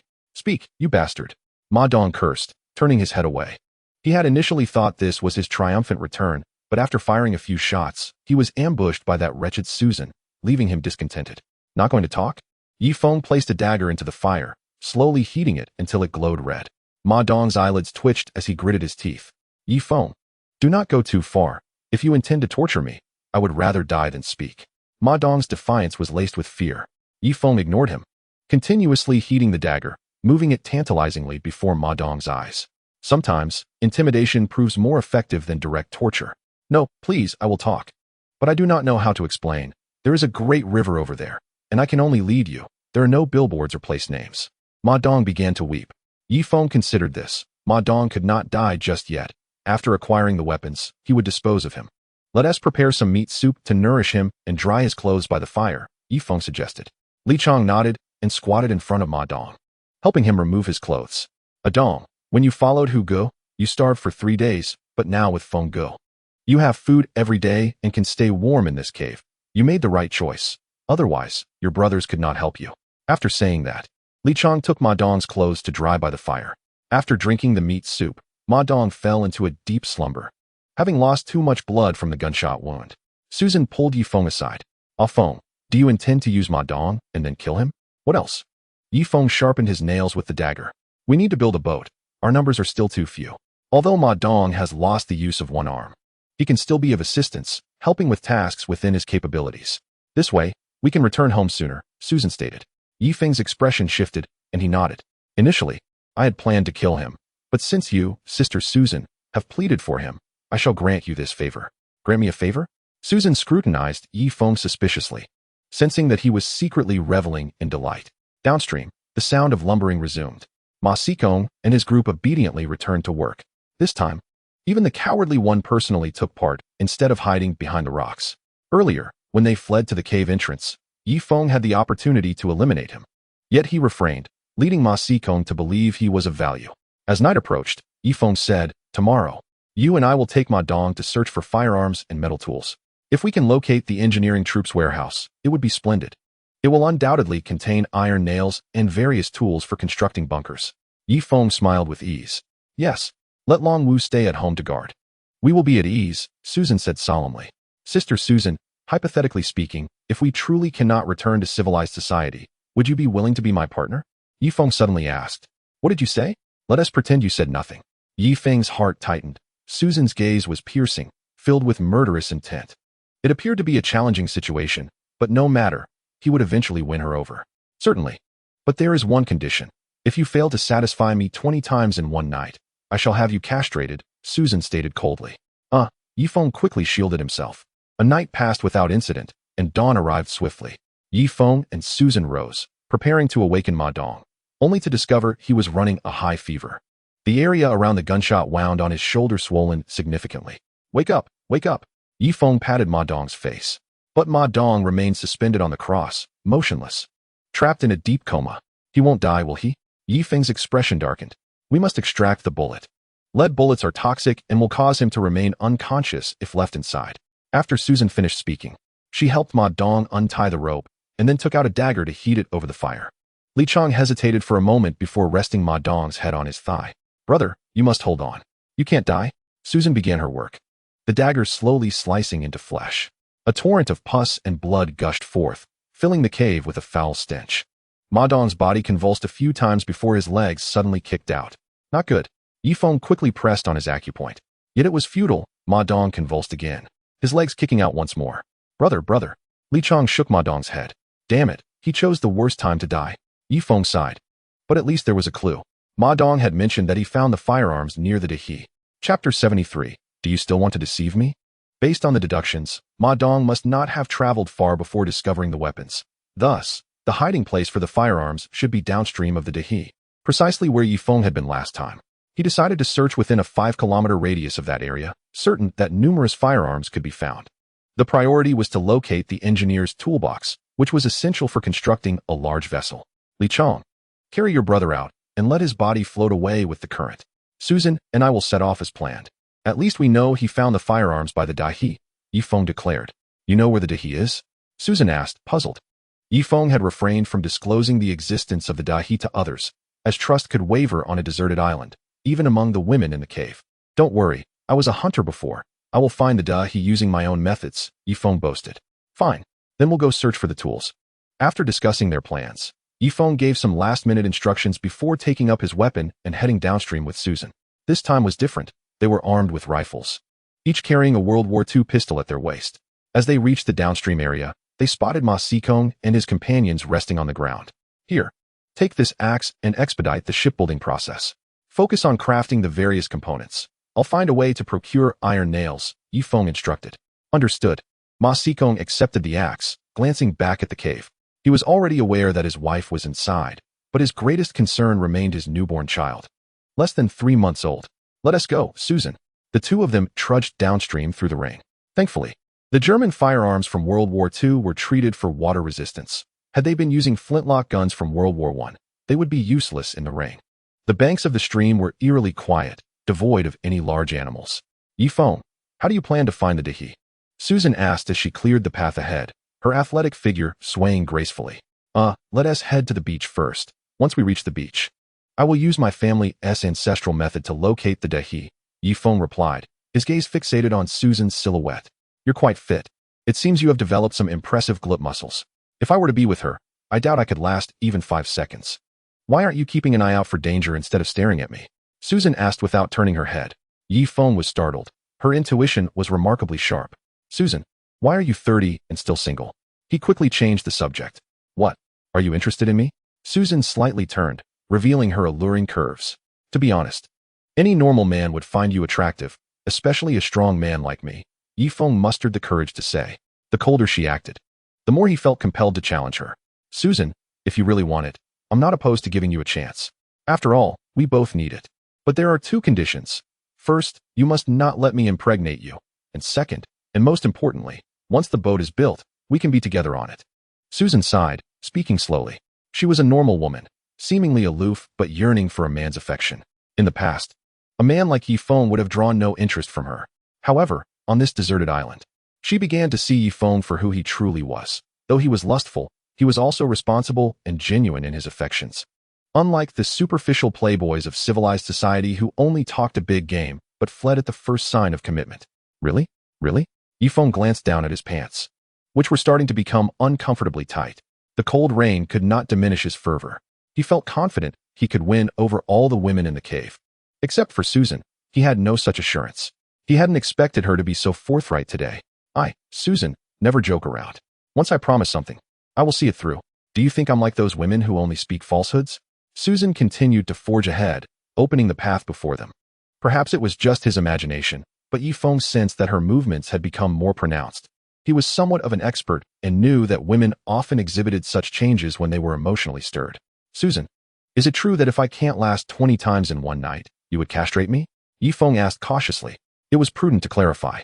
Considering her fierce reputation, Susan halted, slowly turning around, a wicked smile gracing her lips. What do you think? Finally, they arrived at the beach, where Susan was drenched. Her figure completely revealed, as if she were wearing nothing at all.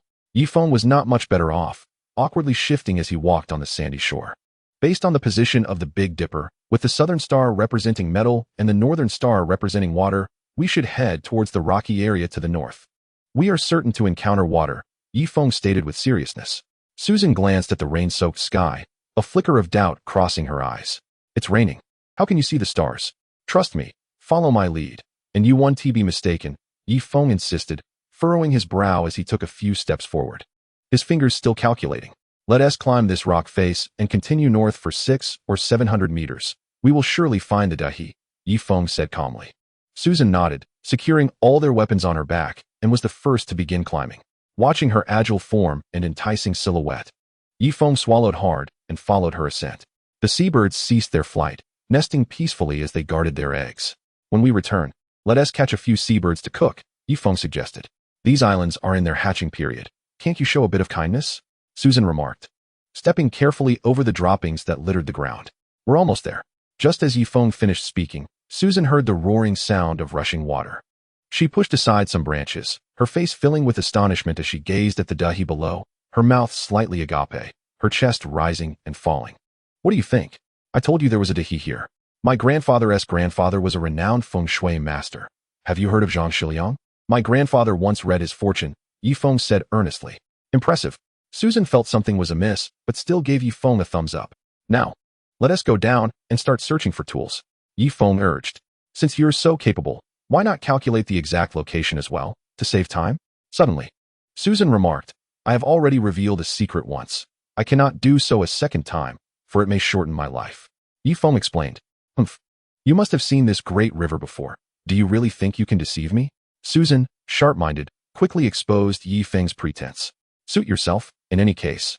I indeed deduced it through the esoteric art of feng shui. After saying this, Ye Feng descended the hillside and soon arrived beside the great river. Chapter 74. If you dare, I dare. The wind and rain here swayed the trees along the riverbank. I can't bear it any longer. The rain is too heavy. Let us find a place to warm ourselves. Ye Feng shouted, his voice drowned out by the howling wind. All right, let's head into the woods, Susan responded loudly. The temperature here had dropped significantly, 2 degrees lower than by the creek. Even Susan found it somewhat unbearable. Finally, they reached a large, overhanging rock. And Ye Feng crawled inside. Susan squeezed in too, sitting close beside him. It's quite uncomfortable with wet clothes. Turn around and don't peek.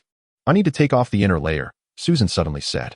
She had lowered her defenses against Ye Feng, but felt shy about it. However, if Ye Feng were to take the initiative, she would not object. Women, after all, are bound to have feelings, especially when faced with a strong man like Ye Feng. It would be unnatural not to feel attracted. Regrettably, she had always maintained a cool demeanor and was reluctant to change too quickly. After a while, Susan removed her inner layer and rinsed it in the rainwater. Only then did Ye Feng turn his head, finding her little tank top swaying gently. The sensation was such that if he were to grasp it, he would surely ascend to the heavens. Sister Susan, I feel you should buy a larger size. This is not conducive to your development, Ye Feng gulped. What size do you think I should buy?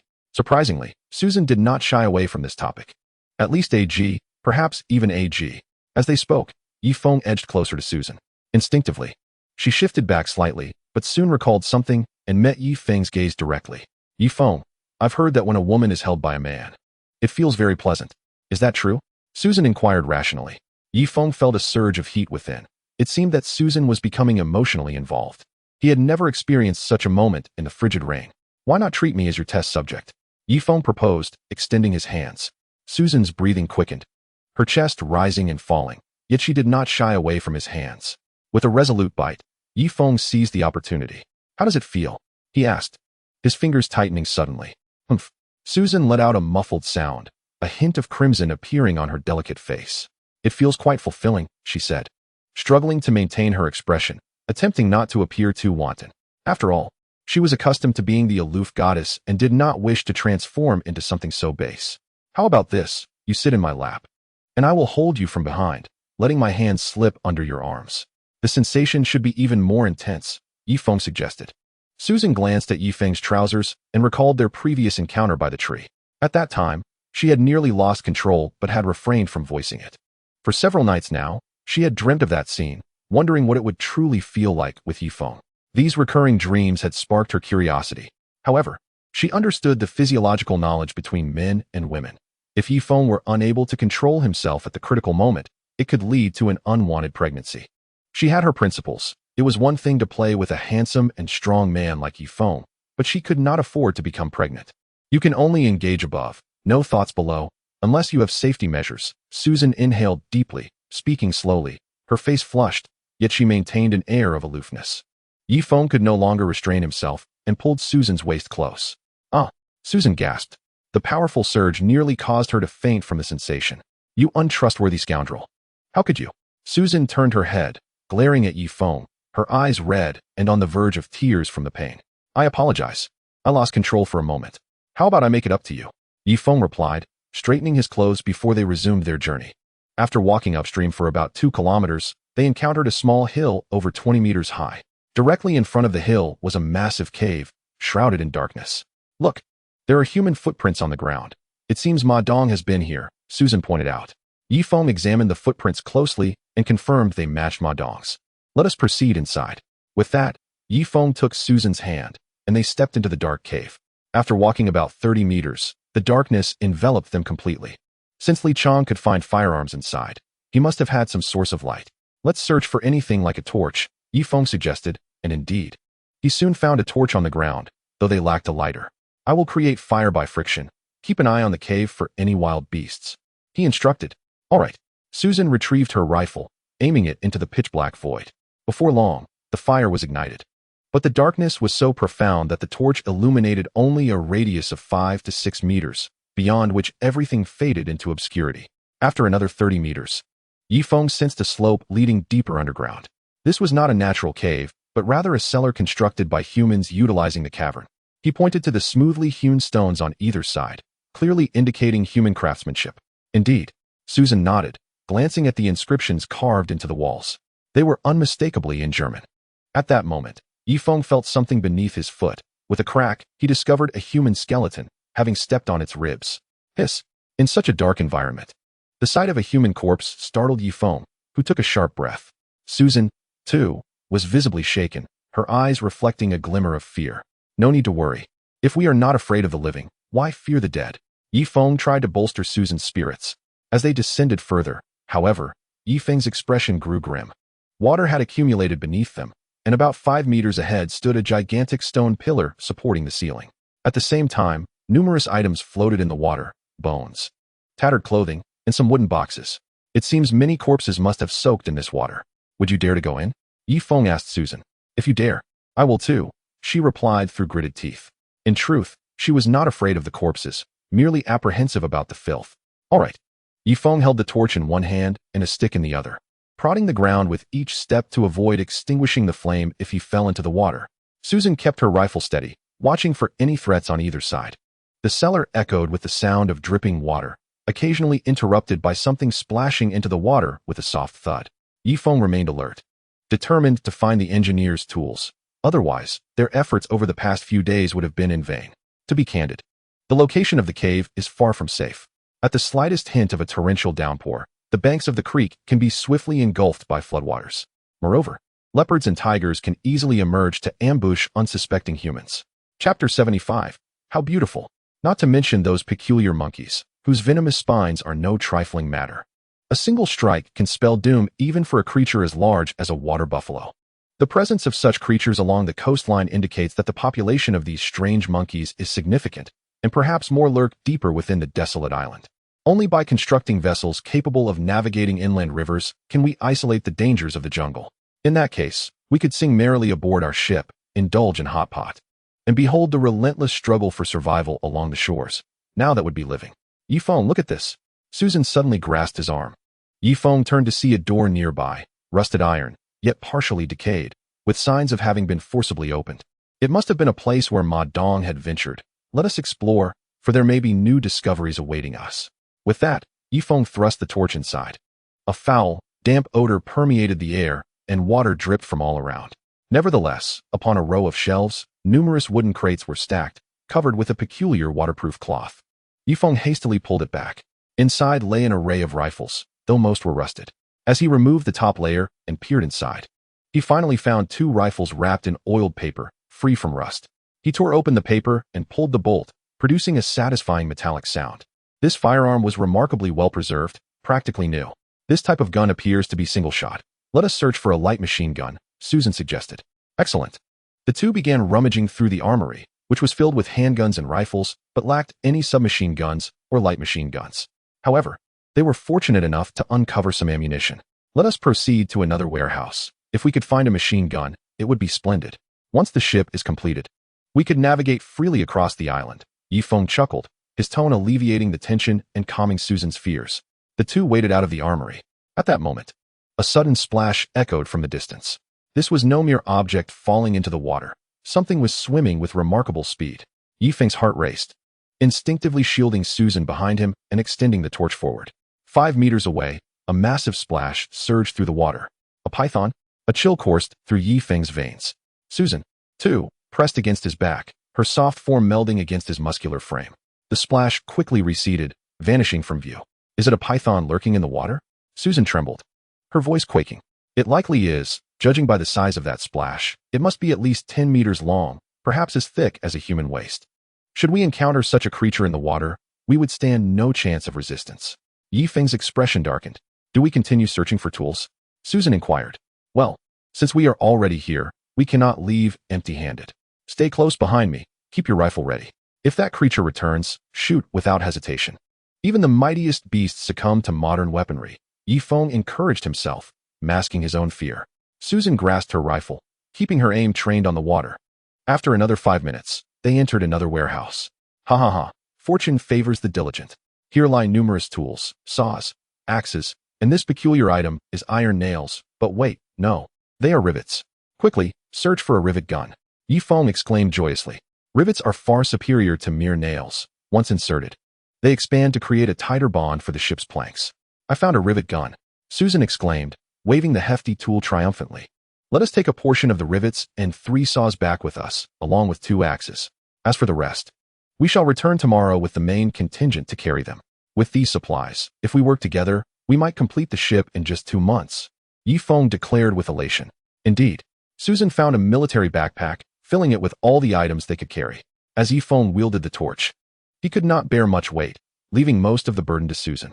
Just then, the torch flickered ominously, as if it were about to extinguish. This is bad. Hurry, Ye Feng exclaimed, quickening his pace. Susan, laden with over 100 pounds, followed closely. The craftsmanship of German-made items is indeed commendable, forged from the finest steel, albeit from the era of World War II when lightweight steel was non-existent, thus making these tools rather heavy. After sprinting for several meters, the torch was splashed by water, reducing it to a mere candle's flicker. Run, Ye Feng urged, racing ahead. With a desperate sigh, the torch finally extinguished, plunging the cellar into pitch darkness. Susan, Ye Feng whispered, but received no reply. Susan, this is no time for jokes or scares. We must not frighten one another, he thought, feeling a sudden heaviness in his heart. At that moment, he grasped a hand, cold and delicate. Run. Ye Feng propelled himself forward, spotting a faint light in the distance, guiding him toward the exit. Ye Feng, where are you? Suddenly, Susan's voice echoed from 10 meters behind. Ye Feng's body jolted as if struck by lightning. Slowly, he turned to look behind him. The hand he had grasped, was it not Susan's? What on earth? Ye Feng forcefully released the hand, calling out, Susan. Overcoming his inner dread, he charged toward her voice. Finally, he clasped her warm hand, and without uttering a word, they bolted toward the cave's mouth. The light grew more intense, and their pace quickened. They could finally discern their surroundings. Ye Feng collapsed at the cave's entrance, while Susan, trembling with fear, fell into his embrace. Their belongings scattered across the ground. Huff, huff. They gasped for breath, their faces still pale with shock. The earlier fright had nearly stripped Ye Feng of his composure, and Susan's eyes mirrored sheer terror. Abruptly, she seized the rifle from the ground and aimed it at the dark cave, pulling the trigger. Bang, bang, bang, Shots echoed through the cavern. Damn it! Susan cursed at the cave, her demeanor far from that of a damsel. After her tirade, the fear in her eyes gradually dissipated. Susan, let us return home, Ye Feng declared, striding out of the cave. As they approached the entrance, a ray of sunlight broke through. It's clear. Ye Feng sighed in relief. Captivated by the azure sky. Look, a rainbow. How beautiful. Susan pointed toward the colorful arch spanning the river. Is this your first encounter with a rainbow? Ye Feng inquired with a smile. Indeed. This is my first sighting. Typically, I have only seen them in films or books. It is so beautiful, Su Shan exclaimed with exuberance. In that moment, she transformed from a cold-hearted assassin into a lively young girl. Let us return home. Today has been too thrilling. And I must get some rest, Ye Feng stated, gathering the majority of the tools while leaving only a small portion for Su Shan. Observing Ye Feng's retreating figure, Su Shan's eyes sparkled with a hint of excitement, and she skipped after him, her delicate hand reaching out to grasp his. Beneath the rainbow, the handsome man and the beautiful woman walked hand in hand towards home. After considerable effort, spending a full 4 hours, the pair finally arrived downstream, only to find a massive dragon bone, with no sign of Ma Sikong and his companions. This is bad, Ye Feng exclaimed, discarding his belongings and dashing upstream with his rifle in hand. Upon arrival, he encountered a group of women huddled together, softly weeping. Ye Feng, seemingly lost in despair, gazed upon several corpses on the ground. One belonged to Ma Sikong's group, while the other was Li Chang's. Li Chang lay lifeless, a bullet wound in his forehead. His vacant eyes fixed on the sky. Ah Feng, you have returned. Su Yun cried, rushing into his embrace. Ye Feng held Su Yun and parted the crowd. There lay by Ye Feng on the ground, her hollow eyes staring blankly at the heavens, her chest and abdomen drenched in blood. Feng Ge, you have finally come back. Ye Feng turned to see Long Wu, half reclining beside a waterfall, one leg bleeding profusely at an unnatural angle. He clutched his pistol tightly, warily watching the opposite bank of the stream. Wu Ge. Ye Feng hastily pushed Su Yun aside and supported Long Wu. As soon as Long Wu stood, he let out a muffled groan. A bullet had shattered his thigh bone, leaving only muscle and skin to hold it together. Ma Sikong, that scoundrel. Ye Feng gasped, at a loss for words. He should have prepared better, once the rain ceased. Ma Sikong and his group could start a fire and roast meat in the wilderness, no longer relying on them. Yet, he had not anticipated that the rain would stop at this critical juncture. The absence of both himself and Su Shan from the cave had allowed Ma Sikong's group to launch a successful ambush. On this side, they had lost 2 lives. And most crucially, Long Wu, a key player, had been severely injured. Ye Feng needed no further inquiry to deduce that Ma Sikong was responsible. Where are they? Ye Feng demanded. After exhausting their ammunition, they fled across the stream. I, too, am out of bullets, but I managed to intimidate them into retreating. Long Wu replied with great difficulty. Wu Ge, with such an injury, your leg must be amputated, Ye Feng said firmly. At that moment, several women approached. Their expressions varied. Some were dull, others terrified or sorrowful, while a few had flickering eyes. Particularly, Ai Li Si and Li Na felt within that Ye Feng was unable to protect them. Please, do not amputate my leg. I can manage, trust me. It will heal on its own, Long Wu pleaded, as he struggled violently at the sight of the saw that Su Shan had brought. Wu Ge, you must accept reality. If you do not undergo amputation, the wound will fester and ultimately lead to your demise due to infection, Ye Feng asserted, gritting his teeth and pinning Long Wu to the ground. Meanwhile, Su Shan resolutely lifted the saw. The chilling screams echoed by the stream. Eventually, Long Wu fell unconscious. Ye Feng sought out some herbs to staunch the bleeding in his thigh, but to no avail. Reluctantly, he resorted to using a heated dagger to cauterize the wound, causing the blood vessels to contract. The labor continued until afternoon, with Long Wu fainting several times, only to awaken again in agony. The women covered their mouths, tears streaming down their cheeks. At last, the bleeding ceased, but Long Wu had slipped into unconsciousness. From this moment forth, I need you to care for Long Wu diligently. Help him cool down, prepare nourishing soup, and ensure nothing goes awry. Ye Feng turned to the women, his expression grave. Yet, this time, the women remained silent. Ultimately, Ai Li Si voiced her discontent first. You only know how to command others. We follow your orders, and yet 2 have died and 1 is injured. You are far too young to lead, Ai Li Si huffed angrily. Li Na hesitated but nodded in agreement. Ye Feng, I appreciate your rescue, but you are too youthful, lacking foresight. Therefore, we must hold a fair election to select the most suitable leader. You 2 wicked women. My brother Ye Feng has endured countless hardships on this deserted island, suffering gunshot wounds, and now you dare to blame him for a single mistake? If you believe my brother Yi is unfit, then leave. Ding Tuan stood resolutely beside Ye Feng. Ye Feng's countenance grew somewhat awkward. Although the two women were criticizing him, they made valid points. Little sister, do not misunderstand. We speak only the truth and harbor no ill will towards Ye Feng. I recognize his good intentions, yet he is too young, Li Na explained in a fluster.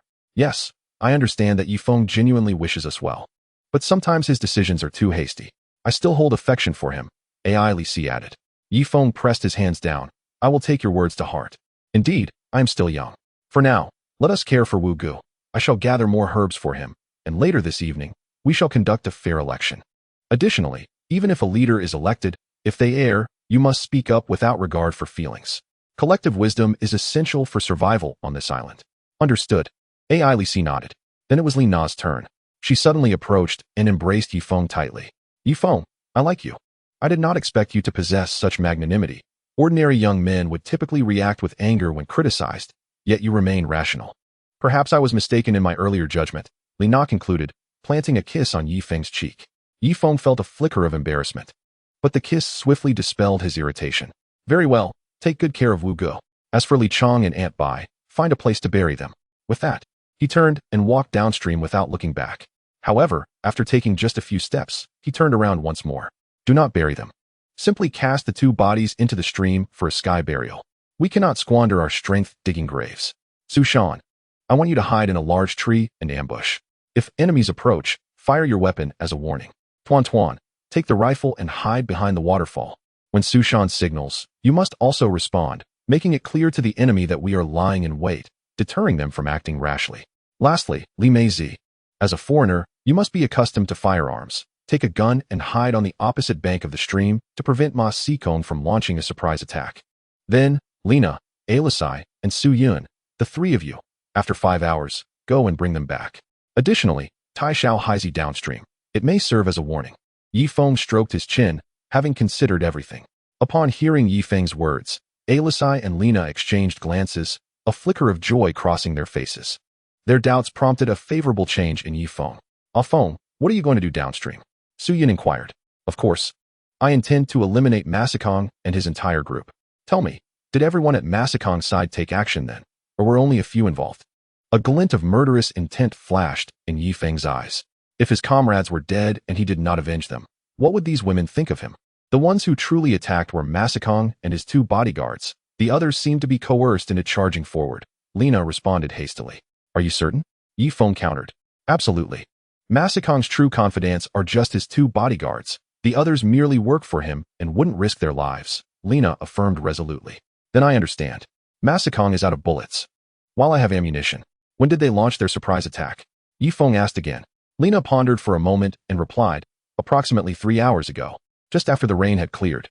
They sent 4 women to charge ahead while the men stayed back with their weapons. Long Wu hesitated to fire due to the women in front, which allowed them to kill 2 of us and injure Long Wu. At this moment, Su Yun also spoke up. Although Wang Tao did not directly engage, he provided cover from behind. Hearing this, Ye Feng grasped the situation. This time, his targets were only 4, Ma Sikong, his 2 bodyguards, and that useless Wang Tao. Without further delay, I shall pursue them now. Ye Feng dashed into the cave to retrieve his weapon, only to find Cheng Li Bean still inside. Why didn't you leave with Ma Sikong? Ye Feng inquired, tucking a magazine into his waistband. Ma Sikong is not worth following. Sticking with him will only lead to demise. It is far more reliable to follow you, Cheng Li Bean replied. A wise choice, Ye Feng remarked, then stepped outside the cave, quietly advising Su Yun. Keep an eye on Cheng Li Bean. After all, he has just joined us, and it wouldn't hurt to be cautious. After giving his instructions, Ye Feng armed himself with a rifle and a pistol, wading across to the other side of the creek. The recent rain had left the ground littered with disordered footprints. Ye Feng followed the tracks, confident in his path. As he assessed the situation, his pace gradually quickened. After what felt like an eternity, he finally halted. There lay a corpse, a Ma Sikong engineer, bludgeoned to death. This reassured him, confirming that Ma Sikong indeed had no bullets left. Sunlight pierced through the clouds, illuminating the earth, and the sounds of birds in the forest began to stir. Sweat beaded on Ye Feng's forehead. 2 hours later, he slowed his pace. Although the footprints remained, he deduced that Ma Sikong was not far. If the opportunity arose, he would be able to eliminate the villains in one fell swoop. Just then, A stick came crashing in from the left without warning. Ye Feng felt a jolt in his back, stumbling forward.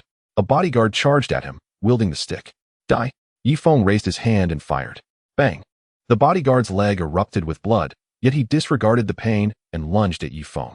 Bang! Another shot rang out, causing the bodyguard's head to tilt. But his hands clung tightly to Ye Feng. Cursed! Just as Ye Feng prepared to shove the bodyguard away, another stick swung towards him. With no other choice, he raised his gun to shield his head. With a resounding thud, the rifle flew from his grasp, and Ye Feng quickly reached for his pistol. A bodyguard named Dahai rushed over, seizing the pistol as well. The two engaged in a fierce struggle for control. Ultimately, Ye Feng proved stronger, gradually aiming the gun at Dahai. Despair flickered in Dahai's eyes as he opened his mouth to speak. Bang! A bullet shot through, silencing him. Just after eliminating Dahai, Ye Feng felt a sharp impact to the back of his head, rendering him momentarily unconscious. Masakong lunged forward, snatching the pistol and aiming it directly at Ye Feng's head. Hee. I thought I would attract Long Wu, but instead, I caught a bigger fish. How delightful, Masakong taunted, stepping back while keeping his firearm trained on Ye Feng. Ye Feng bit his lip tightly, beads of sweat cascading down his forehead. Tell me, where are my wife and son? How have they fared in the cave? Masakong demanded. Ye Feng was taken aback. Did this man not know his son was already dead? Clearly, Rai Zi had never formally met him. I will not tell you. Ye Feng scoffed, his gaze shifting toward the rifle on the left. He calculated the distance, considering whether he could roll over, grab the rifle, and retaliate with a chance of killing Masakong. Then I will find them myself, Masakong declared, pulling the trigger without hesitation. Click.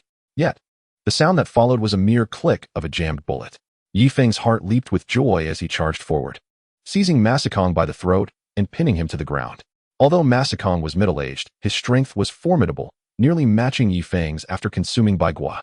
Ye Feng gripped Masakong's neck with one hand while swiftly drawing a dagger with the other, slowly pressing it toward his throat. Masakong gritted his teeth, enduring as the blade edged closer. This man possessed remarkable willpower. Even as the dagger approached his neck, he refused to relent. Finally, the dagger pierced his flesh, despair flickering in Masakong's eyes for the first time. Masakong, I curse you. Pay with your life for my comrades, Ye Feng declared, pressing down with all his might. Just then, 8 or 9 figures suddenly appeared around them, led by Wang Tao, followed by 4 women and a group of engineers. Wang Tao, grab a gun and finish him, Masakong shouted. Only then did Wang Tao react, hurriedly scrambling for a weapon. Damn it! Ye Feng had no choice but to temporarily spare Masakong as he dashed toward the rifle. Unfortunately, Wang Tao had already seized it. Yet, this fool seemed clueless about how to use it, standing there in confusion. Ye Feng charged at him with force, sending Wang Tao sprawling. However, Masakong had recovered, wrapping his arms around Ye Feng's waist. Wang Tao, shoot him now, Masakong bellowed. Particularly that young African girl, she bit down fiercely on Ma Sikong's ear. Alas, a group of scoundrels. Ma Sikong's ear was brutally torn off, yet he managed to free himself from the grasp of 4 women. Bang! With a single shot, 2 Asian women fell lifelessly. However, when he attempted to fire again, his rifle jammed. Indeed, the weaponry of the German forces during World War II was advanced, yet prone to malfunctions. Ye Feng suddenly pushed Ma Sikong aside, shielding the remaining 2 women. The black girl was undeniably beautiful, her legs longer than those of Caucasians and Asians, exuding a wild grace. Ma Sikong and Wang Tao stood together, flanked by the group of engineers, with Ye Feng and the 2 women behind them. The 3 factions formed a standoff. Ma Sikong glanced at the makeshift club in his hand and tossed it aside. Ye Feng, it seems fate has placed you in my grasp today. Everyone listened intently. Kill Ye Feng, and a bounty of 100 million awaits you, to be paid upon return. Ma Sikong addressed the engineers. They numbered 6 or 7, more than sufficient to deal with Ye Feng. Ye Feng's expression turned cold as he picked up a dagger. Whoever approaches, I shall stab. On this desolate island, a mere cut can lead to infection, resulting in a most tragic demise, Ye Feng stated icily. The engineers exchanged glances, none daring to advance. They might be bold in shipbuilding, but lacked the courage to take a life. A bunch of useless cowards. Very well, I shall take matters into my own hands, Ma Sikong declared, stepping forward with a commanding presence, his hands slowly intertwining. This motion exuded a sense of power, compelling Ye Feng to take him seriously. I forgot to mention, I am a karate champion. With nothing but my fists, I can end your life. With that, Ma Sikong charged forward. Ye Feng narrowed his eyes, thrusting the dagger forward. Thud! Ma Sikong's arm erupted with blood, Yet he gritted his teeth against the excruciating pain, twisting his hands. Thud! The dagger clattered to the ground. After a brief struggle, Ye Feng's countenance darkened. Clearly, Ma Xikong had honed his skills in combat. His stance was solid, and his strength formidable, every strike delivering considerable force. After a while, both were breathless, neither able to gain the upper hand. Observing this, Wang Tao suddenly picked up a stick, ready to join the fray. Stop! Ma Xikong called out. Leaning against a tree, panting heavily, Ye Feng sat down as well, nearly gasping for breath. Their previous bout had been a test of sheer will, leaving both nearly exhausted. Ye Feng, hand over my wife and son, and I shall cease to trouble you. We can each return home in peace. What say you? Ma Xikong inquired. That is not possible. Ye Feng shook his head. Very well, then tell me, is my son still alive? Ma Xikong's voice trembled. His youthful indiscretions had rendered him infertile, making the birth of his son in midlife a precious gift. He is alive, Ye Feng lied. All right, if you care for my son, I shall temporarily refrain from seeking revenge. Wang Tao, Engineer Li, let us depart. Ma Xikong concluded, leading his group deeper into the thicket. Several engineers exchanged glances, and a majority followed Ma Xikong, having grown accustomed to his leadership over the years. However, two younger engineers approached Ye Feng. Ye Feng, we wish to join you. Ma Xikong cannot be trusted, one of them stated. Join me? Why? Ye Feng asked. Because, while you are ruthless to outsiders, you treat your own well. I believe following you has promise. At least we won't go hungry, the other engineer replied. Very well, let us return, Ye Feng said, glancing at the rifles and handguns on the ground before picking them up. He intended to investigate why they had jammed, and would consult Long Wu upon his awakening. Given Long Wu's military background, Ye Feng, allow me to assist you. Anna approached, supporting his arm. The black girl, though a bit slower to react, also offered her assistance. Ye Feng noticed that despite her darker complexion, her skin was more delicate than that of Caucasians and Asians, her eyes sparkling like precious gems. He surmised that she must be among the most stunning beauties in her homeland. He had no desire to kill Ma Xikong, but circumstances were against him. Ma Xikong was exceptionally fortunate and skilled, not to mention Wang Tao's presence. Nevertheless, he considered it a modest gain to have two engineers join him, along with the two women, which would expedite their shipbuilding efforts. Just as they had walked about a mile back, Ye Feng suddenly heard the anguished howls of spotted hyenas ahead. Not good. Quickly, hide in the underbrush. Ye Feng urged the group to take cover in a patch of weeds. Through the gaps, they observed 5 or 6 hyenas fleeing, pursued by a dozen peculiar monkeys. Upon closer inspection, Ye Feng realized these were not the same monkeys they had encountered previously, as many of those had already perished. This new group was larger, approximately 1 meter tall. Most terrifying was their ability to navigate the jungle, surpassing even leopards in speed. They could use branches as poles and leap into trees to pounce. The hyenas were quickly overtaken, leading to a horrifying scene where the monkeys eviscerated them, devouring their insides raw. Ugh! Anna retched. After feasting on the hyenas, the monkeys turned their attention to the two women, one black and one white, causing them to blush profusely. The black girl appeared as if she might overflow with tears, and Ye Feng could distinctly sense her rapid breathing.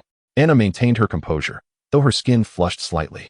The two young engineers, however, were visibly distressed, their pants soon becoming conspicuously uncomfortable. They exchanged awkward glances, attempting to cover themselves. Yet upon seeing Ye Feng's own disheveled state, their embarrassment faded, for his appearance was far worse.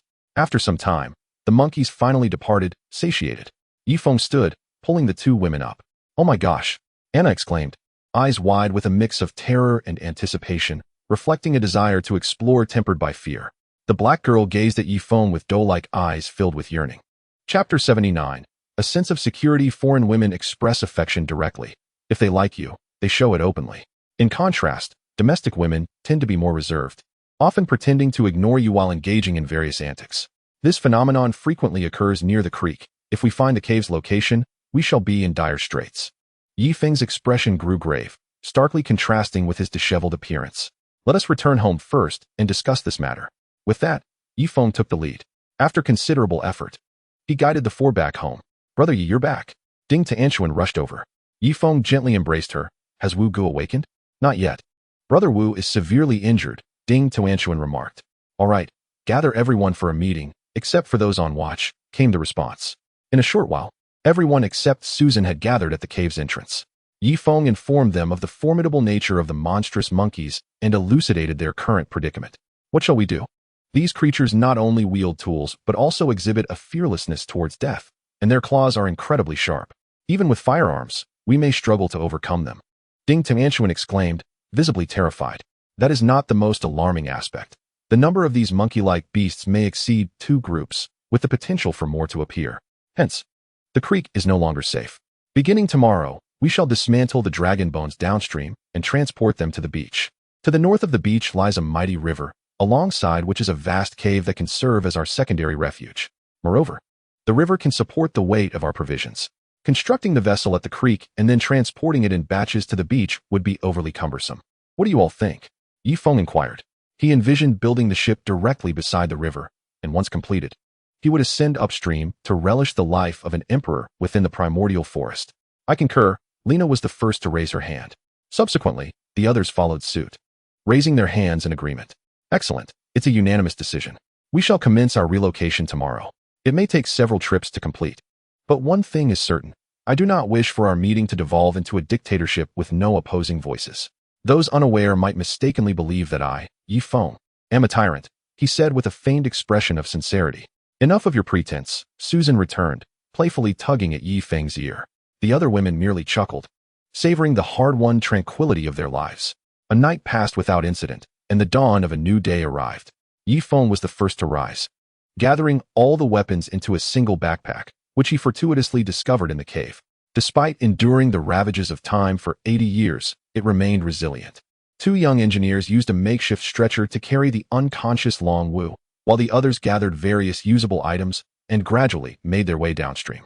Upon reaching the lower stretch, Ye Feng cast his eyes upon the enormous dragon bones.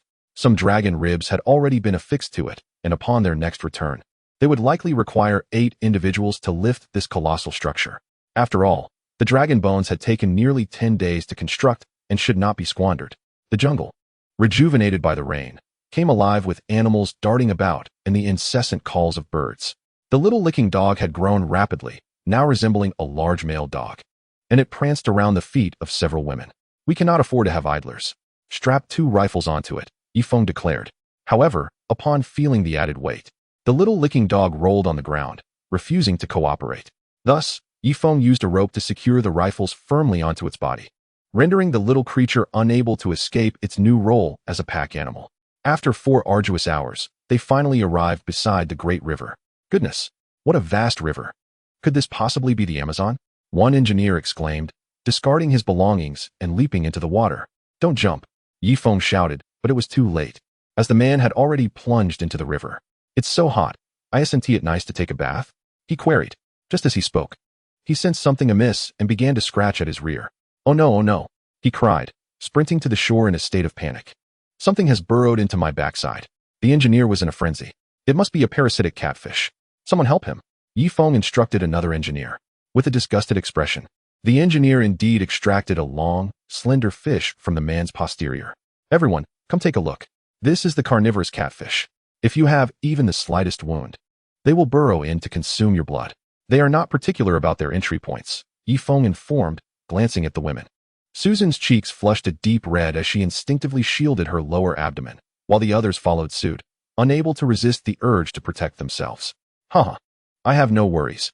I have been constipated for 10 years. Perhaps they will help me relieve my long-standing condition. Chung Libin chuckled as he approached. You should be cautious. They can burrow from both ends, Ye Feng warned. Chung Libin's expression shifted dramatically as he quickly covered his trousers. In the future, no actions without my approval. Always consult me first.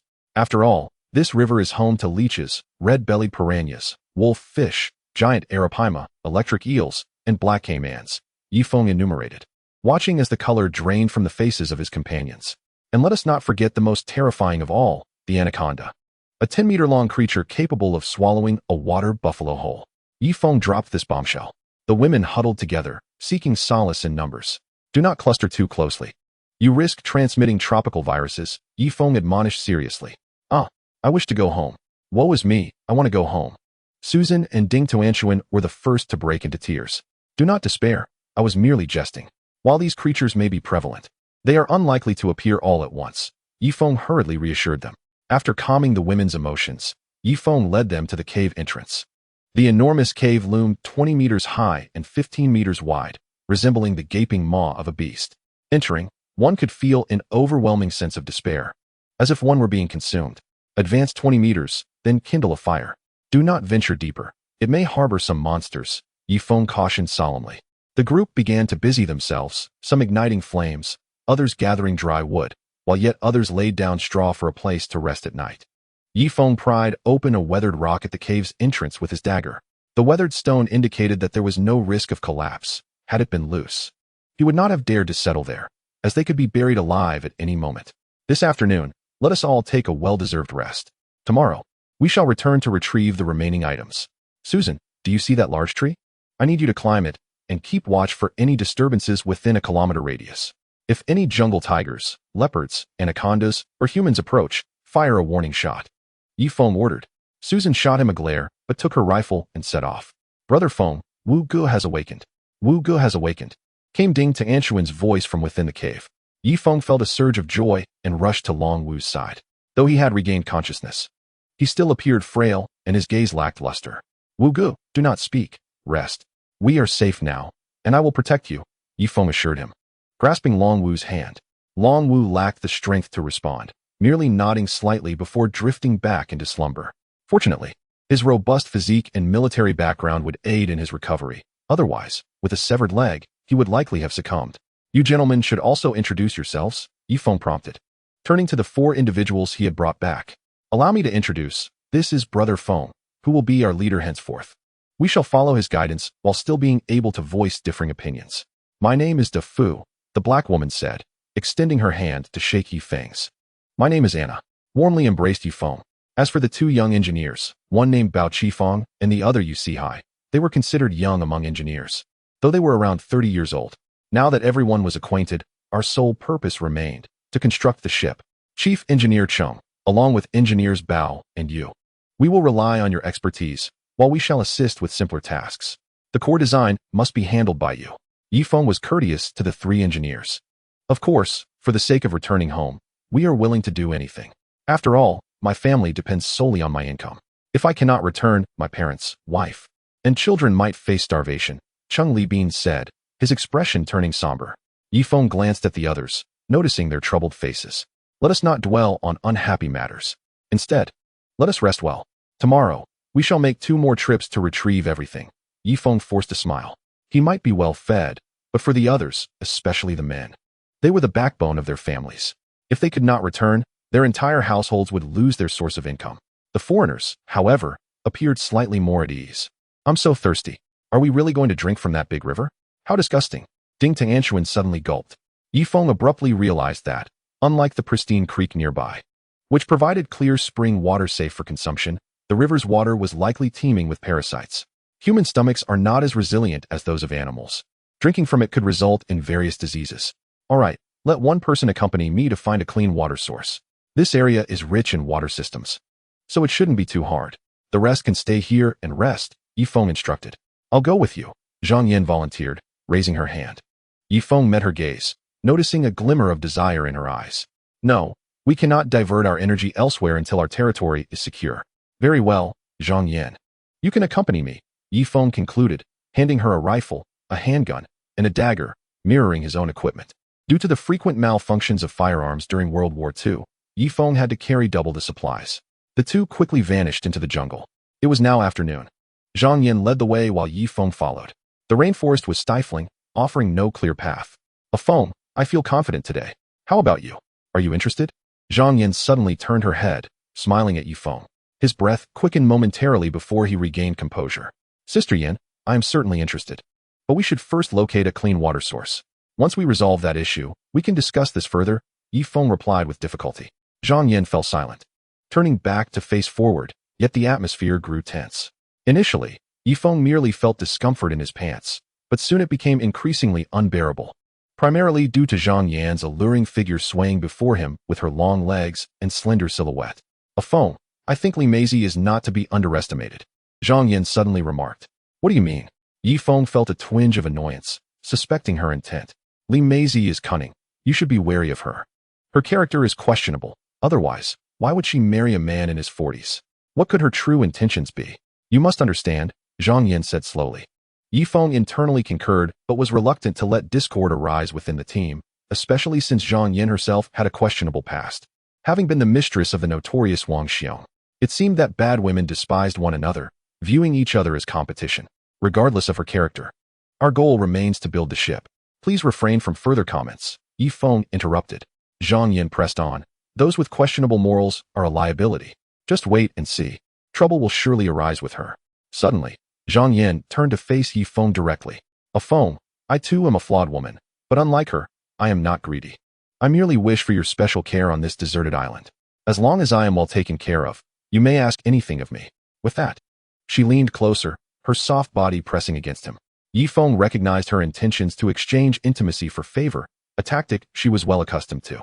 Since you are so eager, I shall not hold back, Ye Feng declared, pushing her against a broken log. When I first encountered you, your gaze was filled with disdain. What? Now you seek to appease me. Ye Feng held her back, their bodies closely intertwined, his lips near her ear. The memory of her contemptuous stare had irked him. Yet he had restrained himself from reacting. Now that the air was cleared, he felt compelled to express his pent-up frustrations. A Feng, please don't say such things. Zhang Yan's face flushed with embarrassment and humiliation as she realized he still remembered her derisive look from so long ago. Ye Feng leaned in closer, eliciting a soft response from her. Why not? Do you have any idea how hurtful that disdainful look was to someone like me? We lack wealth, power, and status, making our pride fragile. You chose to provoke me with that scornful gaze. Now that we are in this situation, I must speak my mind. As he spoke, his hands began to wander. I apologize, A Feng. I should not have looked down on you initially. That was my mistake. Please forgive me, Zhang Yin pleaded, her face burning with shame. Yet, this humiliation, combined with her physical submission, stirred an unprecedented thrill within her. You are a shameless woman, a disgraceful mistress enticing another's husband. Ye Feng's heart raced as he voiced the suppressed thoughts buried deep within. What did you say? Zhang Yin, despite her earlier enjoyment, was instantly enraged. The term shameless struck a nerve, as those in her position loathed being labeled as such.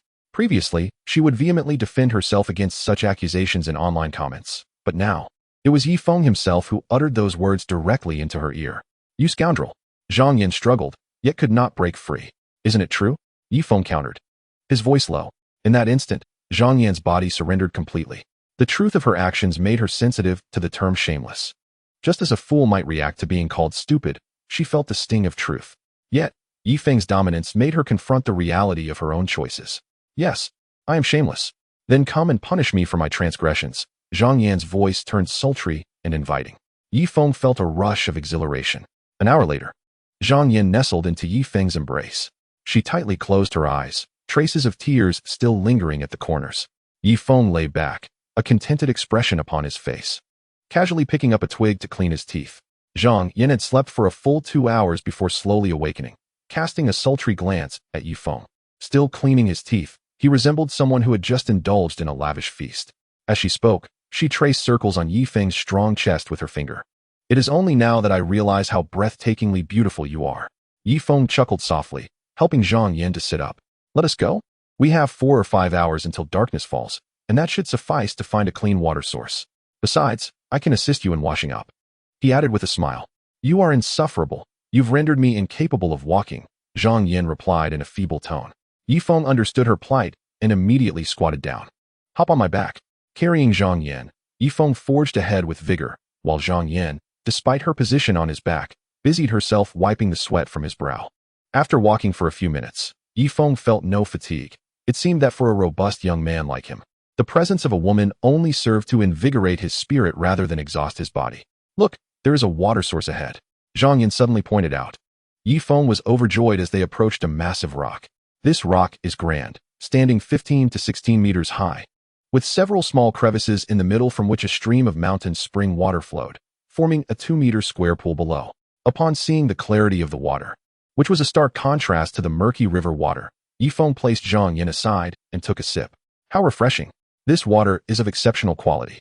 After he spoke, he cupped some water to offer Zhang Yan, for she had nearly succumbed to dehydration. Zhang Yan hastily supported herself against Ye Feng, directing her mouth towards the water stream. She gulped down several mouthfuls before letting out a satisfied sigh. It is both cool and sweet, with a refreshing taste, far superior to Bai Sui Shan. Let us name it Bai Sui Shan, shall we? Zhang Yan exclaimed with delight. You should bathe downstream. I will find some containers to bring water back. Ye Feng assessed that the water source was just over a kilometer from the cave entrance, making it convenient for fetching water and bathing. Shortly, Ye Feng found 2 old gourds. He cleaned out the insides with a dagger and filled them with water, preparing to bring it back for the women in the cave. Let us go, Yin Yin, it is time to return. Ye Feng assisted Zhang Yin to her feet. Yet, Zhang Yin remained seated beside the pool, a look of confusion on her face. Ah Feng, what if I become pregnant? Upon hearing this, Ye Feng's mind buzzed. The earlier excitement left him little time to contemplate. If she were to become pregnant on this deserted island, it could spell disaster. This is all my fault. Surely, it cannot be that easy. Ye Feng replied awkwardly. No, I sense the odds are quite high. I am a woman. I trust my instincts. You wicked man. You have doomed me. Zhang Yin suddenly covered her face and began to weep. Ye Feng spent a good while comforting her, promising that she would live comfortably on the island, which finally coaxed a smile from her as she joyfully accompanied Ye Feng back home. Upon their arrival at the cave, Ye Feng offered each woman a sip of water. Ye Feng, take me to see the water source. I need a bath. I am filthy. Su Yun tugged at Ye Feng. I want to go too. I want to go as well. The other women gathered around. Very well, ladies shall accompany me first. The gentlemen can wash tomorrow. After all, women prefer cleanliness, while men can afford to be a little dirty without suffering any ailments. Ye Feng said with a hint of bias. Thus, Cheng Li Bin and the other 2 had no choice but to sit quietly. With the path cleared by Ye Feng, the women walked purposefully forward, taking less than 15 minutes to reach their destination. Wow, I want to wash first. I want to wash first. Several women dashed in. Clothes and all, Ye Feng sat nearby, acting as a guardian, listening to their playful banter. His lips curling into a smile as he envisioned the blissful life they would lead once the boat was completed. Brother Yi, turn around. We are about to undress. Ding Tianchuan called out. What are you saying? I, Ye Feng, have always been honorable. How could I ever peep? Ye Feng quickly turned away. Chapter 82. Almost scared to death. Women bathing can be a hassle. As dusk approached, they still had not finished. Ye Feng urged them to hurry several times. And only after much playful bickering did they finally dress. All right, you may turn back now. Ye Feng complied, only to be taken aback. He nearly lost control of himself. The women stood in a line, their thin garments clinging to their forms, showcasing a variety of shapes and sizes. My heavens! Ye Feng instinctively covered himself. At that moment, Alice boldly approached. Ye Feng, you are truly strong. If you wish, I can oblige you any time, but you must ensure I do not become pregnant. Alice stated without hesitation. Ye Feng turned to glance at the other women, his face flushing with embarrassment. There were still so many people around. Alice truly lacked discretion. He firmly pushed Alice away, saying, Miss Alice, please show some decorum. Though I may have my desires, I would never take advantage of someone. Indeed, you are quite beautiful, but I, Ye Feng, have principles. As a Huaxiao man, I cannot be so reckless. Before he could finish, the women continued on, interrupting his lengthy speech, leaving him feeling quite displeased. He sighed deeply, resigned to following behind. Bang! The sound of a gunshot echoed through the dense forest. It was Susan who had fired. Ye Feng's expression changed dramatically. Quick! Everyone retreat back to the cave. Susan has fired. There is danger approaching. Ye Feng shouted. The women immediately ceased their merriment and hurried back to the cave. After ensuring the women had returned, Ye Feng ran towards the tree where Susan was. He found Susan sliding down, her skin tanned to a golden brown, her lips cracked, and even her bosom appeared somewhat diminished. Susan, did Ma Xikong and the others arrive? Ye Feng inquired. However, Susan marched over and seized his ear. You little rascal. I have been on that tree for hours. Why did you not send anyone to relieve me? Do you want me to die of thirst? Hurry up and climb up. I want to take a bath, and you all seem to enjoy yours earlier. Susan scolded. Ye Feng finally realized that Susan had been observing his every move from the tree, which meant she had also seen everything between him and Zhang Yan. Why are you just standing there? Hurry up and climb. Susan glared at Ye Feng, her frustration evident. She had witnessed the indiscretions between Ye Feng and Zhang Yan, leaving her feeling both jealous and angry, compounded by her own discomfort. Yet, as a proud woman, she could not express her fury at that moment. After the other women had finished bathing, she could no longer contain herself and seized the opportunity to vent her frustrations. All right. Ye Feng, feeling quite embarrassed, quickly began to climb the tree. This fig tree was quite tall, reaching over 30 meters, but Ye Feng stopped at 20 meters, as the branches above were too slender to support his weight. At this elevated vantage point, Ye Feng instantly recognized the very stone where his story with Zhang Yan unfolded, and the clarity of the memory rendered him quite flustered. His face flushed with warmth, and an awkward sense of embarrassment washed over him. He feared that in Susan's eyes, he had become nothing more than a libertine. How foolish it was to overlook the treasure that was right before him. Susan was truly exceptional. Zhang Yin had misjudged him. As the night descended, Ye Feng perched in a tree with a rifle in hand. Yet his gaze remained fixated on the verdant surroundings of the rainforest. Within the cavern, 2 small fires had been ignited, where several women sat in a circle engaged in conversation. Meanwhile, 3 engineers huddled by another fire, drawing plans in the dirt with sticks. Clearly, they were all eager to construct a vessel and return home. Alone, Susan wandered to the edge of a small pond, rifle in hand. Ye Feng, who had been drowsy, suddenly found himself alert. His eyes widened as he observed Susan's actions. At that moment, she lifted her head and glanced in his direction. She was clad in her garments, yet submerged in the water, she began to shed her clothing, casting it aside. Ye Feng, though reluctant to avert his gaze, resumed his watch over the surroundings. A resounding roar echoed through the air, reminiscent of the sound that had once frightened away a massive black bear. Suddenly, the entire rainforest seemed to spring to life. Countless birds took flight, and various creatures bolted from the underbrush in panicked haste. Another thunderous roar followed, nearly deafening Ye Feng. Yet, he discerned that this second roar carried a note of anguish, as if the colossal beast were enduring great suffering. What could possibly be causing this? Ye Feng's ears relaxed. The creature, despite its formidable presence, was howling in distress. Had it encountered an even more fearsome adversary? The roar indicated a size far surpassing that of a tiger, and Ye Feng's mind conjured the visage of the monstrous monkeys. Perhaps only a multitude of these peculiar primates could pose a threat to such a beast, as they were known to wield tools, exhibit agility, and display a reckless fearlessness. After a brief interval, silence enveloped the jungle once more, allowing Ye Feng to exhale in relief. The earlier roars had originated at least 10 kilometers upstream, posing minimal danger to him. He then turned his attention back to the cavern, noting that both fires had been extinguished. It seemed the women had grown wiser. Fearing that the flames might attract peril, with the moonlight as his guide, he glanced towards Susan's position, and his eyes widened in surprise. She stood there, completely unclothed, aiming her rifle upstream. After a tense wait of several seconds, she lowered her weapon and glanced back at her surroundings. Ye Feng swallowed hard. Susan's physique was stunning, perfectly proportioned, exuding a sense of feminine strength. He pondered whether he could withstand such a lure. After half an hour, Susan returned from her bath. The cavern now illuminated only by a diminutive fire, which was so small that Ye Feng had to peer closely to discern it. Resigned, he sighed and bound himself with a vine to prevent dozing off and falling. Just as he secured himself, a rustle emerged from a spot just a meter below. Ye Feng's eyes widened in alarm, nearly losing his composure. A pair of gem-like eyes gazed up at him, unwavering and mere feet away. "Do not be afraid. It is I, De Fu," the owner of the eyes finally spoke. "You startled me. Next time, could you announce your arrival?" Ye Feng expressed his irritation, noting that De Fu's dark complexion rendered her nearly invisible in the night. De Fu appeared somewhat sheepish and quickly climbed onto the branch beside him, pressing closely against him. "I apologize. Next time I will announce myself," she replied. "It's all right. I may have overreacted." "What brings you to the tree?" Ye Feng inquired. Chapter 83. How could I possibly sleep? Earlier, Sister Susan had inquired about the inhabitants of the cave, and it seemed that only you, Sister Susan, and I possess the ability to climb trees. The others cannot replace you, De Fu explained, her delicate skin brushing against Ye Feng's arm.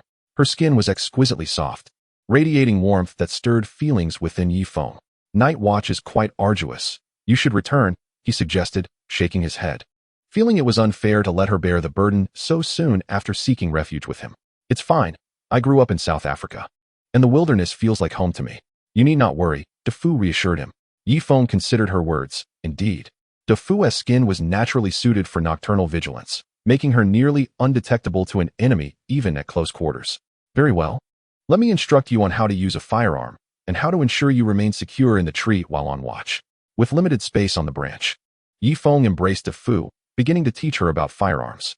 De Fu's heart raced as she felt Ye Feng's robust physique enveloping her, a potent aura of masculinity wrapping around her, causing her to soften. Their proximity led their heads to nearly rest against one another. Ye Feng mused that if De Fu's complexion were lighter, her form would be even more inviting to embrace while sleeping, for the sensation was utterly delightful. A softness accompanied by warmth that was simply irresistible. "De Fu, I neglected to express my gratitude to you. Ye Feng recalled how the girls had risked their lives to save him when Ma Si Kong had demanded a gun. Do not mention it. It was the least I could do, De Fu replied softly. One thing puzzles me.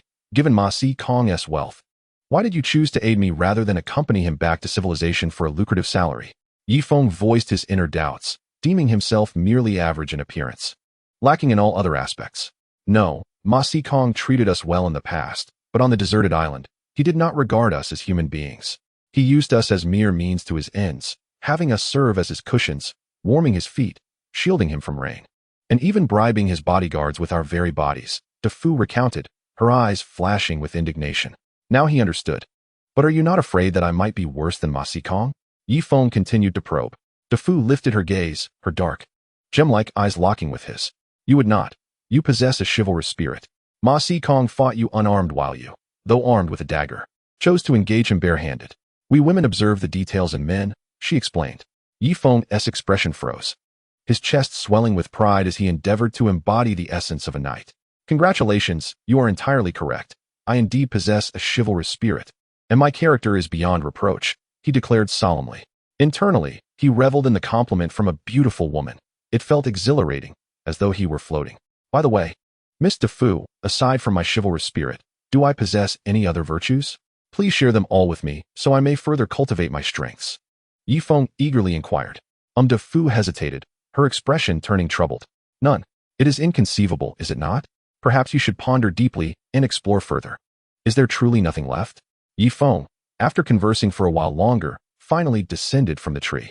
Upon returning to the cave, he found the other women fast asleep, with only Li Meizi remaining by the fire, a handgun conveniently placed beside her.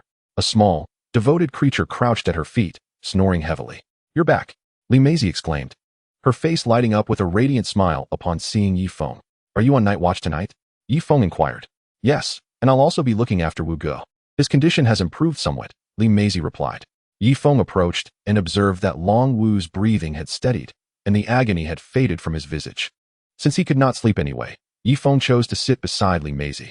He could not help but acknowledge that she was a virtuous woman.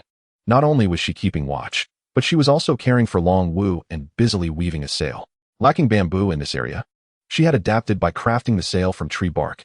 As for the needle, she had ingeniously utilized a large fishbone, boring a hole at its tip through which she threaded the line, using coarse fibers from a plant as the weaving thread. Enfin, it seems they have all fallen asleep. Li Meizi suddenly set down her needle and thread, a hint of allure flashing in her eyes. Ye Feng was momentarily taken aback, but quickly grasped the implication. Li Meizi had previously expressed a desire for him to help her conceive a child, thereby creating a fade to inherit Ma Si Kong's fortune. Now might not be the appropriate time. This place is perilous. Let us focus on the night watch. We can discuss such matters once we are settled, Ye Feng advised. Though he harbored a desire for intimacy, he understood the necessity of prioritizing stability for a fulfilling life in the long run. Li Meizi nodded and resumed her work. It's getting late. I shall rest now. If you find it difficult to stay awake, please awaken me, she said. With that, Ye Feng lay down to sleep. He lost track of time, but eventually felt a gentle nudge on his arm. Startled, he awoke to find Li Meizi's pale face before him. What is it? Ye Feng asked, his gaze shifting warily towards the cave entrance. Li Meizi silently pointed towards the innermost part of the cave, her eyes betraying a sense of caution.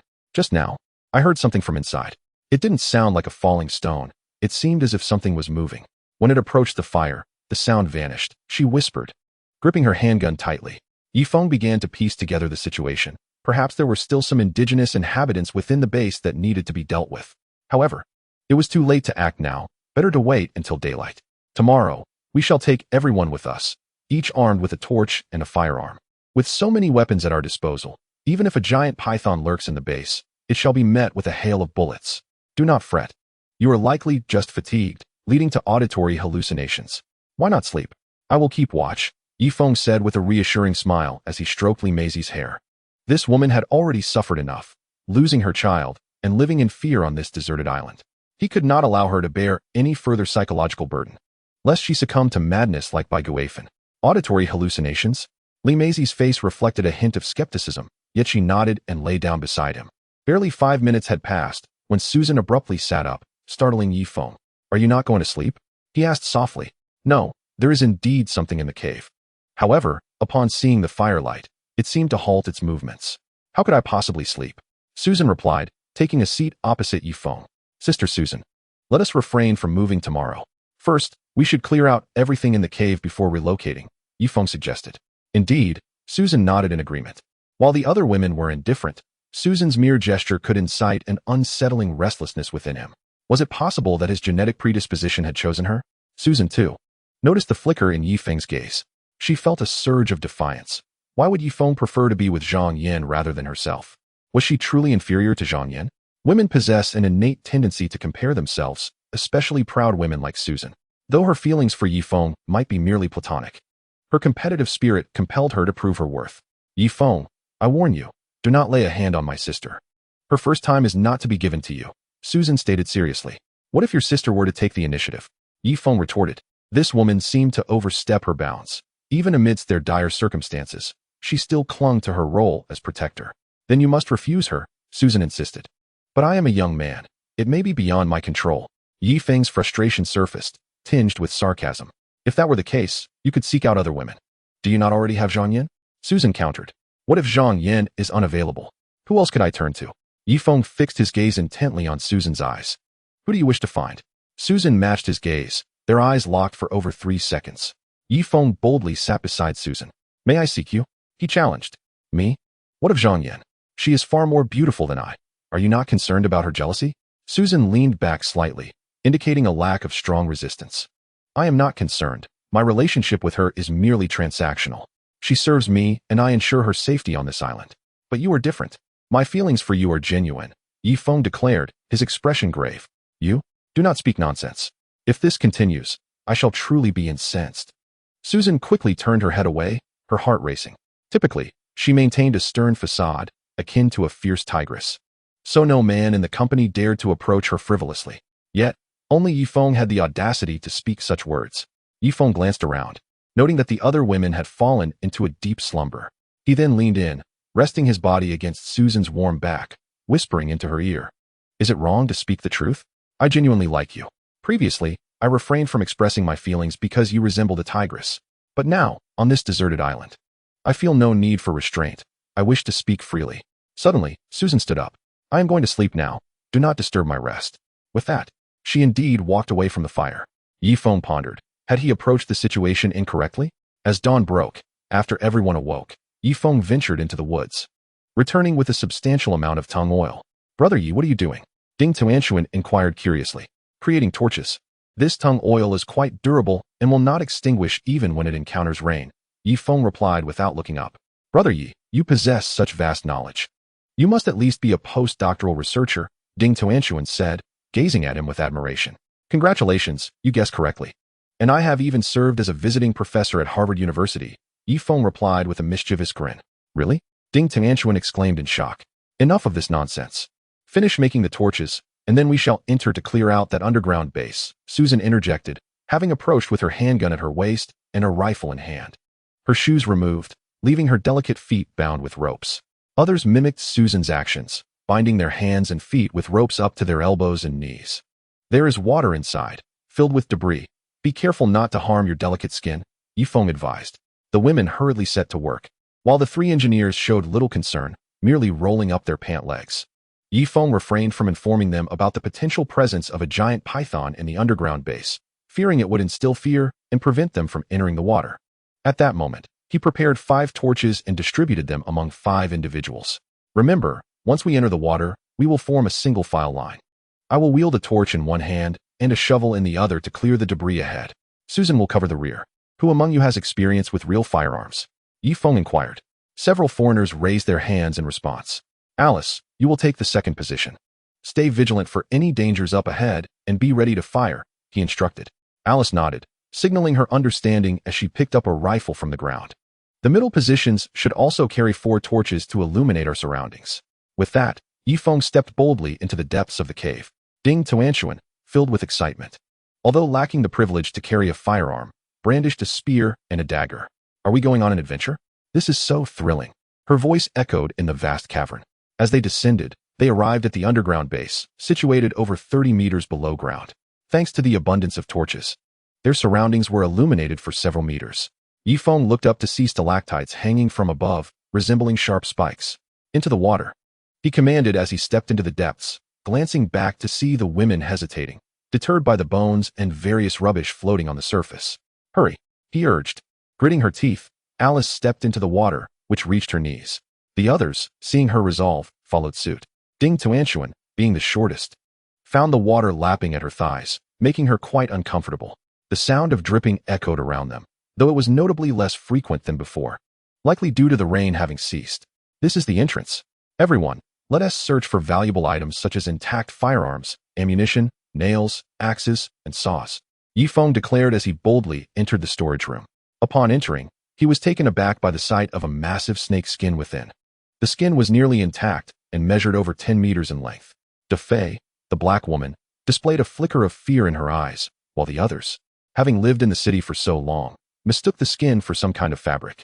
Ye Feng used his shovel to lift the snake skin. It was fresh, likely shed in recent days. This indicated that the snake was still growing and that the skin had a retractable quality. Once shed, it would shrink in size. Did this mean that the snake was far longer than 10 meters? I found a gun, Ding Tuanshuan exclaimed, pulling a rifle from a broken wooden crate. Is this a nail? I found it. Su Yun chimed in, her face alight with excitement. Pick up the pace, Ye Feng said in a low voice, choosing not to search for items himself, but instead keeping his rifle aimed at the water. Stationed at the entrance of the storage room while extending the torch as far forward as possible.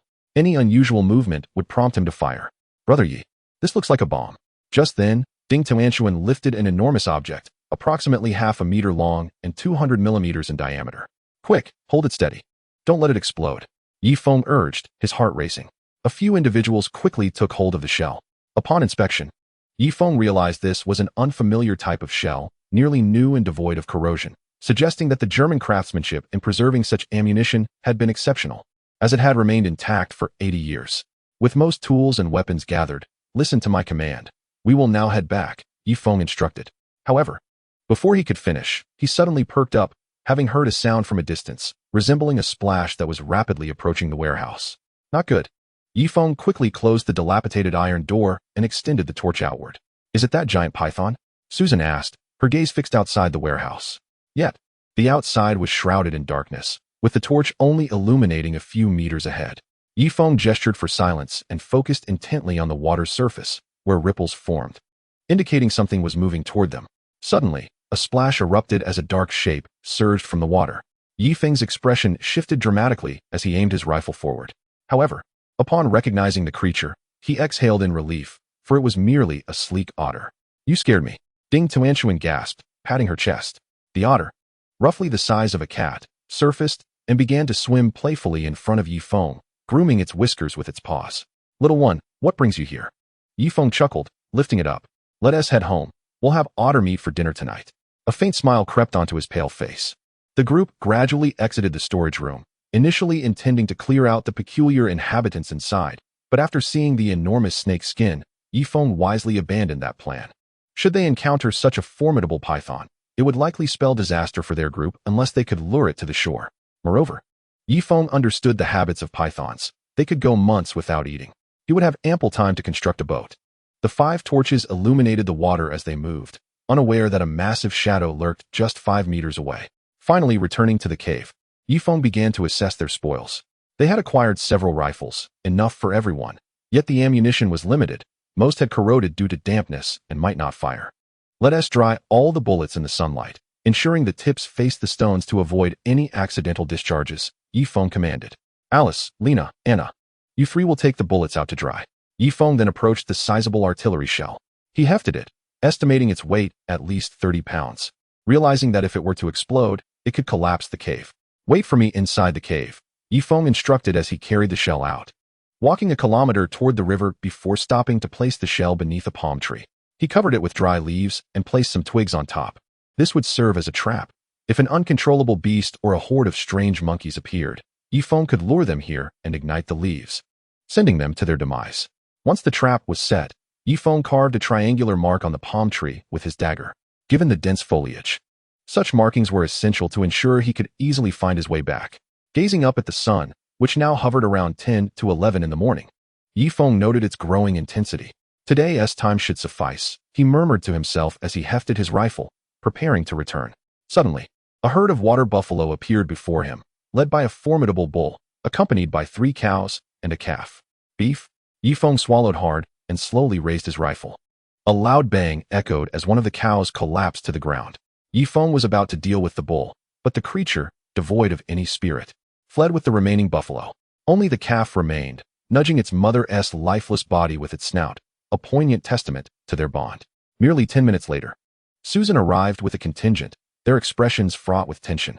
Ye Feng, have you encountered danger? She inquired, her gaze falling upon the cow lying in a pool of blood. You arrived just in time. Drag the carcass back. This cow will sustain us for a week, Ye Feng instructed as he grasped the cow's hind leg, with others eagerly joining to assist. However, the calf charged at Ye Feng, but he dismissed it, allowing it to trail behind the group. In the unforgiving rainforest, the law of the jungle prevailed, and he could not afford to concern himself with the feelings of animals, lest he face starvation. Upon returning with the carcass, the group commenced skinning and butchering the meat into suitably sized strips. One of you go fetch some water to wash off the blood and clean the ground as well. Bury the inedible remains to avoid attracting other predators, Ye Feng commanded, standing up to survey the sky. A vulture circled above, a bothersome presence that, with its keen vision, could detect potential food sources from great heights, often leading other clever beasts to converge on the same area. One person accompany me to the beach to gather salt. We cannot consume all this beef at once and must preserve it, Ye Feng addressed the women. I shall go. Maisie stood up, her eyes locking with Ye Feng's in a meaningful exchange. Ye Feng swallowed again, feeling a surge of apprehension. Was Maisie truly so eager? It was crucial to maintain focus, as their territory was not yet secure. Maisie, you should stay here. You are more level-headed and can assist effectively, Ye Feng advised. I am not unsteady. I will go with you, Ding Tuanshuan interjected, dashing forward with a rope in hand, the other end tethered to a freshly caught otter. What do you intend to do with it? Shall I slaughter it? Otter skin is quite supple and could be fashioned into undergarments, unlike the tougher hides of other animals that are uncomfortable to wear.